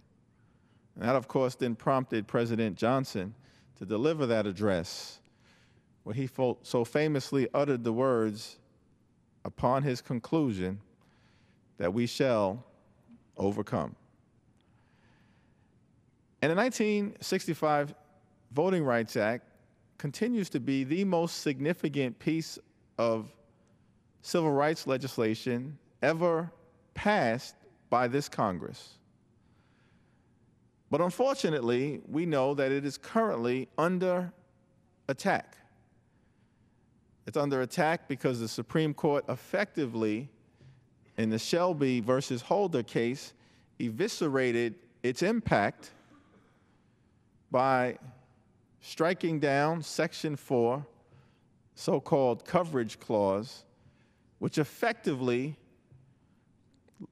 eliminated the Department of Justice's ability to require states with a history of voting rights discrimination, to have to pre-clear any changes that it makes. Now, what I've been struggling to figure out during my brief time here in the Congress is why voting rights has become such a controversial thing, when it seems to me that it's so central to the integrity of our democracy. And for decades, in the aftermath of the passage of the Voting Rights Act, it was actually pretty bipartisan. This notion that in order for our democracy to work, there should be no artificial obstacles erected to prevent people, African Americans, Latinos, immigrant families, and others, from being able to participate in what basically makes America great, what makes us unique, is the ability to elect our representatives and for there to be peaceful transitions of power, regardless of ideology, regardless of your region, regardless of what state a president may come from, in order to keep the republic going. And so when you look at the history of the Voting Rights Act, as I indicated, it's largely been, until recently, a bipartisan endeavor. In fact, every time the Voting Rights Act was reauthorized, and it's happened 4 times, not only did it pass with bipartisan majorities in the Congress, but it was signed into law each and every time by a Republican president. 1970, Richard Nixon signed into law the reauthorization of the Voting Rights Act. In 1975, Gerald Ford signed into law the reauthorization of the Voting Rights Act. In 1982, President Ronald Reagan signed into law the reauthorization of the Voting Rights Act. And then in 2006, President George W. Bush signed into law the reauthorization of the Voting Rights Act. This significant piece of civil rights legislation enacted into law and then reenacted on every single occasion with the signature of a Republican president, indicating that voting, participation in the franchise, having the American people in their full, gorgeous mosaic elect their representatives is an American thing. But all of a sudden, it's become controversial. Now, I don't know if the timing of the election of our current president has anything to do with that.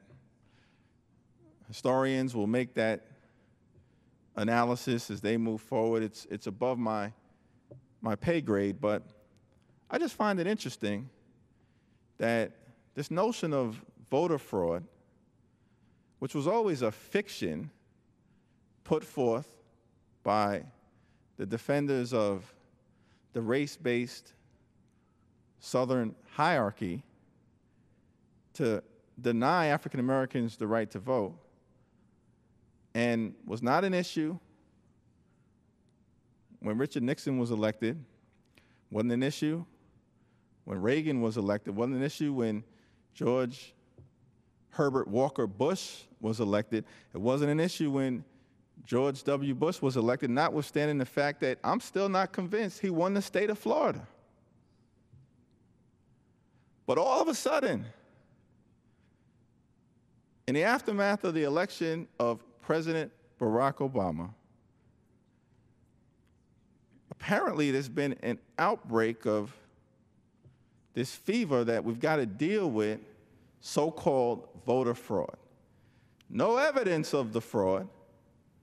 Not a scintilla of evidence has been produced by a single proponent of this argument. But when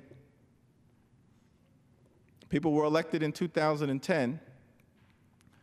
In the immediate aftermath of that election, during President Barack Obama's first term, more than 180 different pieces of legislation in 41 states were introduced, all, in the opinion of many objective observers, designed to suppress the right to vote. And at the same time, this challenge was working its way through the Supreme Court from, of all groups of people, Shelby, Alabama. Now, the irony of that, John Lewis almost lost his life, as Representative Lawson indicated, on the Edmund Pettus Bridge down in Selma, Alabama, and yet it's the Supreme Court in a 5-4 decision in a case brought by the folks from Shelby County, apparently thinking that they were victims because of the oppressive nature of the preclearance provision. And the Supreme Court, at least for the time being, bought that argument. And so we find ourselves now in a situation here in the Congress where the court has said to us, fix it, update the coverage formula. And so bipartisan legislation has been introduced, championed by folks like Jim Sensenbrenner, the author of the 2006 reauthorization, and a very distinguished and respected former Republican chairman of the House Judiciary Committee. And of course, John Conyers and John Lewis and many others, Joyce Beatty, on the Democratic side of the aisle. Yet we can't get a single hearing before the Judiciary Committee on something seemingly so fundamental to the integrity of our democracy. We're not asking you to turn into progressive Democrats. Just act like Richard Nixon, Gerald Ford, Ronald Reagan, who you hold up as someone who's the classic embodiment of conservative politics. Just act like Ronald Reagan did in 1982, or George W. Bush. Let's fix the Voting Rights Act in advance of the American people having to determine what comes next as it relates to both this Congress and the presidency.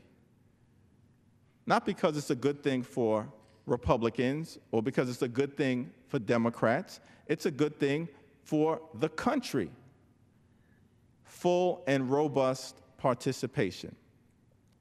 I would just add as I close that it seems to me that this would be a particularly significant time to deal with the Voting Rights Act and making sure that everybody can participate fully in our democracy at a moment when many of my colleagues on the other side of the aisle in the Senate have said, we want the American people to decide who fills the Supreme Court vacancy.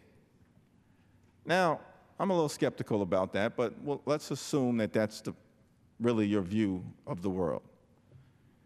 If, in fact, you don't want to do your constitutional job right now, once the president sends up a Supreme Court nominee and give that person an opportunity to be heard before the Senate and the American people, because you claim you want the American people to decide who that nominee is through the vehicle of the presidential election, then let's make sure that all of America can participate in that process. That means let's remove any obstacles to voting in every community. But we haven't seen a hearing in the House, and we haven't seen a hearing in the Senate. I mean, I just don't understand. No hearing on Supreme Court nomination, no hearing on the Voting Rights Act when the Supreme Court told us, go fix it. What exactly is going on? The American people are wondering. We see a lot of frustration right now out there in America directed at Washington. That's because oftentimes there are so many critical issues that we simply fail to deal with.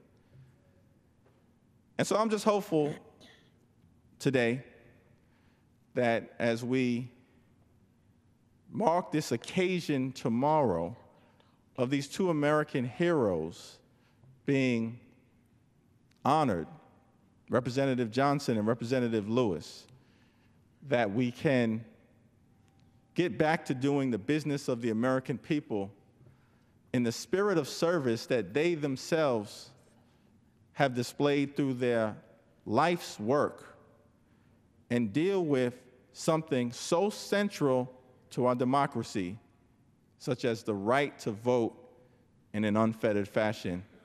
And I yield back to my good friend and colleague. Thank you so much, Congressman Jeffries.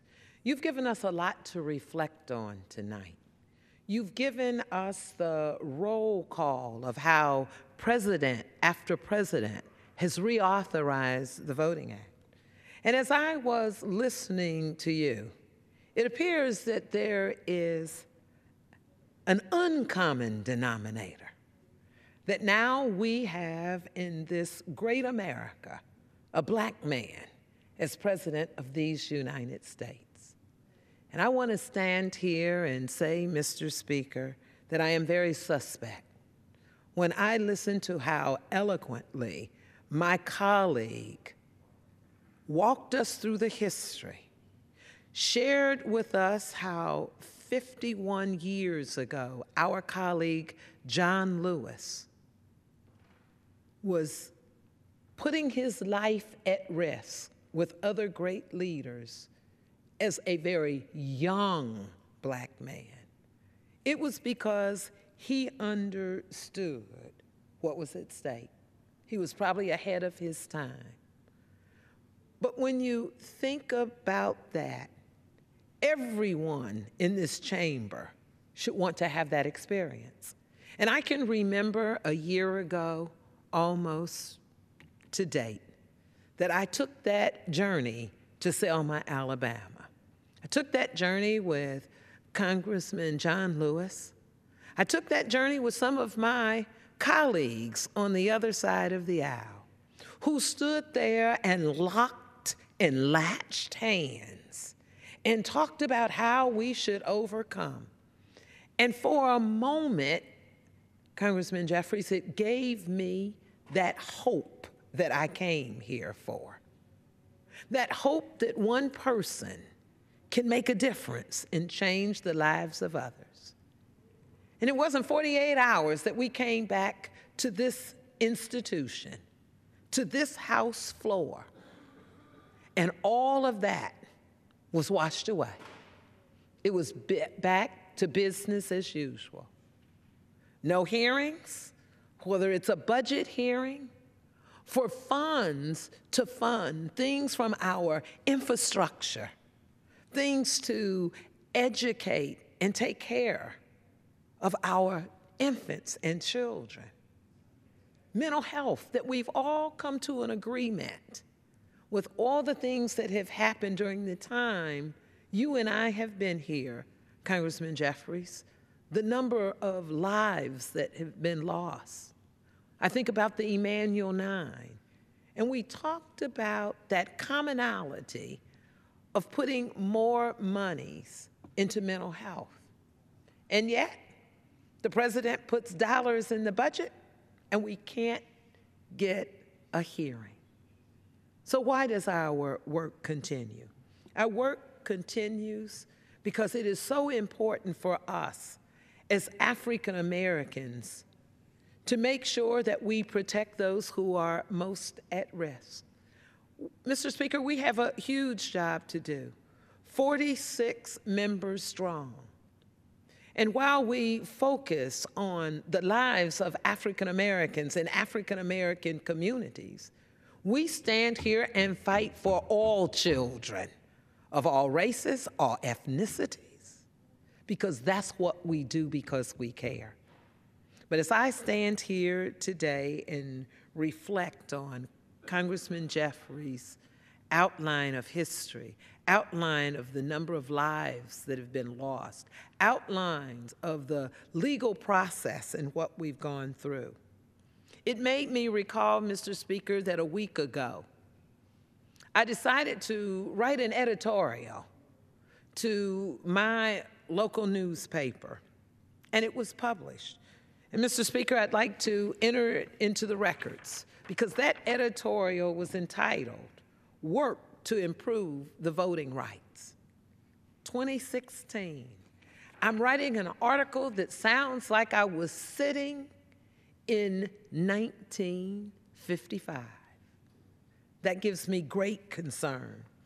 So when I think about our topic tonight, our work continues and what matters in the African American communities, I think we've answered it tonight. Whether it was from Congressman John Larson, who's not a member of the Congressional Black Caucus, whether it's from Congressman Sam Johnson or Congressman John Lewis. Mr. Speaker, I say to you that we stand here as members of the Congressional Black Caucus because we are the conscience of the Congress. Thank you. Mr. Speaker, can you tell me how much time is remaining? The gentlewoman has 13 minutes left. Thank you, Mr. Speaker. Mr. Jeffries, as I listened to you talk about the rich history and what we're dealing with today, I think about you serving on the Judiciary Committee. And I think about how, as members of Congress and members of the Congressional Black Caucus, we often talk about our broken prison system. We often talk about what happens to young children who go to college and then find themselves in that pipeline of education to prison. I'd like to ask you, how do you think the decrease in black voters will affect that broken system? Well, it's a great question, and I think I look at it in two ways. First, when you think about mass incarceration as a phenomenon, one that hopefully in this Congress we'll be able to do something about in recognition of the fact that America imprisons more people than any other country in the world. And increasingly, we've become a country that over-incarcerates and under-educates. And as a result, we've lost generations of young people, disproportionately African American and Latino. Now, in 1971, President Richard Nixon declared publicly that drug abuse was public enemy #1. And at the time, there were less than 350,000 people incarcerated in America. That was the starting point of the war on drugs. And more than 40 years later, we've now got 2.3 million people incarcerated in America. And a significant number of those folks, approximately 50% at the federal level, and similar numbers at the state level, are there for nonviolent drug offenses. Yet every single one of those people who have been incarcerated in America has lost the right to vote. Some permanently, some temporarily, with an opportunity to perhaps recover it. But more than 1 million people currently incarcerated from the African American community. And so our system is broken. Our democracy is in need of adjustment. And if there is not an understanding that the absence of refraining from participating in that democracy through exercising the franchise yields consequences that public policy makers will choose either intentionally or through benign neglect to allow things like mass incarceration to overwhelm a community, then we're going to continue to see things that happen which are not in the best interest of America. And so electoral participation matters, certainly to the African American community. The other thing that we've got to look at in the context of the right to vote, and there is some bipartisan support. Senator Rand Paul on the other side of the Capitol has been very visionary in this regard, that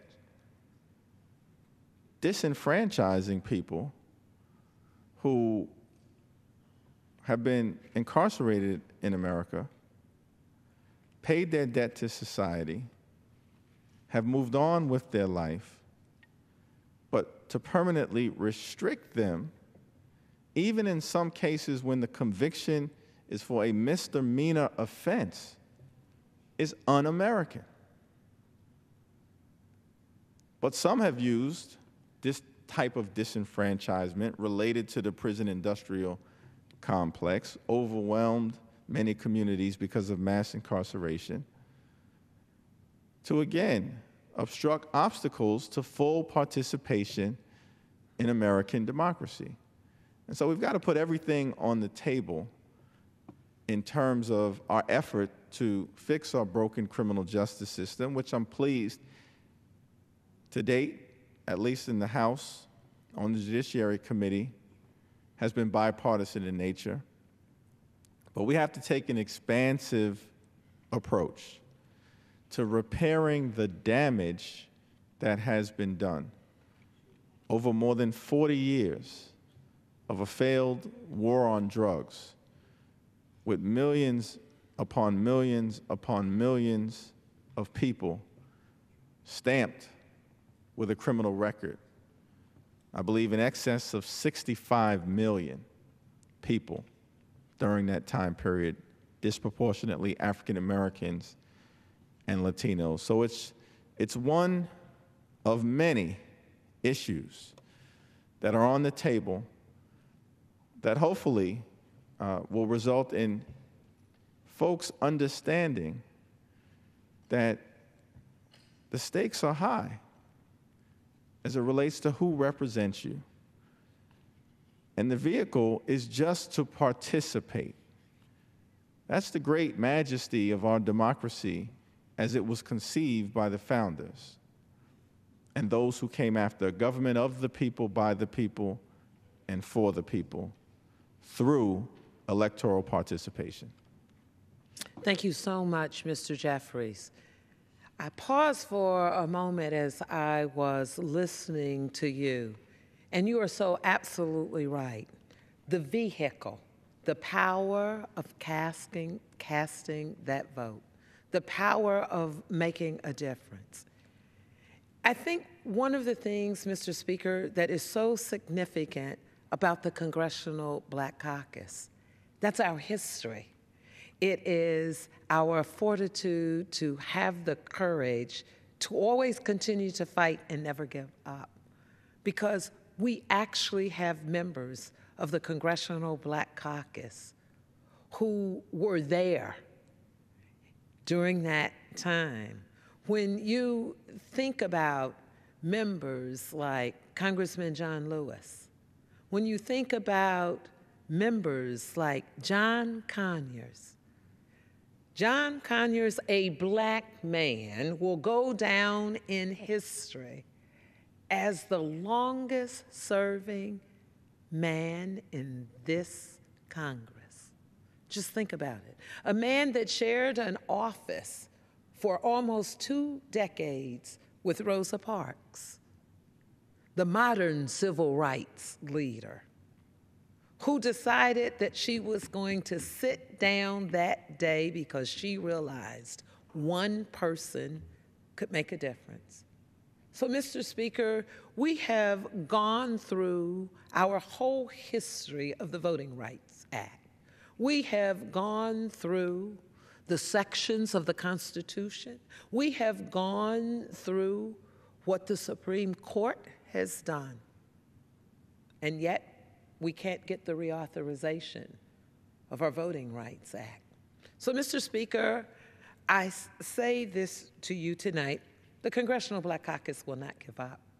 We are holding field hearings as I speak, so we can collect the information to come back here and tell you that the vehicle for American people, that vehicle is the ballot box.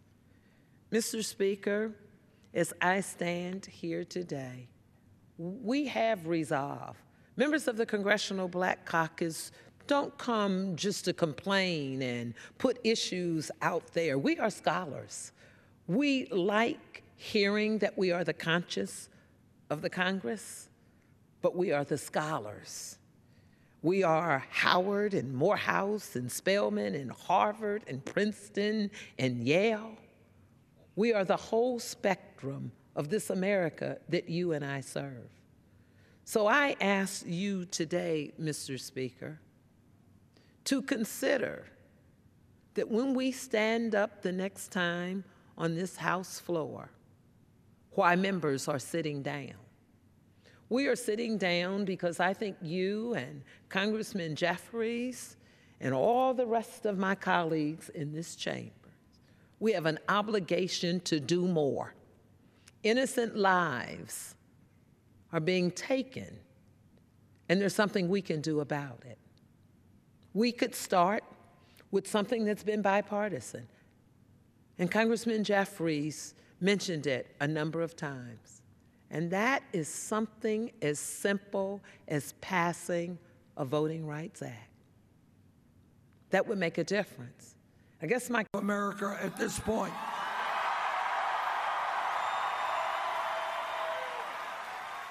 Anybody here know what the average contribution is? You're right, $27. So this is a campaign which has said to the big money interest, we don't need your money, we'll get money from ordinary people.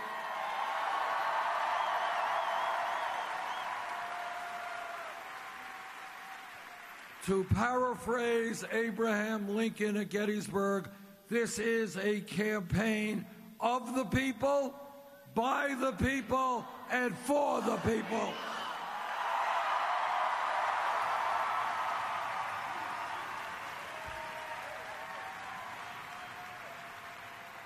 Now, Secretary Clinton has chosen to go a different route in terms of raising money.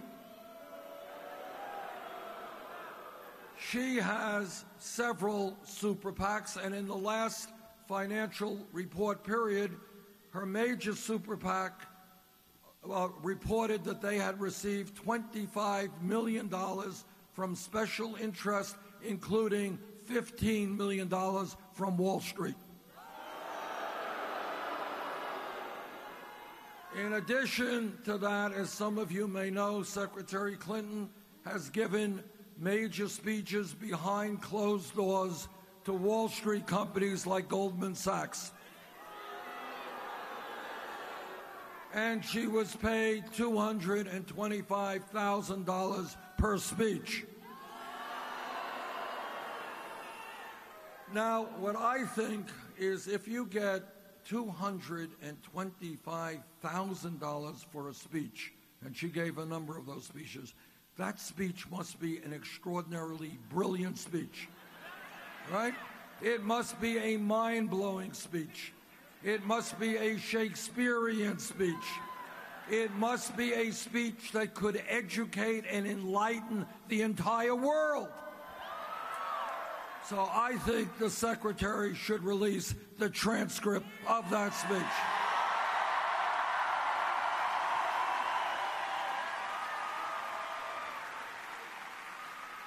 I think the American people have the right to know if what she says behind closed doors in Wall Street is the same thing she says to the American people.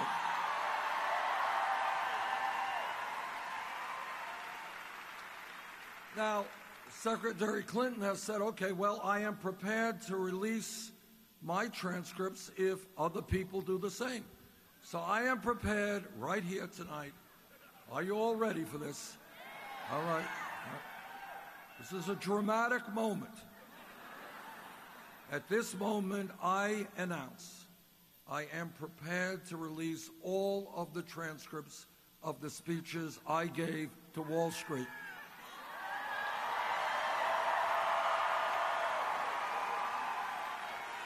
And here they are.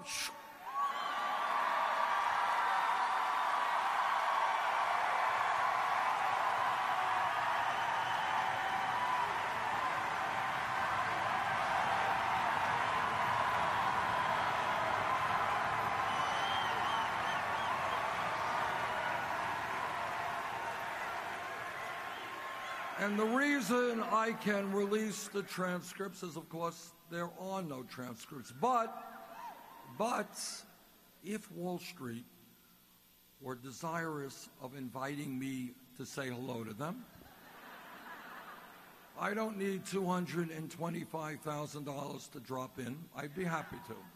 And this is what I would say to Wall Street if they were so kind to invite me.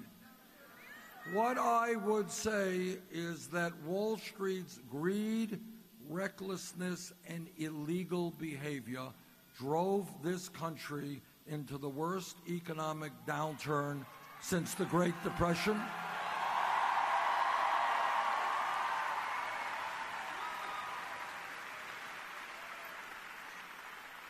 What I would say to them is that after we bailed out the banks because they were too big to fail, 3 out of the 4 largest banks today are bigger now than they were when we bailed them out because they were too big to fail. What I would mention to them is that the 6 largest financial institutions in this country have assets equivalent to 58% of the GDP of this country. They issue 2/3 of the credit cards and 1/3 of the mortgages. And what I would say to them is that when a small group of people has so much economic and political power, we have got to break them up.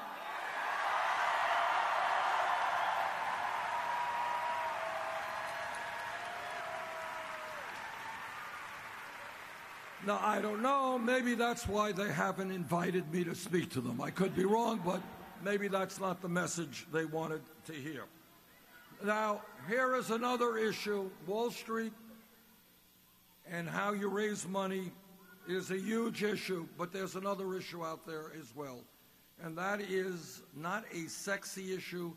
It's an issue that the media virtually ignores completely. But that is the trade issue. And the fact that for 30 years we have had disastrous trade policies that have cost this country millions of decent-paying jobs.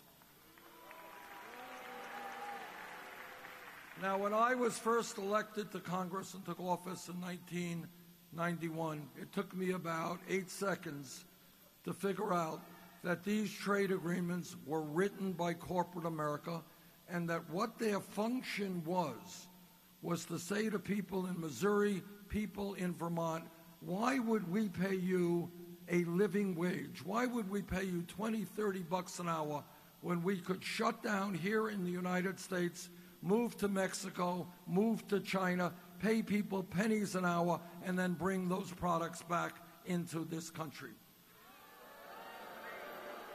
And that is exactly what has happened. Since 2001 in this country, we have lost almost 60,000 factories. As a result of NAFTA and CAFTA and permanent normal trade relations with China, we have lost millions of decent-paying jobs. I have been one of the leaders in opposition to every one of these disastrous trade agreements.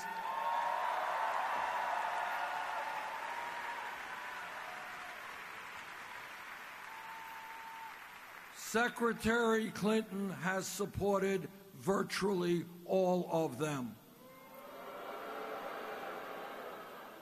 And I've got a message for corporate America.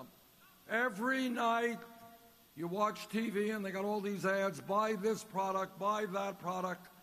If they want us to buy their products, they damn well better start manufacturing those products in the United States, not in China, not in Mexico.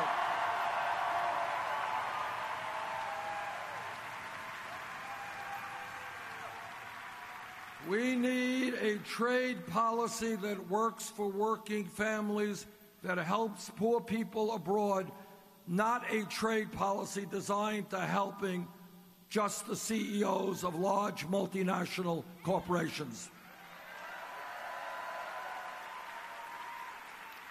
And here is another difference between Secretary Clinton and myself. All of you know that one of the important parts of the job of being president is foreign policy, and an enormously important part of that job. In 2002, this country debated the most important foreign policy issue in the modern history of this country.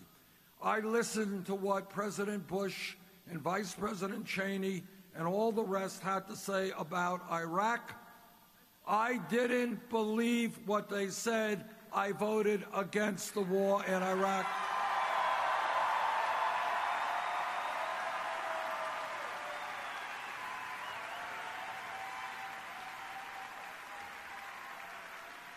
Secretary Clinton was then in the Senate.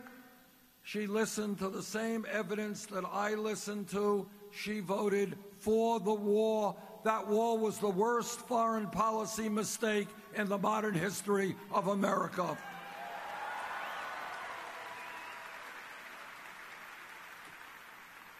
Now, the reason our campaign is doing well is that instead of listening to wealthy campaign contributors, we are listening to ordinary Americans. We are listening to workers all over this country who are telling me they cannot make it on $8 or $9 an hour. They are telling me, and I agree, we've got to raise the minimum wage to a living wage, $15 an hour.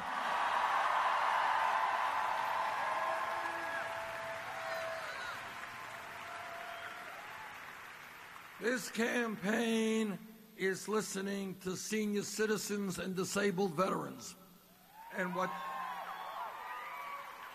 they are telling me is they cannot make it on $11,000 or $12,000 a year Social Security. They can't buy the health care, the medicine, the food they need on $11,000 or $12,000. Now, amazingly, preposterously, you got Republicans out there who want to cut Social Security.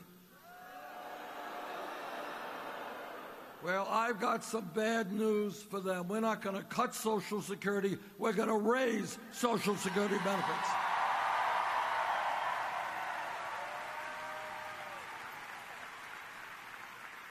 A great nation is judged not by how many millionaires and billionaires it has. It is judged by how it treats the weakest and most vulnerable amongst us.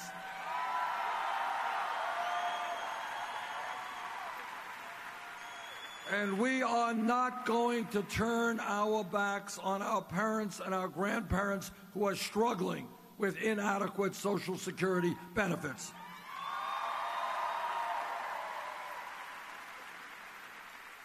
This campaign is listening to young people. And what young people are telling me is, how does it happen that they end up $30,000, $50,000 or more in debt simply because they got the education that they needed?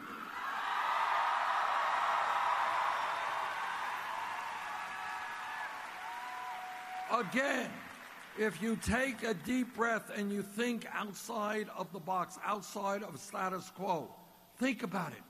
We are in a competitive global economy. We need the best educated workforce in the world. Why are we punishing people for doing what they're supposed to be doing, getting the education they need?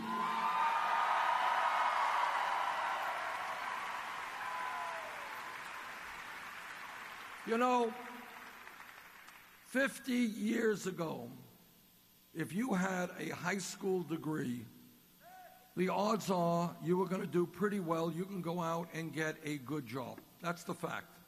The world has changed. Today, the economy is different. Today, people need more education.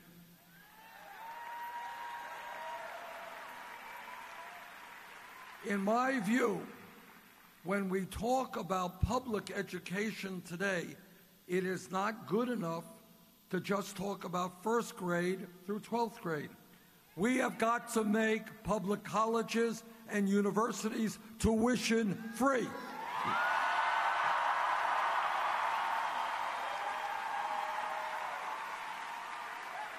That's not a radical idea. The economy has changed. The world has changed. People need more education. Not a radical idea. They're doing it in Germany. They're doing it in Scandinavia. They're doing it elsewhere. Now, let me tell you something which some of you may not know. 50 years ago in the United States, the great public colleges and universities in this country were virtually tuition free. If we could do it then, we could do it now.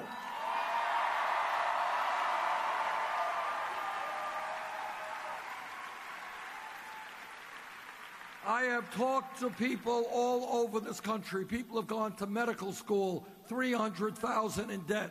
Dental school, $400,000 in debt. Guy drops out of college in Iowa, $60,000 in debt after 2 years of college. What we have got to do is help people reduce their student debt.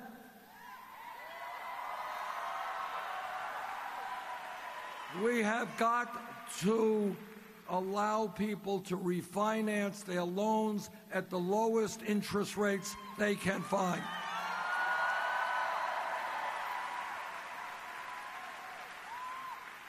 Now, my opponents tell me, my critics tell me, well, Bernie, you know, you're Santa Claus, you're a nice guy, you're giving away all this free stuff. How are you going to pay for it? Well, I will tell you how we are going to pay for it. Wall Street was bailed out by Congress. I believe that now is the time to impose a tax on Wall Street speculation.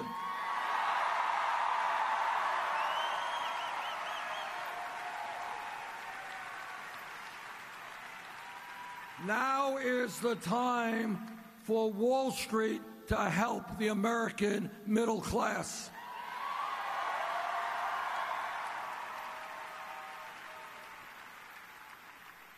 This campaign is listening to women.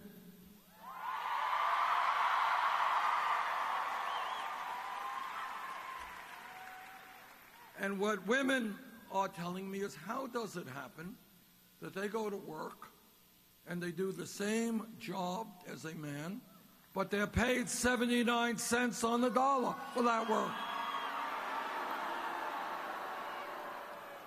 And I know that every man in this room will stand with the women in the fight for pay equity for women.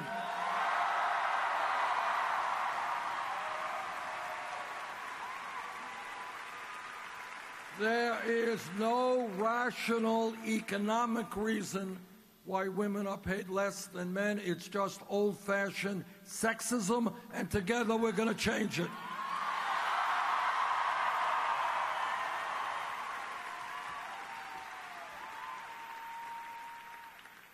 This campaign is listening to our brothers and sisters in the Latino community.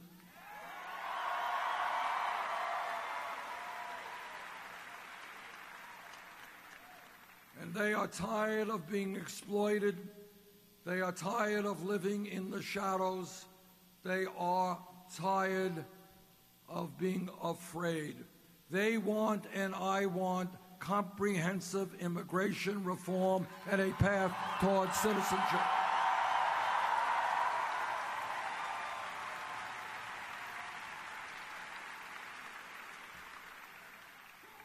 This campaign is listening to the Native American community.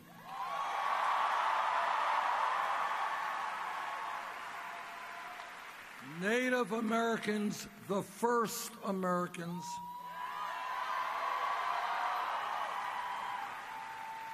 have been lied to, have been cheated, have had treaties broken, and today are finding themselves, in many cases, in very difficult straits. If elected president, I will give Native Americans the respect and dignity that they are due.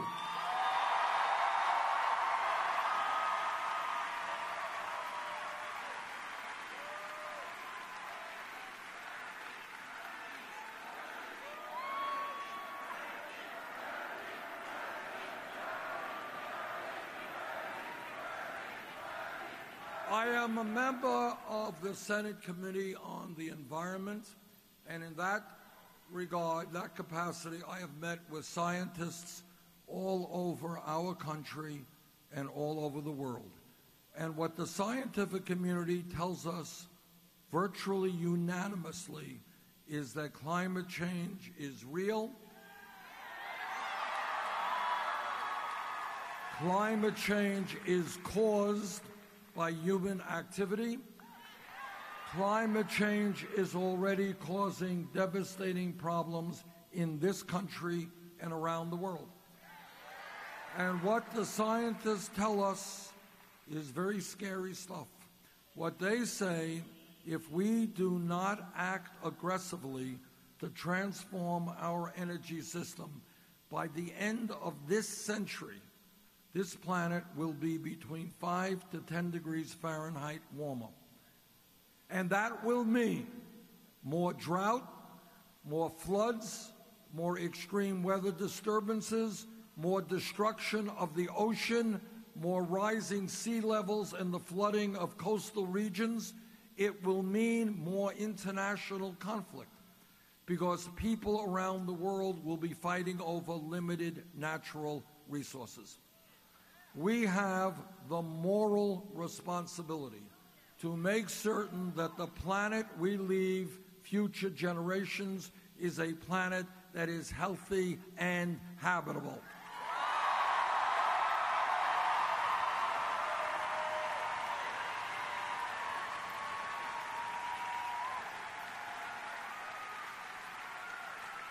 And that means that we must have the courage to take on the fossil fuel industry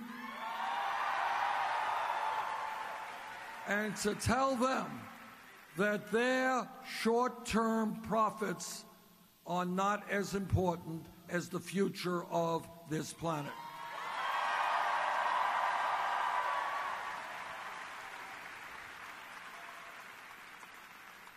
Now, you know, you got a lot of Republicans running all over this country, and they talk about family values, how much they love families, stay up nights worrying about families. But all of you, I hope, understand what they mean by family values. What they mean is that no woman in this arena, in this state, in this country should have the right to control her own body. I disagree.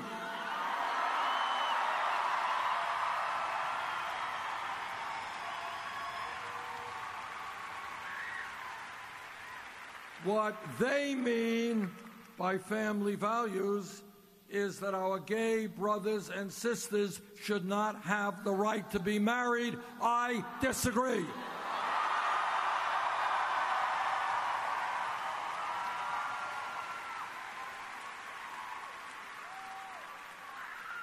Now, I have been married for 27 years, got 4 great kids, 7 grandchildren. And I believe in family values, but very different values than the Republicans believe in. When I talk about family values, I am talking about ending the international embarrassment in which we are the only major country on earth not to guarantee paid family and medical leave.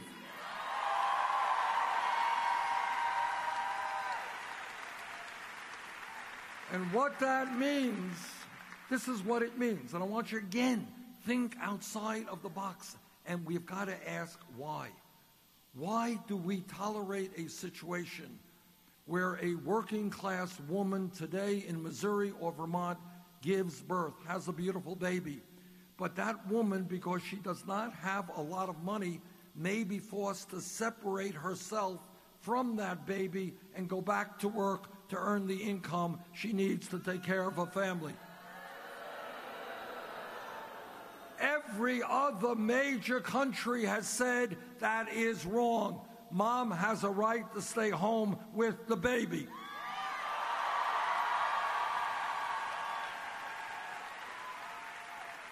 And that is why, together, we will pass 3 months paid family and medical leave.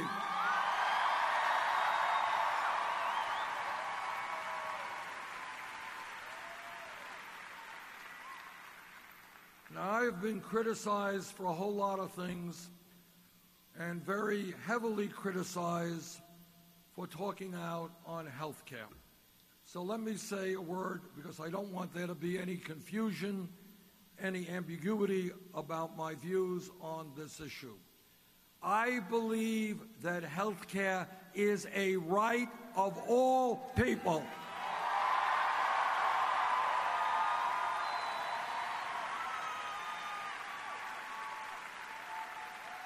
I believe that there is something a little bit nuts when every other major country, United Kingdom, France, Germany, Holland, Scandinavia, Canada, Italy, every major country is able to guarantee health care to all of their people, but we can't. Something is wrong.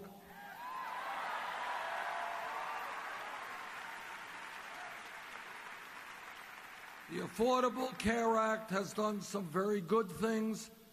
We provided health insurance for 17 million more Americans. We've done away with pre-existing conditions.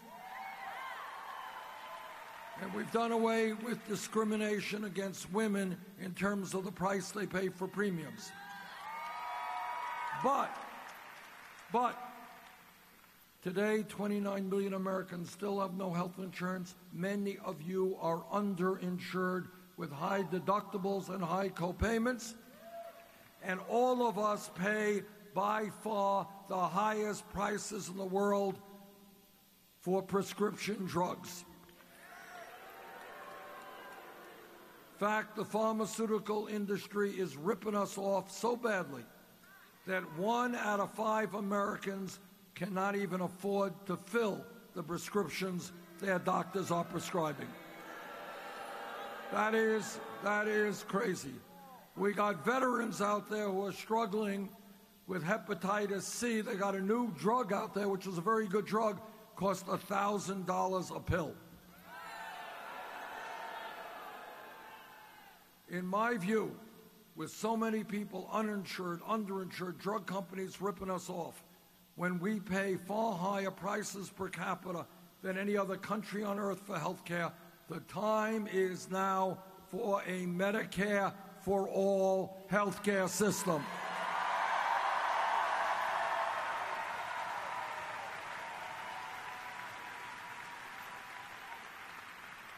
Every person here understands something very profound about history, and that is real change never takes place from the top on down, always takes place from the bottom on up.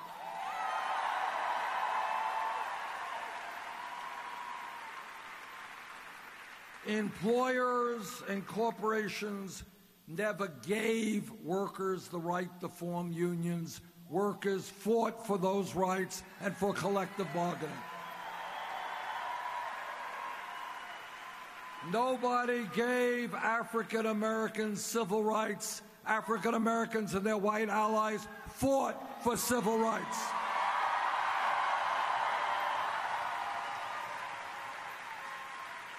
A 100 years ago, not a long period of time, 100 years ago, women in this country did not even have the right to vote, could not get the education they desired, could not do the jobs they wanted. But what women did with their male allies said, sorry, in this country, women will not be treated as second-class citizens. They stood up and fought back.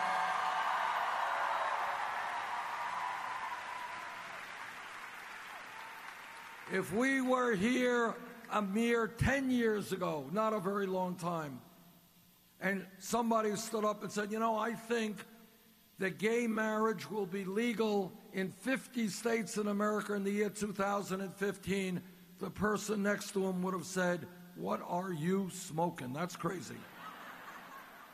But because the gay community and their straight allies were prepared to stand up and fight and say that in America, people have the right to love whoever they want, we made progress.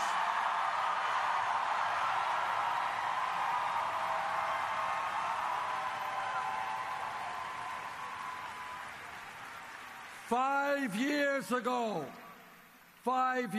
somebody in this room, we were meeting and somebody in this room said, Bernie, you know, this minimum wage of $7.25 is a joke. Nobody can live on it. We've got to raise the minimum wage to $15 an hour. The person next to him would have said, $15 an hour?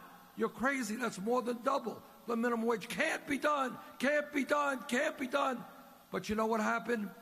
People in the fast food industry, people in McDonald's and Burger King and Wendy's, they went out on strike.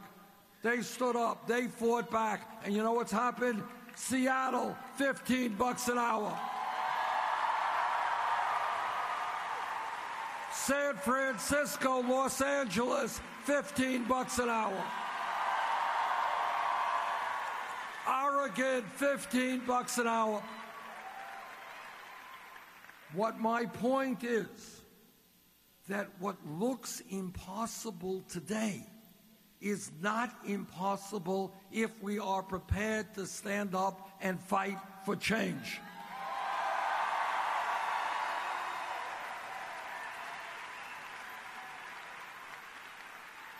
And that is what this campaign is about.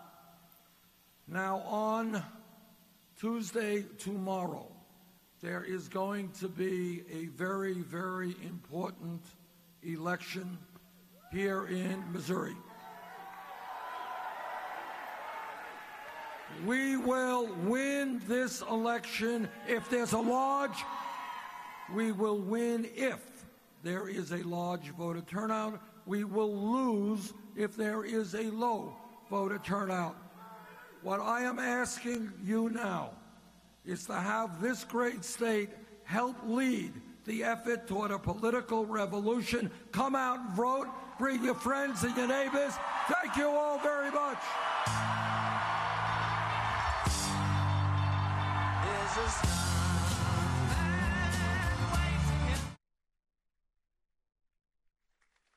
Now, the people of Illinois are used to being neglected in Republican politics. Y'all understand firsthand the crushing consequences of the failed left-wing Democratic politics that have been forced on this state, forced on the city of Chicago, and the entire state.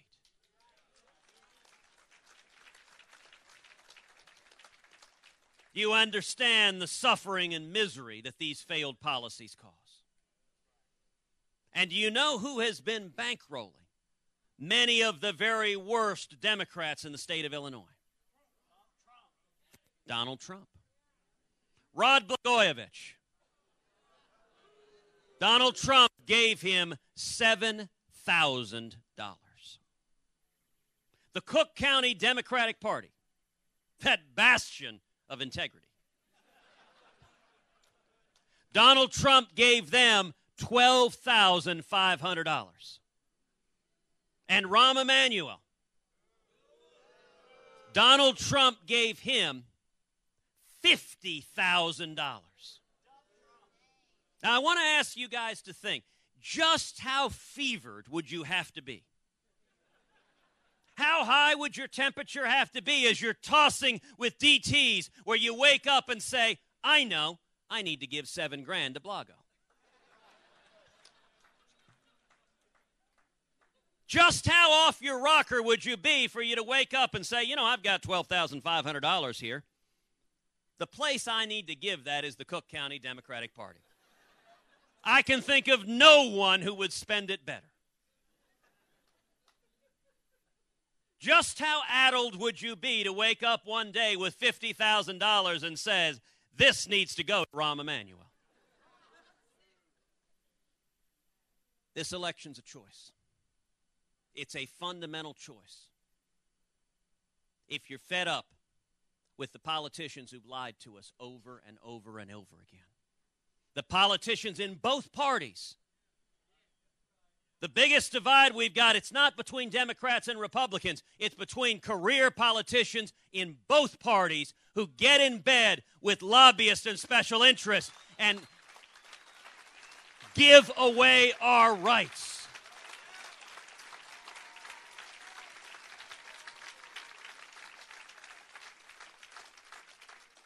And this election is all about standing with the working people against the bipartisan corruption of Washington. Donald Trump has made billions of dollars buying influence from liberal Democrats and establishment Republicans. And Hillary Clinton has made millions of dollars selling influence to people like Donald Trump. Enough already with the corruption of Washington. We need to bring power back to the people.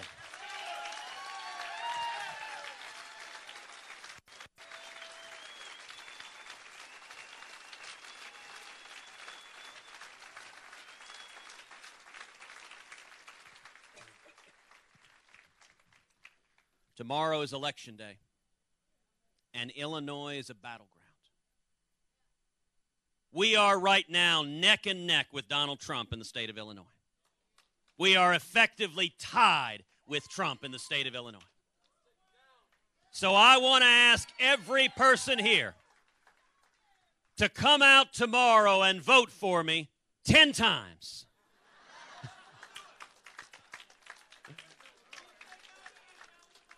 Now look, we're not Democrats. I'm not suggesting voter fraud. But if every one of you picks up the phone and gets 9 other people to come out and vote tomorrow, you will have voted 10 times.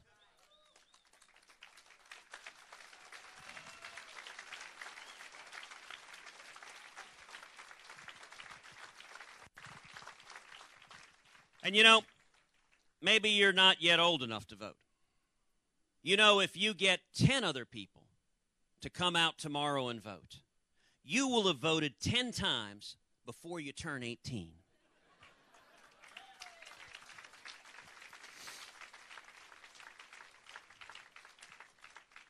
That's how we win.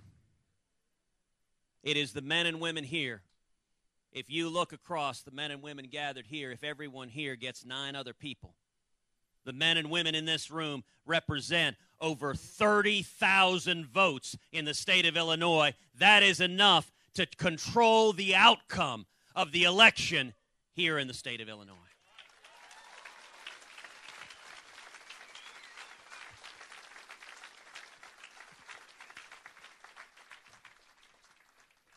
If we stand together, we will win this nomination and beat Donald Trump. And we will win the general election and beat Hillary Clinton. And we will turn this country around.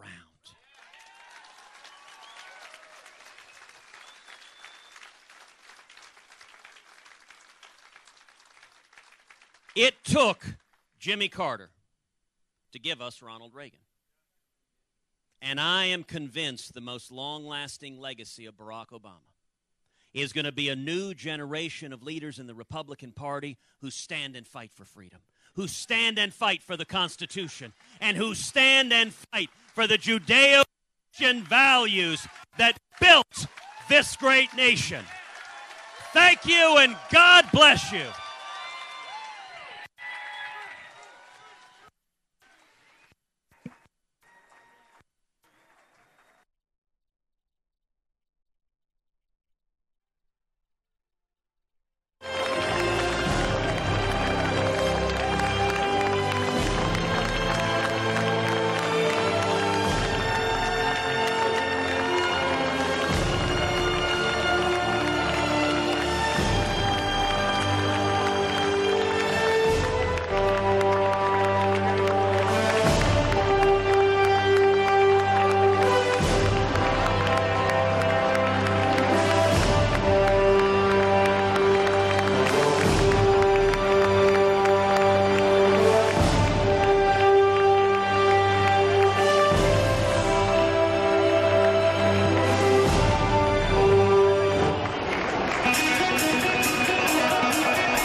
Hey, you guys.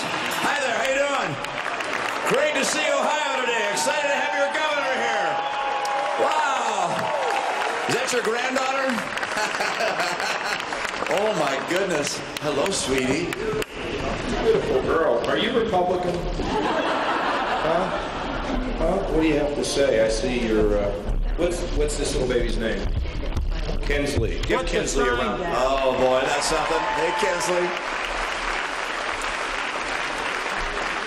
Well, you're here today to listen to the governor and ask him some questions. Think, by the way, of the most awkward, personal, uncomfortable question you can think of, because that'll be the most fun to listen to. So make sure, get those questions lined up, and he's going to answer them for you. A couple things that I wanted to say, which is America is looking to Ohio. America is looking to Ohio to do a job interview. Now, you've been in a job interview from time to time. I have, and sometimes they're uncomfortable, and you sweat a little bit, and you're nervous. In this case, this guy is going to be on the grill. You're the ones that are going to decide if he becomes the next president of the United States.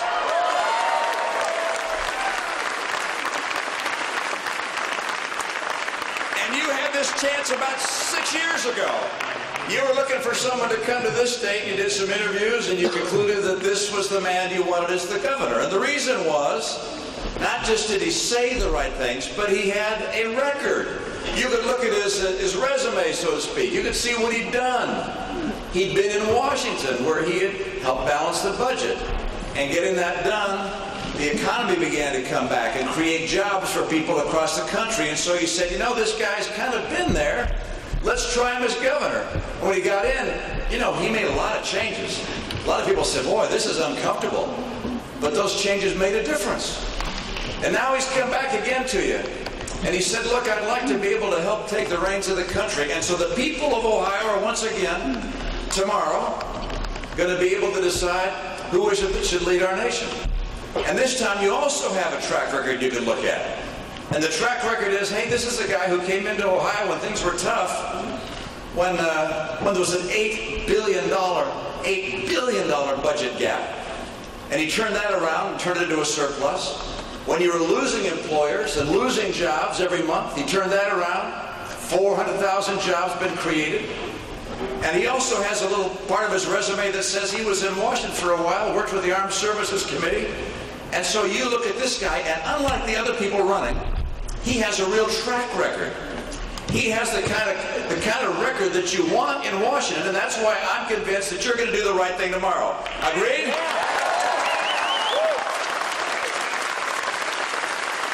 And so, if you want to actually see a balanced budget in Washington, if you want to see that balanced budget, if you want to get rid of Obamacare, if you want to see employers come back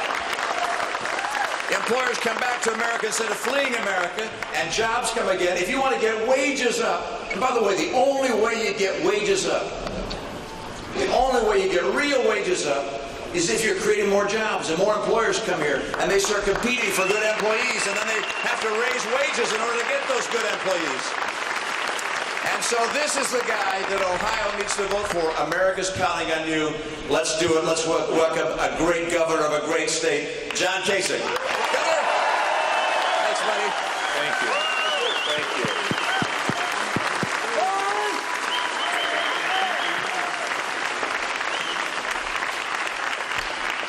Wow, how things would have been different if the election results had been different 4 years ago, huh? If Mitt Romney would have been president, what do you think? Huh?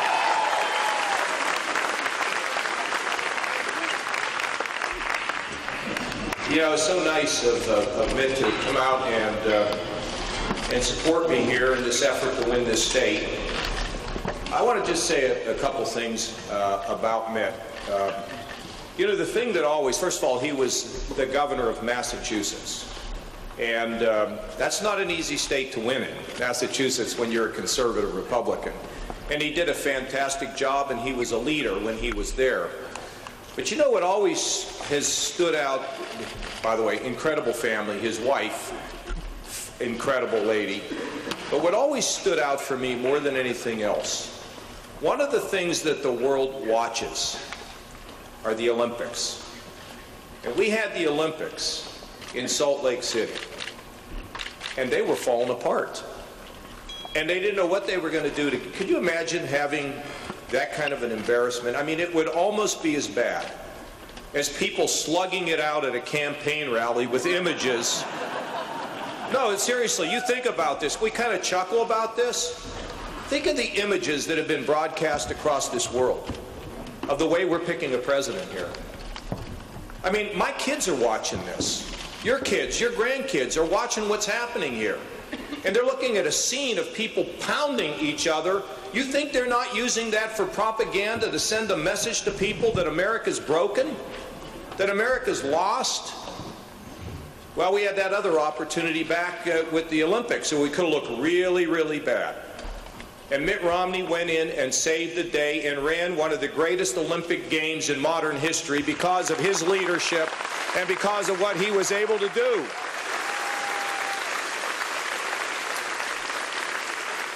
And he's a great job creator. I tell you something. I'm going to let Hillary Clinton disparage job creators in this country? You got another thing coming. It is not going to happen, because we need the job creators to help our families. So, folks, here's what the way I've been seeing it. First of all, you know, where I grew up, my dad carried mail on his back. You all know that? I mean, 29 years, my dad carried mail on his back. What you don't know is that my father's father, my grandfather, was a coal miner. He'd go down in the mine, he'd dig all day long, and he'd think he'd had a good haul, and he'd go up top, and they would say to my grandfather, well, you dug too much peat. You didn't dig enough coal, so we're going to cut which we're going to give you in half. He had nobody to go to, nobody to talk to. And he died of black lung, losing his eyesight along the way. My mother's mother, or my mother, let me tell you a little bit about her. I just found out the other day, because we didn't talk about these things. It's sort of funny because my Uncle George, who has now turned 90, my father's brother, he and his brothers used to go to school in remade flour sacks. They didn't have anything. And my uncle was really mad at me, and if he's watching today, Uncle George, if we're on television, I'm not saying that to embarrass you. I'm saying that because I want people to know how proud of that I am, your nephew, of the fact that you graduated from high school, went to college, and became a guidance counselor for 39 years, helping kids get their lives, and you built yourself up, and how proud I am that you're my uncle and it happened in America. So we didn't talk a lot about this. You know, I found out my mother is one of four, 2 brothers and a sister. My cousin told me the other day that my mother was the only one to have graduated from high school, and the other 3, she didn't think even got beyond the 8th grade. You see, folks, all of my career, those folks, my family, the place where I grew up in McKees Rocks, all blue collar, all Democrat. When the wind blew the wrong way, people found themselves out of work. And I could see it as a kid on the ball field. My buddies would come up and you could see when they were down. I didn't figure it out till a few years ago why they were down. Is because dad or mom lost a job. I learned the value of work. Let me tell you another thing that I feel strongly about. You know, the Lord has made each and every one of us special. Do you know that? There's nobody ever been born like you. There will never be another person that will come after you that will be like you. You were made special, sir. You were made special to accomplish something significant, to change the world. You don't have to change the world by running for president. Frankly, I don't think the Lord cares whether you're running for president or whether you're sweeping a floor. I think all he cares is what are you doing with what I gave you? To live a life bigger than yourself, to make a difference.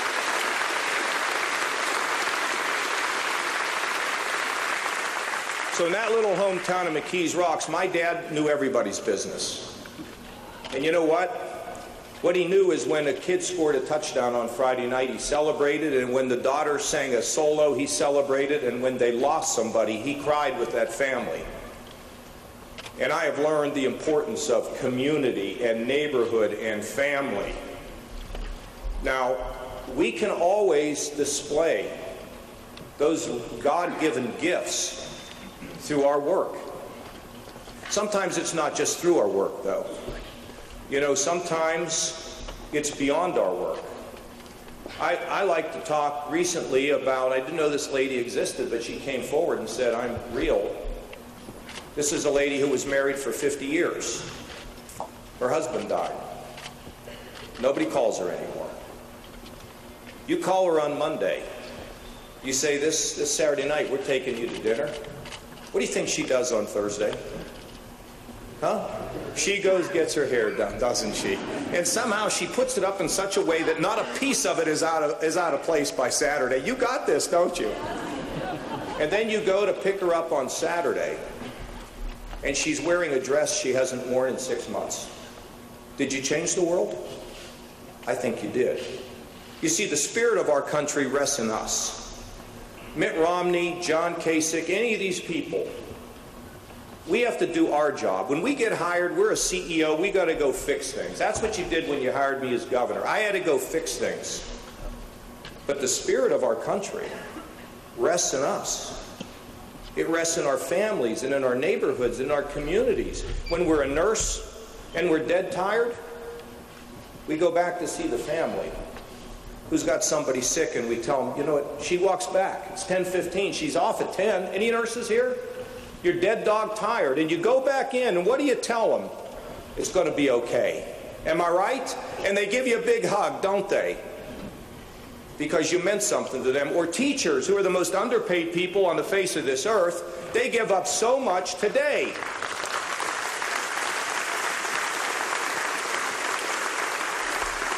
Today in Youngstown, a guy got up who's running a Christian school, and he said that all of his kids come from disadvantaged, almost all minority, 99% of them get a high school degree. I said, then a lady was sitting there, she started almost to cry. She was a teacher. I said, how's it going for you? Low pay, no benefits. You know what? She doesn't care, because she's changing the world. I mentioned the school in Harlem, Mitt, called the Frederick Douglass Academy. I visited that school, 100% minority, many from broken homes, people that we would give up on, but because of the leadership in that school, 100% graduate from high school, and virtually all of them get scholarships to go to college, because people have dedicated themselves to changing people's lives. You want to fix education?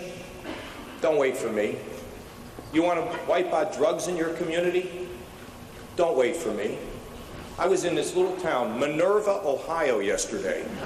You heard of it? Oh, I can't believe you've heard of that little town. I walked through the whole town. Took me 5 minutes, right? And I met all kinds of people on the way. It was great, you know. 2 ladies were driving. I was in the middle of the road, and they let me get to the side. I looked at them, I said, you could have had me. You could have had me. So the police officer there, and his name is Mr. Cop. Honestly. 3 kids died of heroin overdoses in the last year in Minerva. Are you familiar with that? 3 of them. So I ran into the woman that's running one of the businesses there, the general store, the gas station, and all that, and her husband. I said, you want to stop it?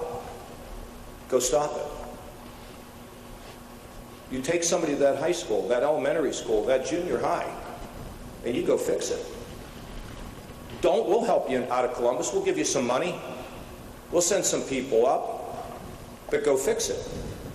Don't wait for anybody. In McKees Rocks, we didn't wait for anybody. Our hero was Roberto Clemente, wasn't the President of the United States. I mean, and that's the way it works. I mean, we admire the people that we're close to who practice excellence, and they keep coming back. So what is my message to all of you getting started here? The spirit of America is in us. That's why when we see people who divide us, that's why it's dead wrong. You know, we have our challenges. Look, I know what they are. We're a job insecurity. We just don't know if we're going to be able to keep our job, and somebody will make some trade deal and we'll get wiped out. My wages haven't gone up forever. Rich guys are getting richer. I'm not. By the way, I put money in a bank. And my dad told me if you put money in a bank, they use your money, they pay you for it. It's called interest. We're not getting any interest. And our kids were we always told our kids, you go to college, and it's going to be great. And they went to college, and they rang up debt. And now they're still living at home. And we wonder, what is their life going to be like? I got it. I grew up in that. I understand it. But we're not going to fix it by dividing ourselves. Because I want to tell you, you want to talk about problems? My father told me that he used to go down to the corner store to get some bread for the family. He'd walk in, he'd get the bread, and the guy that owned the store would say, we put it on your tab. You think there was a tab? There was no tab. People lost everything they had in that depression. But you know what? Neighbors pulled together. And then soon after that, we end up in a world war. Could you imagine finding out? Well, you wouldn't have found out, but you would have been nervous. But then you would have heard about this incredible landing at Normandy. And you would have seen the early television with scenes of machine gun fire cutting people in half as they got off the barge, cutting them in half. I just wondered, is my dad coming home? Is my husband coming home? We won that war. We became the dominant force in the world for good. And then, don't you remember that morning? That perfectly clear morning. And you said, how the heck could a plane have lost its way and flown into that building? And then we all stopped our lives for a minute. And we saw people leaping from 100 floors, somehow hoping, hope against all hope, that they might survive. And we've all heard the recordings of those phone calls. I was at 9/11 at Ground Zero soon after it. And they had these barricades up, and on these barricades they had a lot of papers that were lined up here. They were written by these kids who were in the elementary school. You know what they said? Please find my mommy. Please find my daddy. That's tough. As tough as it gets. Now we face a challenge of jobs and wages, and you think we can't beat this? You think we should be sitting around, having people divide us? And come on, folks. The formula for fixing this is simple. I've done it twice. I mean, I fought for 10 years of my lifetime to balance a budget, not because I care about these numbers. I don't even say I have a debt clock, Mitt, I usually carry around. I mean, I'm the only guy in the world that carries a debt clock. I hope I make Guinness Book for something. I never was interested in balancing the budget just for the numbers, although there's a moral imperative in terms of leaving debt for our kids. But the real reason I wanted to balance a budget is job creators, the Mitt Romneys of this world. If the times are shaken, they can't invest. They got to wait. And when things settle down and they're secure, then they gain confidence. Then they're willing to do something. And back in those days, I spent 10 years of my life fighting everybody, fighting the establishment. Am I right, Ralph Regula? Fighting them all in Washington. Because I said if we could get there, we could all climb the mountain together. And we did. Mark my words. This fall, when I'm battling Hillary Clinton, she will claim that it was the Clinton economy that got things fixed. You know what got it fixed? The Republican takeover of the House and the Senate for the first time in 40 years.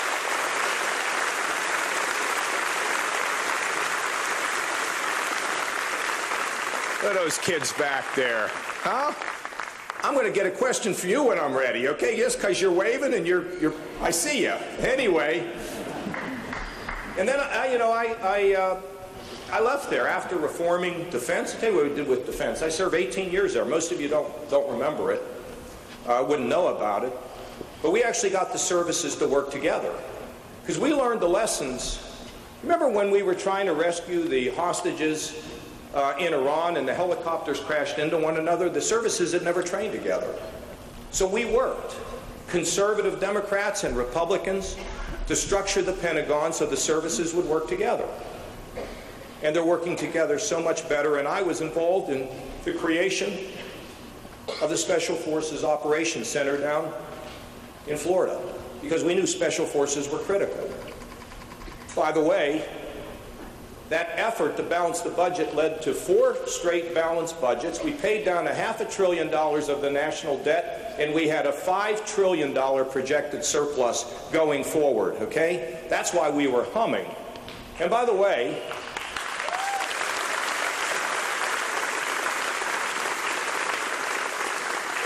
so I left Washington, and I got home to Westerville, and one of my buddies said, now that you and your buddies are all gone, they're going to spend that $5 trillion. I said, well, there's no way. You can't spend $5 trillion. And they blew it and spent more. You know who was in charge? Who do you think was in charge? We were in charge. The Republicans controlled the House, the Senate, and the White House. And I'm going to tell you a dirty little secret. This is why the establishment loves me so much, because I say these things. Democrats love to spend, Republicans do too. They just feel guilty when they do it, okay? And you have to have somebody that stands in the breach to say, no, we're looking out for the folks. And then I left, okay?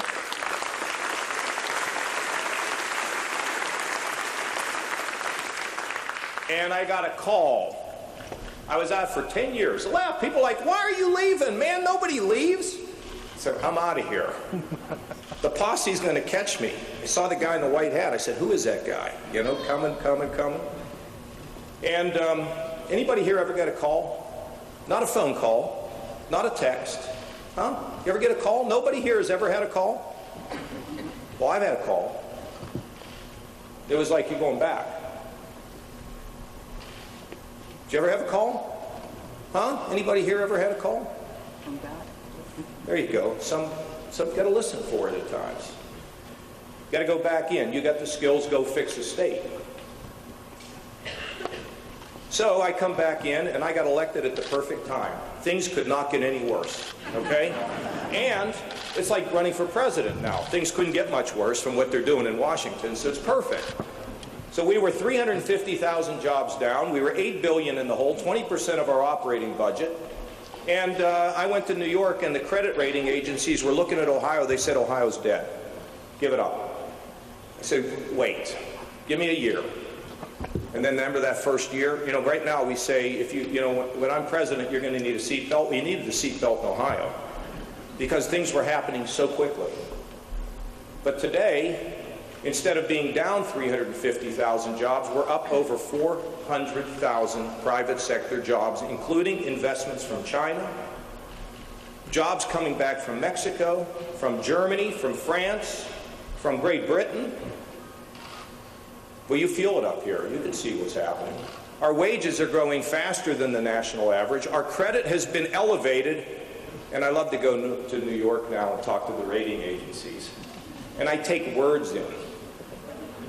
And I say, can you eat these now? Okay? And then I think you know this. As we have grown in this state and prospered, you see, I don't believe that economic growth is an end unto itself. I do not believe that in our country it is moral to let the mentally ill sleep under a bridge or live in prison. I want them on their feet and living out their purpose. You know how it works with the drug addicted? They commit a crime, they go to prison, they come out, they meet the drug dealer on the corner, they break the law again, they're back in prison. We treat them now, and we pass them on to the community. We have an 80% success rate in giving them a new life. 80%. It's unheard of in our country. And my mother used to say, Johnny, it's a sin not to help people who need help, but it's equally a sin to continue to help people who need to learn how to help themselves. That's the philosophy we use on welfare, and I'll tell you what we're trying to do now, and we're going to do now. When a woman who's got a couple kids, and she's working maybe 2 jobs, I mean, you're not making any money. She goes to get a pay raise. She's getting some help to support those kids, maybe some daycare. She gets a raise. You know what we do? We take away more than she gains. That's really smart, isn't it? Why don't we let that woman have a reason to get a pay raise, to get a better job, and continue to get help so she can finally escape poverty? Wouldn't that be a better way to do things?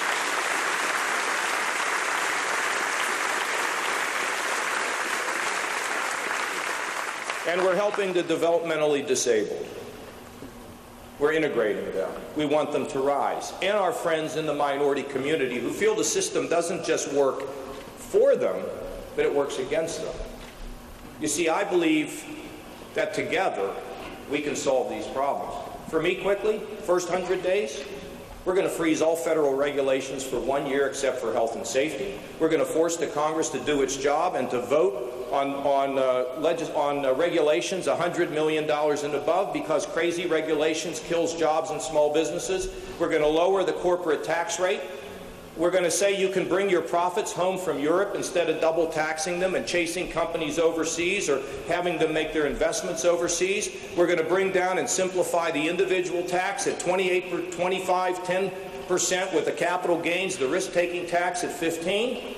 We're also going to be in a position of where we're going to have a program to balance the budget, and I'm going to send welfare, education, infrastructure, and job training back to the states so we can craft those programs the way that we want to.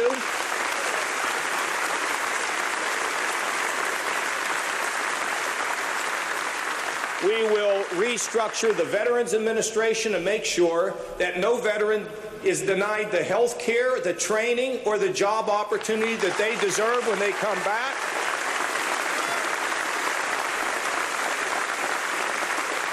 Once and for all, we're going to have a plan to fix Social Security so that those that really depend on it will never have to worry about it again. And then I'm going to have to travel to other parts of the world to tell our friends that we care about them more than we care about our enemies, and that America's back. And then I'm going to collect the phone numbers of all the moms and dads who have kids in Congress. And I'm going to call mom on her birthday, and she's going to call her kid into Congress and say, don't you pick on that president. You work with him because I really like him.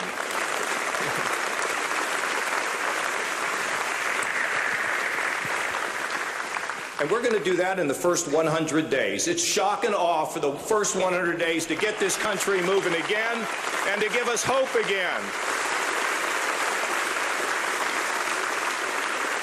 And the last thing before I take some questions. I can't work any harder. I did what they called yesterday the full Ginsburg. Okay? Started early in the morning. CBS, ABC, NBC, Fox, and CNN. Okay? That's the full Ginsburg. You can't do any more of that other than yell out the door at somebody, okay? But I got to tell you, and I want to be president. But I will not take the low road to the highest office in the land in order to get there. I can promise you that. I will not do it.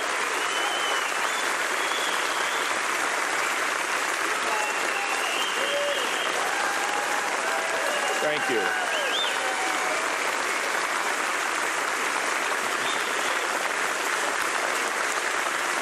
Thank you. Thank you very much. And it may be necessary to point some things out, though, because we can't unite America by dividing America. And we'll have more to say about that in the coming days. So, that was nice. I hope you enjoyed this. I think it's gone well. Maybe we ought to just leave, Mitt, before I screw this thing up. I don't know. All right, how about some questions? You know, the town halls, I did 106 of them. I'm up to well over 200 of them, and I learned in the beginning never to call on the first hand that goes up. Okay? So, even the first guy that stands up doesn't get called on. All right, sir, what do you want? Go ahead. I'm going to violate my rule. If this is not nice.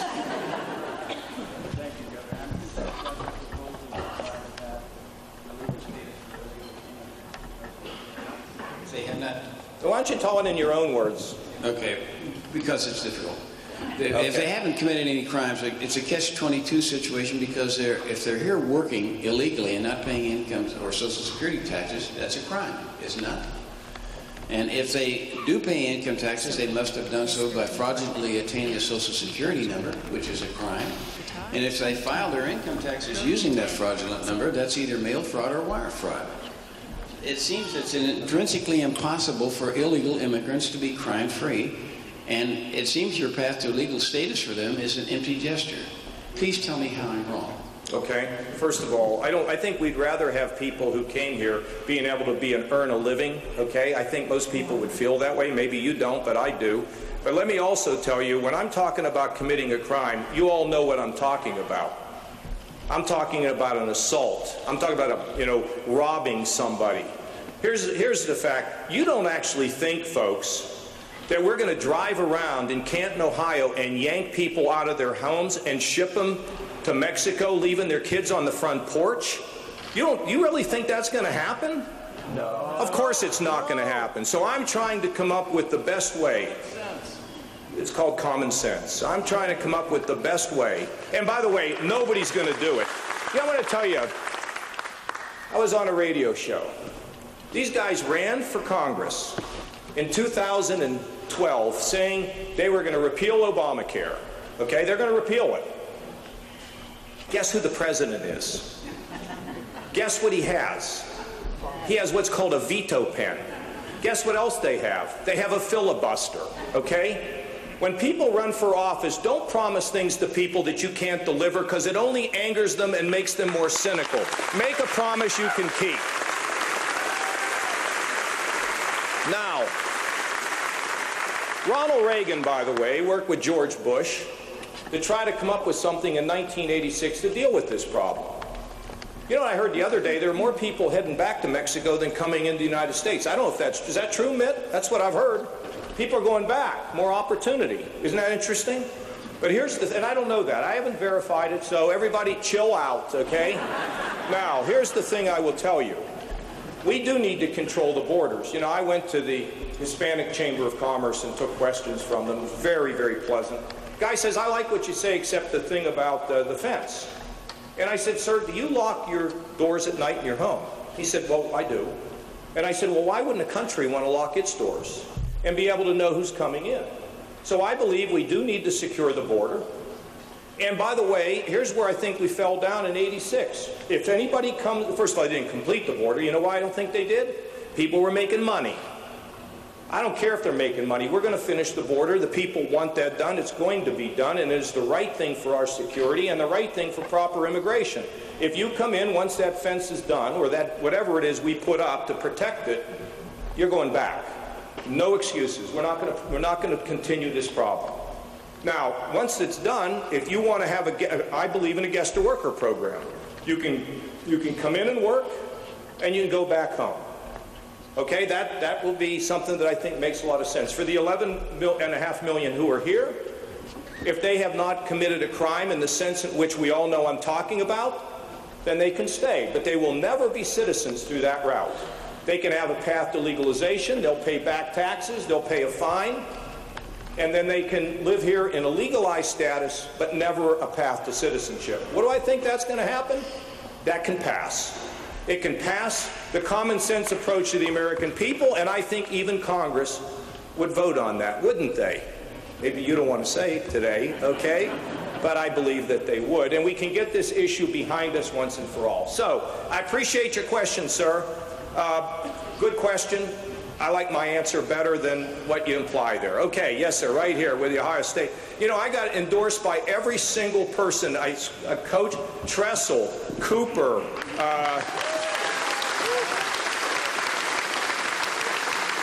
Urban Meyer. The only one I haven't had this election is Woody, okay? I would love to have Woody come back and give me an endorsement. It's not going to happen, though. Yes, sir. That'd be really hearing from something with you.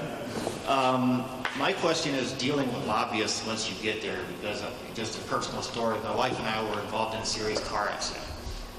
I had minimum state coverage. They also had minimum state coverage, the person at fault. My wife is paralyzed from her breast down.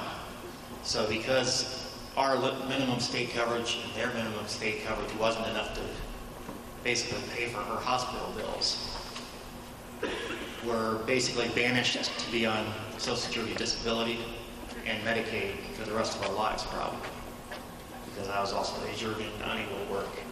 So I really believe that the lobbyists were the ones that set up that tiered insurance rate through Congress. Am I mistaken? But that's my question, is how are you going to deal with those lobbyists that control our Congress and our government by paying people off? Yeah. Well, first of all, that's, you know, we hear this at a lot of things. People tell things that are hard for them. My parents were killed in a car accident. You know, I mean, and his wife is paralyzed. In 1 minute, you think about life, right? This is why we need to change the world. 1 minute, everything is great. And the snap of a finger. Are you 16? How old are you, young lady? Oh, you're 22. You know what? You just can't text and drive. You can't talk. I mean, it's every mother and father's night. My kids are 16, and I can't wait till we get the autonomous car. But sir, let me tell you that when I became governor here, I had a meeting with all the lobbyists. They invited me to this lunch. And this became an infamous or a famous quote that got distorted by all of my dear friends in the media.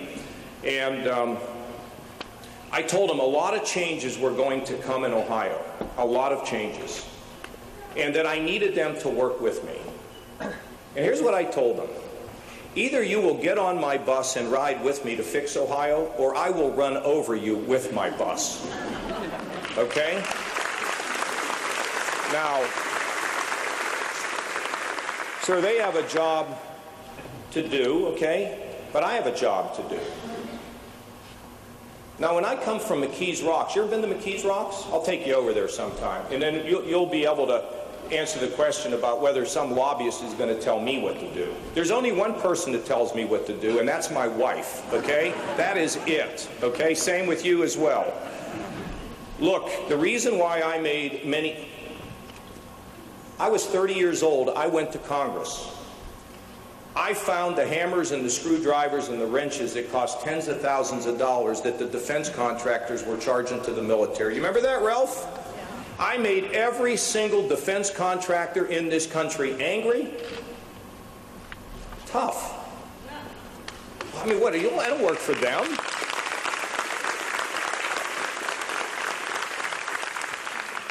Let me tell you, we had this airplane called the B-2 bomber.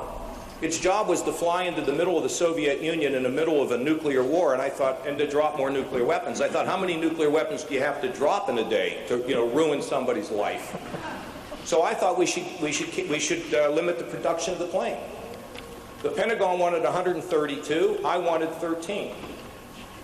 Tom Ridge, the former head of Homeland Security, former governor of Pennsylvania, congressman, he helped me. John Sununu, former conservative United States senator from New Hampshire, he helped me. We had so many conservatives and, in fact, Democrats that got part of this coalition.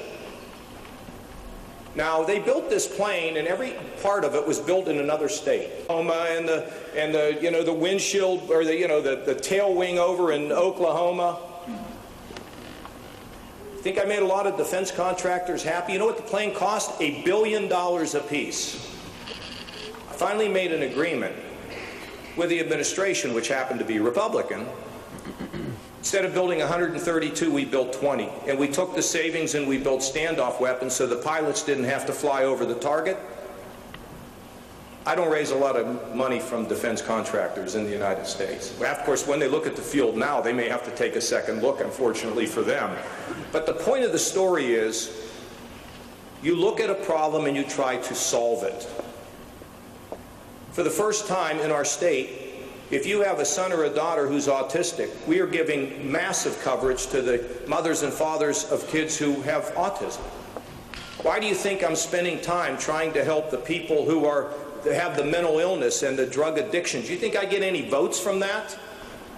It's just the right thing to do. In my lifetime, in my career, and I'm going to call myself the most flawed man in this hangar, okay? Let me just make that clear. I fail every day at what I try to do. Fortunately, I get another chance tomorrow. I get a mulligan. But at the end of the day, it's my job to look into your eyes, and I got to fix the problems that we have. And sometimes I have to say no, because I'm the CEO, and I got to decide what's best for the folks. I have to listen, but at the end, I got to make that decision. And I tell you something: when you lose your way on that, you're dead. Get out. Go get a job doing something. Go be a lobbyist. Okay? Because you cannot be a good leader when you're worried about focus groups, polls, or who likes you. You know what Truman said? You want a friend in Washington? Buy a dog. Okay? I hope that helps, sir. Yes, in the back. Because you yelled.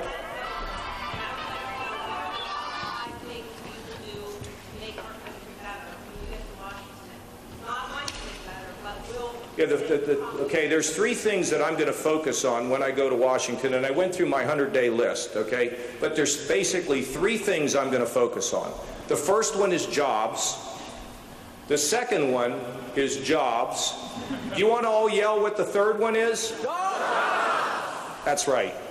So everything that we can do to release the power of job creation, of free enterprise, of the markets of America, because we're back to, if you can't get a job, nothing else works. Okay, then what would be the first 5 things you'll do to...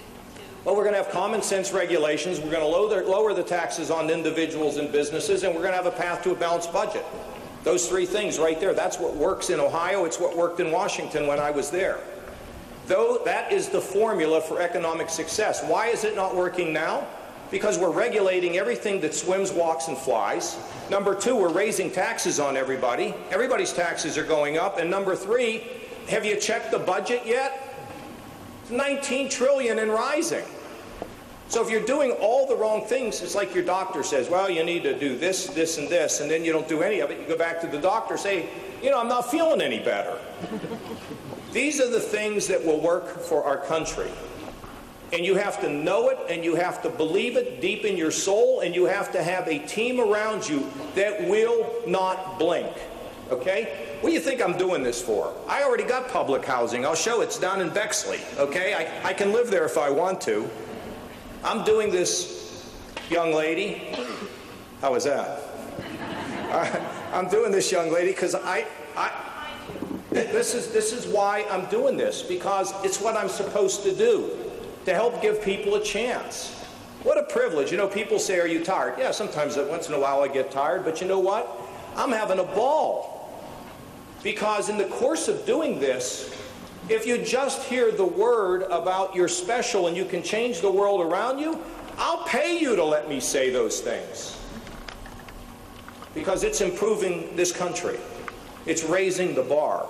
That's what it's all about for me, not some political game. I mean, are you kidding me? Thank you for your question. Yes, sir, right here.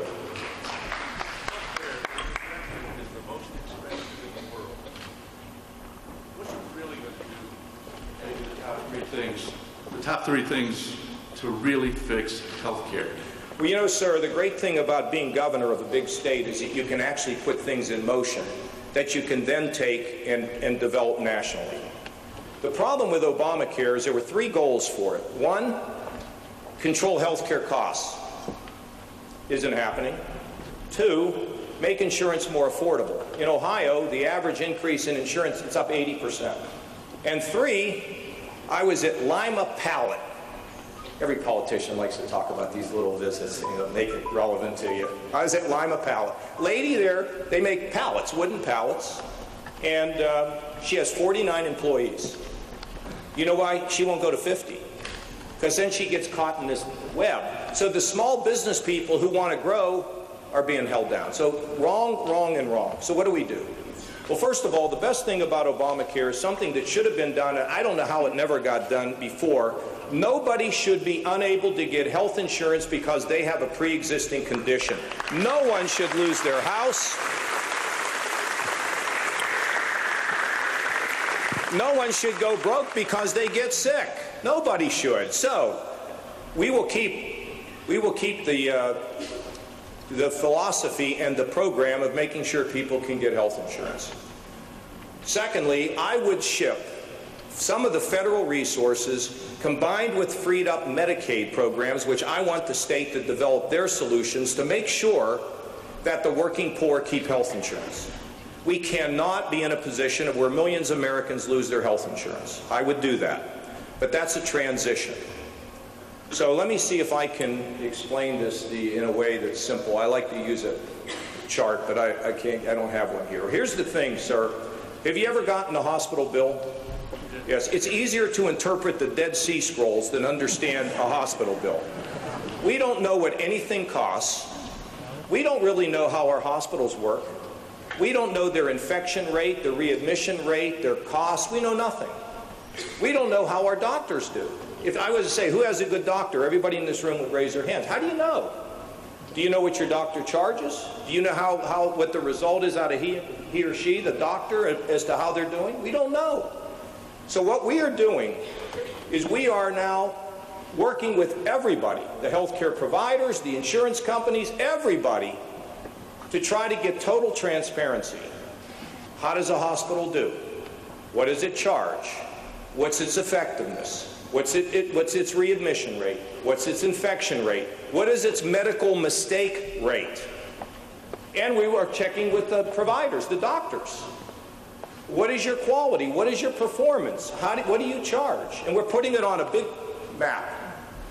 And what we say is for those people below the midpoint, see, some charge high, some charge low, the midpoint, between high and low, if you are delivering quality and your prices are lower below the midpoint, we will give you a financial reward. If you're a primary care doctor, keeps you healthy, sir, for a year, and the quality is below the midpoint, he or she will get a financial reward. We have developed this with organizations like the Cleveland Clinic. And I believe that system, which is a market-driven, market-rewarded system that brings transparency and gets us in the loop, will be able to put downward pressure on this healthcare system so we know what we're doing like we do in all other walks of life. And I believe we're going to start making payments next year. Whether I'm president or governor, it's going to happen.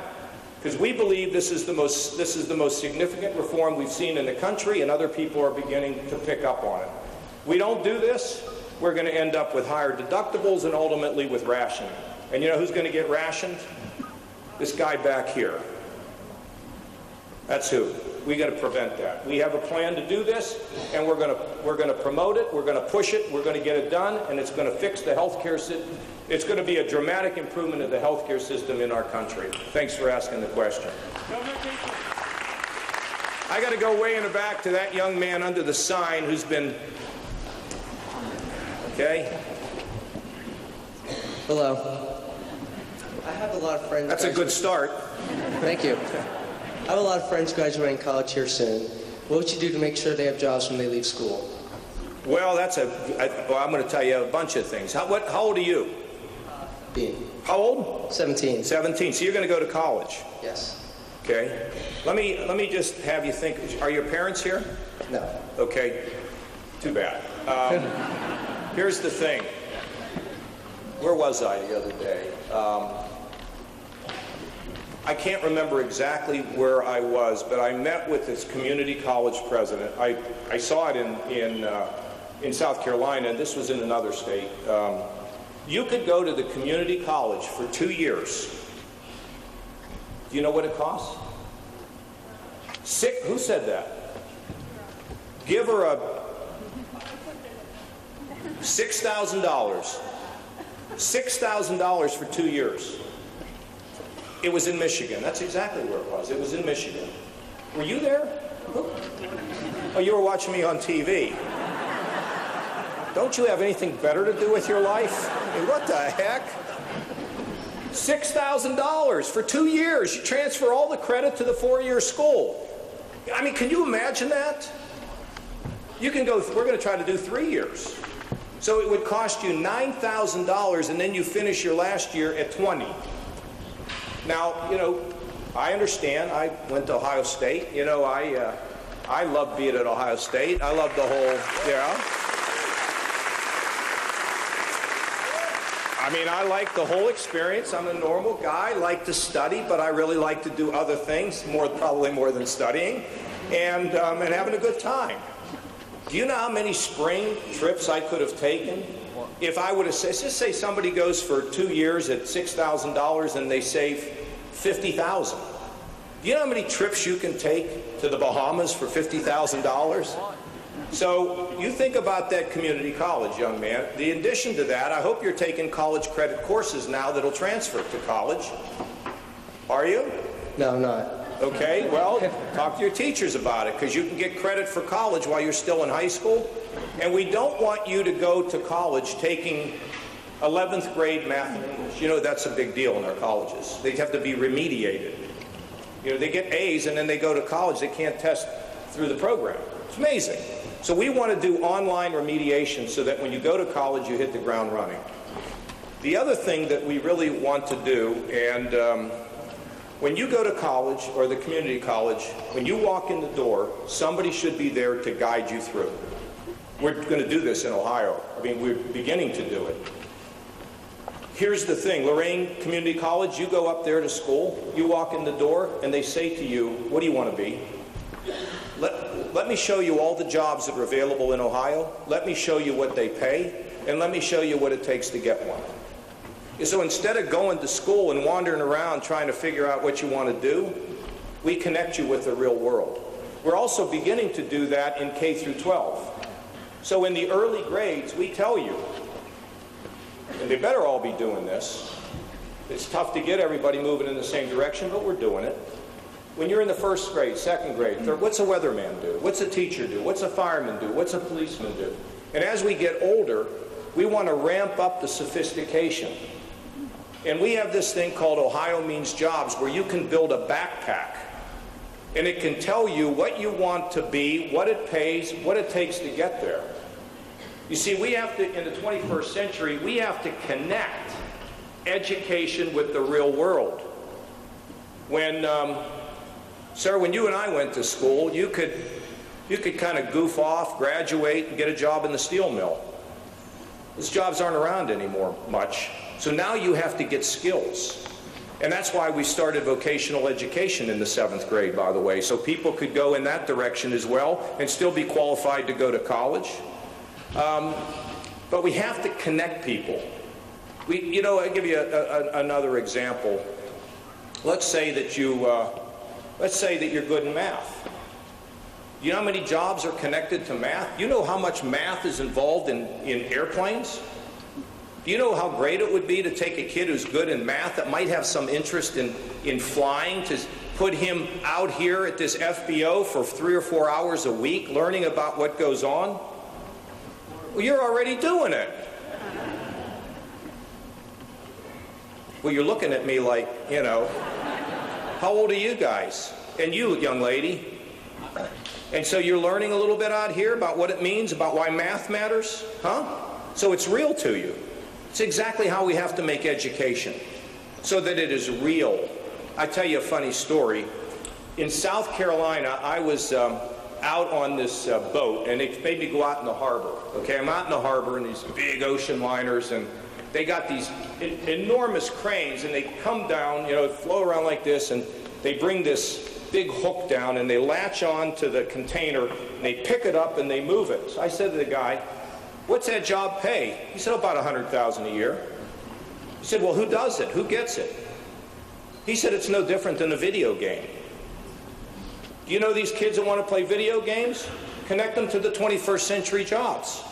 That's what we should do, but that's up to you. You see, as president, I'm going to ship 104 federal job programs back in 4 buckets and let you run your schools. You don't want the president or a bunch of people in Washington running your schools.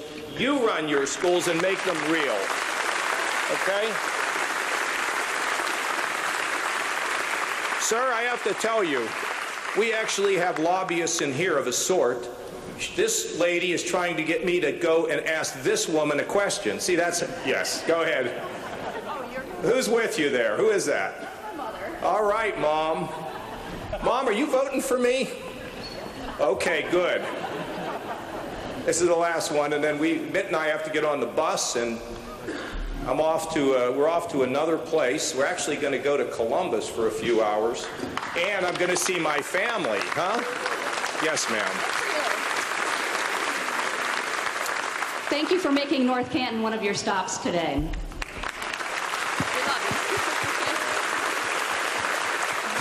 Is there a guy from North Canton that's still around by the name of Dave Johnson? He was a state senator. Is he still around? I want to tell you something, and we'll get to your question. I was a young intern working in the state Senate, and Senator Johnson wrote a letter to the Senate president saying that my friend and I were doing a good job, and we took that letter and we carried it around for a week. I've come a long way, haven't I? Tell Dave I said hi, I'm running for president, okay? So go ahead, ma'am. Okay, so you just talked about local control. I have been a member of a school board for over a decade, and I don't always feel local control.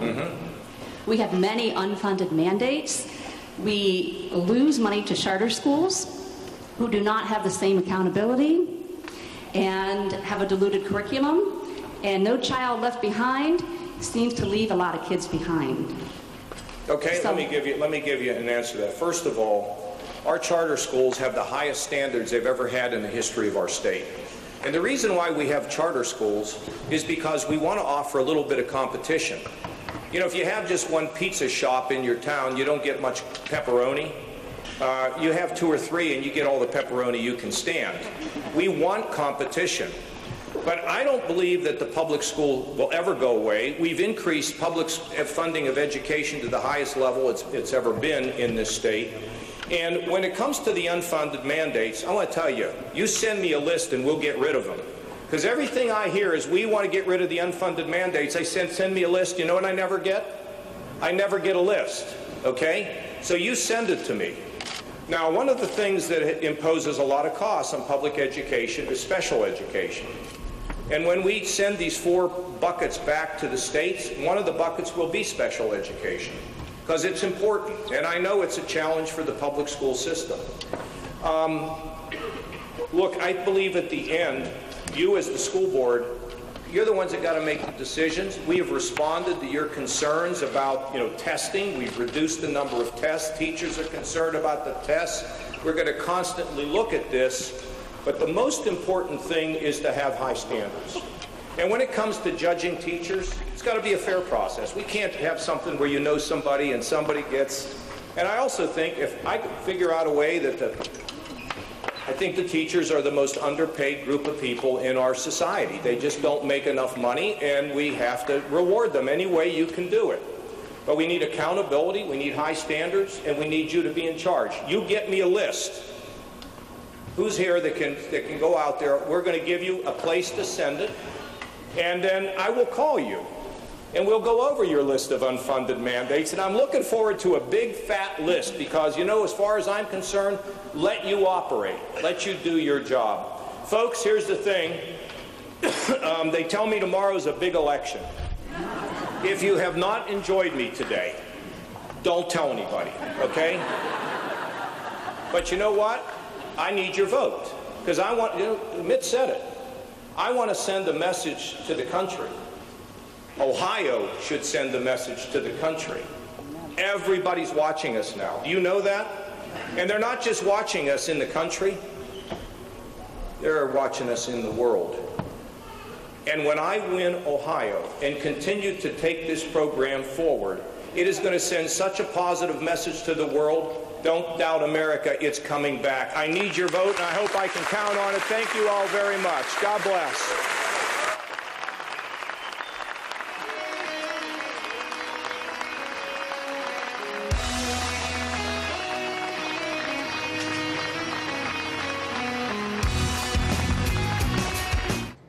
All right, and now we're going to head into some earlier footage that we recorded for you today.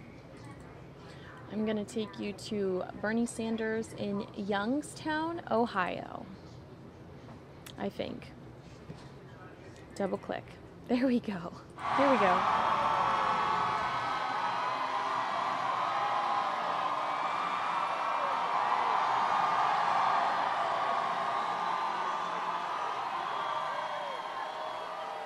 Youngstown, thank you. Let me begin by thanking Al Nixon, Bob Sutton, Jen Cancio, Alex Adams, and how do you follow Senator Nina Turner? That's a hard thing to do. And I want to thank Senator Turner not only for her support and active participation in this campaign, but for the work that she has done for social justice, for racial justice, for economic justice, year after year here in Ohio.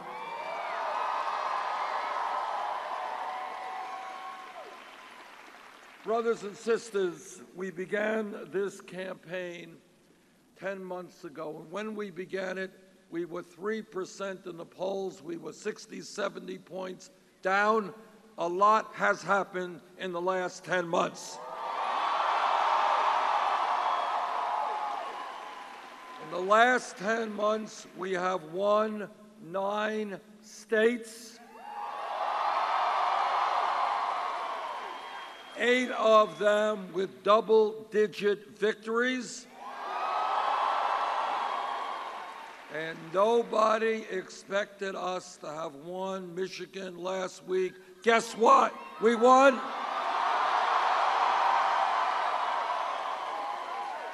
And a few weeks ago, people were saying, Bernie Sanders winning Ohio. No way. Well, guess what? We have a good vote tomorrow. People come out. We're going to win here in Ohio.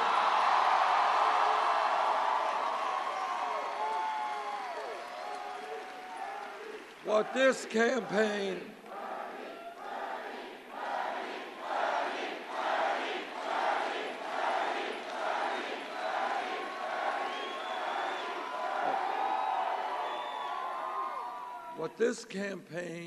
is about is not just about electing a president. It is about transforming our country.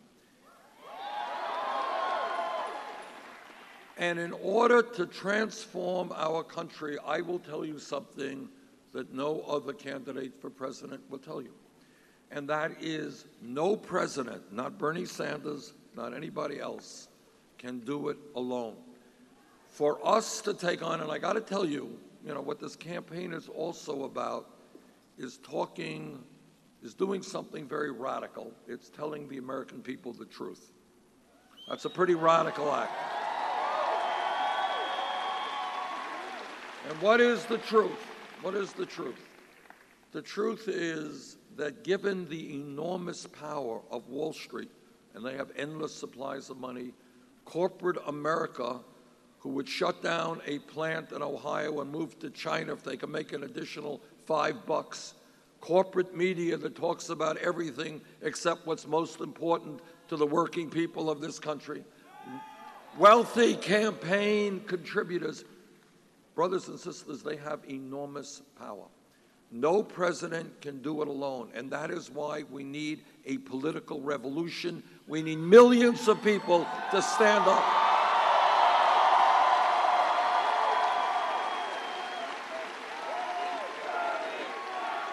So this is not about enormous power. No president can do it alone, and that is why we need a political revolution. We need millions of people to stand up.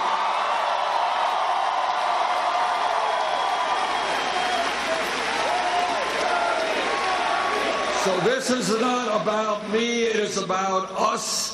It is about the people of this country saying enough is enough. Our government belongs to all of us, not just a handful of wealthy campaign contributors.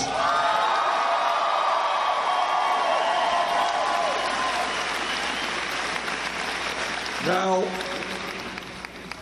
let me just talk about some truths. They're unpleasant truths.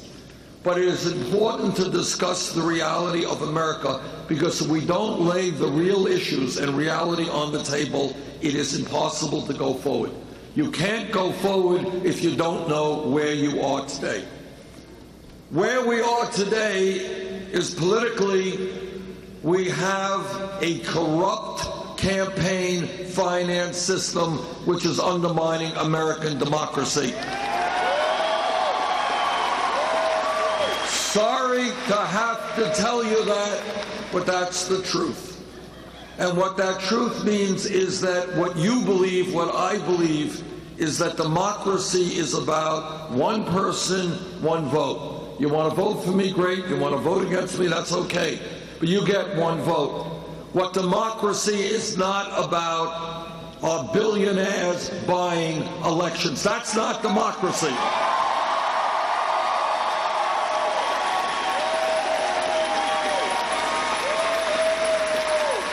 That is oligarchy. And this country is not going to become an oligarchy if we have anything to say about it.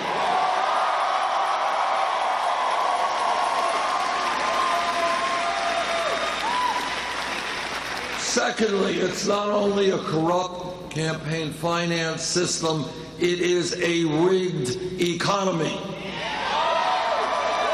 And what a rigged economy means is that the average American today is working longer hours for lower wages, while almost all new income and wealth is going to the top 1%. That's a rigged economy.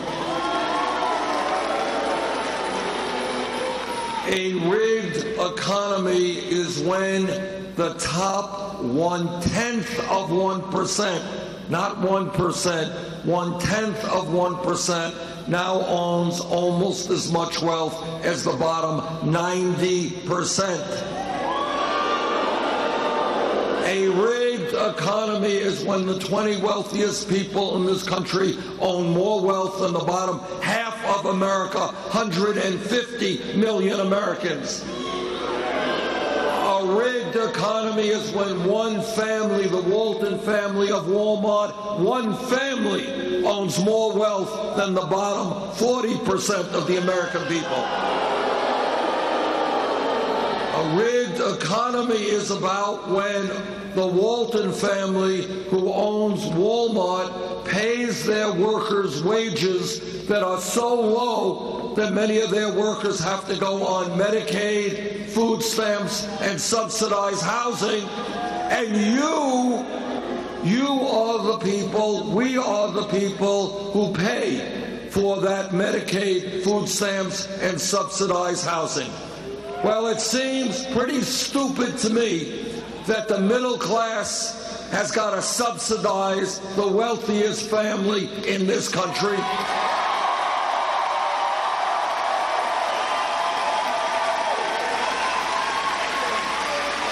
So I say to the Walton family, get off of welfare, pay your workers a living wage.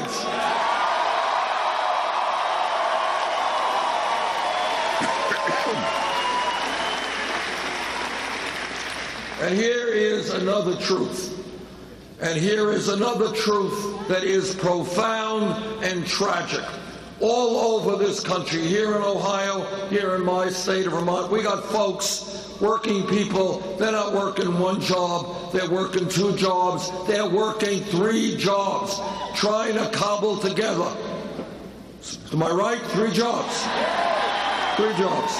Trying to cobble together income and some health care. Now, I want you all to think about this, because this campaign is also asking the American people to think outside of the box, outside of the status quo. Today, all of you know, we have seen an explosion of technology. Every worker is much more productive than that worker was 20, 30 years ago. Why is it that with all of that increased productivity, people work longer hours and make lower wages? Why is it that mom has got to go to work, dad goes to work, the kids go to work, and at the end of all of that, 58% of all new income goes to the top 1%. Now, I'll tell you something that the young people here probably won't believe, but I'll tell it to you anyhow because it's true. All right. 40 years ago, we had an economy where in many cases, one person, in those days the man, would go to work 40 hours a week, and earn enough money to take care of the whole family. One worker. Today, you got mom and dad working and they're not making enough money together to take care of the family. That is not the economy we need for this country.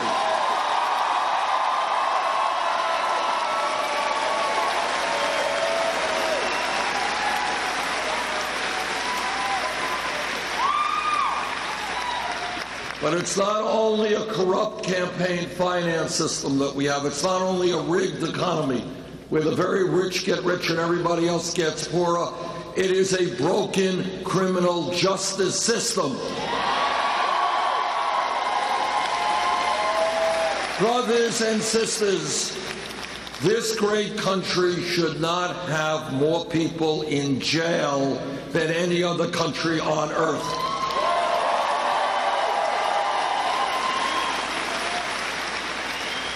And if anybody thinks the number of people we have in jail, 2.2 million people, is unrelated to the fact that in America today, in terms of youth unemployment, white kids, 17 to 20, high school graduates, 33% unemployed, underemployed.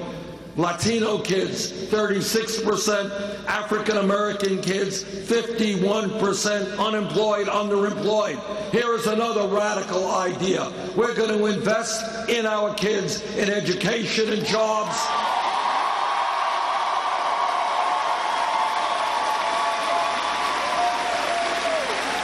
We're going to make sure our kids are working or they're in school. They're not going to end up in jail.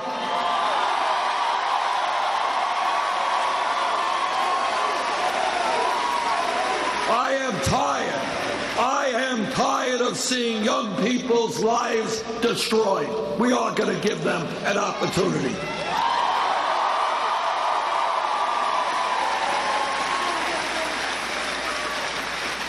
Now, I want to say a few words about some of the differences between Secretary Clinton and myself, because they're pretty profound. Number one, you could tell a lot about a candidate in terms of how he or she raises money and raises their campaign funds. Everybody knows, sadly but truthfully, it takes a lot of money, hundreds and hundreds of millions of dollars, to run for President of the United States. Well, we had to make a choice. And the choice we have to make is, are we going to do what every other candidate does? Establish a super PAC and go out and beg billionaires and Wall Street and corporate America for campaign funds. Well, we thought about it. We thought about it for 1/10 of 1 second. And we concluded, no, our campaign is not going to have a super PAC. We don't represent the billionaires.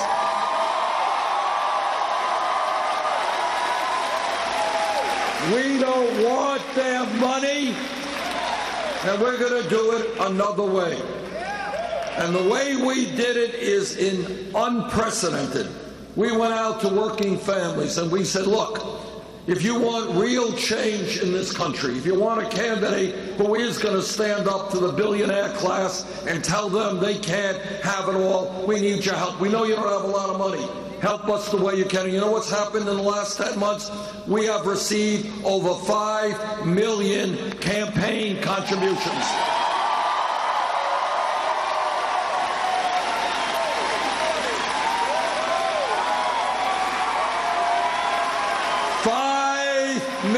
More than any candidate in the history of this country at this point in a campaign.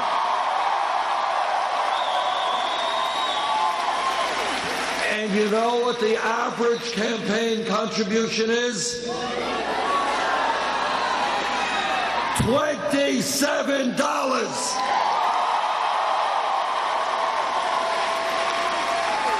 Now that is, if I must say so myself, pretty damn good. So to paraphrase Abraham Lincoln at Gettysburg, this is a campaign of the people, by the people, and for the people.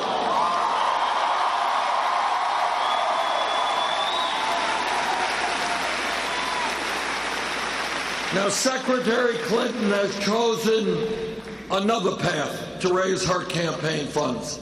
She has established several super PACs, and recently her major super PAC reported that they raised $25 million from special interests, $15 million from Wall Street itself. And in addition to that, as many of you know, the Secretary had previously given speeches behind closed doors to major Wall Street companies like Goldman Sachs, where she got paid $225,000 per speech. And she gave a lot of speeches. Now, here's what I think.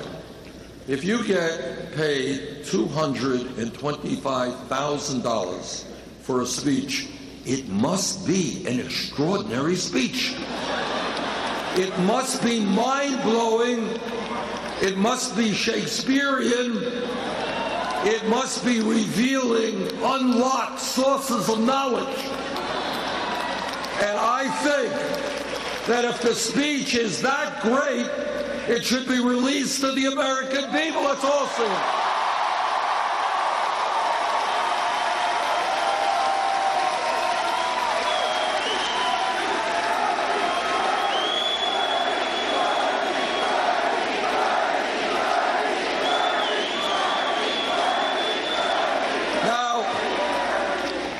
Now, Hillary Clinton says, okay, I will release my transcripts if other candidates release theirs. So I have a dramatic announcement to make right here in Youngstown, Ohio. Are you all ready for this dramatic announcement? I am prepared here and now to release all of my transcripts for the speeches I gave on Wall Street. Here they are. Shh.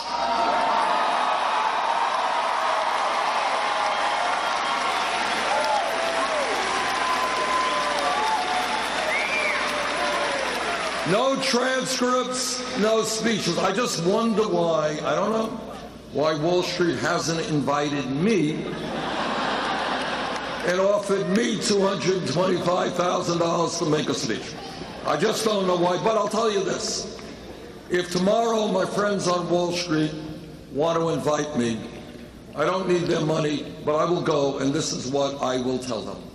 I will tell them that their greed and their recklessness and their illegal behavior brought this country into the worst economic downturn since the Great Depression. I will tell them that their illegal behavior cost millions of Americans their jobs, their homes, and their life savings. And I will tell them, you know, many of these banks, Goldman Sachs and many of the other major ones, Goldman Sachs alone, about a month ago, reached a settlement with the United States government for $5 billion. Do you know that? $5 billion. You know why they reached that settlement? Because they were selling worthless packages of subprime mortgages. Okay? So they reached the settlement for $5 billion. And this is my message. Hi, I have to breaking Wall Street. Breaking news. There is a report, WLD, there is a report of an officer being shot in Chicago.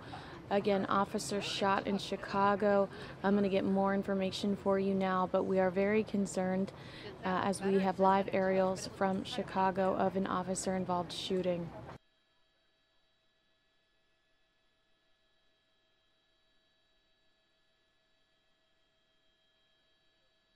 Okay, I'm going to stay with this.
Shopper 2 to news desk, Shopper 2 to news desk.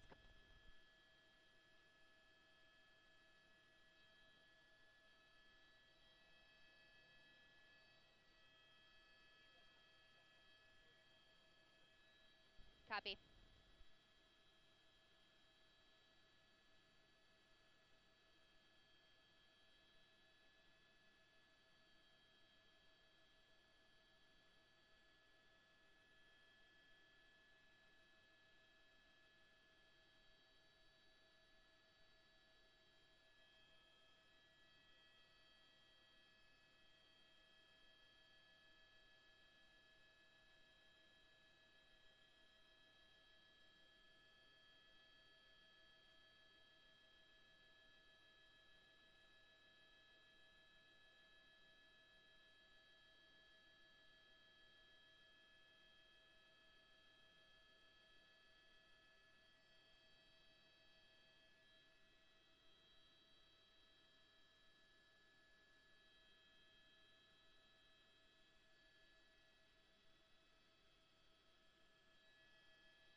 All right, so what we have is 3 Chicago cops shot in North Lawndale.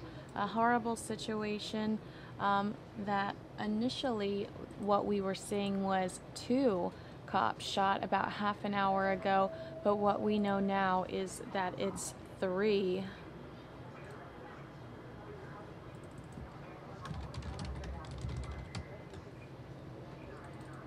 You know, I feel, let's see here.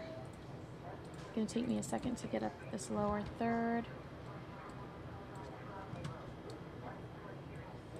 I feel like it's gonna take us a little bit of time to get you the whole story. Hopefully we have a press conference soon from the police department and they'll give us a better idea of what took place, but we're currently looking at aerials out of Chicago where there have been 3 Chicago officers shot in North Lawndale.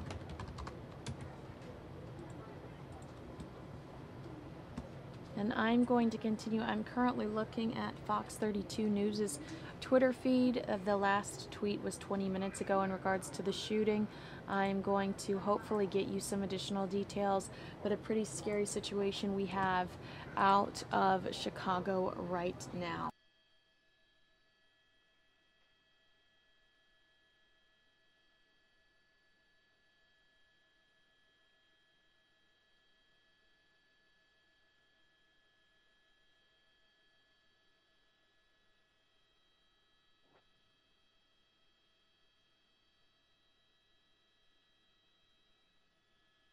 Yeah. I think so, yeah.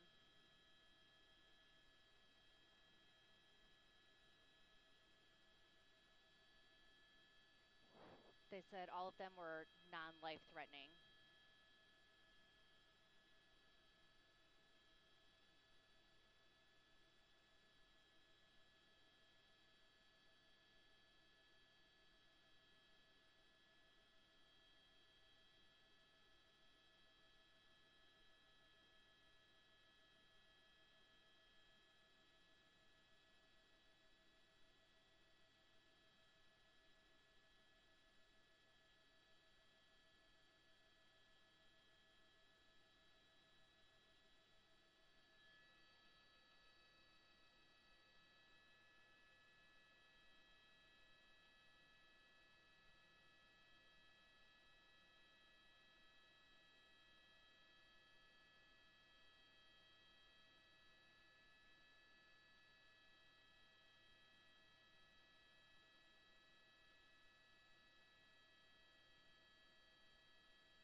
Copy. All right, we're going to go back to the scene.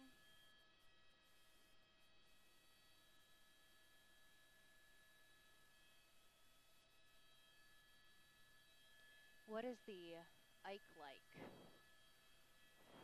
Okay.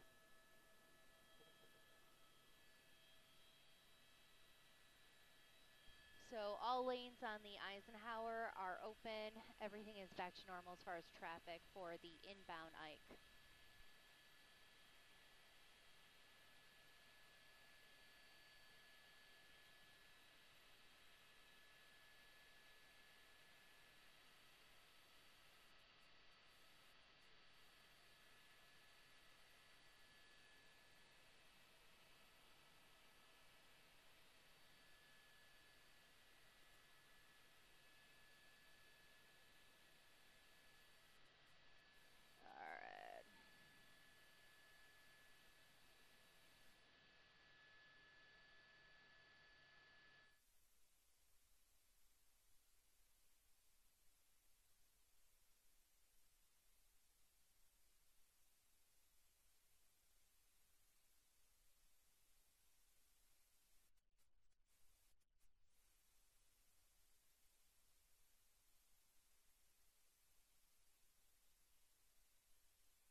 All right, three Chicago police officers shot Monday night and sustained injuries that were non-life-threatening, according to a police spokesperson. Chicago Police Department spokesperson, let me actually find this tweet, tweeted that the officers were taken to the hospital Monday night. The circumstances of the shooting not immediately clear, provided no further details and couldn't immediately be reached by the Associated Press. Larry Merritt, a spokesman for the Independent Police Review Authority, told the Chicago Sun-Times the officers were shot in the eastern Garfield Park neighborhood on the city's west side. Let me find this for you. Twitter.